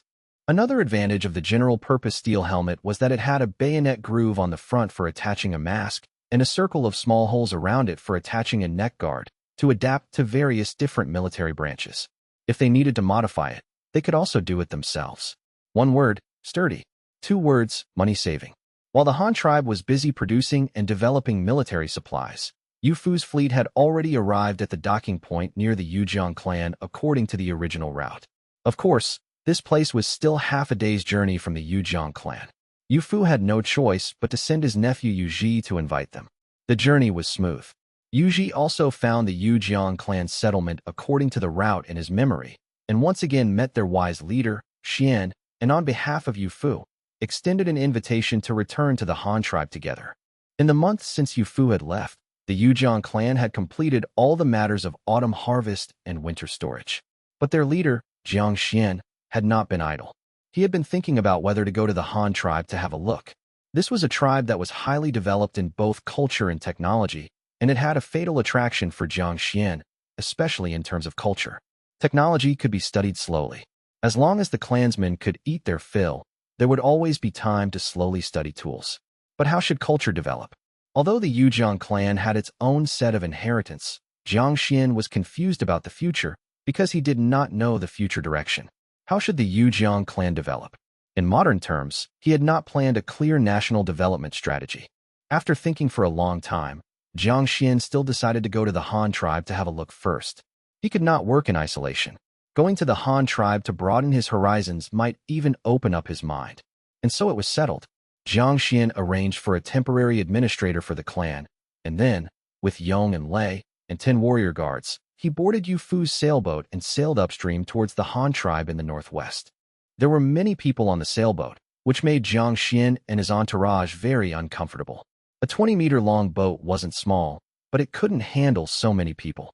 It was already crowded, and then the entire Li tribe was added, making it even more packed.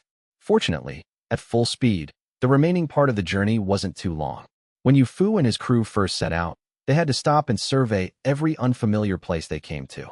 They were also unfamiliar with the route and water conditions, so they could basically only sail during the day and anchor at night. But now, that was no longer necessary.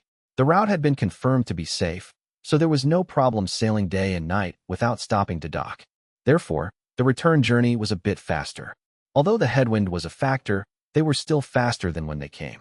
A few days later, as the fleet passed the territory of the Manhwa tribe, everyone on board shouted curses at the people on the shore. But Yu Fu didn't order the boats to stop. He commanded the fleet to continue forward.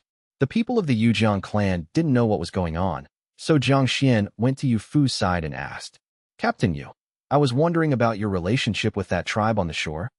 Jiang Xian left his sentence unfinished, clearly waiting for Yu Fu to fill in the blanks. Yu Fu had nothing to hide, so he explained casually, "Oh, that tribe? When our fleet first passed by here, it was just like when we arrived at your Yujiang clan. We were preparing to send a few people ashore to communicate with them and see if we could trade. After all, that's how we've been doing it all along. Most of the tribes agreed to trade with us, and even those who didn't wouldn't do anything to us. But the people of this tribe, they sent out warriors to snatch the gifts we brought ashore, killed several of our crew members, and stole a few of our weapons. That's why everyone in the fleet hates them so much." "They killed your men?" Jiang Xian's heart skipped a beat. He never imagined such a tribe existed. The Han tribe had so many good things. Trading with them was clearly beneficial. Even if these idiots didn't want to trade, why would they resort to killing and robbing? Were they fools? Yes, a few died.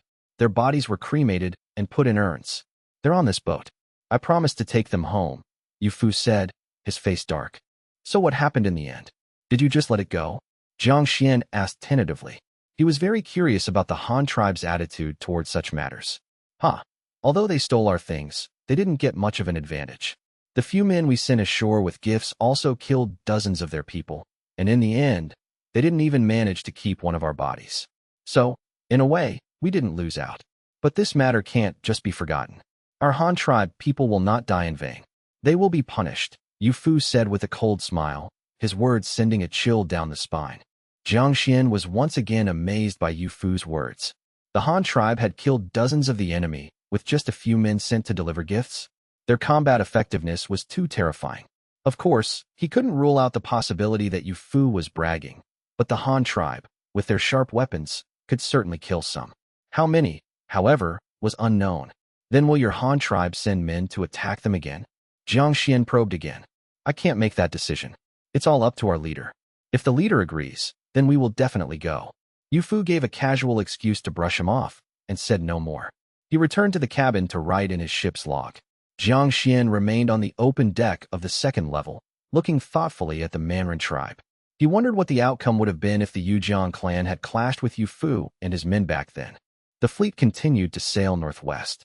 After a few more days, they once again passed through the river channel full of sandbars where they had encountered the Li tribe. The crocodiles were still sunning themselves on the riverbanks and sandbars. It seemed the slaughter brought by the fleet last time hadn't made them consider migrating. Some crocodiles had even started building nests and digging burrows on the sandbars, preparing for the coming hibernation. Yu Ji, the devoted admirer, had given the wooden comb he had personally polished to Lei. The two of them were making rapid progress on the boat, only needing Lei's brother, Yong, to nod his head for them to be officially together. Yong had no complaints about Yu Ji. He had no objection to his sister marrying into a powerful tribe like the Han tribe. It was just that the two tribes were too far apart. If the leader didn't agree to the Yujiang clan joining the Han tribe, he might never see his sister again for the rest of his life. So Yong didn't dare to agree easily. Anyway, they were going to stay in the Han tribe for a winter this time. There was still a long time, so he would see then. The other guards from the Yujiang clan spent their days on the cramped deck, gazing at the scenery along the way. This was a precious experience for them. After all, they had never traveled far from their tribe in their entire lives. The farthest they had ever been was following Yong to another tribe across the Great River to trade for salt. Even Jiang Xian, who considered himself a wise man, felt countless emotions during the more than half a month of sailing. After so long, they still hadn't reached the Han tribe. The people of the Han tribe were truly courageous explorers. It was incredible that they dared to travel so far in completely unfamiliar territory.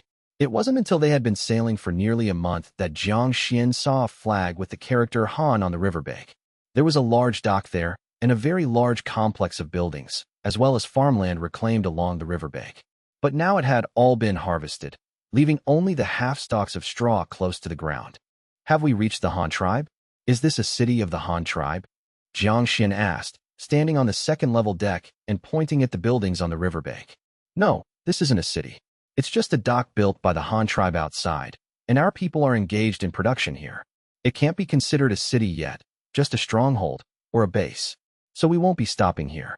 From here, it's only another day or two to Luoyang Prefecture. Our ship isn't short of supplies, so it's better to get back sooner. Yu Fu looked at the stronghold Jing Yen had built here at the Lu tribe's location and was quite surprised. He hadn't expected them to be so fast. The base was already built. The wide dock was constructed of wood and stone, looking very sturdy. It could also accommodate several large ships. After all, this was a dock for transporting ore. If the load-bearing capacity was insufficient, the heavy ore might crush the dock. The huge open-air yard next to the dock was also very conspicuous. It was specifically for piling up or waiting to be transported. It was built very large and very flat. If it were filled with ore, it would probably take a week to transport it all. The large courtyard next to the yard was also eye-catching. It had a residential area, a two-story office building, and a large number of warehouses.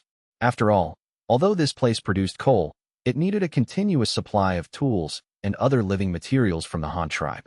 Otherwise, Jing Yan would have a hard time recruiting local natives to work for the Han tribe's mining team. Jing Yan's construction progress was astonishingly fast. This fellow was working desperately to prove himself in order to be promoted from a minor official to a prefect. He even wanted to build a prefectural city first before telling Han Feng how many people were here, so that the leader could see his ability. At the original site of the Lu tribe's settlement, a huge construction site had already begun. Several brick kilns on the shore were constantly emitting smoke. Piled next to them were either already fired green bricks or brick blanks waiting to be put into the kiln. Looking at the situation, Yu Fu knew without thinking that Jing Yan must have tricked all the people of the Lu tribe into the large courtyard he had built. The workers on the city construction site were probably also tricked from the surrounding tribes. The minor officials from Luoyang Prefecture were most skilled at using the method of recruiting labor to attract people to join. But then again, this idea was originally thought up by the leader. Jiang Xian looked at the scene before him in disbelief. Such a large scale, and it was just a production base of the Han tribe outside. This base was too big. Just looking at the land, it wasn't much smaller than the Yujiang clan. If you counted the population, it should be more than the Yujiang clan. Such a place was just a base. When they really reached a city of the Han tribe, who knew how big it would be? No, wait. Yufu just said this was just a production base. What were they producing that required the Han tribe to invest so many resources? Growing grain? Impossible. Although there were some fields here, they were clearly not enough to feed several thousand people. Besides, you could farm anywhere. Why would you need to come all the way here? Unable to resist his curiosity, Jiang Xian finally couldn't help but ask his question. Yufu didn't completely hide it, but his answer was ambiguous. The people here are specifically for digging stones. This place has a kind of stone we need very much, but our current cities in the Han tribe don't have it, so we built this base. Digging stones? What kind of stone is so important that you have to come all this way to dig it? Jiang Xian asked, as if unintentionally. I don't know either. I only know that the stone is black. I don't know what it's used for, because I had already gone downstream by then. I'm just an explorer for the Han tribe, exploring the world outside. I'm not in charge of these production and construction matters, so I don't know. Yufu once again equivocated. After all, the Yujiang clan could not be considered their own people yet. It was better to say less about such state and tribal secrets. What if something happened that affected the Han tribe's construction progress? The loss would outweigh the gain. Seeing that Yufu still hadn't said anything useful, Jiang Xian didn't ask anymore and continued to enjoy the scenery along the way. And Yufu had already said that at this speed, they would reach a prefecture of the Han tribe in another 2 days, so Jiang Xian's anticipation grew even stronger. But that afternoon, they encountered a fleet of ships coming south from upstream. There were 2 sailboats as large as theirs, of a similar style, and also flying the Han tribe's flag. It wasn't until the 2 fleets had passed each other and communicated that Yufu learned that they were delivering supplies to Jingyan's coal mine development base. According to what he learned, this base, established for the development of the coal mine, had now become a new population absorption center on the east bank of the Luyang River, just like Luyang Prefecture 2 years ago. Now that the population on the Luyang Prefecture side had been mostly absorbed, the east bank of the Luyang River had not yet been developed. Now it was all benefiting the base at the Lu tribe. Who knew how many people that fellow Jing Yin had managed to get now? Yufu's fleet sailed for another day and night, and finally, on the afternoon of the 2nd day after passing the coal mine base, they arrived at the dock of Luyang Prefecture. The sun was already setting in the west, but the dock here was still very busy. 2 cargo ships from Weishan Prefecture were docked at the pier, unloading goods. The bamboo products produced there were very popular in Luyang Prefecture, especially the newly produced ceramics with strange shapes, which were also selling very well. Especially the piggy bank.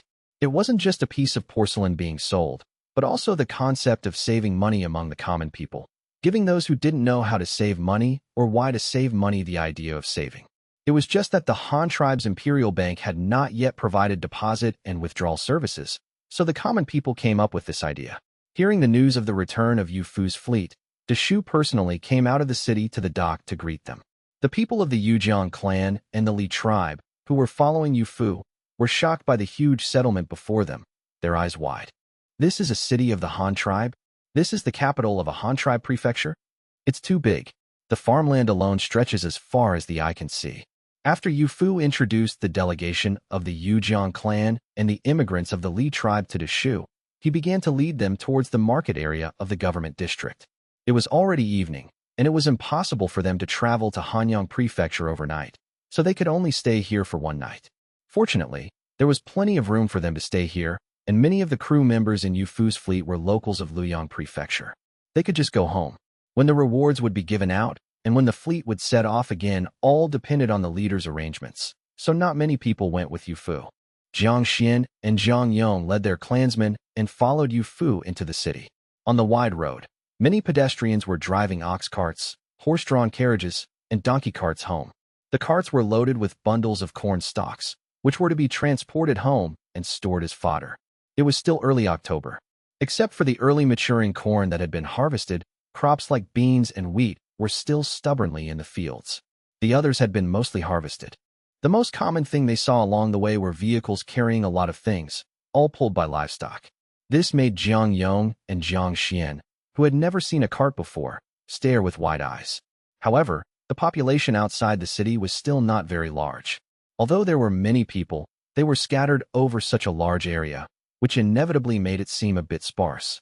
It wasn't until they followed Yufu into the city and saw the students, who had just been dismissed from school, pouring out of the school gate with their school bags and books, that they finally knew what it meant to have a lot of people. And these thousands of people were all children, from young children of 6 or 7 to teenage boys and girls of 11 or 12. They never expected that a large courtyard in the Han tribe would hide so many people. They didn't know how many people were here. Captain Yu, I was wondering what this place is, and why there are so many children. Jiang Xian could no longer contain his curiosity and asked, This is our Han tribe school, a place dedicated to teaching children to read and write. In your words, it is for inheritance, passing down the accumulated knowledge of the Han tribe. Before setting out, Yu Fu had stayed in Luoyang Prefecture for over a month.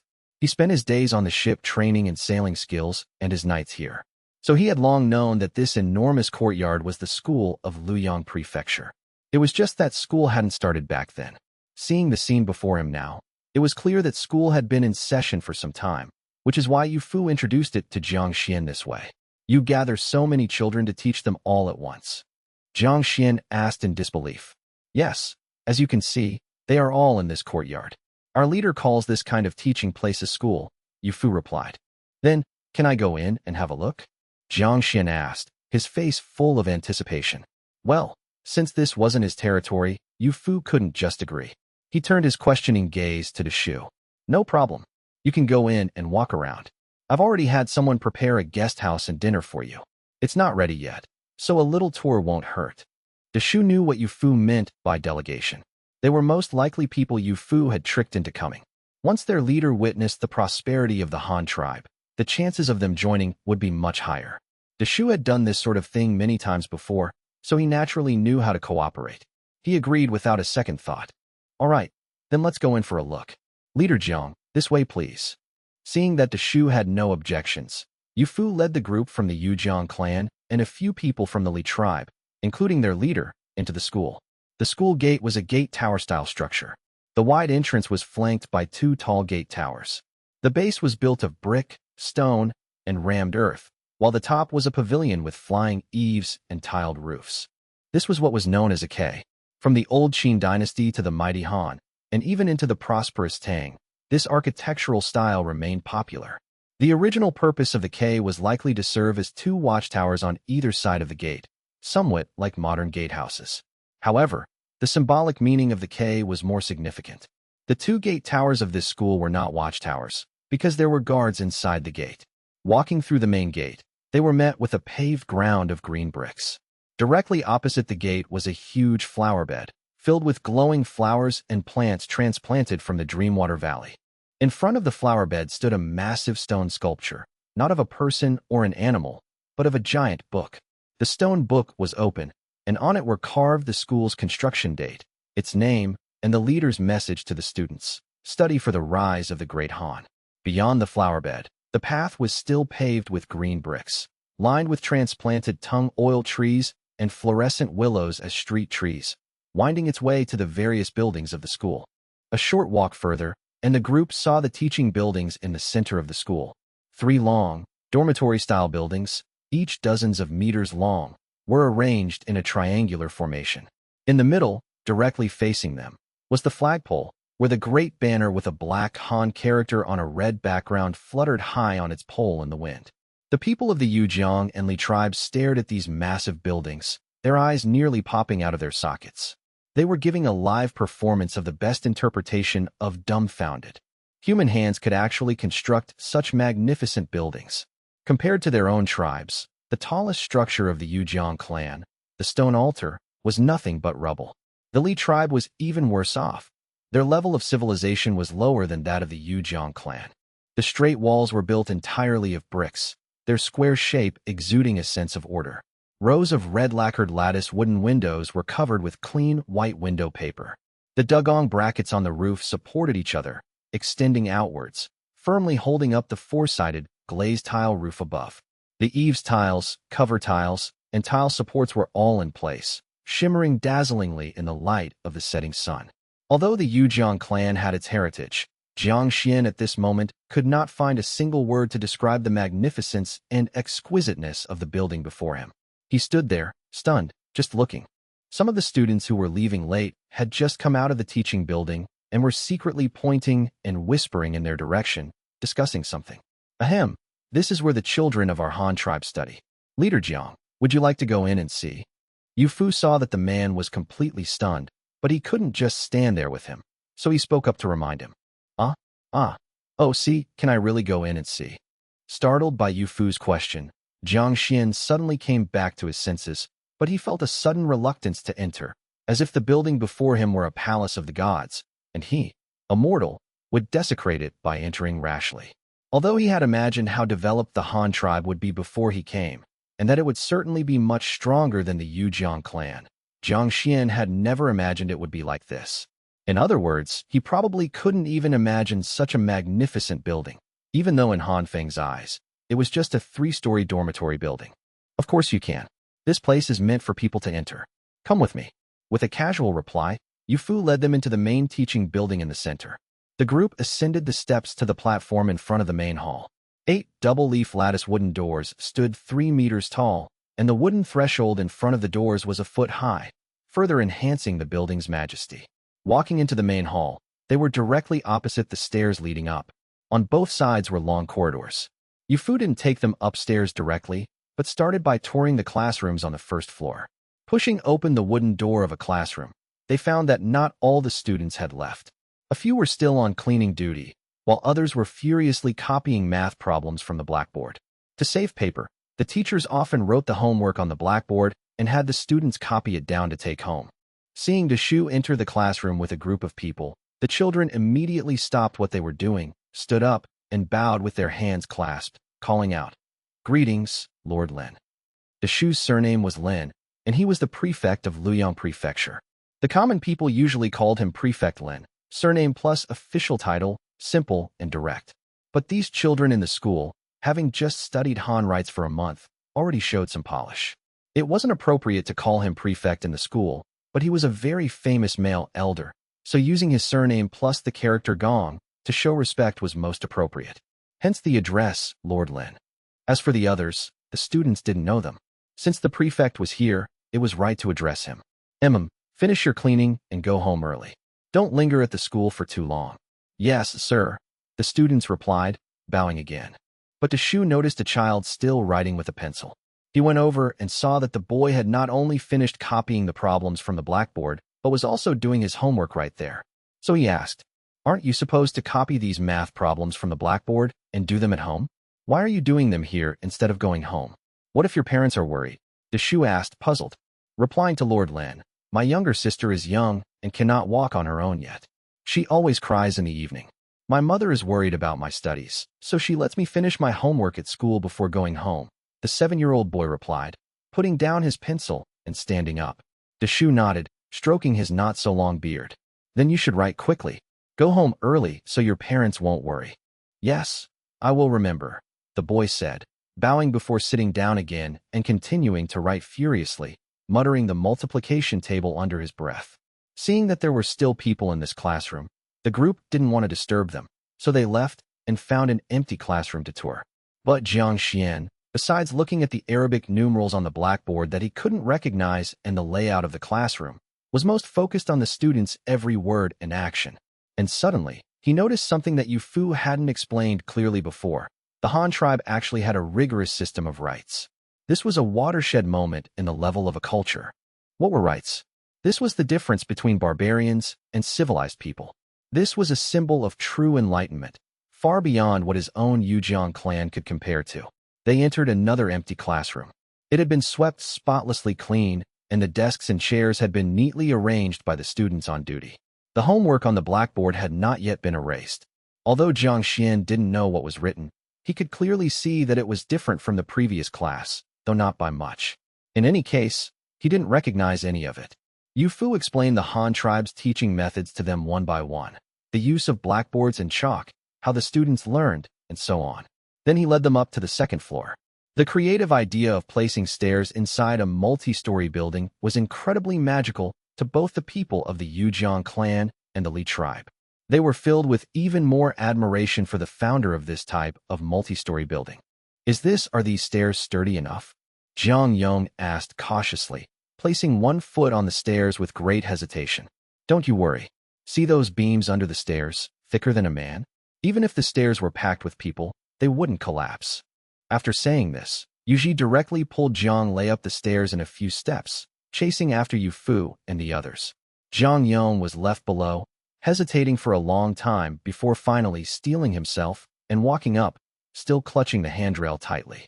His performance made Yuji burst into laughter. He never thought that the man who had dared to fight for his life in the water would have a fear of heights. It really goes to show that you can't judge a book by its cover. There was nothing new on the second floor. Apart from being higher, it looked much the same as the first floor. After randomly picking 2 classrooms to visit, Yu Fu led them up to the third floor. But to show that there were many convenient passages for going up and down, this time he took them up the side stairs. Although it wasn't as spacious as the main staircase in the middle, an extra staircase could share some of the traffic, which also showed the designer's consideration for safety.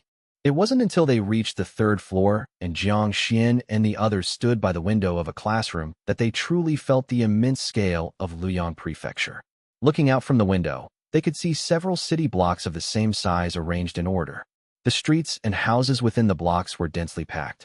It was evening, and smoke was rising from the rooftops of every house.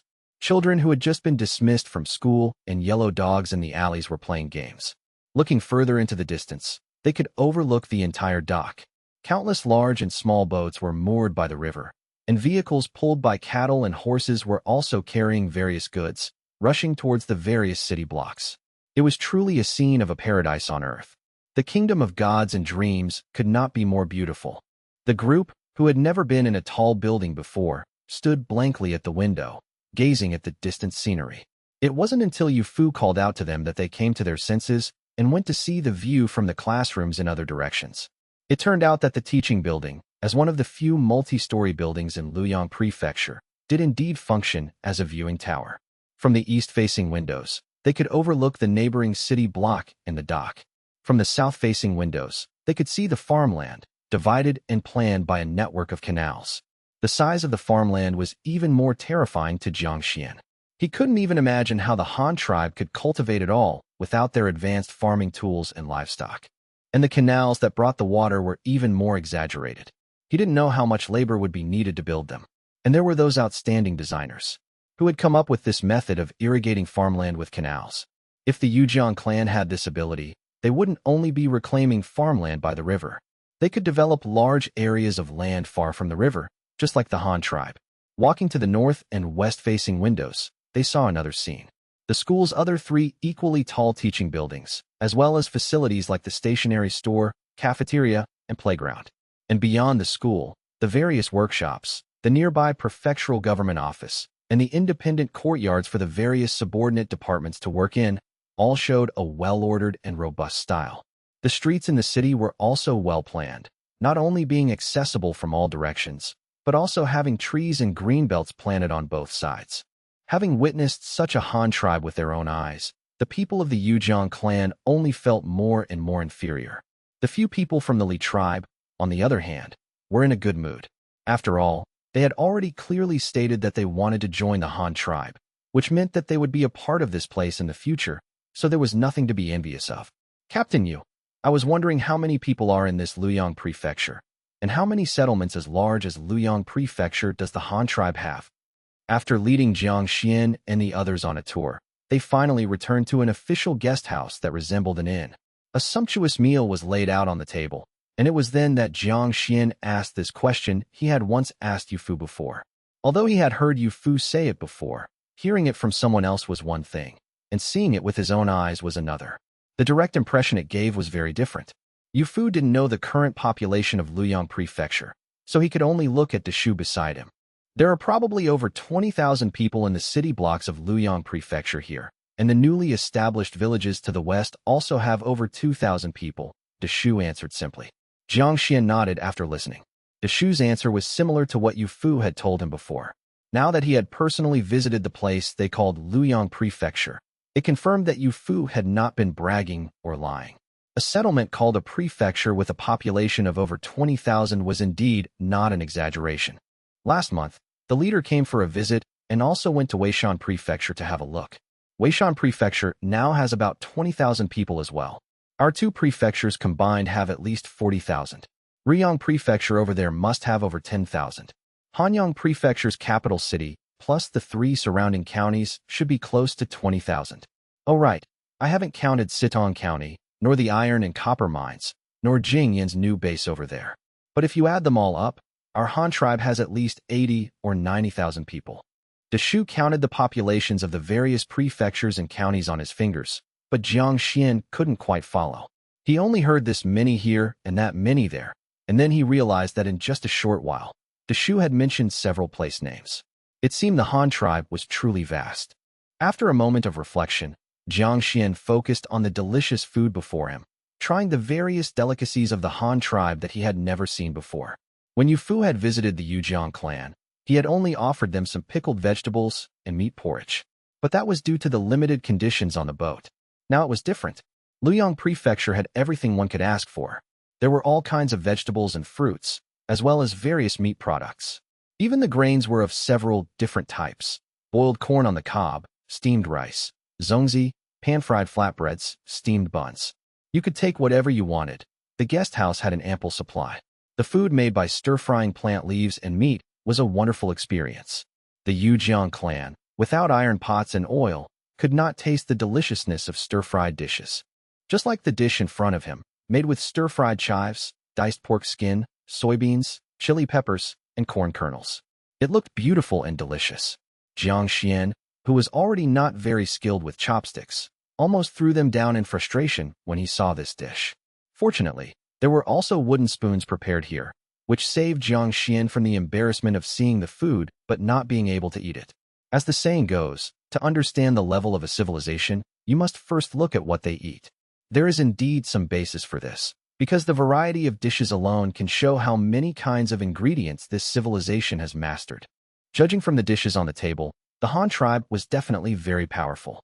Not only could they eat their fill, but they could also eat well, and they could eat different things every day.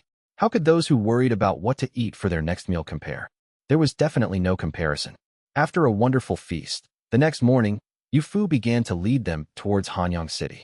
Many of the crew members of the fleet were locals of Luoyang Prefecture, so Yu Fu gave them leave to go home. When the rewards would be given out, and when the fleet would set off again, all depended on the leader's arrangements, so not many people went with Yu Fu. Yu Fu himself, along with 20 or 30 of his trusted men, all rode horses.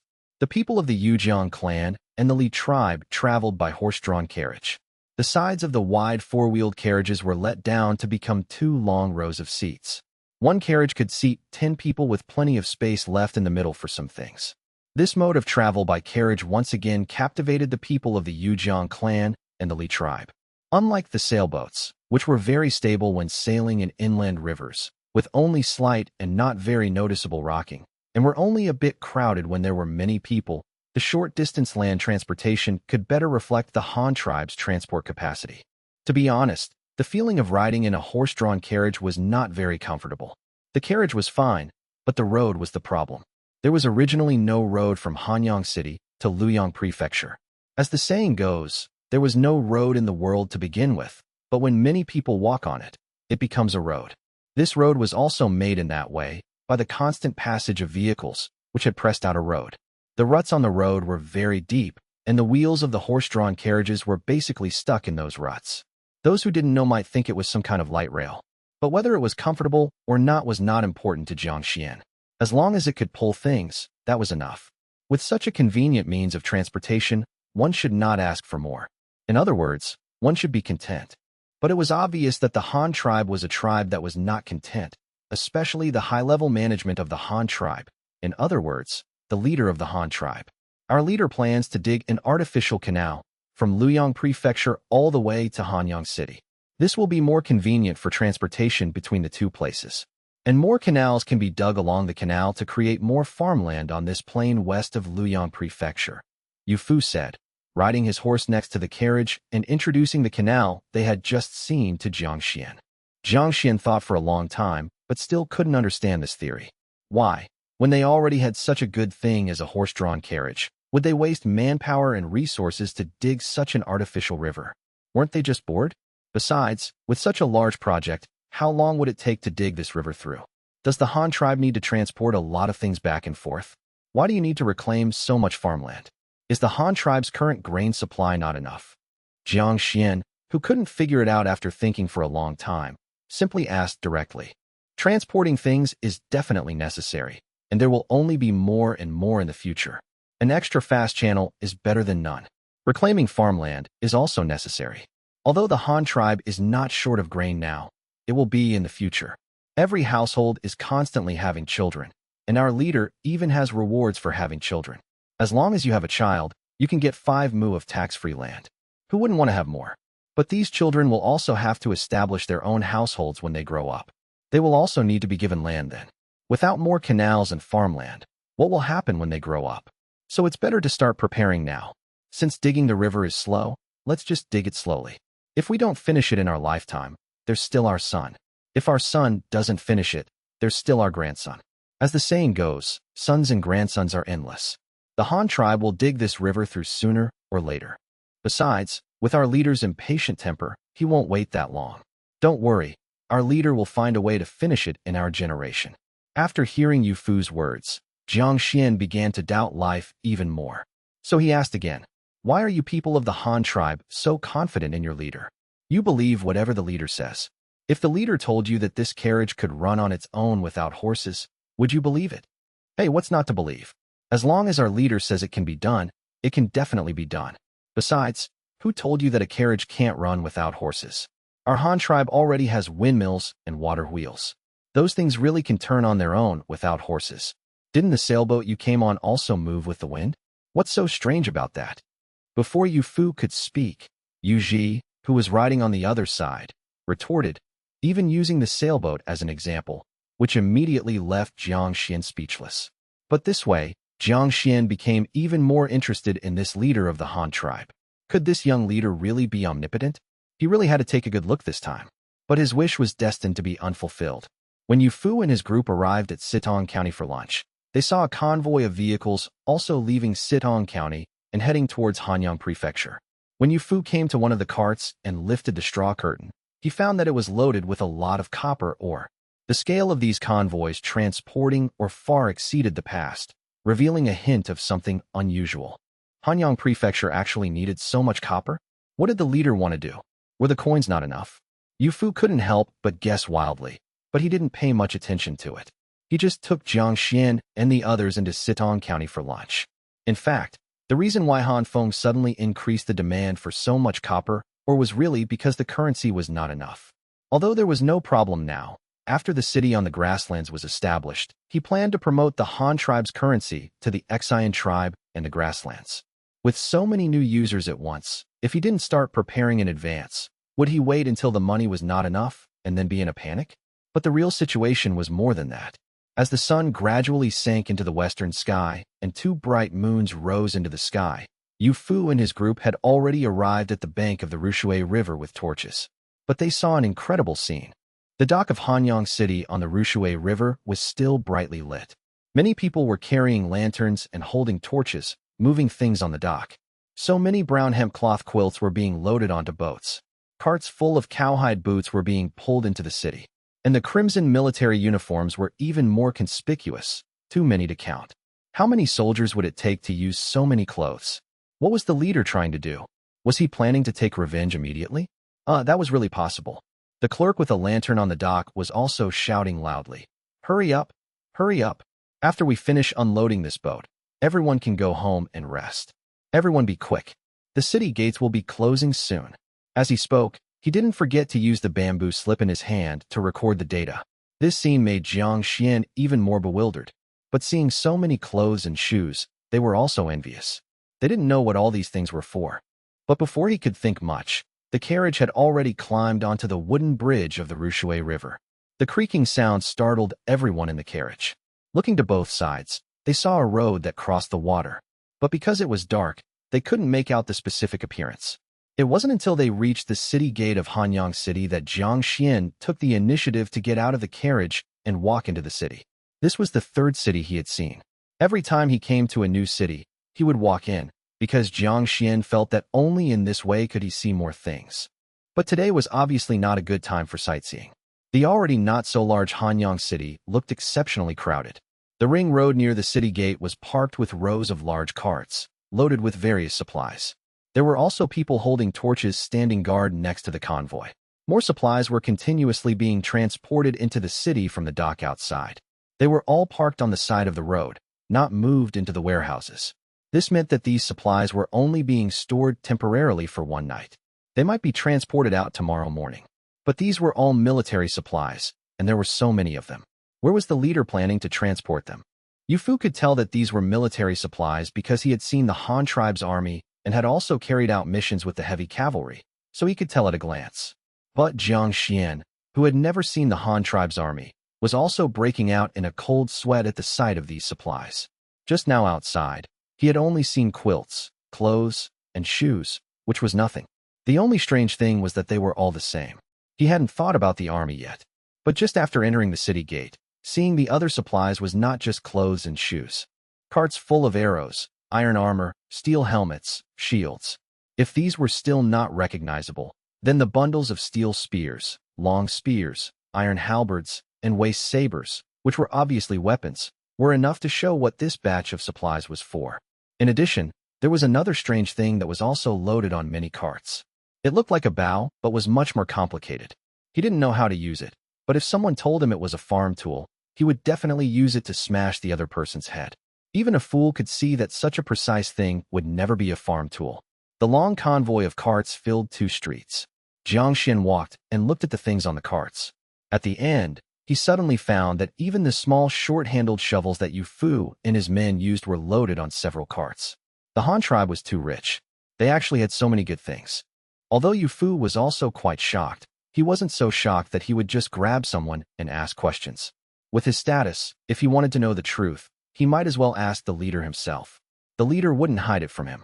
So he asked Jiang Xian and the others to wait first, and then he went to find Han Feng himself. Han Feng was staying at home peacefully.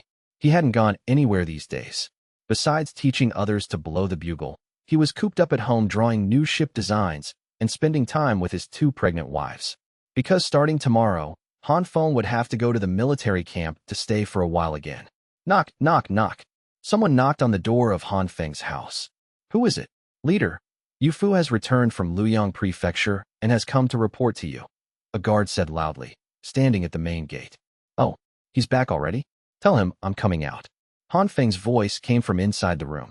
A moment later, Han Feng came out, dressed, and saw Yu Fu standing at his doorstep, waiting. Greetings, leader. Yu Fu immediately saluted. Back so soon? Why didn't you rest a few more days in Luoyang Prefecture? Come, walk with me. We'll talk at the government office. Han Feng was very happy to see that the man was not missing any arms or legs, especially since Yu Fu had found an important shipping route for the Han tribe this time. Leader, I brought the leader of the Yujiang clan that I mentioned in the letter, as well as the people of the Li tribe. They are still waiting to see the leader. What do you think we should do now? Yu Fu remembered Jiang Xian and the others who were still waiting by the road and reminded Han Feng. They came too, but it's already dark. Since it's so late, we won't see them today. Someone, go to the court of state ceremonial and find Han Fu. Have him arrange food and lodging for these people. They can come tomorrow when I summon them. Han Feng looked at the sky and dismissed them with a single sentence. How could the leader of the Han tribe be seen whenever someone wanted? Yu Fu beside him didn't dare to object and kept his head down without speaking. Then he heard Han Feng say, "Did you bring the ship's log I asked you to write? By the way, you haven't eaten yet, have you? I'll have someone cook a few dishes. You can tell me all about what happened on your journey later. I brought it. It's just that my handwriting is ugly. I hope the leader doesn't mind." As he spoke, Yu Fu handed the prepared ship's log to Han Feng, then asked tentatively, "Leader, why are there so many weapons and equipment on the roadside? Has our Han tribe formed a new army? Is the leader planning to move against that barbarian tribe?" Han Feng nodded slightly. There was no need to hide this from Yu Fu, as he was the one who had started it all. "I received your letter last month and immediately recruited new soldiers. This time, I recruited 4,000 men directly. They have been training in drills for a month now, and also building the military camp. They haven't even been issued uniforms or weapons yet, and the military branches haven't been selected. Now that the supplies are almost ready, I plan to send them over tomorrow. So many people, 4,000 new soldiers." Although Yu Fu had guessed that the recruitment this time might be large, he hadn't expected it to be this many. 4,000 people could rival a county town in Hanyang Prefecture. That's right. Didn't you say a barbarian tribe killed our crew members? We can't let them get away with it. We might as well capture them all and make them work as slaves. Since you said the other side has over 2,000 people, if our forces are too small, we won't have the advantage of encirclement, Han Feng explained helplessly. As the leader of the Han tribe, Han Feng naturally knew what it meant to recruit so many soldiers. It looked impressive and made the Han tribe seem powerful, but it was also a huge burden. After all, the total population was less than 100,000, yet they were supporting an army of 4,000. Not only did it take up labor from production, but it also consumed huge resources.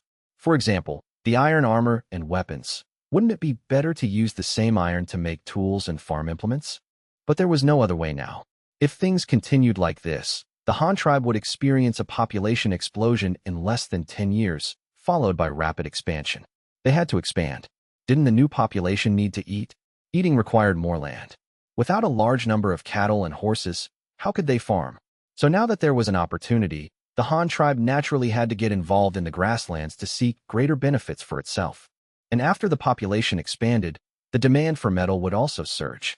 Tools were needed, farm implements were needed. Without iron, how could they make these things?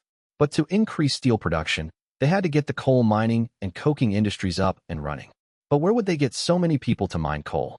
Their own people were not enough, so they could only go outside and capture slaves. These matters seemed unrelated, but a little analysis revealed that they were all interconnected. No link could be missing. Han Feng couldn't change this situation, so even if the Han tribe was facing difficulties now, he had to bite the bullet and carry on. But obviously, Yu Fu didn't have such a broad perspective, so he still asked in confusion. Leader, I heard from Deshu yesterday that our Han tribe now has nearly 90,000 people. Is the leader still so short of people that he has to form an army of 4,000 to capture slaves? Huh, isn't this all you're doing? Han Feng chuckled lightly, leaving Yu Fu completely bewildered. How did such a big pot get placed on his head so suddenly? The two of them walked all the way to the government building. They went upstairs, had someone light the lamps, and ordered some wine and food. Han Feng flipped through the ship's log written by Yu Fu under the lamplight while explaining to him. You discovered the coal mine, right? Yes. But what does that have to do with recruiting soldiers and capturing slaves? Yu Fu first nodded in acknowledgement, then grumbled to himself. Do you know what we use to smelt iron now?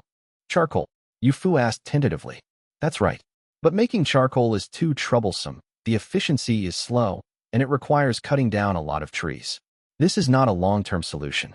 At the current speed, it takes at least a month to prepare enough charcoal for one furnace of steel. So, what is causing our low steel production now? Is it a lack of iron ore? No, it's because we are limited by charcoal. And the current use of the blast furnace is also very unsatisfactory. The utilization rate of thermal energy is very low. A lot of heat is wasted because there are not enough materials. Do you know what the correct way to use the blast furnace I designed is? Yu Fu shook his head. The leader had taught the craftsman how to smelt iron himself. The huge furnace was also designed by the leader. The craftsman used it however the leader told them to. Who knew what that thing was supposed to be like? It was all up to you, leader.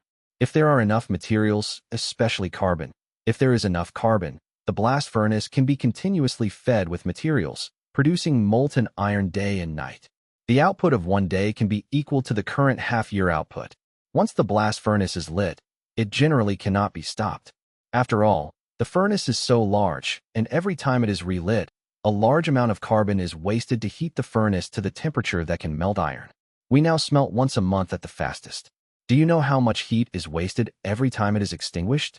But it will be different in the future, because the coal mine you discovered can completely replace charcoal. So as long as we get that coal mine, our Han tribe will no longer be short of iron. Han Feng once again explained the use of the blast furnace and the importance of coal to the Han tribe. Even if the Han tribe couldn't provide coal for all its people to use for heating, it was no problem to use it specifically for smelting iron. Only then did Yu Fu understand why the leader said it was his fault. But something was still not right. What did discovering a coal mine have to do with recruiting soldiers and capturing people? No, I won't take the blame for this. Then Han Feng saw his expression of, it has nothing to do with me. And he was furious. How can this person be so stupid? Don't you need people to mine the coal you discovered? Don't you need to transport and process it after it's mined? Which step doesn't require manpower? Can you expect our own people to travel so far to mine? Then who will grow our grain? So our tribe is very short of people now. If we are short of people, we can only find a way to capture slaves from outside. It just so happens that you said someone has provoked our Han tribe. Who else would I capture if not them? But don't we need so many soldiers to capture them all? Besides, didn't you also get a piece of land on the grasslands? Do we need to build a new city? Does the new city need soldiers to garrison it? How can we have enough without so many troops? Han Feng listed the reasons one by one, finally pinning the blame firmly on Yu Fu.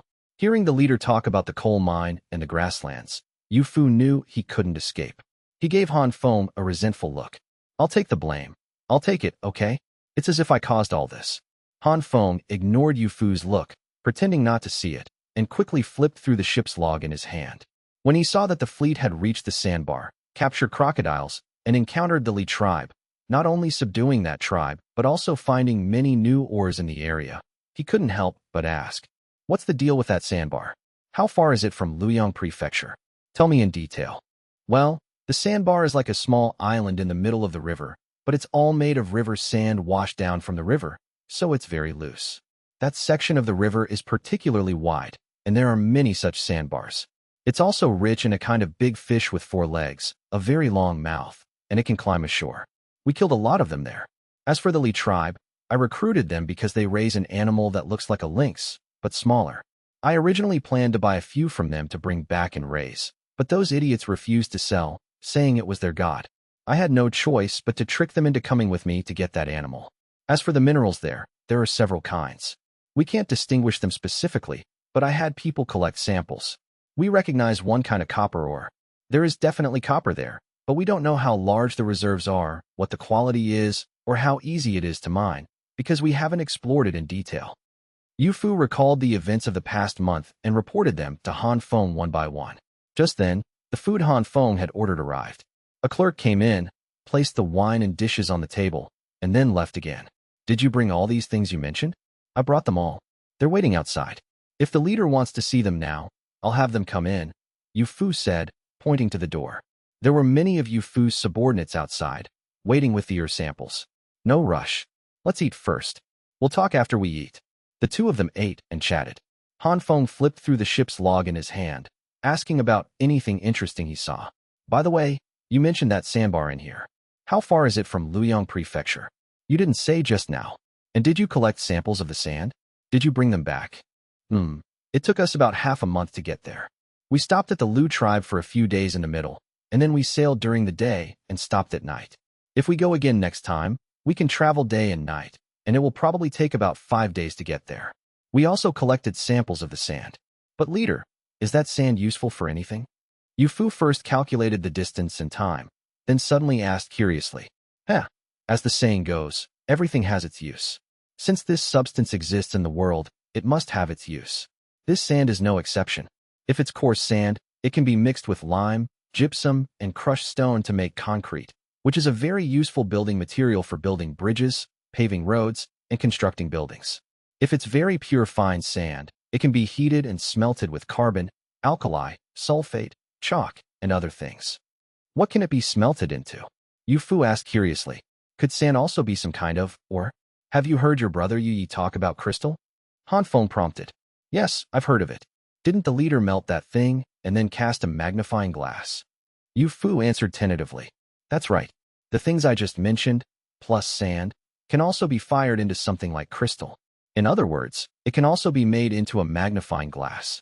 Although the quality and transparency may not be as good as crystal, there is a lot of sand, and it's easier to collect.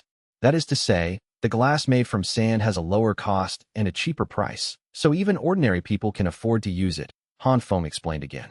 But there was one thing he didn't make clear. It wasn't just sand that could be used to make glass. Calcite, Iceland spar, feldspar, and mica could all be used to make glass. As long as the main component was silicon dioxide, it would work. But there was one most important thing that Han Feng didn't say. Sand could be replaced with other things, but the coal in it was irreplaceable, and coke was an even better material. Without this thing, it wouldn't matter how much sand you got. Yu Fu's eyes widened after hearing this. He looked incredulous. He couldn't understand the connection between the inconspicuous sand and the crystal-clear glass. But as soon as he thought of this, he became confused again. So he asked, Leader, what are we going to do with so much glass? Even if that magnifying glass is cheap, ordinary people probably won't buy it, right? Who told you that glass can only be used to make magnifying glasses? Glass is like ceramics. You can shape it however you want. You can even make containers out of glass, and they would be transparent containers. Imagine that. Not only that, but we can also make glass into thin, transparent flat plates to replace window paper. Imagine if we could replace the windows with glass that can both let in light and block wind and rain. What would that be like? After hearing Han Feng's description, Yu Fu's eyes widened again. Oh my god, how can the leader's mind be so brilliant? It's the same thing, but the leader can think of so many ways to play with it. Just like when the Han tribe used to fire ceramic vessels, everyone thought it was just a container for holding water and food. But in a few days, the leader had turned the porcelain into glazed tiles and put them on the roof. Just when everyone thought it was incredible, a few days later, the porcelain became tiles again and was laid on the floor by the leader. Speaking of which, no one in the Han tribe was not convinced by the leader's wild imagination. This time, it was just glass, but the leader could actually think of so many uses for it. After thinking for a moment, Yu Fu immediately cupped his hands in admiration. I will follow the leader's arrangements. After the two had finished dinner, Yu Fu took Han Feng to personally inspect the various things they had brought back: the shiny black coal, the blue-purple calcite, the bright red cinnabar, mercury ore, several different grades of sand from coarse to fine, the raccoon cat from the Li tribe, the crocodile meat and skin from the sandbar, the honey from the Yujiang clan, the seeds of millet and yellow rice, and the rock salt that Jiang Yong had carried back from the west bank of the Great River. Have you found out the location of this salt mine? Did they go there to collect it themselves, or did they trade it with others? Our Han tribe's rock salt production is insufficient, so we must have new mining sites. I'll give you a mission. Find a way to get information about this new salt mine. Forget it. Didn't you say that the Yujiang clan knows? I'll just ask them directly when I see them tomorrow, Han Feng said, looking at a sample of rock salt in front of him. The Han tribe was currently short on salt. It wasn't that the reserves in the salt mine were insufficient, but rather that production capacity was low, barely enough to meet the Han tribe's own consumption needs, with very little in reserve. The little they managed to save up had to be used for trade with the grasslands and other regions. Not trading was not an option, as the Han tribe needed to acquire more livestock. Therefore, Han Feng was always on the lookout for new salt resources. In fact, there had been news of another salt mine earlier, but at the time, Han Feng couldn't spare the energy to develop it. This was information revealed by the Yu tribe, who had come north from the south when Ruyang Prefecture was first established. They had been forced to move north after losing a conflict with another tribe over a salt mine to the south of the Han tribe. This indicated that there was at least one more salt mine south of Ruyang Prefecture. However, according to the Yu tribe, that salt mine had already been occupied. If the Han tribe wanted it, they would have to fight for it. At the beginning of the year, Han Feng was busy expanding the tribe, establishing many new prefectures and counties. All these places required a large population for construction, so he simply couldn't spare the manpower to deal with those people. But now, things were different. With a new army of 4,000 in hand, it was time to fight for some resources for the Han tribe. Otherwise, spending so much on military salaries to support them without seeing any return would be a huge loss. The Han tribe was still young, and Han Feng couldn't afford to lose so much. Therefore, this army had to make money. Whether it was resources or slaves, the Han tribe needed them all. As long as there was income, the military expenditure would not be in vain. After the two of them had inspected all the samples brought back this time, Han Feng, with Yu Fu's help, updated the map, marking the waterways and various resource points scouted on this trip. Then, Yu Fu spoke.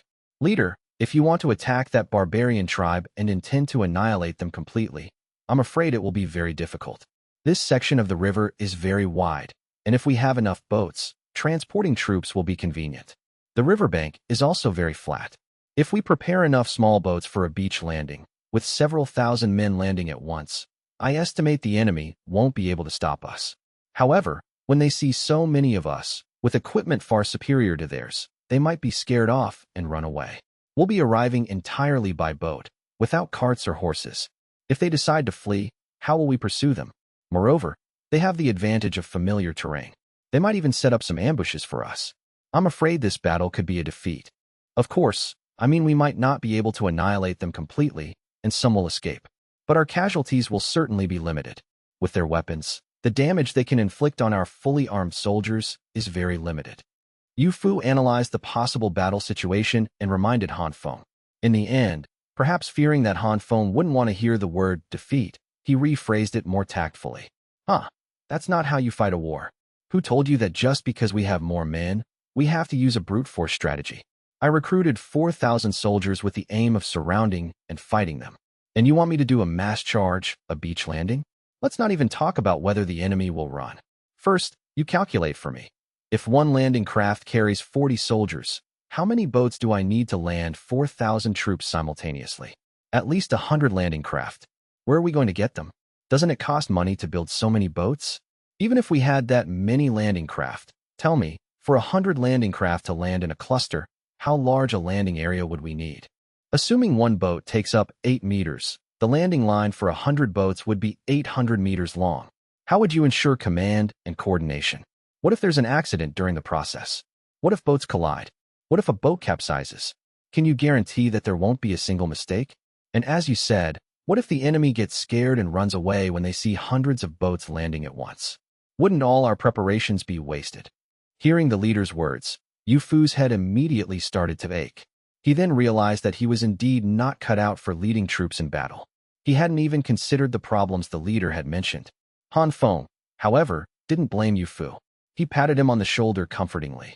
I know you fought with the cavalry on the grasslands, but, Chief Jiang, you have come from afar and endured much hardship. I should have personally welcomed you at the city gates. However, military affairs in the city were pressing yesterday, and I'm afraid my hospitality was lacking. I could only send Junior Minister Hong to receive you. Did you rest well last night? Come, please, have a seat here. As he spoke, Han Feng rose and walked around his desk to the host's seat in the reception area, inviting Jiang Xian to sit opposite him. An aide promptly served them hot tea. This reception was designed to give Jiang Xian the utmost respect. After all, he was the leader of a tribe with over 2,000 people, and the Han tribe intended to peacefully absorb them. It wouldn't do to not give Jiang Xian an important position later on. If he didn't appear sincere now, how could he possibly win the man over? Since Jiang Xian had spent the most time with Yu Fu, the two were already quite familiar. So, for today's meeting, Yu Fu served as their translator. The Yujiang people spoke neither the Han language nor the language of the grasslands, making communication difficult. Even when Yu Fu translated, he often had to use hand gestures. When Jiang Xian finally understood Han Feng's words, he was immediately reminded of the so-called pressing military affairs. The streets had been filled with military supplies. With so many weapons, how many warriors could they possibly equip? The Han tribe's hospitality has been excellent. Chief Han, you are too kind, Jiang Xian said, waving his hands in a gesture of being overwhelmed by the honor. And he was. Before coming to the Han tribe's territory, he could imagine whatever he wanted. But now, having seen these cities with his own eyes, he truly understood the immense gap between the Yujiang and the Han. The leader of such a massive tribe could have ignored him completely. Yet here he was, being so polite. How could he not feel overwhelmed? I heard from Yu Fu that the Yujiang clan resides by the Luyang River, with a population of over 2,000, and that your people live by farming. I feel a great sense of kinship. Our two tribes should have been one family all along. The people of both our tribes drink the water of the Luyang River. That is our common source. We both eat the grain irrigated by this river's water. That is our common root. Since we share the same root and the same source, Chief Jiang, there is no need to be a stranger. Please, think of the Han tribe as your own home. Yu Fu and the junior minister of rights standing nearby were dumbfounded. Wow, the chief is amazing. With just a few sentences, he's turned them into family. Living by the same river makes you family? By that logic, the Han tribe must have relatives popping up all over the place. Jiang Xian looked at their reactions, completely bewildered. He had no idea what Han Feng had said to elicit such looks of shock and admiration from Yu Fu and the others. He could only turn to Yu Fu for an explanation. After Yu Fu translated and explained Han Feng's words, it was Jiang Xian's turn to question reality. We do live by the same river, and we do eat grain grown with its water. What you say makes perfect sense, but why do I feel like something is not quite right? Jiang Xian didn't know how Han Feng's mind worked, how he could magically turn two tribes that had never met into one family. But it sounded plausible. Still, as the leader of the Yujiang, he was no fool. He knew why Han Feng was saying these things. It was all about building a connection. How he did it didn't matter. What mattered was that he wanted the Yujiang to join the Han tribe. And to do that, He had to convince him first. Thank you for the Han tribe's hospitality. Since Chief Han has told me to treat this place as my own home, I won't be polite then. Jiang Xian replied tentatively. As you should. We're all family here. If you need any help, just let me know. If I can help, I certainly will. If I can't, I'll find a way to help. By the way, does your Yujiang clan need houses? If you need a place to live, come here. We have plenty of good houses. I guarantee I'll get you all settled in perfectly. Hearing that he was going to drop the formalities, Han Feng immediately laid out his offer. As long as you're willing to move here, giving you a few houses is no problem. See how well I, your big brother, treat the Yujiang clan? Jiang Xian was being pulled in all directions by Han Feng's scattered, yet focused, line of thinking. He didn't know what to say. It seemed that no matter what he said, Han Feng could always steer the conversation back to absorbing the Yujiang within 2 sentences, and so subtly at that. You're the chief of such a massive tribe. Did you build it all by talking people into it with that silver tongue of yours? Huh. No, what I want to ask, Chief Han, is this. The Han tribe already has so many cities and people. Why do you still need more? Do you have some future plan that requires so much manpower? Seeing that he couldn't evade the topic, Jiang Xian decided to be direct and ask Han Feng a question in return. He wanted to hear what this young chief had to say. To become the leader of a super tribe like the Han and command the complete trust of his people, it was impossible for this chief to lack ability or a vision for the future. If nothing else, with Han Feng's persuasive tongue and flexible mind, he was sure to have a clear plan for his tribe's future development. Besides, Jiang Xian had been pondering this very question before he arrived. The Youjiang's own development had hit a bottleneck, and he was feeling lost about the future. If he could consult with the leader of the Han tribe on this issue now, then even if he didn't join them, he might gain some clarity on the path the Yujiang should take. Hearing Jiang Xian's counter-question, Han Feng knew this man wasn't easily swayed. It was time to bring out the real substance. His expression suddenly turned serious, so much so that Jiang Xian, sitting opposite him, wondered if his eyes had been playing tricks on him. It was as if the Han chief had been this serious all along. Population? Naturally, the more the better. The more people we have, the more we can accomplish, and the better our people can live. With fewer people, many things have to be postponed, and our development slows down. But each of us has a limited time on this earth, so I must pursue greater speed and a larger population. A great man once said, 10,000 years is too long. Seize the day, seize the hour. I deeply agree with this sentiment. So, I can only do my utmost in the limited time I have in this life to make the Han tribe the strongest and largest it can be, to leave behind a little more for our descendants. By the way, I heard from Yu Fu that the Yujiang also worship their ancestors, so you should be able to understand what I mean. In my view, there is nothing wrong with respecting our ancestors. The Han tribe also reveres the heavens, the earth, nature, and the legacy of our forefathers. Without nature, we would not exist. Without the earth, rivers, sunlight, and air, we could not grow grain. Without food, we could not survive. So, the heavens and earth are great, and we should revere them. The legacy of our ancestors is equally important, because it was they who taught us how to survive, how to find and use the resources given to us by Mother Earth. This is the foundation of our people's continuation, so one must never forget one's ancestors. But I also have my own views. Just like our ancestors, they used countless tears and blood to summarize for us their experiences in production and life. Then, they painstakingly taught us, one by one, not to repeat their mistakes and to master the correct methods. By the same token, to our descendants, we are their ancestors. So why can't we leave a little more behind for our next generation? Be it better material conditions, more advanced science and technology, or a deeper cultural and intellectual foundation. Since we have the ability to do these things now, why not leave them a little more? I heard from Yu Fu that the Yujiang are skilled at beekeeping and can produce honey and honeycomb. I don't even have to guess to know that you will teach this skill to your descendants and have them carry it on. But then what? Do you know the other uses for beekeeping? Do you know the shelf life of honey? Do you know that besides being eaten, honeycomb can be used to make beeswax? Do you know that besides collecting nectar, bees can be used to pollinate crops in greenhouses? Han Feng looked at the bewildered Jiang Xian and the frantically translating Yu Fu, and continued mercilessly. You don't know any of this. So, you can only pass on what your ancestors taught you, exactly as it was, to your next generation. There is no progress in this process. Do you think that is right? As an ancestor to future generations, If you only act as a mouthpiece, unable to create more knowledge and skills to pass on, then I ask you to look into your heart. Are you worthy of your pioneering ancestors? Are you worthy of your eagerly waiting descendants? When Han Feng finished, it wasn't just Jiang Xian and Jiang Yong. Even Yu Fu and the junior minister of rites were lost in deep thought. The chief's words were thought-provoking. Do we just learn the skills our ancestors taught us and then coast through life, waiting to die? Is our life's mission complete once we've passed on what we've learned to the next generation and watched our children marry and have their own? But if you don't know anything yourself, how can you create more? This was another very real problem. Not everyone was a genius. Who could guarantee that in their lifetime, they could leave behind something useful for their descendants to inherit? There was nothing wrong with that line of thinking. But after hearing Han Feng's speech, thinking that way now seemed like making excuses for a life of coasting. So, Jiang Xian asked, Chief Han, I think what you say is very reasonable. But as you just said, there are some things we don't understand. Not just us Yu Jiang, but even with the Han tribe's large population, it's impossible for everyone to be as knowledgeable as you. So what should we do to leave more of a legacy for our descendants? Please, Chief Han, teach me. What's so difficult about that? If you don't know, then learn.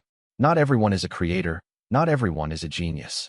But if we teach the basics to 100 people, there will always be 1 or 2 clever ones who can create something new. No matter what they create, it's a good thing. Then we have more people learn from them, summarize their findings. Those who learn these new things will in turn develop their own knowledge. Even if it's only 1 in 1,000, we still come out ahead. And if you think the rest of the people can't create value, you're wrong. As managers of the tribe, we only need to promote those few clever people, give them greater authority, and let this minority of intelligent individuals lead the rest of the people to do more things. For example, what you saw on your way from Luoyang Commandery. Since we know that digging artificial rivers and building canals can open up more farmland, we can have the few clever ones lead the rest of the tribe to dig. Even if our current fields are enough to feed everyone, what about the future? When the people live in peace and have enough food, the population will surely grow. For example, if you have 5 children and each of those 5 children has 5 more, the population will increase 25-fold. A massive population growth will definitely require more land to produce food. If we don't start planning now, are we going to wait for our descendants to grow up and figure out how to dig rivers and canals then? It's not that they couldn't, but how many years does it take to dig a river? Since we can do it now, why leave it for our descendants to figure out? That generation will have their own problems to solve. They will also have to make their own contributions and leave their own legacy for their descendants. We can't just push this kind of work onto the next generation. Otherwise, what's the difference between that and the coasting I was talking about? If you procrastinate, your children will learn from you. They won't plan for their descendants either. How can the tribe develop and progress like that? So we must lead by example. What the parents do, the children will follow. This is character shaped by environment. It's not an absolute, but it certainly has an influence. You might not understand what I'm saying, so let me tell you a little story. Once upon a time, there was a family with 3 generations living together. The man of the house was very unfilial. He took his old mother, who had raised him through great hardship, and pushed her out into the wilderness in a small cart. Then he went home, intending to let his own mother starve to death, no longer fulfilling his duty to care for the elderly. His own son saw this. The son was heartbroken and didn't want his grandmother to die like that. So he went out and pushed back the small cart his father had used, but he didn't bring his grandmother back. Chief Han, didn't you say the grandson couldn't bear to part with his grandmother? Then why didn't he bring her back? How is that any different from what his father did? After hearing Yu Fu's translation, Jiang Xian was also very angry. The Yu Jiang, like the Han, revered their ancestors. And what were ancestors? Elders were one's ancestors. So filial piety was also a common value in the Yu Jiang clan. Hearing Han Feng talk about someone abandoning their own mother in the wilderness naturally made him furious. But Han Feng, the storyteller, showed no emotion and continued. The child's father asked him the same thing. He said, "Why did you bring that cart back? It's bad luck just looking at it." But the child replied with great conviction, "Didn't you use this cart to push my grandmother away? Well, when you get old, when you can't work anymore, I'll use this same cart to push you into the wilderness and abandon you. That's what you taught me." Only then did the father realize his mistake. He obediently pushed the small cart back out and brought his elderly mother home. Oh, I understand. This is what Chief Han meant by leading by example, character shaped by environment. If parents are not filial to their elders, their descendants will learn to do the same. But the child in your story is very clever to think of such a way to teach his father to be filial. I wonder where this child is and what his name is. I must meet this clever and filial child. After hearing Han Feng's story, Jiang Xian slapped his thigh in a moment of sudden realization and couldn't stop praising the child in the story. But Han Feng's face suddenly darkened, and he began to curse inwardly. How the hell should I know who this kid is? I just heard the story from someone else in my past life. After their discussion, Jiang Xian finally understood Han Feng's meaning. It all boiled down to one idea: gather more people, accomplish more things, and strive to develop the Han tribe during one's lifetime to leave a better tomorrow for future generations. But a problem remained. The ideas Han Feng had described were not enough to convince Jiang Xian to lead his entire tribe to join them. After all, he had seen too little. Many of the things Han Feng spoke of, he had not witnessed with his own eyes, let alone experienced firsthand. So, Han Feng didn't press him for an answer. Jiang Xian was already planning to spend the winter with the Han tribe and return in the spring anyway. Therefore, Han Feng arranged for them to move out of the guest house at the Ministry of Rites and into 2 ordinary residential courtyards.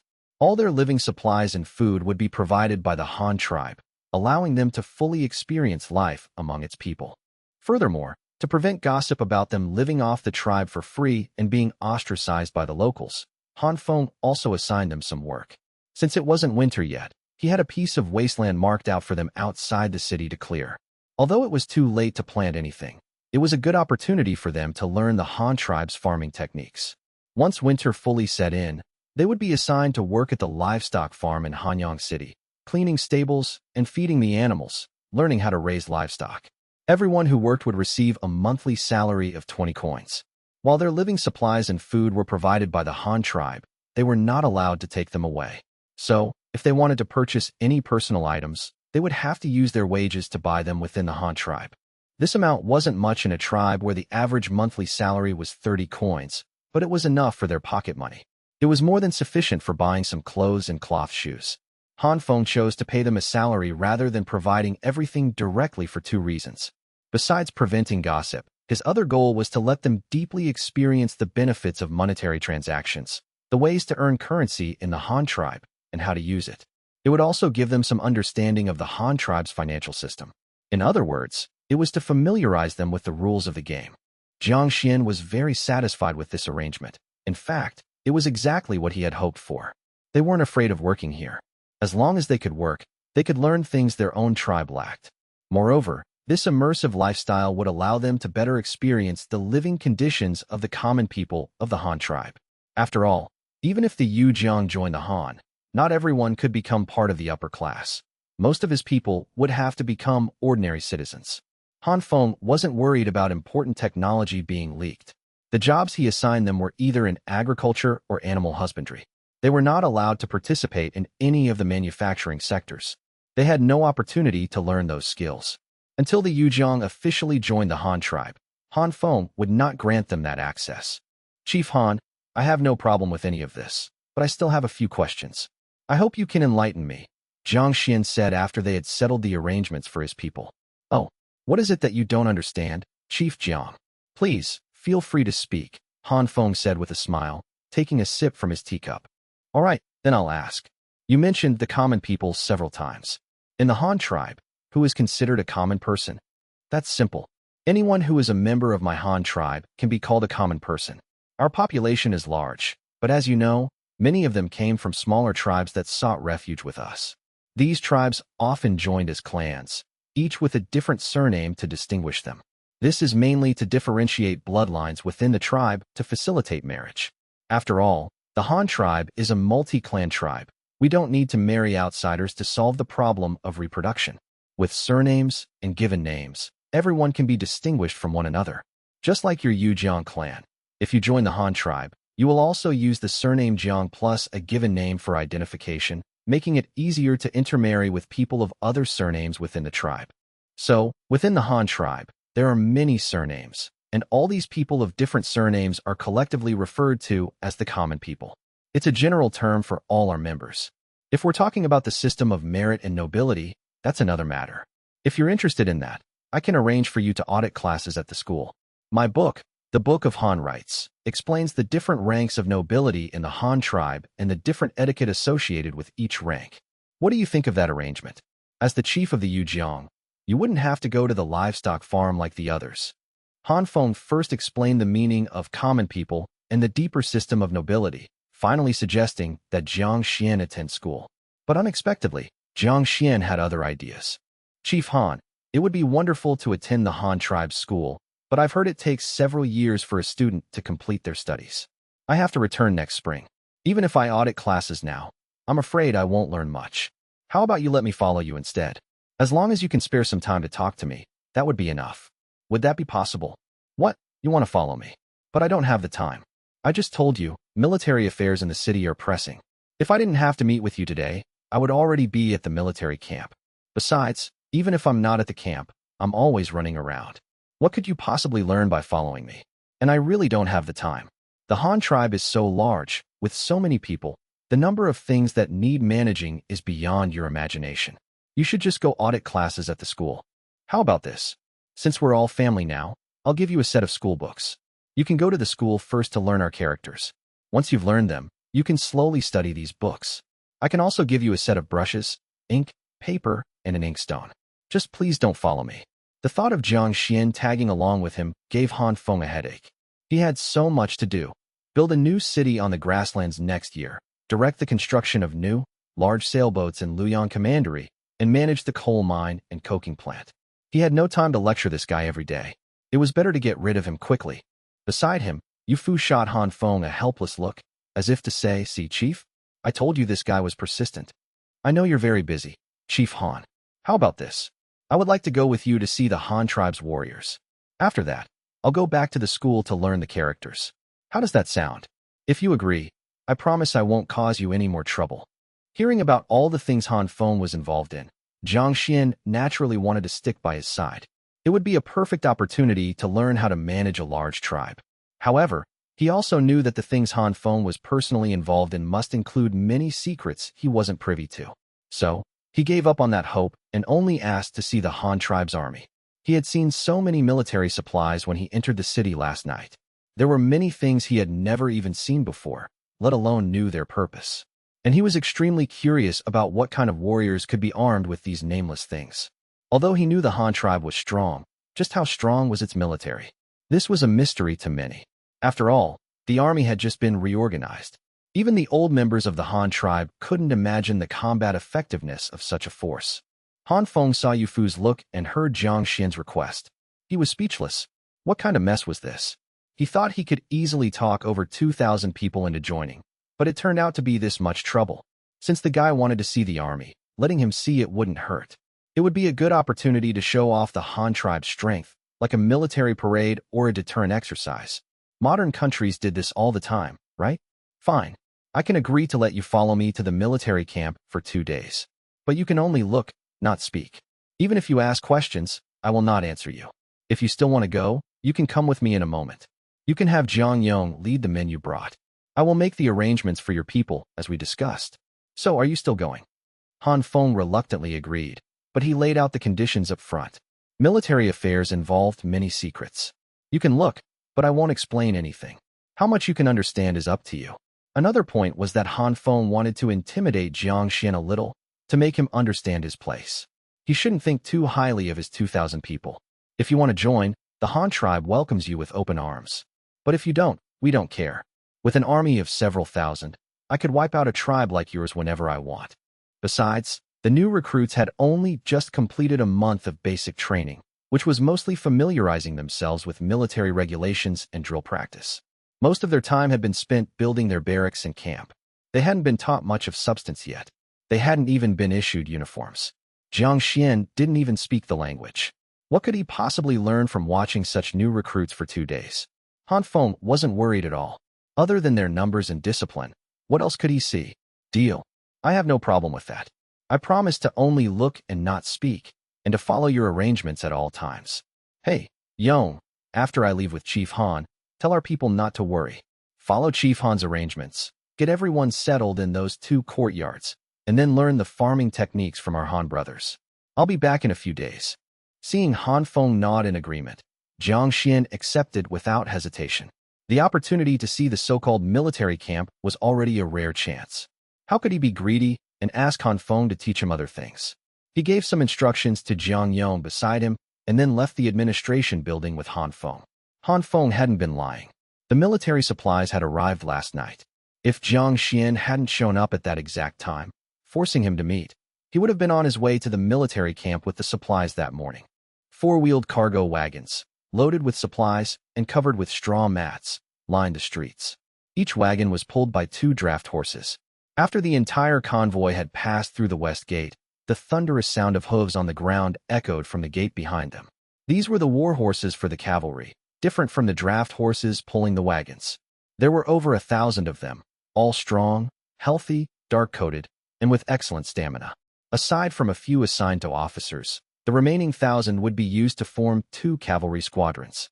The 2 squadrons would have a total of 310 men, averaging 3 horses per man. For the Han tribe, where horses were scarce, this was an undeniable luxury. But an army without the unique mobility of cavalry was a major weakness. It was like the heavily armored infantry of the Song dynasty, who never feared cavalry and rarely lost a battle. But when the enemy with horses couldn't win, they could just run away, leaving you to stare helplessly, unable to catch them.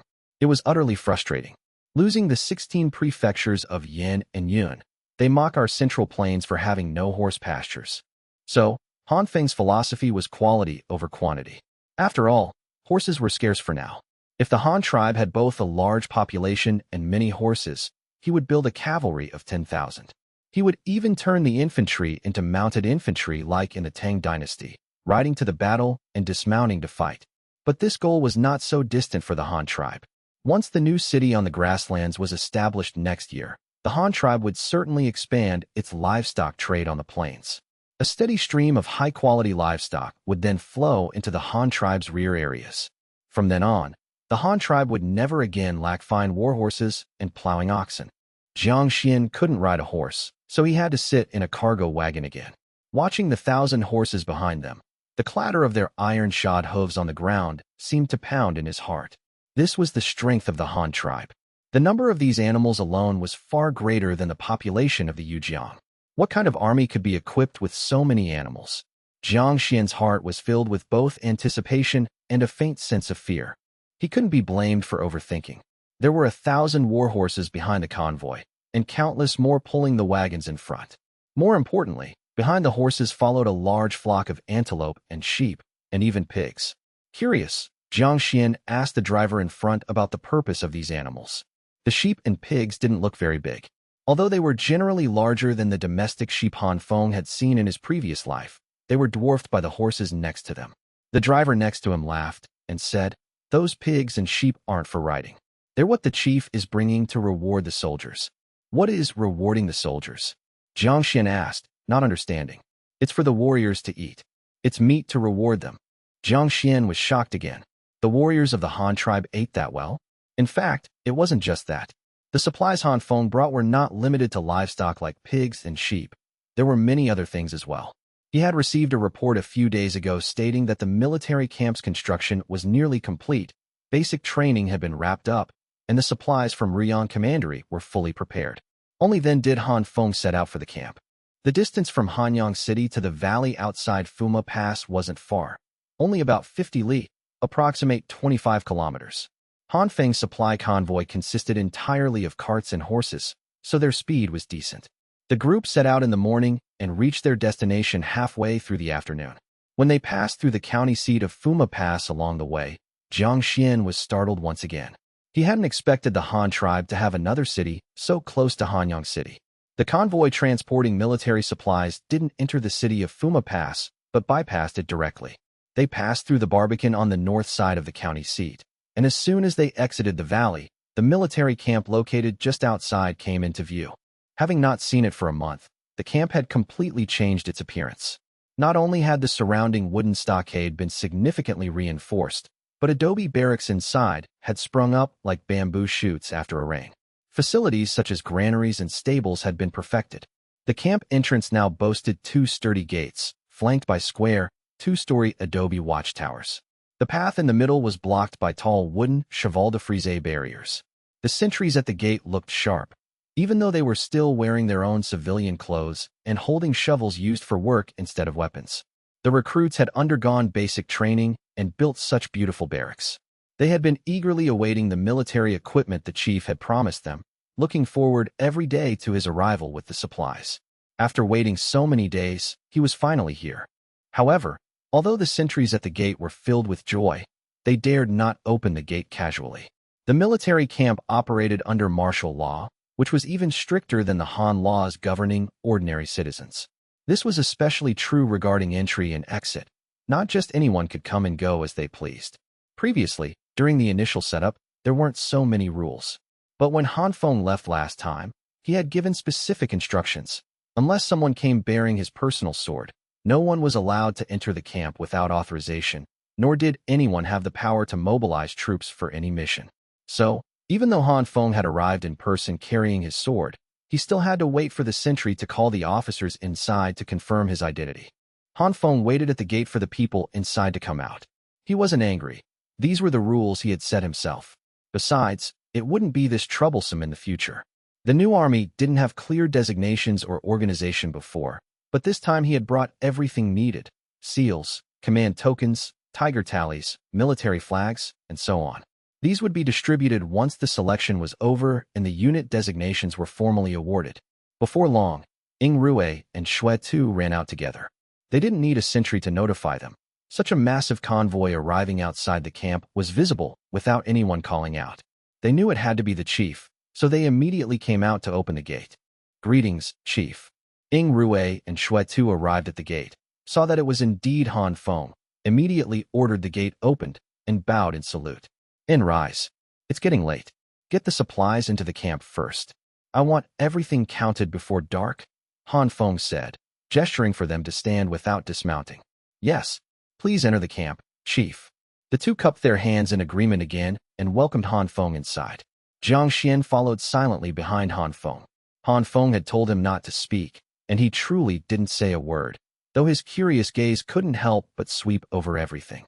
"Chief, you're finally here. The soldiers have been looking forward to your arrival for a long time," Ing Rue said happily as he walked alongside. "They're looking forward to this batch of supplies, aren't they? Look how happy they are moving things," Han Feng said, pointing at the soldiers unloading the carts as he walked with them toward the command post. Chief knows best.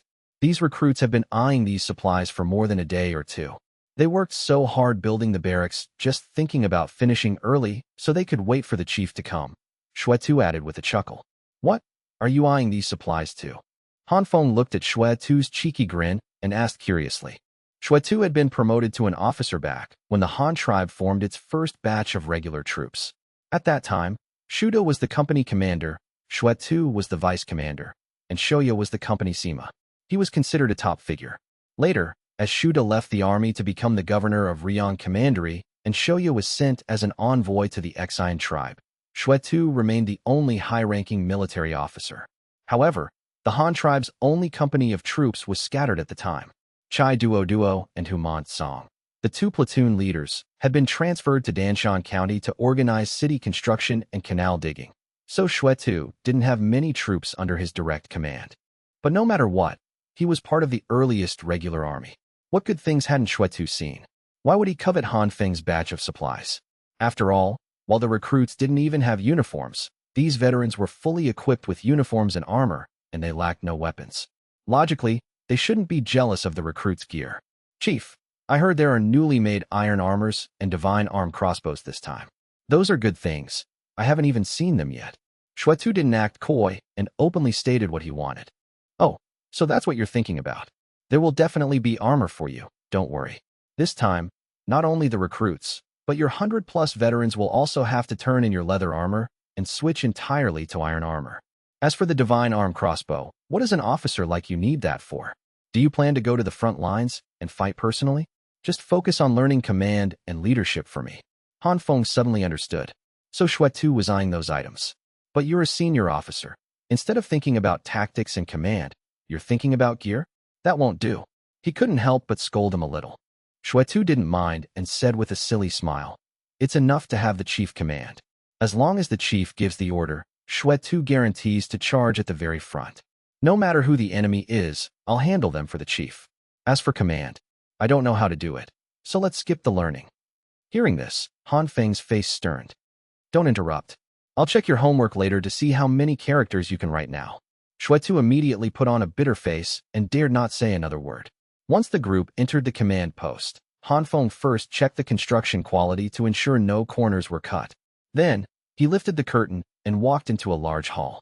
His gaze was immediately drawn to a massive sand table in the center of the room. This sand table was enormous, 3 meters on each side. Below were table legs made of wooden stakes, and above was a large square wooden box. Inside, mud, stones, and other materials were used to construct a simulated terrain. It marked the entire territory of the Han tribe, as well as large areas explored by the scouts. It was arguably the most intuitive terrain model the Han tribe currently possessed. Although Han Feng had ordered it made, this was his first time seeing it. Previously, he only had a relatively comprehensive map. He had wanted to build such a large sand table in Hanyang City, but there was no place to put it. Jiang Xian, following beside him, was even more astonished. This was his first time seeing the full picture of the Han tribe's territory. In the huge sand table, the locations of all Han tribe cities were marked with ceramic models fired to scale and shape. Rivers and lakes were represented by different colored soils, allowing one to take in the entire Han tribe territory at a glance. This was done well. Han Feng looked at the sand table and praised it. Then, he led everyone out of the command post. While the soldiers were still counting the supplies, he went to inspect the newly built barracks to see if they were up to standard. By the time Han Feng finished his tour, the items he brought had been mostly arranged. Since they were just being logged into the camp and not yet distributed, he led everyone to the review stand on the drill ground, ready to inspect the recruits' training. It was the perfect time to address them. Beat the drums. Assemble. Let me see how the new army has trained this past month. Dong dong dong da da da.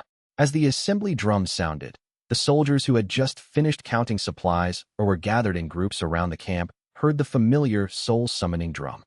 Conditioned reflex kicked in, and they immediately sprinted toward the drill ground. Before the first round of drumming finished, soldiers closer to the field had already arrived and begun to line up in their familiar positions. The soldiers were used to this. They had no choice but to get used to it. Being late for assembly meant a guaranteed beating with the military stick. Military law was ruthless, harsher than civil law. After a month of this torment, they had developed a physical reflex. Now, as soon as they heard the assembly drum, their legs would start running before their brains even reacted. On the review stand, Han Feng silently counted the seconds from the first drumbeat. He was relatively satisfied with the speed. Then he began to check the alignment of the formations. Finding no faults, he relaxed. Han Feng nodded and issued another order. Standing in line well was useless if they couldn't turn left or right correctly. Yes, all units, by company, commenced drill maneuver training. Shuetu accepted the order, turned around, and shouted at the formation below at the top of his lungs. The recruits began to drill under the leadership of the armored veteran instructors. Quick march, mark time, halt, at ease, left face, right face, double time. These things might seem useless, but they were incredibly effective for cultivating military discipline. Just like the assembly drum, a soldier was considered qualified only when they reacted physically to a command without thinking. Furthermore, discipline and formation were perhaps even more critical in ancient armies than in modern ones. Modern armies practiced drills mainly for discipline, but ancient armies needed formations for battle arrays, something modern armies didn't use. Watching the soldiers perform various movements under their instructors, Han Feng nodded with satisfaction. So far, he hadn't seen anyone turn the wrong way, and the counting off was loud and clear. Aside from a lack of imposing aura, everything else was quite good. The soul of an army wasn't easily cultivated. It required not only proper ideological education, but also tempering through blood and fire. Recruits who hadn't been on a battlefield couldn't possibly have that kind of spirit. Plus, they had been working on construction recently, so training time wasn't extensive. Han Feng was already gratified they looked this good. After the drill maneuvers were completed, Han Feng waved to Shuetu, signaling him to have the soldiers regroup. He had something to say. A series of dress right commands rang out. The soldiers shuffled their feet to adjust the formation. Finally, when the captains shouted, "Eyes front, halt," all the recruits fixed their gaze on the review stand ahead, looking at the chief with anticipation. Everyone knew the camp was built, and the supplies had arrived. The chief was definitely here to select soldiers and assign branches. Aren't those standing down their labor force? Why let them stand around idly when they could be doing anything else? On the other hand, he deeply felt the power of the Han tribe. Since the Han tribe dared to do this, it meant they could afford to support so many idlers. And with such a force of professional soldiers, if equipped with the supplies just delivered, how powerful would the Han tribe's military be? His own Yujiang clan, with its population of 2,000, probably wouldn't even be enough to fill the gaps between their teeth. Seeing the 4,000 soldiers lined up below, and with Ying Rue handing him the megaphone, Han Feng stepped up to the front of the review stand to speak. Han Feng's voice projected from the copper megaphone across the entire drill ground. The recruits below were delighted to hear the chief's praise.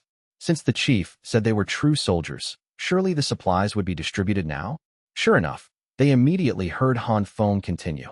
However, this is not the end, but merely a beginning. Next, you will undergo even stricter training. You must become not only disciplined soldiers, but soldiers capable of winning battles. I know many of you can't wait to get your hands on that equipment. No problem, I can give it to you. But before that, every one of you must pass a strict assessment. Furthermore, the equipment and weapons for these branches do not differ greatly in quality. Every weapon I have prepared for you is excellent. Therefore, I hope to see the truest version of you in the upcoming assessment. Do not fake your results just because you want to join a specific branch. That will not only harm you, but may also implicate your comrades and brothers. For example, many of you saw the warhorses that just arrived and surely want to be cavalry. But if you are not actually suited for it, you will drag your comrades down during training. In battle, your lack of ability will force your comrades to distract themselves to protect you, perhaps even dying for you. Do not think I am trying to scare you. All right, that is all I have to say. Today, besides overseeing the selection assessment, I am also here to reward everyone. I know you have worked hard on training and construction this month and haven't had much good food. Many of you must have seen the pigs and sheep earlier.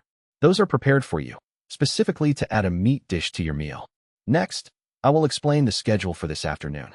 Upon hearing the chief's words, the soldiers' expressions turned solemn, especially when Han Feng mentioned that no branch was superior to another and that choosing the wrong one could lead to death. Many were startled. Previously, quite a few had their own goals and desperately wanted to join their preferred branch. Some had even prepared to hide certain traits during the assessment. The Han tribe was large, with a significant population, though small compared to modern standards, not yet exceeding 100,000.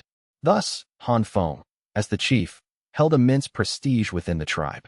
The young people, in particular, viewed the teenage chief as an idol. From age 10 to 15, in just 5 years, he had grown the Han tribe from a few dozen people into a behemoth with multiple cities and tens of thousands of people. Few questioned Han Feng's words because everyone knew the chief was incredibly wise and spoke the truth. Aside from that, everyone was overjoyed to hear they would receive new clothes today. Knowing there would be extra food tonight, with so much meat to enjoy, made them even happier. Below, the captains began leading their squads to measure their height. Thanks to the previous drill training, there was no chaotic rush. The recruits lined up obediently to receive their clothes. After all, good things were happening today. No one wanted to get dragged out for a beating with military sticks at a time like this. Plus, the selection assessment started tomorrow. Causing trouble now would be asking for bad luck. Several tables were set up in front of the review stand. Beside them stood bamboo poles marked with measurements for height and width. And because Han Feng was a transmigrator, the Han tribe had long implemented a sizing system for shoes and clothes. It wasn't obvious for clothes, but for shoes, anything sold in the market was made according to size. Mass-produced items like uniforms were also made by size, though for this uniform change, Han Feng had specially brought a batch of soap and arsenic. Occasionally bathing with arsenic water could kill surface parasites without causing poisoning, maintaining the soldiers' health and preventing infectious diseases in the camp. Given the dense population of a military camp, the camp had functional bathhouse buildings. From the outside, they looked like large warehouses. Inside, large pits had been dug, lined with stones and bricks, with small pebbles paved at the bottom. Outside the bathhouses, many large cauldrons were set up. Once the water boiled, people carried it in to pour into the pools. Others drew cold water from the wells to adjust the temperature. Military doctors brought by Han Feng from Hanyang City sprinkled arsenic into the water and instructed the soldiers on safe usage. Those who had finished bathing or were waiting to bathe began slaughtering the pigs and sheep, preparing food for the evening gathering. In addition to meat, the nearby Fuma Pass County seat provided vegetables for the camp. These vegetables were free but were exchanged for manure. Growing vegetables consumed more fertilizer than growing grain. This manure was a precious resource, so naturally, it wasn't thrown away. Under the Han tribe's land distribution system, men were allocated grain fields for staple crops, while women were allocated auxiliary fields for mulberry, hemp, vegetables, and spices. The pigs and sheep were brought by Han Feng. The vermicelli was a specialty of reincarnation, made from taro starch. Taro was high-yielding and rich in starch, but hard to store. Making it wasn't hard, just time-consuming and labor-intensive. Other parts like offal weren't wasted either. They were cooked into dishes or stewed into soup. Nothing was wasted. Binoculars couldn't be made yet. There were no special arrangements for the morning. Thousands of people, all wearing the same red uniform, ran in formation around the drill ground, shouting 1, 2, 3, 4 as they ran. The scene looked like a red river flowing across the playground. The rhythmic footsteps made the earth tremble. Jiang Xian couldn't help but sigh in his heart. A force like this, forget fighting. Just pulling this formation in front of an enemy would probably scare them to death. It wasn't exactly a sea of people, but calling it a river of people was definitely accurate. Han Feng smiled as he looked at the scene. He wondered if this army in red uniforms could be called the Red Army. After the morning exercises, while the soldiers went back to eat breakfast and tidy up their quarters, Han Feng called Ing Rui and Xue Tu over to arrange the agenda for today's selection assessment. The assessment was divided into several parts. First was the barb. The purpose of this assessment was that the motion was almost identical to spanning a pedal-cocked crossbow. This test was primarily to select warriors with excellent balance, those with a developed cerebellum. Fourth was the wooden ball thrust. A wooden board, half a meter wide and 2 meters high, was prepared. One pole was set up horizontally on a stand at shoulder height. Ancient long weapons were mainly divided into 3 categories. One was the spear, mao, or lance, chong. However, these 2 categories had singular functions. One could only thrust, the other could only... The name explains the object. Essentially, a sickle blade was added below the spearhead. Against a goxiang in one hand and a long sword in the other, any dagger axe or halberd had to kneel and call it daddy. Painting different targets in different colors tested reaction speed and checked for color blindness. The final branch assignment would be based on a comprehensive evaluation. The first assessment was the high-low stakes and balance beam, also known as the plum blossom stakes and single log bridge. The starting area had over a dozen wooden stakes of varying heights, followed by a 10-meter-long single log bridge. It was very narrow, only 10 centimeters wide, less than a palm's width. Jian Dun was a recruit from Luoyang Commandery. He had joined the Han tribe 3 years ago and was now just 18. He had no special skills and no noble title. He was originally a member of the Sharp-Horn tribe that joined the Han tribe. He used to herd saiga antelopes for a living. This time, the chief finally decided to expand the army. If he was lucky enough to earn merit, he could receive a title himself. Jian Dun, step out. Receive your exam number. Yes. Jian Dun didn't hesitate. Throughout the process, the examiner only called numbers, observed, and recorded. He offered no comments, whether someone passed quickly or fell off twice. 0012, step forward for testing. The examiner's voice rang out. Finally, it was Jian Dun's turn. His palms sweated with nervousness. He trotted to the starting line. His captain came over, patted his shoulder, and encouraged him. Don't be nervous. Relax. It's not that hard. Don't start too fast. Once you're up, see clearly and step accurately. Raise your arms to keep balance. Better to be slow than to fall off. For the balance beam later, start slow and accurate. Once you're on, you can speed up. Do well. I have high hopes for you. The squad leader repeated the same words to Jian Dun for the 12th time. He actually had high hopes for everyone. Yes. Thank you, Captain. After speaking, Jian Dun took 2. Each person has 2 chances. Jian Dun had decent talent. Although he had no special skills, he had one characteristic. He learned faster than others. For this test of pure brute force, with uneasy feelings, the first squad moved to the third. The examiner signaled passing the 10-meter mark and waved a green triangular flag. The examiner after the eyesight test, everyone's physical strength had mostly recovered. The captain led them to the 4th testing ground. The 4th site was for poking wooden balls. A white line was drawn on the ground. 20 meters away stood several man-sized wooden boards with wooden balls embedded in them. They had to poke the balls with a long bamboo pole. There were 5 balls on each board. Hitting anyone counted. Because the setup was simple, multiple boards were set up, allowing 6 people to test simultaneously. Jian Dun was in the second group, the last one. Holding a 4-meter bamboo pole, he eyed the target. Upon the captain's command, he sprinted forward. 20 meters wasn't far. Sprinting covered it in a blink. Because he ran fast, Jian Dun felt his lungs heaving, causing his body to sway involuntarily. He wasn't as stable as he imagined. His first thrust missed the target, the pole hitting the wood between the top 2 vertical balls. Seeing his 5 teammates all score a hit, Jian Dun sighed. Luckily, there were 4 chances left. However, the next 4 charges didn't go as wished. Each person struck 10 times. At the review stand, Han Feng received a novel report. Finally, Han Feng decided to let him stay as a camp blacksmith. He would have military status but belonged to logistics, repairing armor, crossbows, shoeing horses, and fixing carts. While chances for merit were low, they weren't impossible. Plus, he could learn a trade to open a smithy after discharge. So, the color-weak man stayed happily. This news spread quickly. Many envied his position in logistics as a blacksmith. Not because the recruits feared battle, they came for merit and gear, but because they envied learning a profitable trade. The Han tribe was developing and lacked skilled craftsmen. His squad mates learned he couldn't see colors clearly and jokingly nicknamed him Fake Blind. Within an afternoon, the whole camp knew of him. Camp life was dull. With such a unique case among 4,000 people, everyone discussed it. Fake Blind didn't care. I'm color weak, but I can learn blacksmithing. Can you? Be jealous behind my back all you want. Afternoon arrived. In modern armies, 5 kilometers under 20 minutes was good, under 18 was excellent. Han Feng wanted to time them, but had to give up without tools. Thousands strapped on the sand-filled bamboo rafts. At the drum signal, they sprinted. Thousands in uniform, weighted front and back, kicked up dust on the track. Those behind ate dust and struggled to catch up. The scene was chaotic. Han Feng, Ying Rui, Shui Tu, and Jiang Xian watched from the stand. On the outer track, thousands raced. On the inner track, mounted examiners supervised. At the finish line, examiners sat at tables to record ranks. The first half lap was crowded, but by the second half, the fastest group pulled away.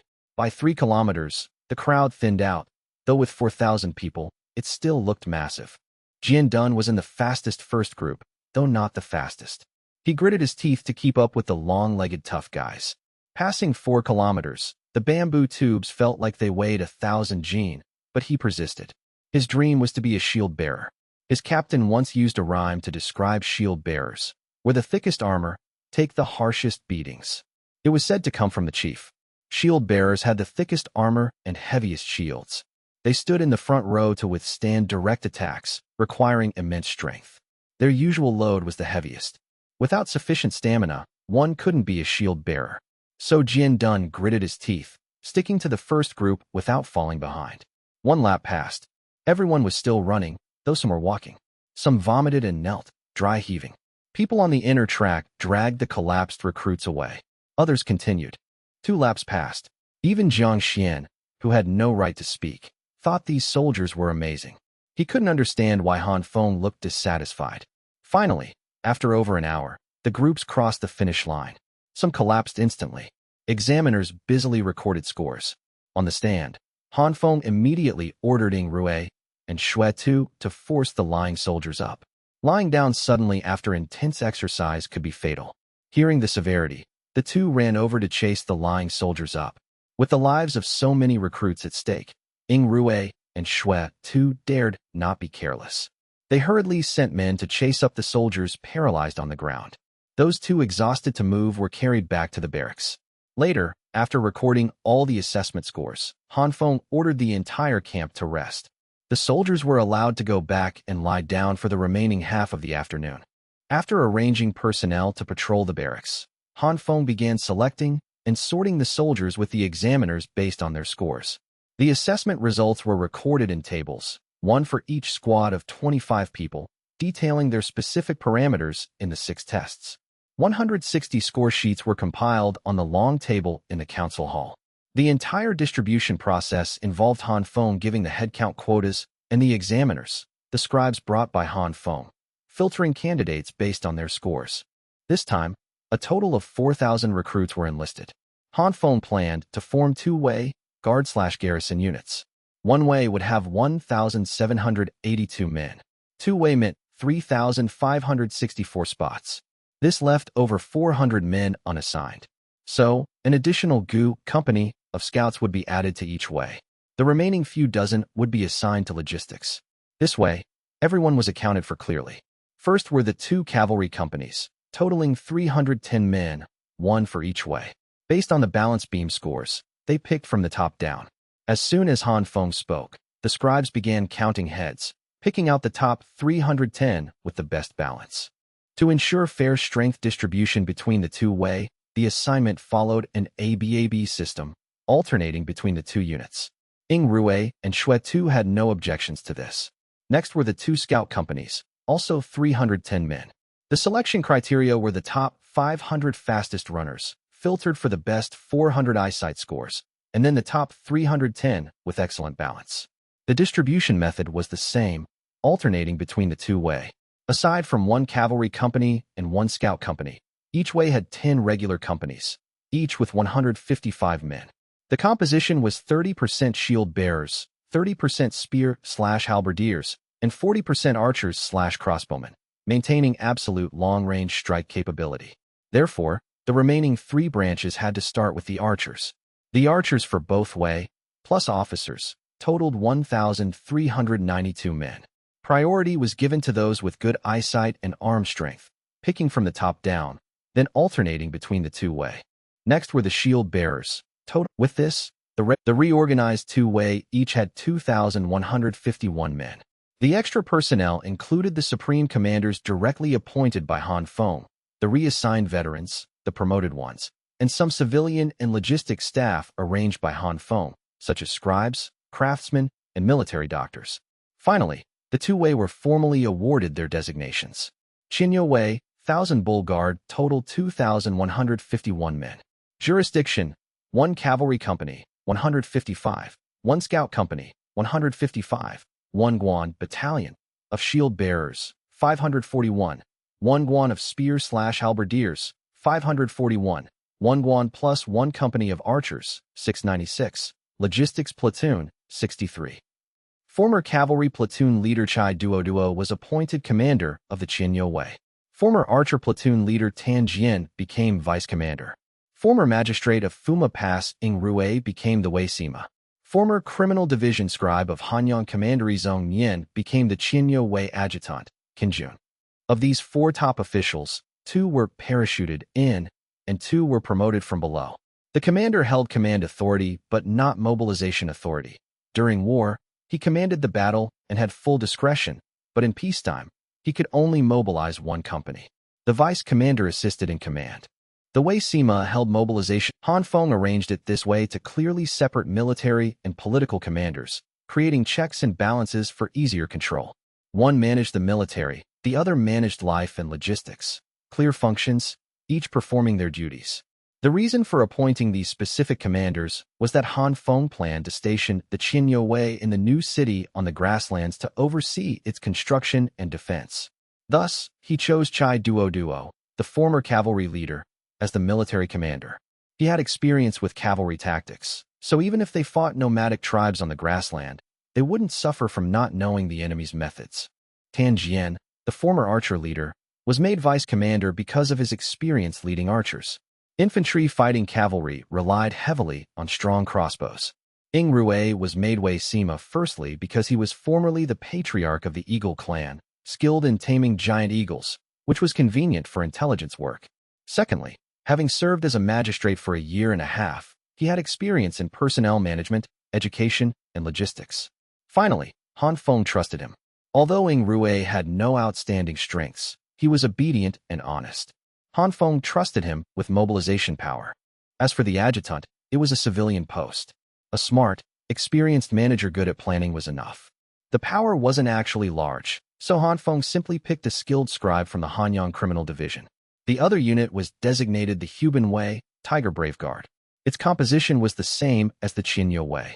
However, Han Feng appointed Shuetu as the commander, making him the military chief. This arrangement was because Han Feng intended to convert the entire Huban Way into engineering troops after the war to handle construction everywhere. Of course, when it was time to fight, they would still fight. The Huban Way also had a total of 2,151 personnel. The commander was Shui Tuesday. Former shield-bearer platoon leader Hu Montsong was promoted to vice commander. Former spearman platoon leader Shi Lu was promoted to adjutant. The position of Wei Sima for the Huban Way was filled by Shui Dongliang, whom Han Feng had brought along. Shui Dongliang was a member of the cave tribe who had joined the Han tribe early on. He was skilled at digging caves and finding ore. After the cave tribe joined, Han Feng specifically cultivated him into a construction talent. Now, members of the Shui clan were active on various construction sites, mostly holding important positions. Shui Dongliang was the standout among the many foremen of the Han tribe. Projects he personally oversaw included the Luoyang Commandery Docks, Luoyang School, Luoyang Shipyard, Weishan Commandery Granary, and the excavation of the eastern section of the Hanlu Grand Canal. His ability to coordinate engineering was extremely strong, having experience organizing thousands of laborers simultaneously. Managing the logistics for the 2,000 men of the Huban Way should be even easier. This was why Han Feng chose him as Wei Sima. Letting Shui Dongliang manage logistics was naturally no problem. As for other abilities, they could only be cultivated slowly. For now, Han Feng couldn't find a more suitable candidate. With the personnel for the Huban and Qianyo guards settled, Han Feng had the accompanying scribes create the rosters. This was the military registry Han Feng established. From today on, the provisions, salary, and weapons for the two units would be allocated strictly according to the roster. Future records of merit and combat losses would also be based on it. The roster was made in duplicate. One copy kept by the Wei Sima for logistics and merit recording, the other taken by Han Feng for central archiving. Jiang Xian stayed by Han Feng's side, watching this complex process. The entire assessment, assignment, appointment, and registration made him feel it was both complicated and solemn. Everyone worked meticulously. After witnessing the army's hard power, he was now witnessing the Han tribe's soft power. If the Yujiang clan tried to do so many complex things, they definitely couldn't pull it off. At the same time, Jiang Xian noticed some characteristics of the Han tribe, such as Chinese characters, Hanzi. Everyone in the Han tribe had a name, and all were registered in what was called a household registry. Now that these people were soldiers, a military registry was created. Where a person came from and where they went was clearly arranged, and all information was recorded in detail. All this was thanks to Hanzi. Without so many characters, the Han tribe could absolutely not achieve what they were doing now. Hanzi was definitely a good thing. For the Yujiang clan to create a complete writing system for their own use was basically impossible. The best way was to learn Hanzi directly. But if they didn't join the Han tribe, how much could they really learn? Half the afternoon passed in busy statistical work. Many recruits who had collapsed on the ground had long recovered and began moving about in groups of 2 or 3. Some went to help with dinner, while others poked their heads out, trying to ask about the assessment results and what branch they were assigned to. Naturally, they were shooed away. After a while, the captains told the recruits to go back and wait obediently. Tomorrow, they would assemble at the drill ground to be assigned branches and receive their equipment. Hearing they would receive equipment tomorrow, everyone was thrilled. After a month, the day had finally arrived. However, they were also anxious, nervous about which branch they would get. Some showed an indifferent attitude. These were the ones with poor assessment scores who felt they had no future. The night passed in anticipation and unease. The next morning, after tidying up, the assembly bugle sounded in the barracks, followed quickly by the assembly drum. The soldiers sprinted to the drill ground. Today, they stood in their previous formations. Once settled, all soldiers looked toward the chief sitting on the review stand. However, Han Feng didn't speak this time.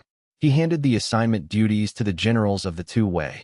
With so many people, it would take forever if Han Feng did it himself. So, Shui Tu and Chai Duo stood at the front. The assignment process involved calling names from the top down by rank. Officers were called first. Once they received their military flags and stood in position, the soldiers below would line up. Otherwise, it would be too chaotic to manage. Shui Tu stepped forward with a roar. Where is 8th Squad leader, Hu Montsong? Hu Montsong, standing in the first row of the 8th Squad below, froze for a moment, then reacted quickly. He took a step forward and shouted, "Here! Hu Montsong, step out!" Shui Tu bellowed again. Hu Montsong quickly left the formation and stood at the front. He was nervous, and the recruits watching their captain being called away were even more nervous, not knowing what would happen next. Reporting to the general, 8th Squad Leader Song reporting for duty. Please instruct. Order. Song is hereby appointed as Vice Commander of the Huban Way, responsible for assisting in the management of Huban Way combat operations. Effective immediately upon issuance. Receive the military flag. Song was stunned, his face flushing red. He hadn't expected to rise from a mere platoon leader to such a high position, but he dared not keep Shwetu waiting. He hurriedly shouted yes, stepped forward, and solemnly accepted the Huban Way military flag with both hands. There were 3 flags for the Huban Way. One was the red background, black character, gold-bordered Han flag, representing the Han tribe's army and serving as the national flag. Another was red with a black image and silver border, embroidered with a tiger pattern. This was the Huban Way's unit flag. The last was red with a black character, Shwe, blood, and no decorative border, representing the commander of this unit, also known as the commander's flag. Song received the silver-bordered flag embroidered with a fierce tiger.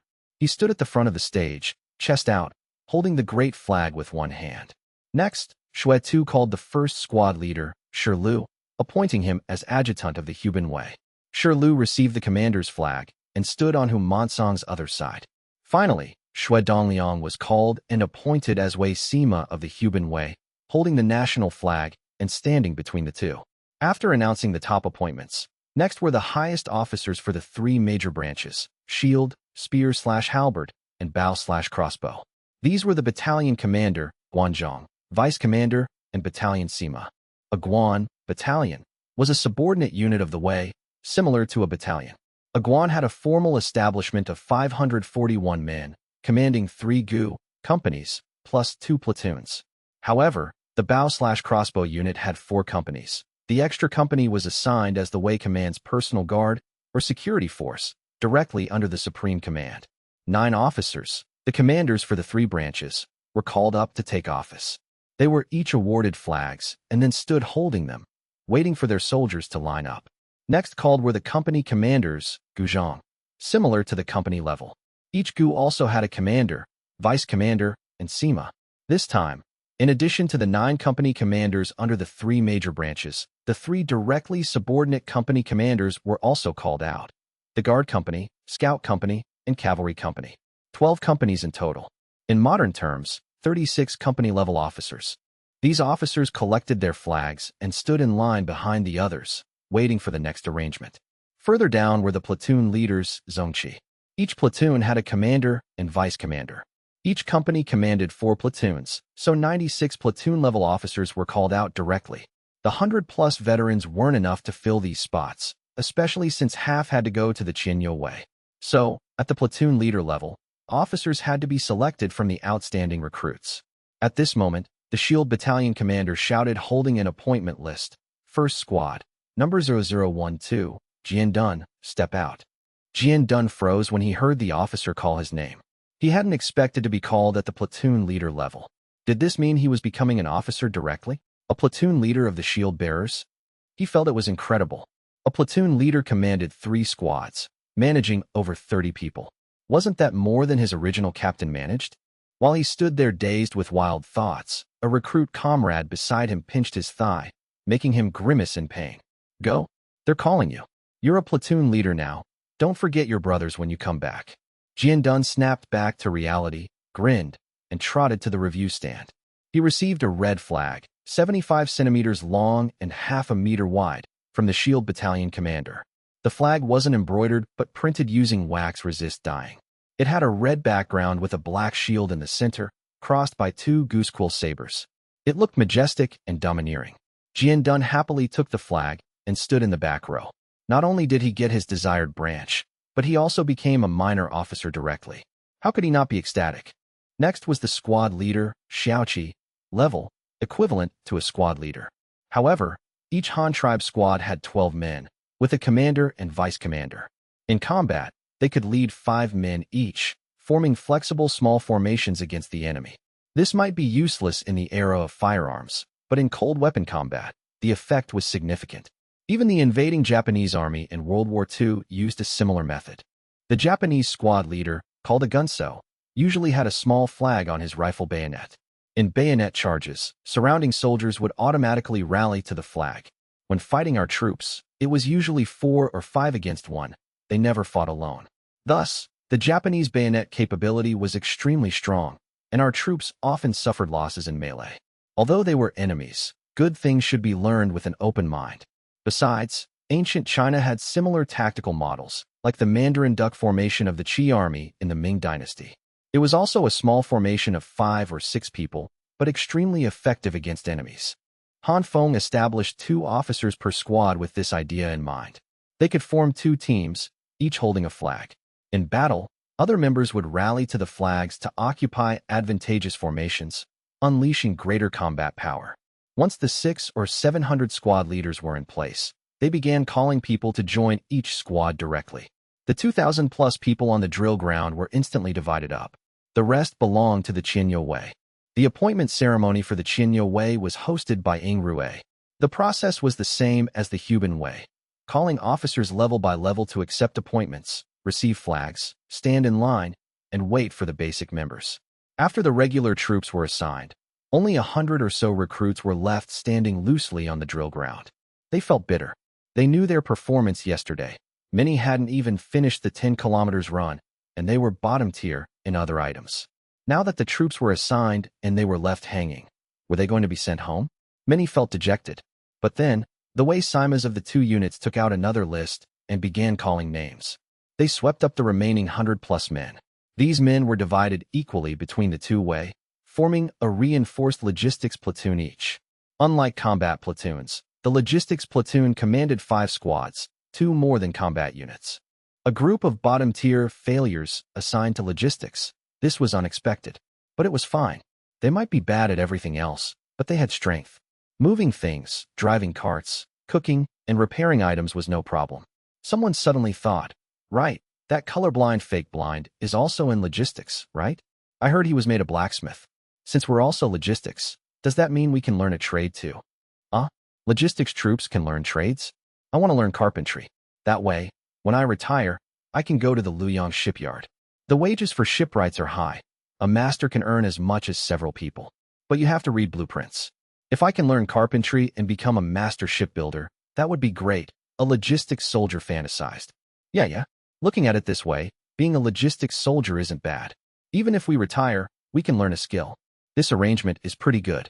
Just as the last batch of recruits was divided up and whispering among themselves, a new order came from the review stand. Huban Wei shield bearers, by platoon, step forward to line up and receive armor and equipment. Qinyou Wei archers, by platoon, step forward to receive armor and equipment. The loud commands rang out, making Jian Dun's heart surge. Finally, equipment. He wondered what kind of armor and weapons he would receive. Although the soldiers were eager for their equipment, military discipline prevailed, and they obediently lined up to receive their armor and weapons. The shield bearers had the thickest armor, a fact Jian Dun confirmed immediately.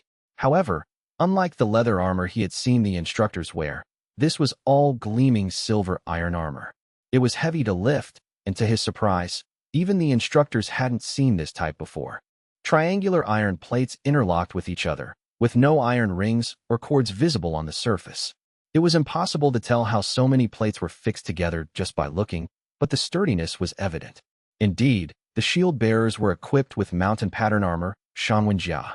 These stamped mountain-shaped iron plates had slots on 3 ends, allowing new plates to be added in any direction. They connected firmly without hemp rope or iron rings. Unlike ordinary lamellar armor, the surface of mountain pattern armor wasn't flat, but consisted of raised small pyramids. If laid flat, it looked like a rolling mountain range. This 3-dimensional surface offered higher defense than flat armor, buffering impacts. Moreover, the interlocking plates effectively created a double layer of iron.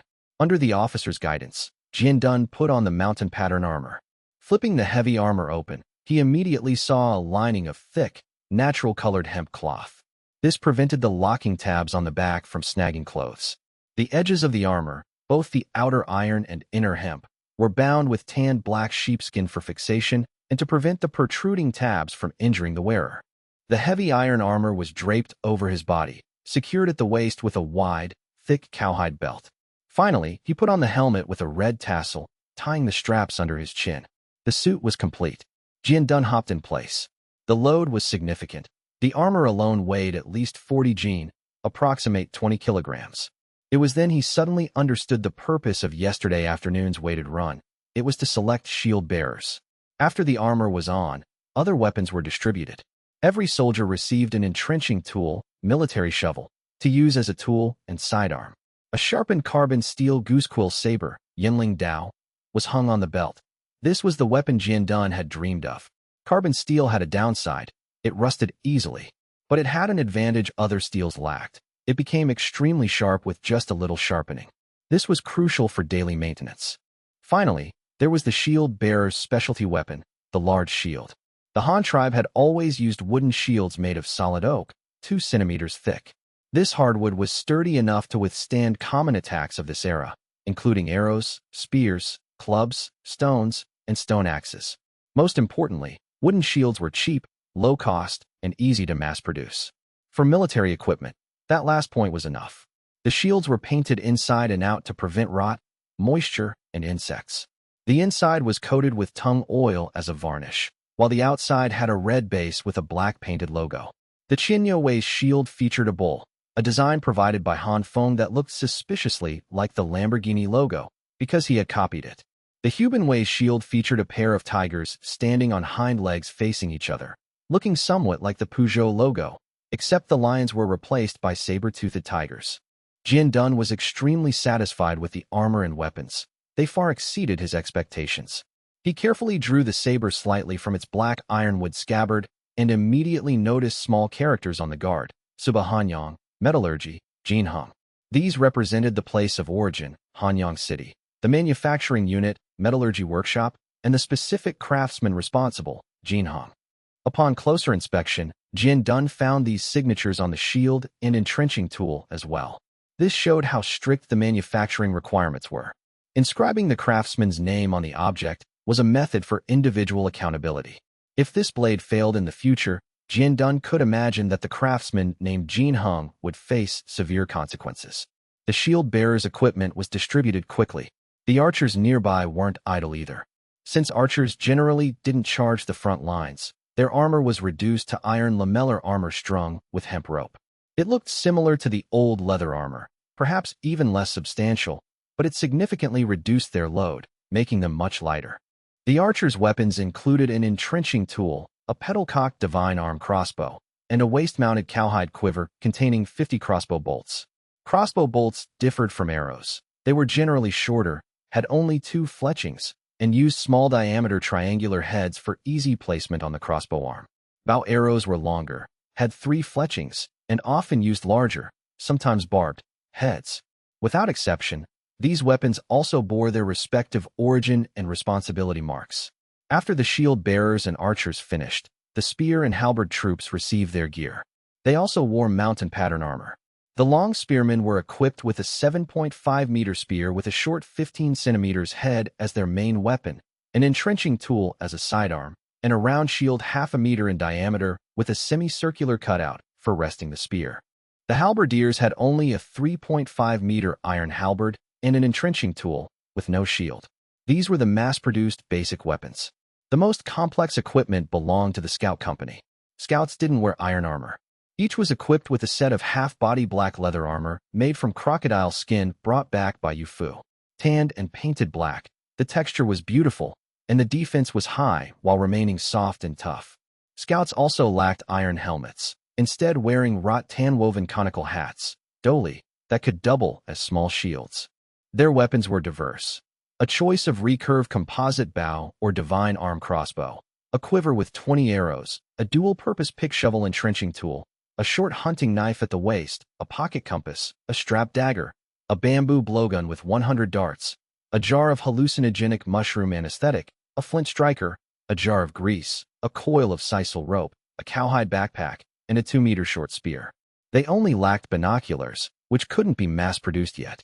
This equipment was perversely complex, but practical for scouts. Everything had a use. Bows/crossbows for 100 meters, javelins for 30 meters, blowguns for 15 meters, wrought tan hats and shovels for close quarters. If those were lost, there were daggers and knives. flint and grease for fire, rope for climbing or binding, and the compass for navigation. Whether for reconnaissance, taking out sentries, capturing prisoners, or arson behind enemy lines, this gear was the best the era could offer. When this god-tier equipment appeared, recruits selected as scouts were immediately envied by other branches. Crocodile skin armor was rare, tough, and light, much easier than wearing iron. And one person had so many weapons and gadgets. The exquisite knives and compasses were exclusive to them. Even the entrenching tool had a folding head and could turn into a grappling hook with a rope attached for climbing. If that made them jealous, the cavalry's entrance blinded them. Almost full-body mountain pattern armor, iron helmets with masks, 3 horses per person with armor for the horses' faces and chests, 3 sets of tack, entrenching tools, recurve composite bows, quivers, 90 centimeters narrow blade goosequill sabers, and a steel-tipped horse lance, manhua. The equipment was dazzling. Although cavalry made up a small percentage, Han Feng followed an elite route. High-end configuration for everyone. Cavalry armed like this had to be able to fight 1 against 5 to be considered qualified. Otherwise, it would be a waste of the gear. Finally, even the 100-plus logistics soldiers received a set of iron lamellar armor each. Their weapons were entrenching tools, plus the batch of 3.5-meter spears eliminated from previous use, and some javelins handed down by veterans.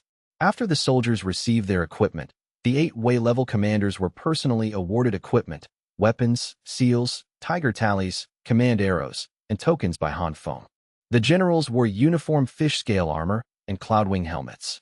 The scale armor had overlapping layers, effectively double thickness, connected by iron rings. It was labor-intensive to make, so only generals wore it. Their weapons were custom-made.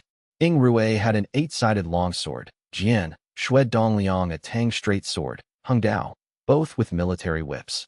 Chai Duo had a heavy bow and horse lance. Human Song had a long-handled guandao. Shi Lu had a trident. Shui Tu had a hollow coiling dragon staff made of pure steel. He finally threw away his ancestral wooden stick upon seeing the new weapon. Han Feng personally presented the tiger tallies, tokens, and seals to the commanders and Wei Simas. The commander and Sima each held a silver seal.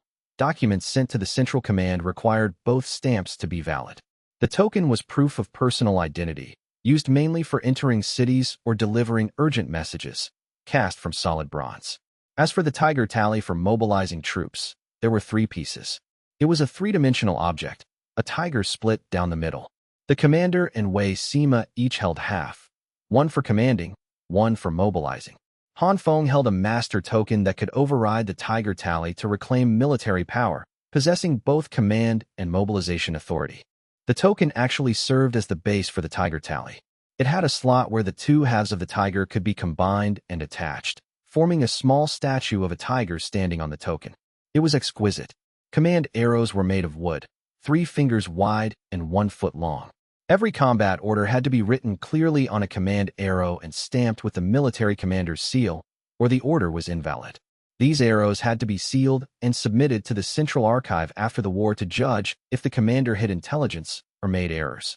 This existed in modern armies too. All orders were archived for superior inspection to avoid command errors and for post-defeat accountability investigations. With everything distributed, the reorganization was complete. However, the final swearing-in ceremony remained. Han Feng would lead this personally.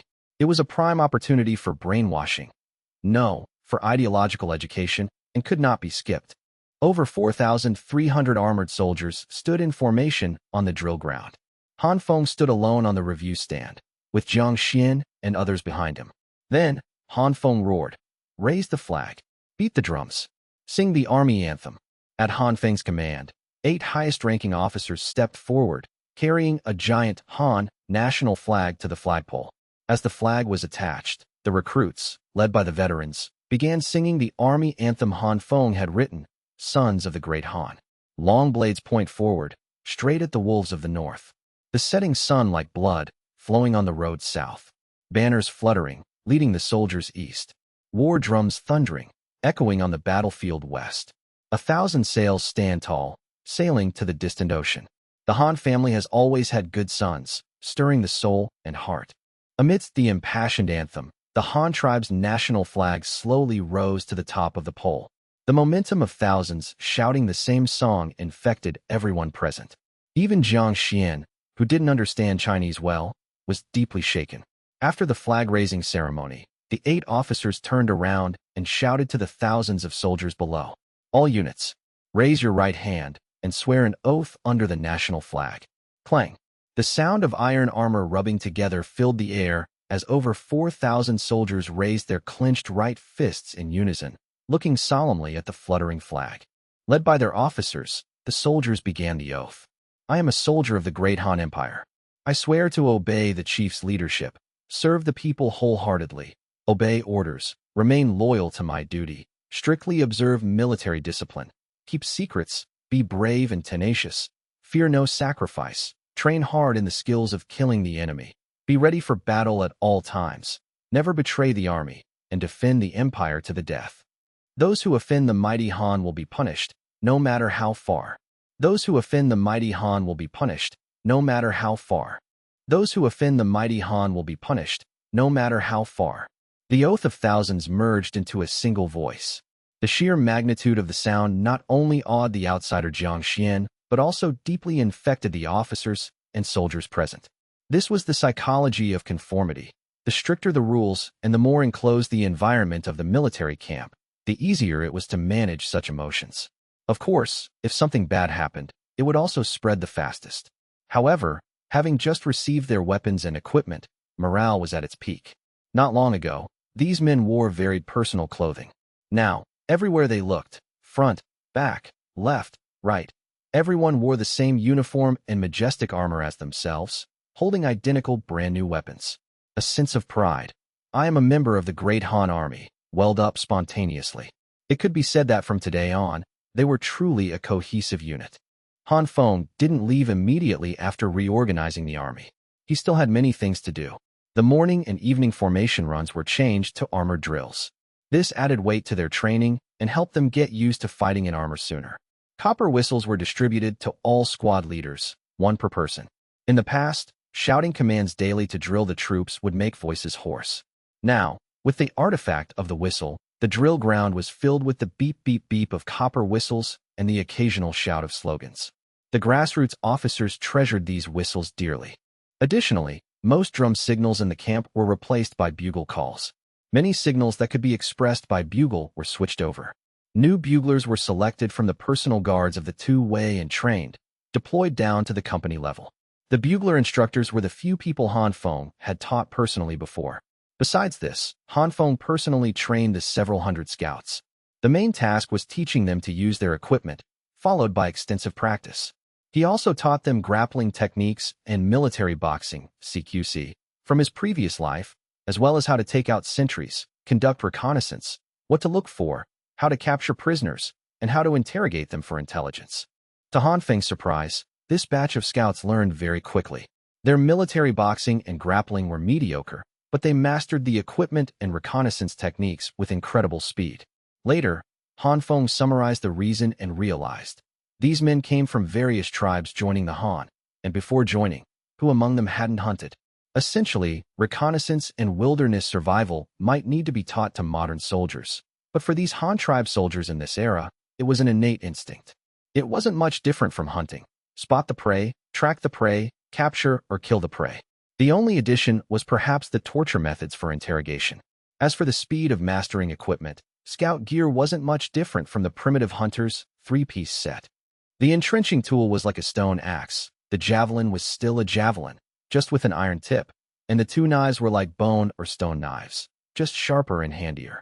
The only things requiring massive practice were the crossbow and blowgun. These were ranged weapons few had used before. To get good, there was no other way but practice. Addressing this, Han Feng deliberately reduced their reconnaissance training, focusing instead on weapon proficiency, military boxing, and grappling. The other branches began daily routine practice led by veterans. Formation and physical training were constants. Weapon practice took half the day, followed by formation change drills. Every few days, physical training would be swapped for a soccer match to relieve the soldiers' stress through entertainment. Han Feng spent 10 days teaching them these new things. Afterward, he didn't need to teach personally every day, only supervise. Then, he buried himself in the main tent of the camp, drawing blueprints all day. Jiang Xian went to the drill ground daily to watch the training, then returned to the tent to watch Han Feng draw. Although he couldn't understand the drawings at all, his Chinese had improved rapidly recently. Surrounded by Chinese speakers, he had to learn to communicate, so the speed was naturally fast. One day, Jiang Xian returned to Han Feng's tent after his rounds. Watching Han Feng drawing on white paper with a pencil, rulers, and compasses, he couldn't help but ask curiously, "Chief Han, what are you drawing? You've been drawing for days and haven't finished?" "This is a blueprint for a new type of ship. It must be designed early," Han Feng said without looking up, holding a ruler in one hand and a pencil in the other. "Drawing a ship?" Jiang Xian was startled, then immediately asked, "Is it like the sailboat I came on?" Hearing this, Han Feng finally looked up at him and replied faintly, "It is a sailboat, but bigger than the one you took." "Bigger than that ship?" Jiang Xian was shocked again. "How much bigger?" "More than double the size, I suppose." Han Feng lowered his head and resumed drawing. Jiang Xian froze on the spot. He didn't know how ships were made, but he knew it definitely wasn't easy. When he first boarded the Han tribe's twin-masted sailboat, he was already astounded by their manufacturing ability. But now, this Han chief said he wanted to build a sailboat double that size. How could he not be surprised? Han Feng, the person involved, ignored this and focused entirely on drawing the blueprints for several new ships. The Han tribe needed ships, many ships, and they needed big ships. Short term, the upcoming southern military expedition required many ships to transport troops.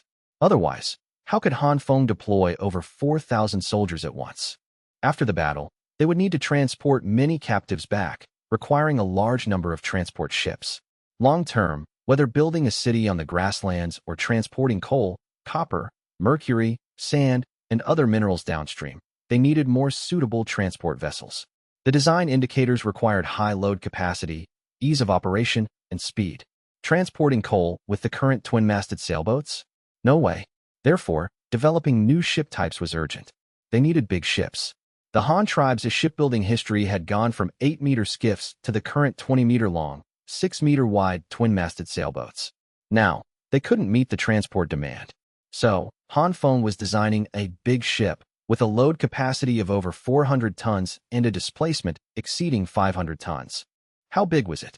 The length was doubled to 40 meters. The 6-meter beam became 10 meters. 2 masts became 3 vertical masts plus a bowsprit. Although the volume was more than double, the theoretical speed of the new ship was much faster. First, the sail area increased. This was like adding several more powerful engines. As the hull lengthened, the mast had to be taller, so one sail on the new ship equaled the total sail area of the old ship. Second was the more streamlined hull. The old ship was 20 by 6 meters, a length-to-width ratio of 3.33. The new ship was 40 by 10 meters, a ratio of 4. This meant the new hull was slenderer. In hydrodynamics, this meant less resistance. Despite the new ship being larger, in terms of speed, it was like asking if a bamboo pole drifted faster than a round wooden basin. Even if the bamboo pole displaced more water, the slender pole would definitely be faster. Even an increase of 0.66 in the ratio brought significant speed gains. However, for ships, a higher ratio wasn't always better. Higher ratio meant higher speed, an iron law of shipbuilding. But it also meant a larger turning radius. A sharp turn with a small radius could cause the ship to capsize due to shifted center of gravity, another iron law. Meaning, for a 40-meter ship, turning around in the Luyang River section, which was at most 100 meters wide, would be difficult. So, Han Feng planned to dock these large ships at the new Weishan Commandery. They could turn around in the lake. Once past the Luyang section and into the downstream river, which ranged from 200 to several hundred meters wide, turning wouldn't be an issue. To facilitate manufacturing, reduce difficulty, and increase production speed, Han Feng developed 2 types of ships based on one hull design. One was a sunken deck transport ship of the same volume. The other was a 4-deck tower ship, Luchuan. The sunken deck transport used the same keel and hull, mast, and sail configuration but had no deck. It only had a 1-story poop deck at the stern for crew quarters. The front part was a sunken cargo hold for piling minerals. Open-air transport in sunny weather, covered with oilcloth and rain. Essentially, a true wooden basin without a roof. The tower ship was different. Same keel, but the hull was much higher, with 4 decks total, 2 below the waterline, 2 above. The stern added a poop deck, making it effectively 5 stories high at the back, a vantage point for observation. Such tower ships weren't for minerals, but for transporting large numbers of personnel or water-sensitive cargo. They were for commerce, exploration, and troop transport. Both types were essential. Han Feng spent these days perfecting the designs. For such large engineering projects, potential difficulties had to be considered before construction. Retrofitting later would be a hassle. He also sent a message via Eagle to Deshu, Big Tree, urging him to recruit local able-bodied men after the autumn harvest to work as temporary laborers at the shipyard. Idling through winter was a waste. Better to earn extra money. This wasn't mandatory conscription, but voluntary. I know you're tired from farming all year. If you want to come, I'll pay wages. If you want to rest at home, I won't force you. He also instructed Deshu to prepare shipbuilding materials. Planks could be sawed and stored, keels and beams prepared, along with paint and iron nails. A few days later, when the blueprints were mostly done, the Army's basic training phase ended. All soldiers had mastered their weapons. The scouts had also learned their grappling and boxing. Han Feng immediately changed the training mode. Scouts spent half the day acting as instructors for other branches, teaching them grappling and capture techniques. This was mandatory. Han Feng's purpose for this army wasn't slaughter, not just hacking opponents to death, but capturing prisoners, slaves, and free labor. Building the army wasn't the goal. The goal was for the army to serve construction. Catching more laborers and occupying resources would accelerate the Han tribe's technological development. Thus, in the second half of the month after reorganization, a new scene appeared in the camp. In the morning, soldiers ran in full armor with weapons. After breakfast and housekeeping, they practiced military boxing under scout instruction, then paired up to practice grappling. Soldiers learned joint locks, choking, twisting arms, kicking knees, breaking thighs, and various methods for quickly tying people up. When this training got on track, Han Feng told the 8 generals to train hard and that he would return in half a month. Then, he took Jiangxian and ran. Han Feng led his group back to Hanyang City first, arranged the scribes and staff, sent Jiangxian to school, checked his home, and then impatiently rushed to the Luoyang Commandery shipyard with his blueprints. Initially, Jiangxian wanted to go with Han Feng to see how the Han tribe built such big ships, but Han Feng rejected him directly. The reason? Shipbuilding is a Han tribe secret. You haven't agreed to bring your clan to join the Han tribe yet, so you are not qualified to see it. Faced with such a blunt refusal, Jiangxian had nothing to say. He knew the Han chief was pressuring him, hinting, "You've seen the army. I let you go to school. It's time to take a stand. Are you joining or not? Give me a straight answer." Han Feng didn't stay in Hanyang Commandery to wait for Jiangxian's reply. After 2 months of military training, it was now early October, marking the start of the long 4-month winter and the beginning of Han Feng's 5th year in this world. There was much to do this winter. He had to make the most of the time. Rushing nonstop to Luoyang Commandery, Han Feng found the changes here were indeed significant. First, the paper workshop's capacity had expanded. With Deshu's continuous investment in the paper industry and the Han tribe's rapid consumption of paper products, raw wood pulp resources were depleting.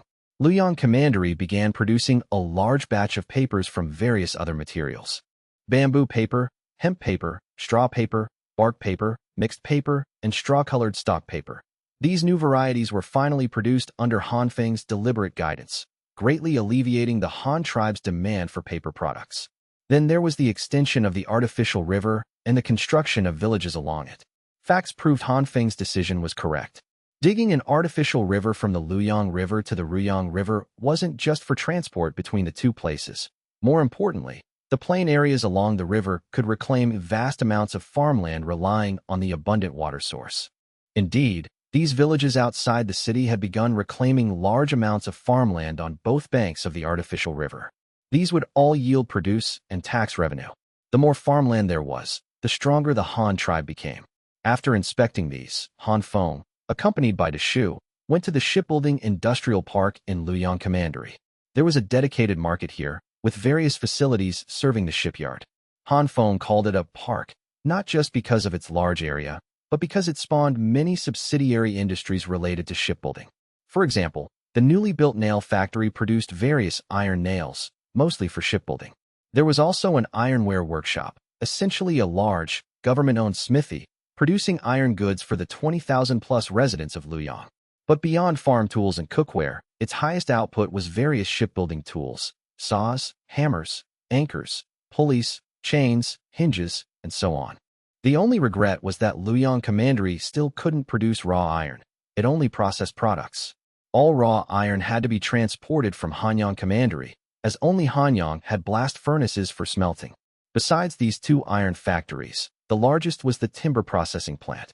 The timber stored here was massive, all sourced from the primeval forests north and south of Luoyang.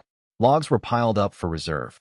Some cut just months ago were air drying, while old trees piled up since the city's founding were now ready for use. Wind-powered sawmills had grown from one to a whole row, cutting planks day and night to provide a steady stream of materials for the Han tribe's shipbuilding costs. On the other side of the timber plant was the newly built government textile factory.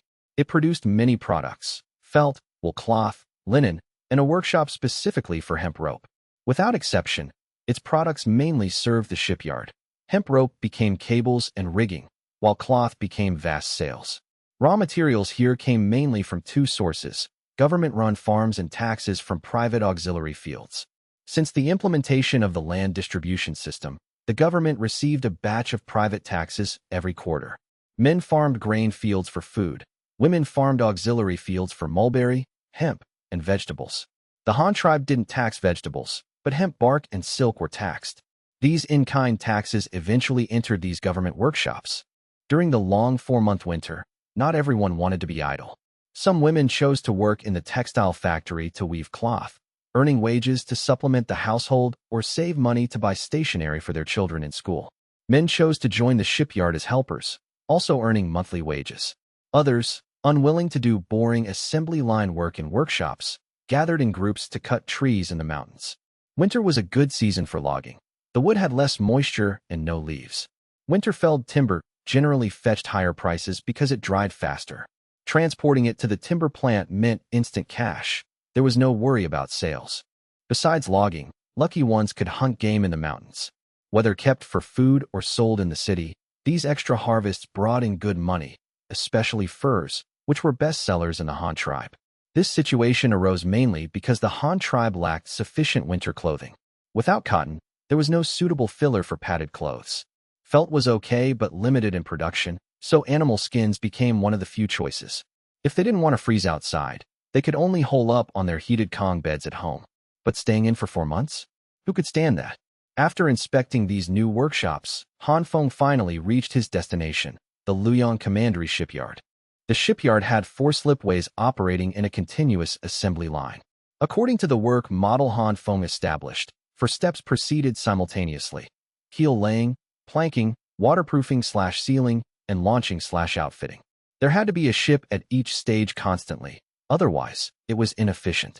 Thus, the Han tribe's shipbuilding speed was very fast. How many twin-masted sailboats do we have now? Including those under construction, Han Feng asked a Shu while looking at the craftsmen working busily in the dock. There are 22 seaworthy ones. This count includes the 3 with Yufu and the 2 transporting supplies at the coal mine. The rest are at Weishan Commandery, used by Yu Yi to ferry newcomers along the lake. If we count those under construction in the shipyard, the total is 26. One is being outfitted and will be operational in 4 or 5 days. The Shu calculated and reported. And not bad. How is the construction of the new shipyard coming along? Han Feng asked again. He had told the Shu to prepare for building larger ships half a year ago when the coal mine was discovered, giving plenty of time, so he hoped for a good answer. The new shipyard is barely ready for use. The docks and water slipways are dug. There is 1 outfitting berth and 1 launching slipway. 2 covered dry docks have construction berths. There's also an open-air one, not yet roofed. I estimate full completion within a month. The Shu thought for a moment and reported. Han Feng nodded, relatively satisfied with the progress. Then he asked, how are the shipbuilding materials prepared? Reporting to Chief, materials are plentiful, especially timber. But iron is a bit tight. Hanyang needs to send more, or we can't help it. Hemp rope and sails are sufficient. The textile factory is on track, and even with consumption, subsidiary workshops can replenish quickly. That's no problem. And good. I'll speak to Luoyang Commandery about the iron. Iron is tight this year mainly because the population in Weishan Commandery and the coal mine increased too much. These newcomers need massive amounts of tools, farm implements, and cookware. But this cannot affect our determination to build ships. Only by building more ships can we continuously transport coal, and only then can we safely pass our iron shortage crisis, Han Feng said firmly with a frown. With the population increasing, the demand for production and living tools grew, requiring massive amounts of iron. Yet currently, only Hanyang City could smelt iron. The Han tribe didn't lack high-quality iron ore, but output was low. This couldn't be solved quickly, they had to take it slow. Han Feng continued. If you have time these days, discuss a plan with Yun Ji of Weishan Commandery.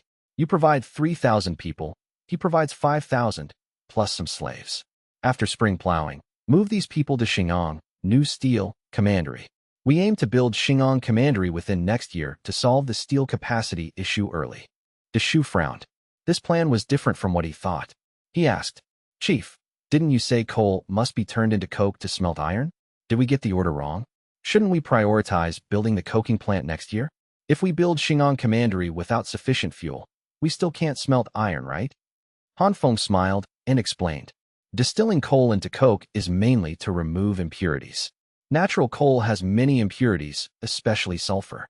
Such coal isn't unusable for smelting, but the iron produced has high sulfur content and poor quality. It's definitely no good for weapons, but casting iron pots is no problem. We can build Xingang Commandery first and smelt with coal for now. We'll turn this scrap iron into pots to scam outside tribes. Trade with the Exian tribe and grassland tribes for more cattle and horses for our great Han. We don't have to worry about them doing anything bad with these iron pots. Oh, Deshu exclaimed in realization. So the chief planned to scam people, trading scrap iron for goods. Only he could come up with that. In that case, I have no problem.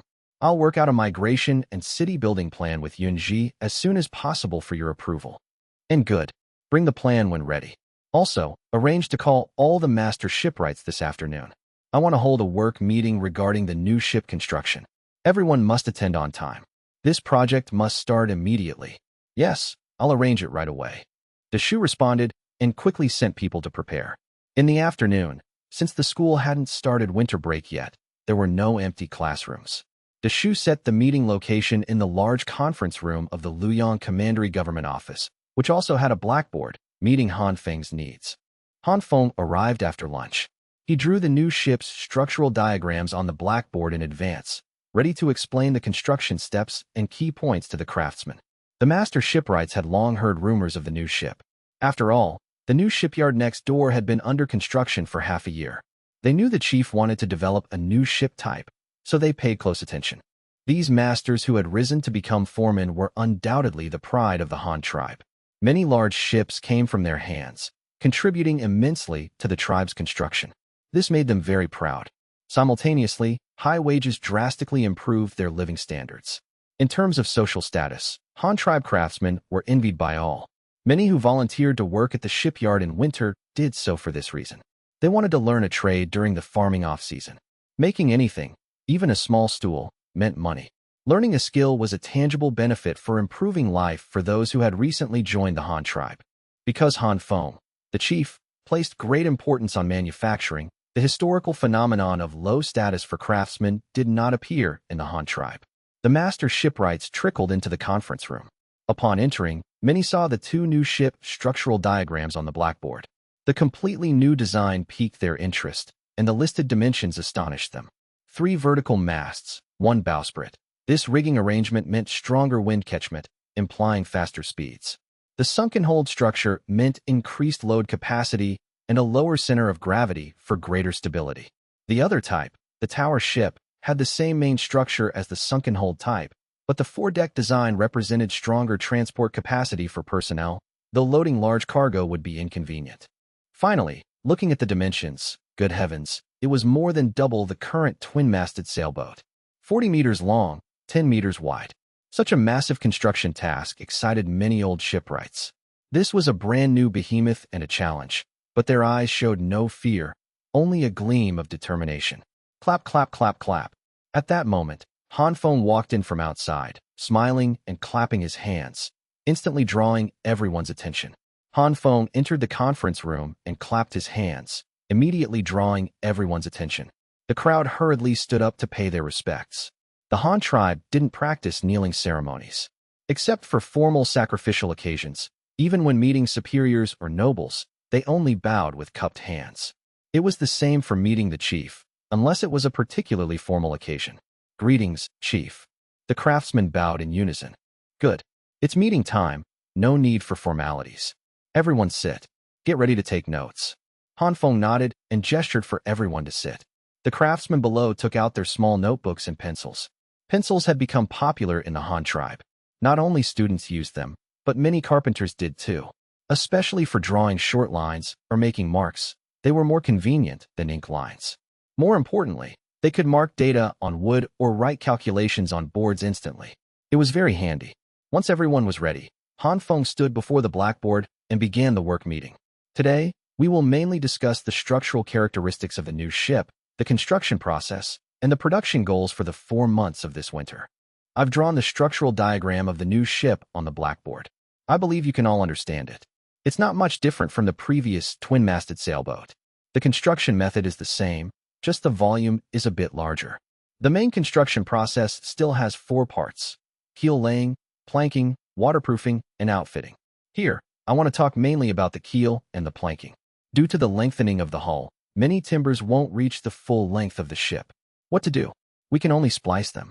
But the keel is the component that most abhors splicing. Too many joints reduce the hull's rigidity and make it prone to breaking. So, joints must be minimized. I am setting a technical indicator. All new ship keels can have at most 1 joint. Those of you making keels, take note. Then there's the planking. If the keel isn't long enough and needs splicing, the planks definitely need it too. But splicing is a skill. I don't care how many segments your planks have, but you must stagger the joints. Absolutely no 2 joints can appear on the same vertical line. This is the only way to maximize the hull's sturdiness. Many might not understand. Look at the diagram. As Han Feng spoke, he drew a vertical line through the entire hull on the diagram. First, I want to emphasize one point. No matter what method you use for the joint, no matter how well you make it, it is not as rigid as a whole piece of timber. Everyone agrees on this, right? The old masters below all nodded. Everyone understood this principle. So, never place joints on a vertical line. Look at the diagram. If all joints align, and one end of the hull takes force, the joints can easily snap. Broken planks aren't scary. What's scary is if one plank breaks and no other planks can hold that breach together. The whole ship could snap right at those joints. By staggering the joints, every plank can reinforce and pull on the others, greatly increasing the hull's rigidity. Everyone here responsible for keels and planking must pay attention to this. Also, those doing waterproofing. Because the new ship is larger, the planks will be thicker than on the twin-masted boat. When caulking the seams with hemp rope, stuff a few more strands in. Don't be afraid of wasting rope. Wasting a little material now to make the ship sturdy is far easier than repairing leaks later. If it leaks, the losses could be massive. The outfitting department too. Paint it well, make the stairs sturdy. Pulleys, anchors, ropes, sails, check them multiple times. Absolutely no errors allowed. In shipping, a slight error can lead to shipwrecks and death.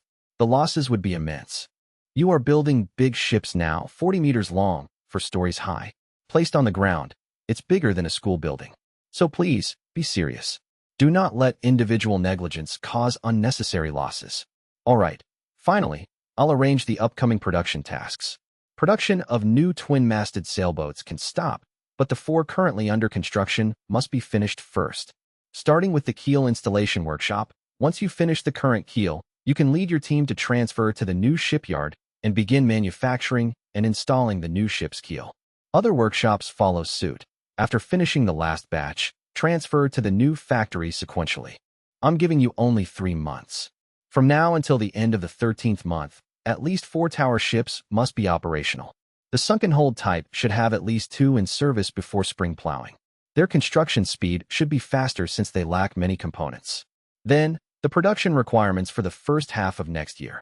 The Han tribe needs at least 10 3-masted tower ships in service. That means you need to build at least 6 more tower ships in the first half of next year. As for the sunken hold sand carriers, the more the better. No specific limit. Unless I say stop, just keep building.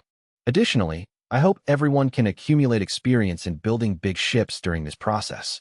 Those with ideas can propose modifications or designs for other ship types. Once adopted, you will be awarded official positions and noble titles with generous treatment. The design direction is mainly big ships. Everyone can brainstorm. What hull shape is better for sailing what needs improvement, what designs have advantages. You can also talk more with the sailors who run the ships. I want to remind everyone, don't think this new ship is huge. This isn't our final goal. 40 meters is just a transition. I hope in the future you can build 80-meter ships, 100-meter ships for the Han tribe. We can try these, starting small. As our sailors accumulate more navigation knowledge and you research more manufacturing skills, even ships hundreds of meters long, sooner or later, we will build them. Keep up the good work. As soon as Han Feng finished speaking, the craftsmen below were thrilled. They had been building ships for a while, but always in an assembly line mode. Many had developed their own ideas during the process, but suffered from a lack of opportunity. The chief only wanted those specific ships, so even if they could design, there was no use for it. But now, the chief openly proposed letting them design ships themselves. Not only that, the rewards were generous. Official positions and noble titles just for getting the chief's approval. This set many minds racing. Some were more stoic, thinking only of the production task assigned by the chief. For big ships in 3 months, this task wasn't light. Fortunately, it was assembly line work. The Han tribe's shipbuilding technology was mature, and many temporary helpers were recruited this winter. Otherwise, Han Feng wouldn't dare make such a demand. Clap, clap, clap. Han Feng clapped again to get everyone's attention, then spoke again. Everyone remember the precautions I mentioned. Production speed cannot be slow, but quality must be strictly controlled. Also, those who have ideas and want to design new ships can only do so in their spare time. It absolutely cannot affect the production of the new ships. Alright, that's all. Team leaders can collect a detailed blueprint of the new ship, then dismiss. The production task is heavy. Everyone hurry back. After the workshop heads got the blueprints and returned, the news that the chief was soliciting new ship designs and offering titles and positions spread through the shipyard. Many lower-level craftsmen who didn't qualify for the meeting heard the good news. Countless people began to stir, preparing to present their treasures to the chief. Not long after, in the evening after work, a young carpenter from the shipyard rushed home impatiently. He grabbed a small box and sprinted toward the government office district. "Husband, where are you rushing off to?" "It's almost time for dinner," the carpenter's wife shouted from the door, confused. "I'm going to the government office to see the chief. Wait at home. Maybe our family will be ennobled today," the young carpenter shouted without looking back, sprinting into the office district before the city gates closed. The young carpenter ran fast. Passing the school gate, he moved against the flow of students just finishing their cleaning duties. He ran all the way to the commandery governor's office gate and was stopped by the old gatekeeper. "Who are you looking for?" "What's the matter?" the old gatekeeper asked, stroking his beard. "Please, old sir, trouble yourself to announce me. Say I wish to see the chief. I am from the shipyard, and I have a skill to present to the chief." The young carpenter put down his box and bowed deeply to the old man. The old man squinted at his box, then said faintly, "Wait here. Don't run around." "Many thanks, old sir." Hearing the old man was willing to announce him, the young carpenter bowed deeply again. At this time, Han Feng was having dinner with the Shu in the rear hall of the governor's office. While eating, they discussed developing the lake island after the new year. Just then, a scribe brought the old gatekeeper over. Reporting to chief, the gatekeeper says a young man from the shipyard is outside claiming to present a skill to the chief. The man brought a box, the scribe said, cupping his hands at the door. The old gatekeeper stood outside waiting. Oh, Han Feng was slightly surprised. He had just mentioned self-developed ships this afternoon, and someone was here to present a skill by evening? That was fast. Someone presenting a skill is a good thing. "Bring him in," Han Feng said, putting down his chopsticks. "Yes."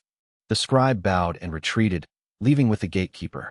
Before long, he led the young carpenter in. The young carpenter was quite familiar with the office layout. Before the shipyard was built, he had participated in constructing this office. He knew the layout by heart, but he had never met the chief alone, so he was nervous and uneasy.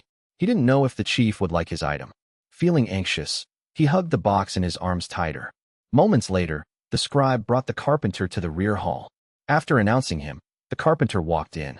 "This lowly one greets the chief." The young carpenter put down the box and bowed to Han Feng. "En, you are a carpenter from the shipyard? I heard you want to present a skill. Do you have a design for a new type of ship?" Han Feng turned to look at him. The carpenter suddenly looked embarrassed and said timidly, "Reporting to chief, it is not a new ship design.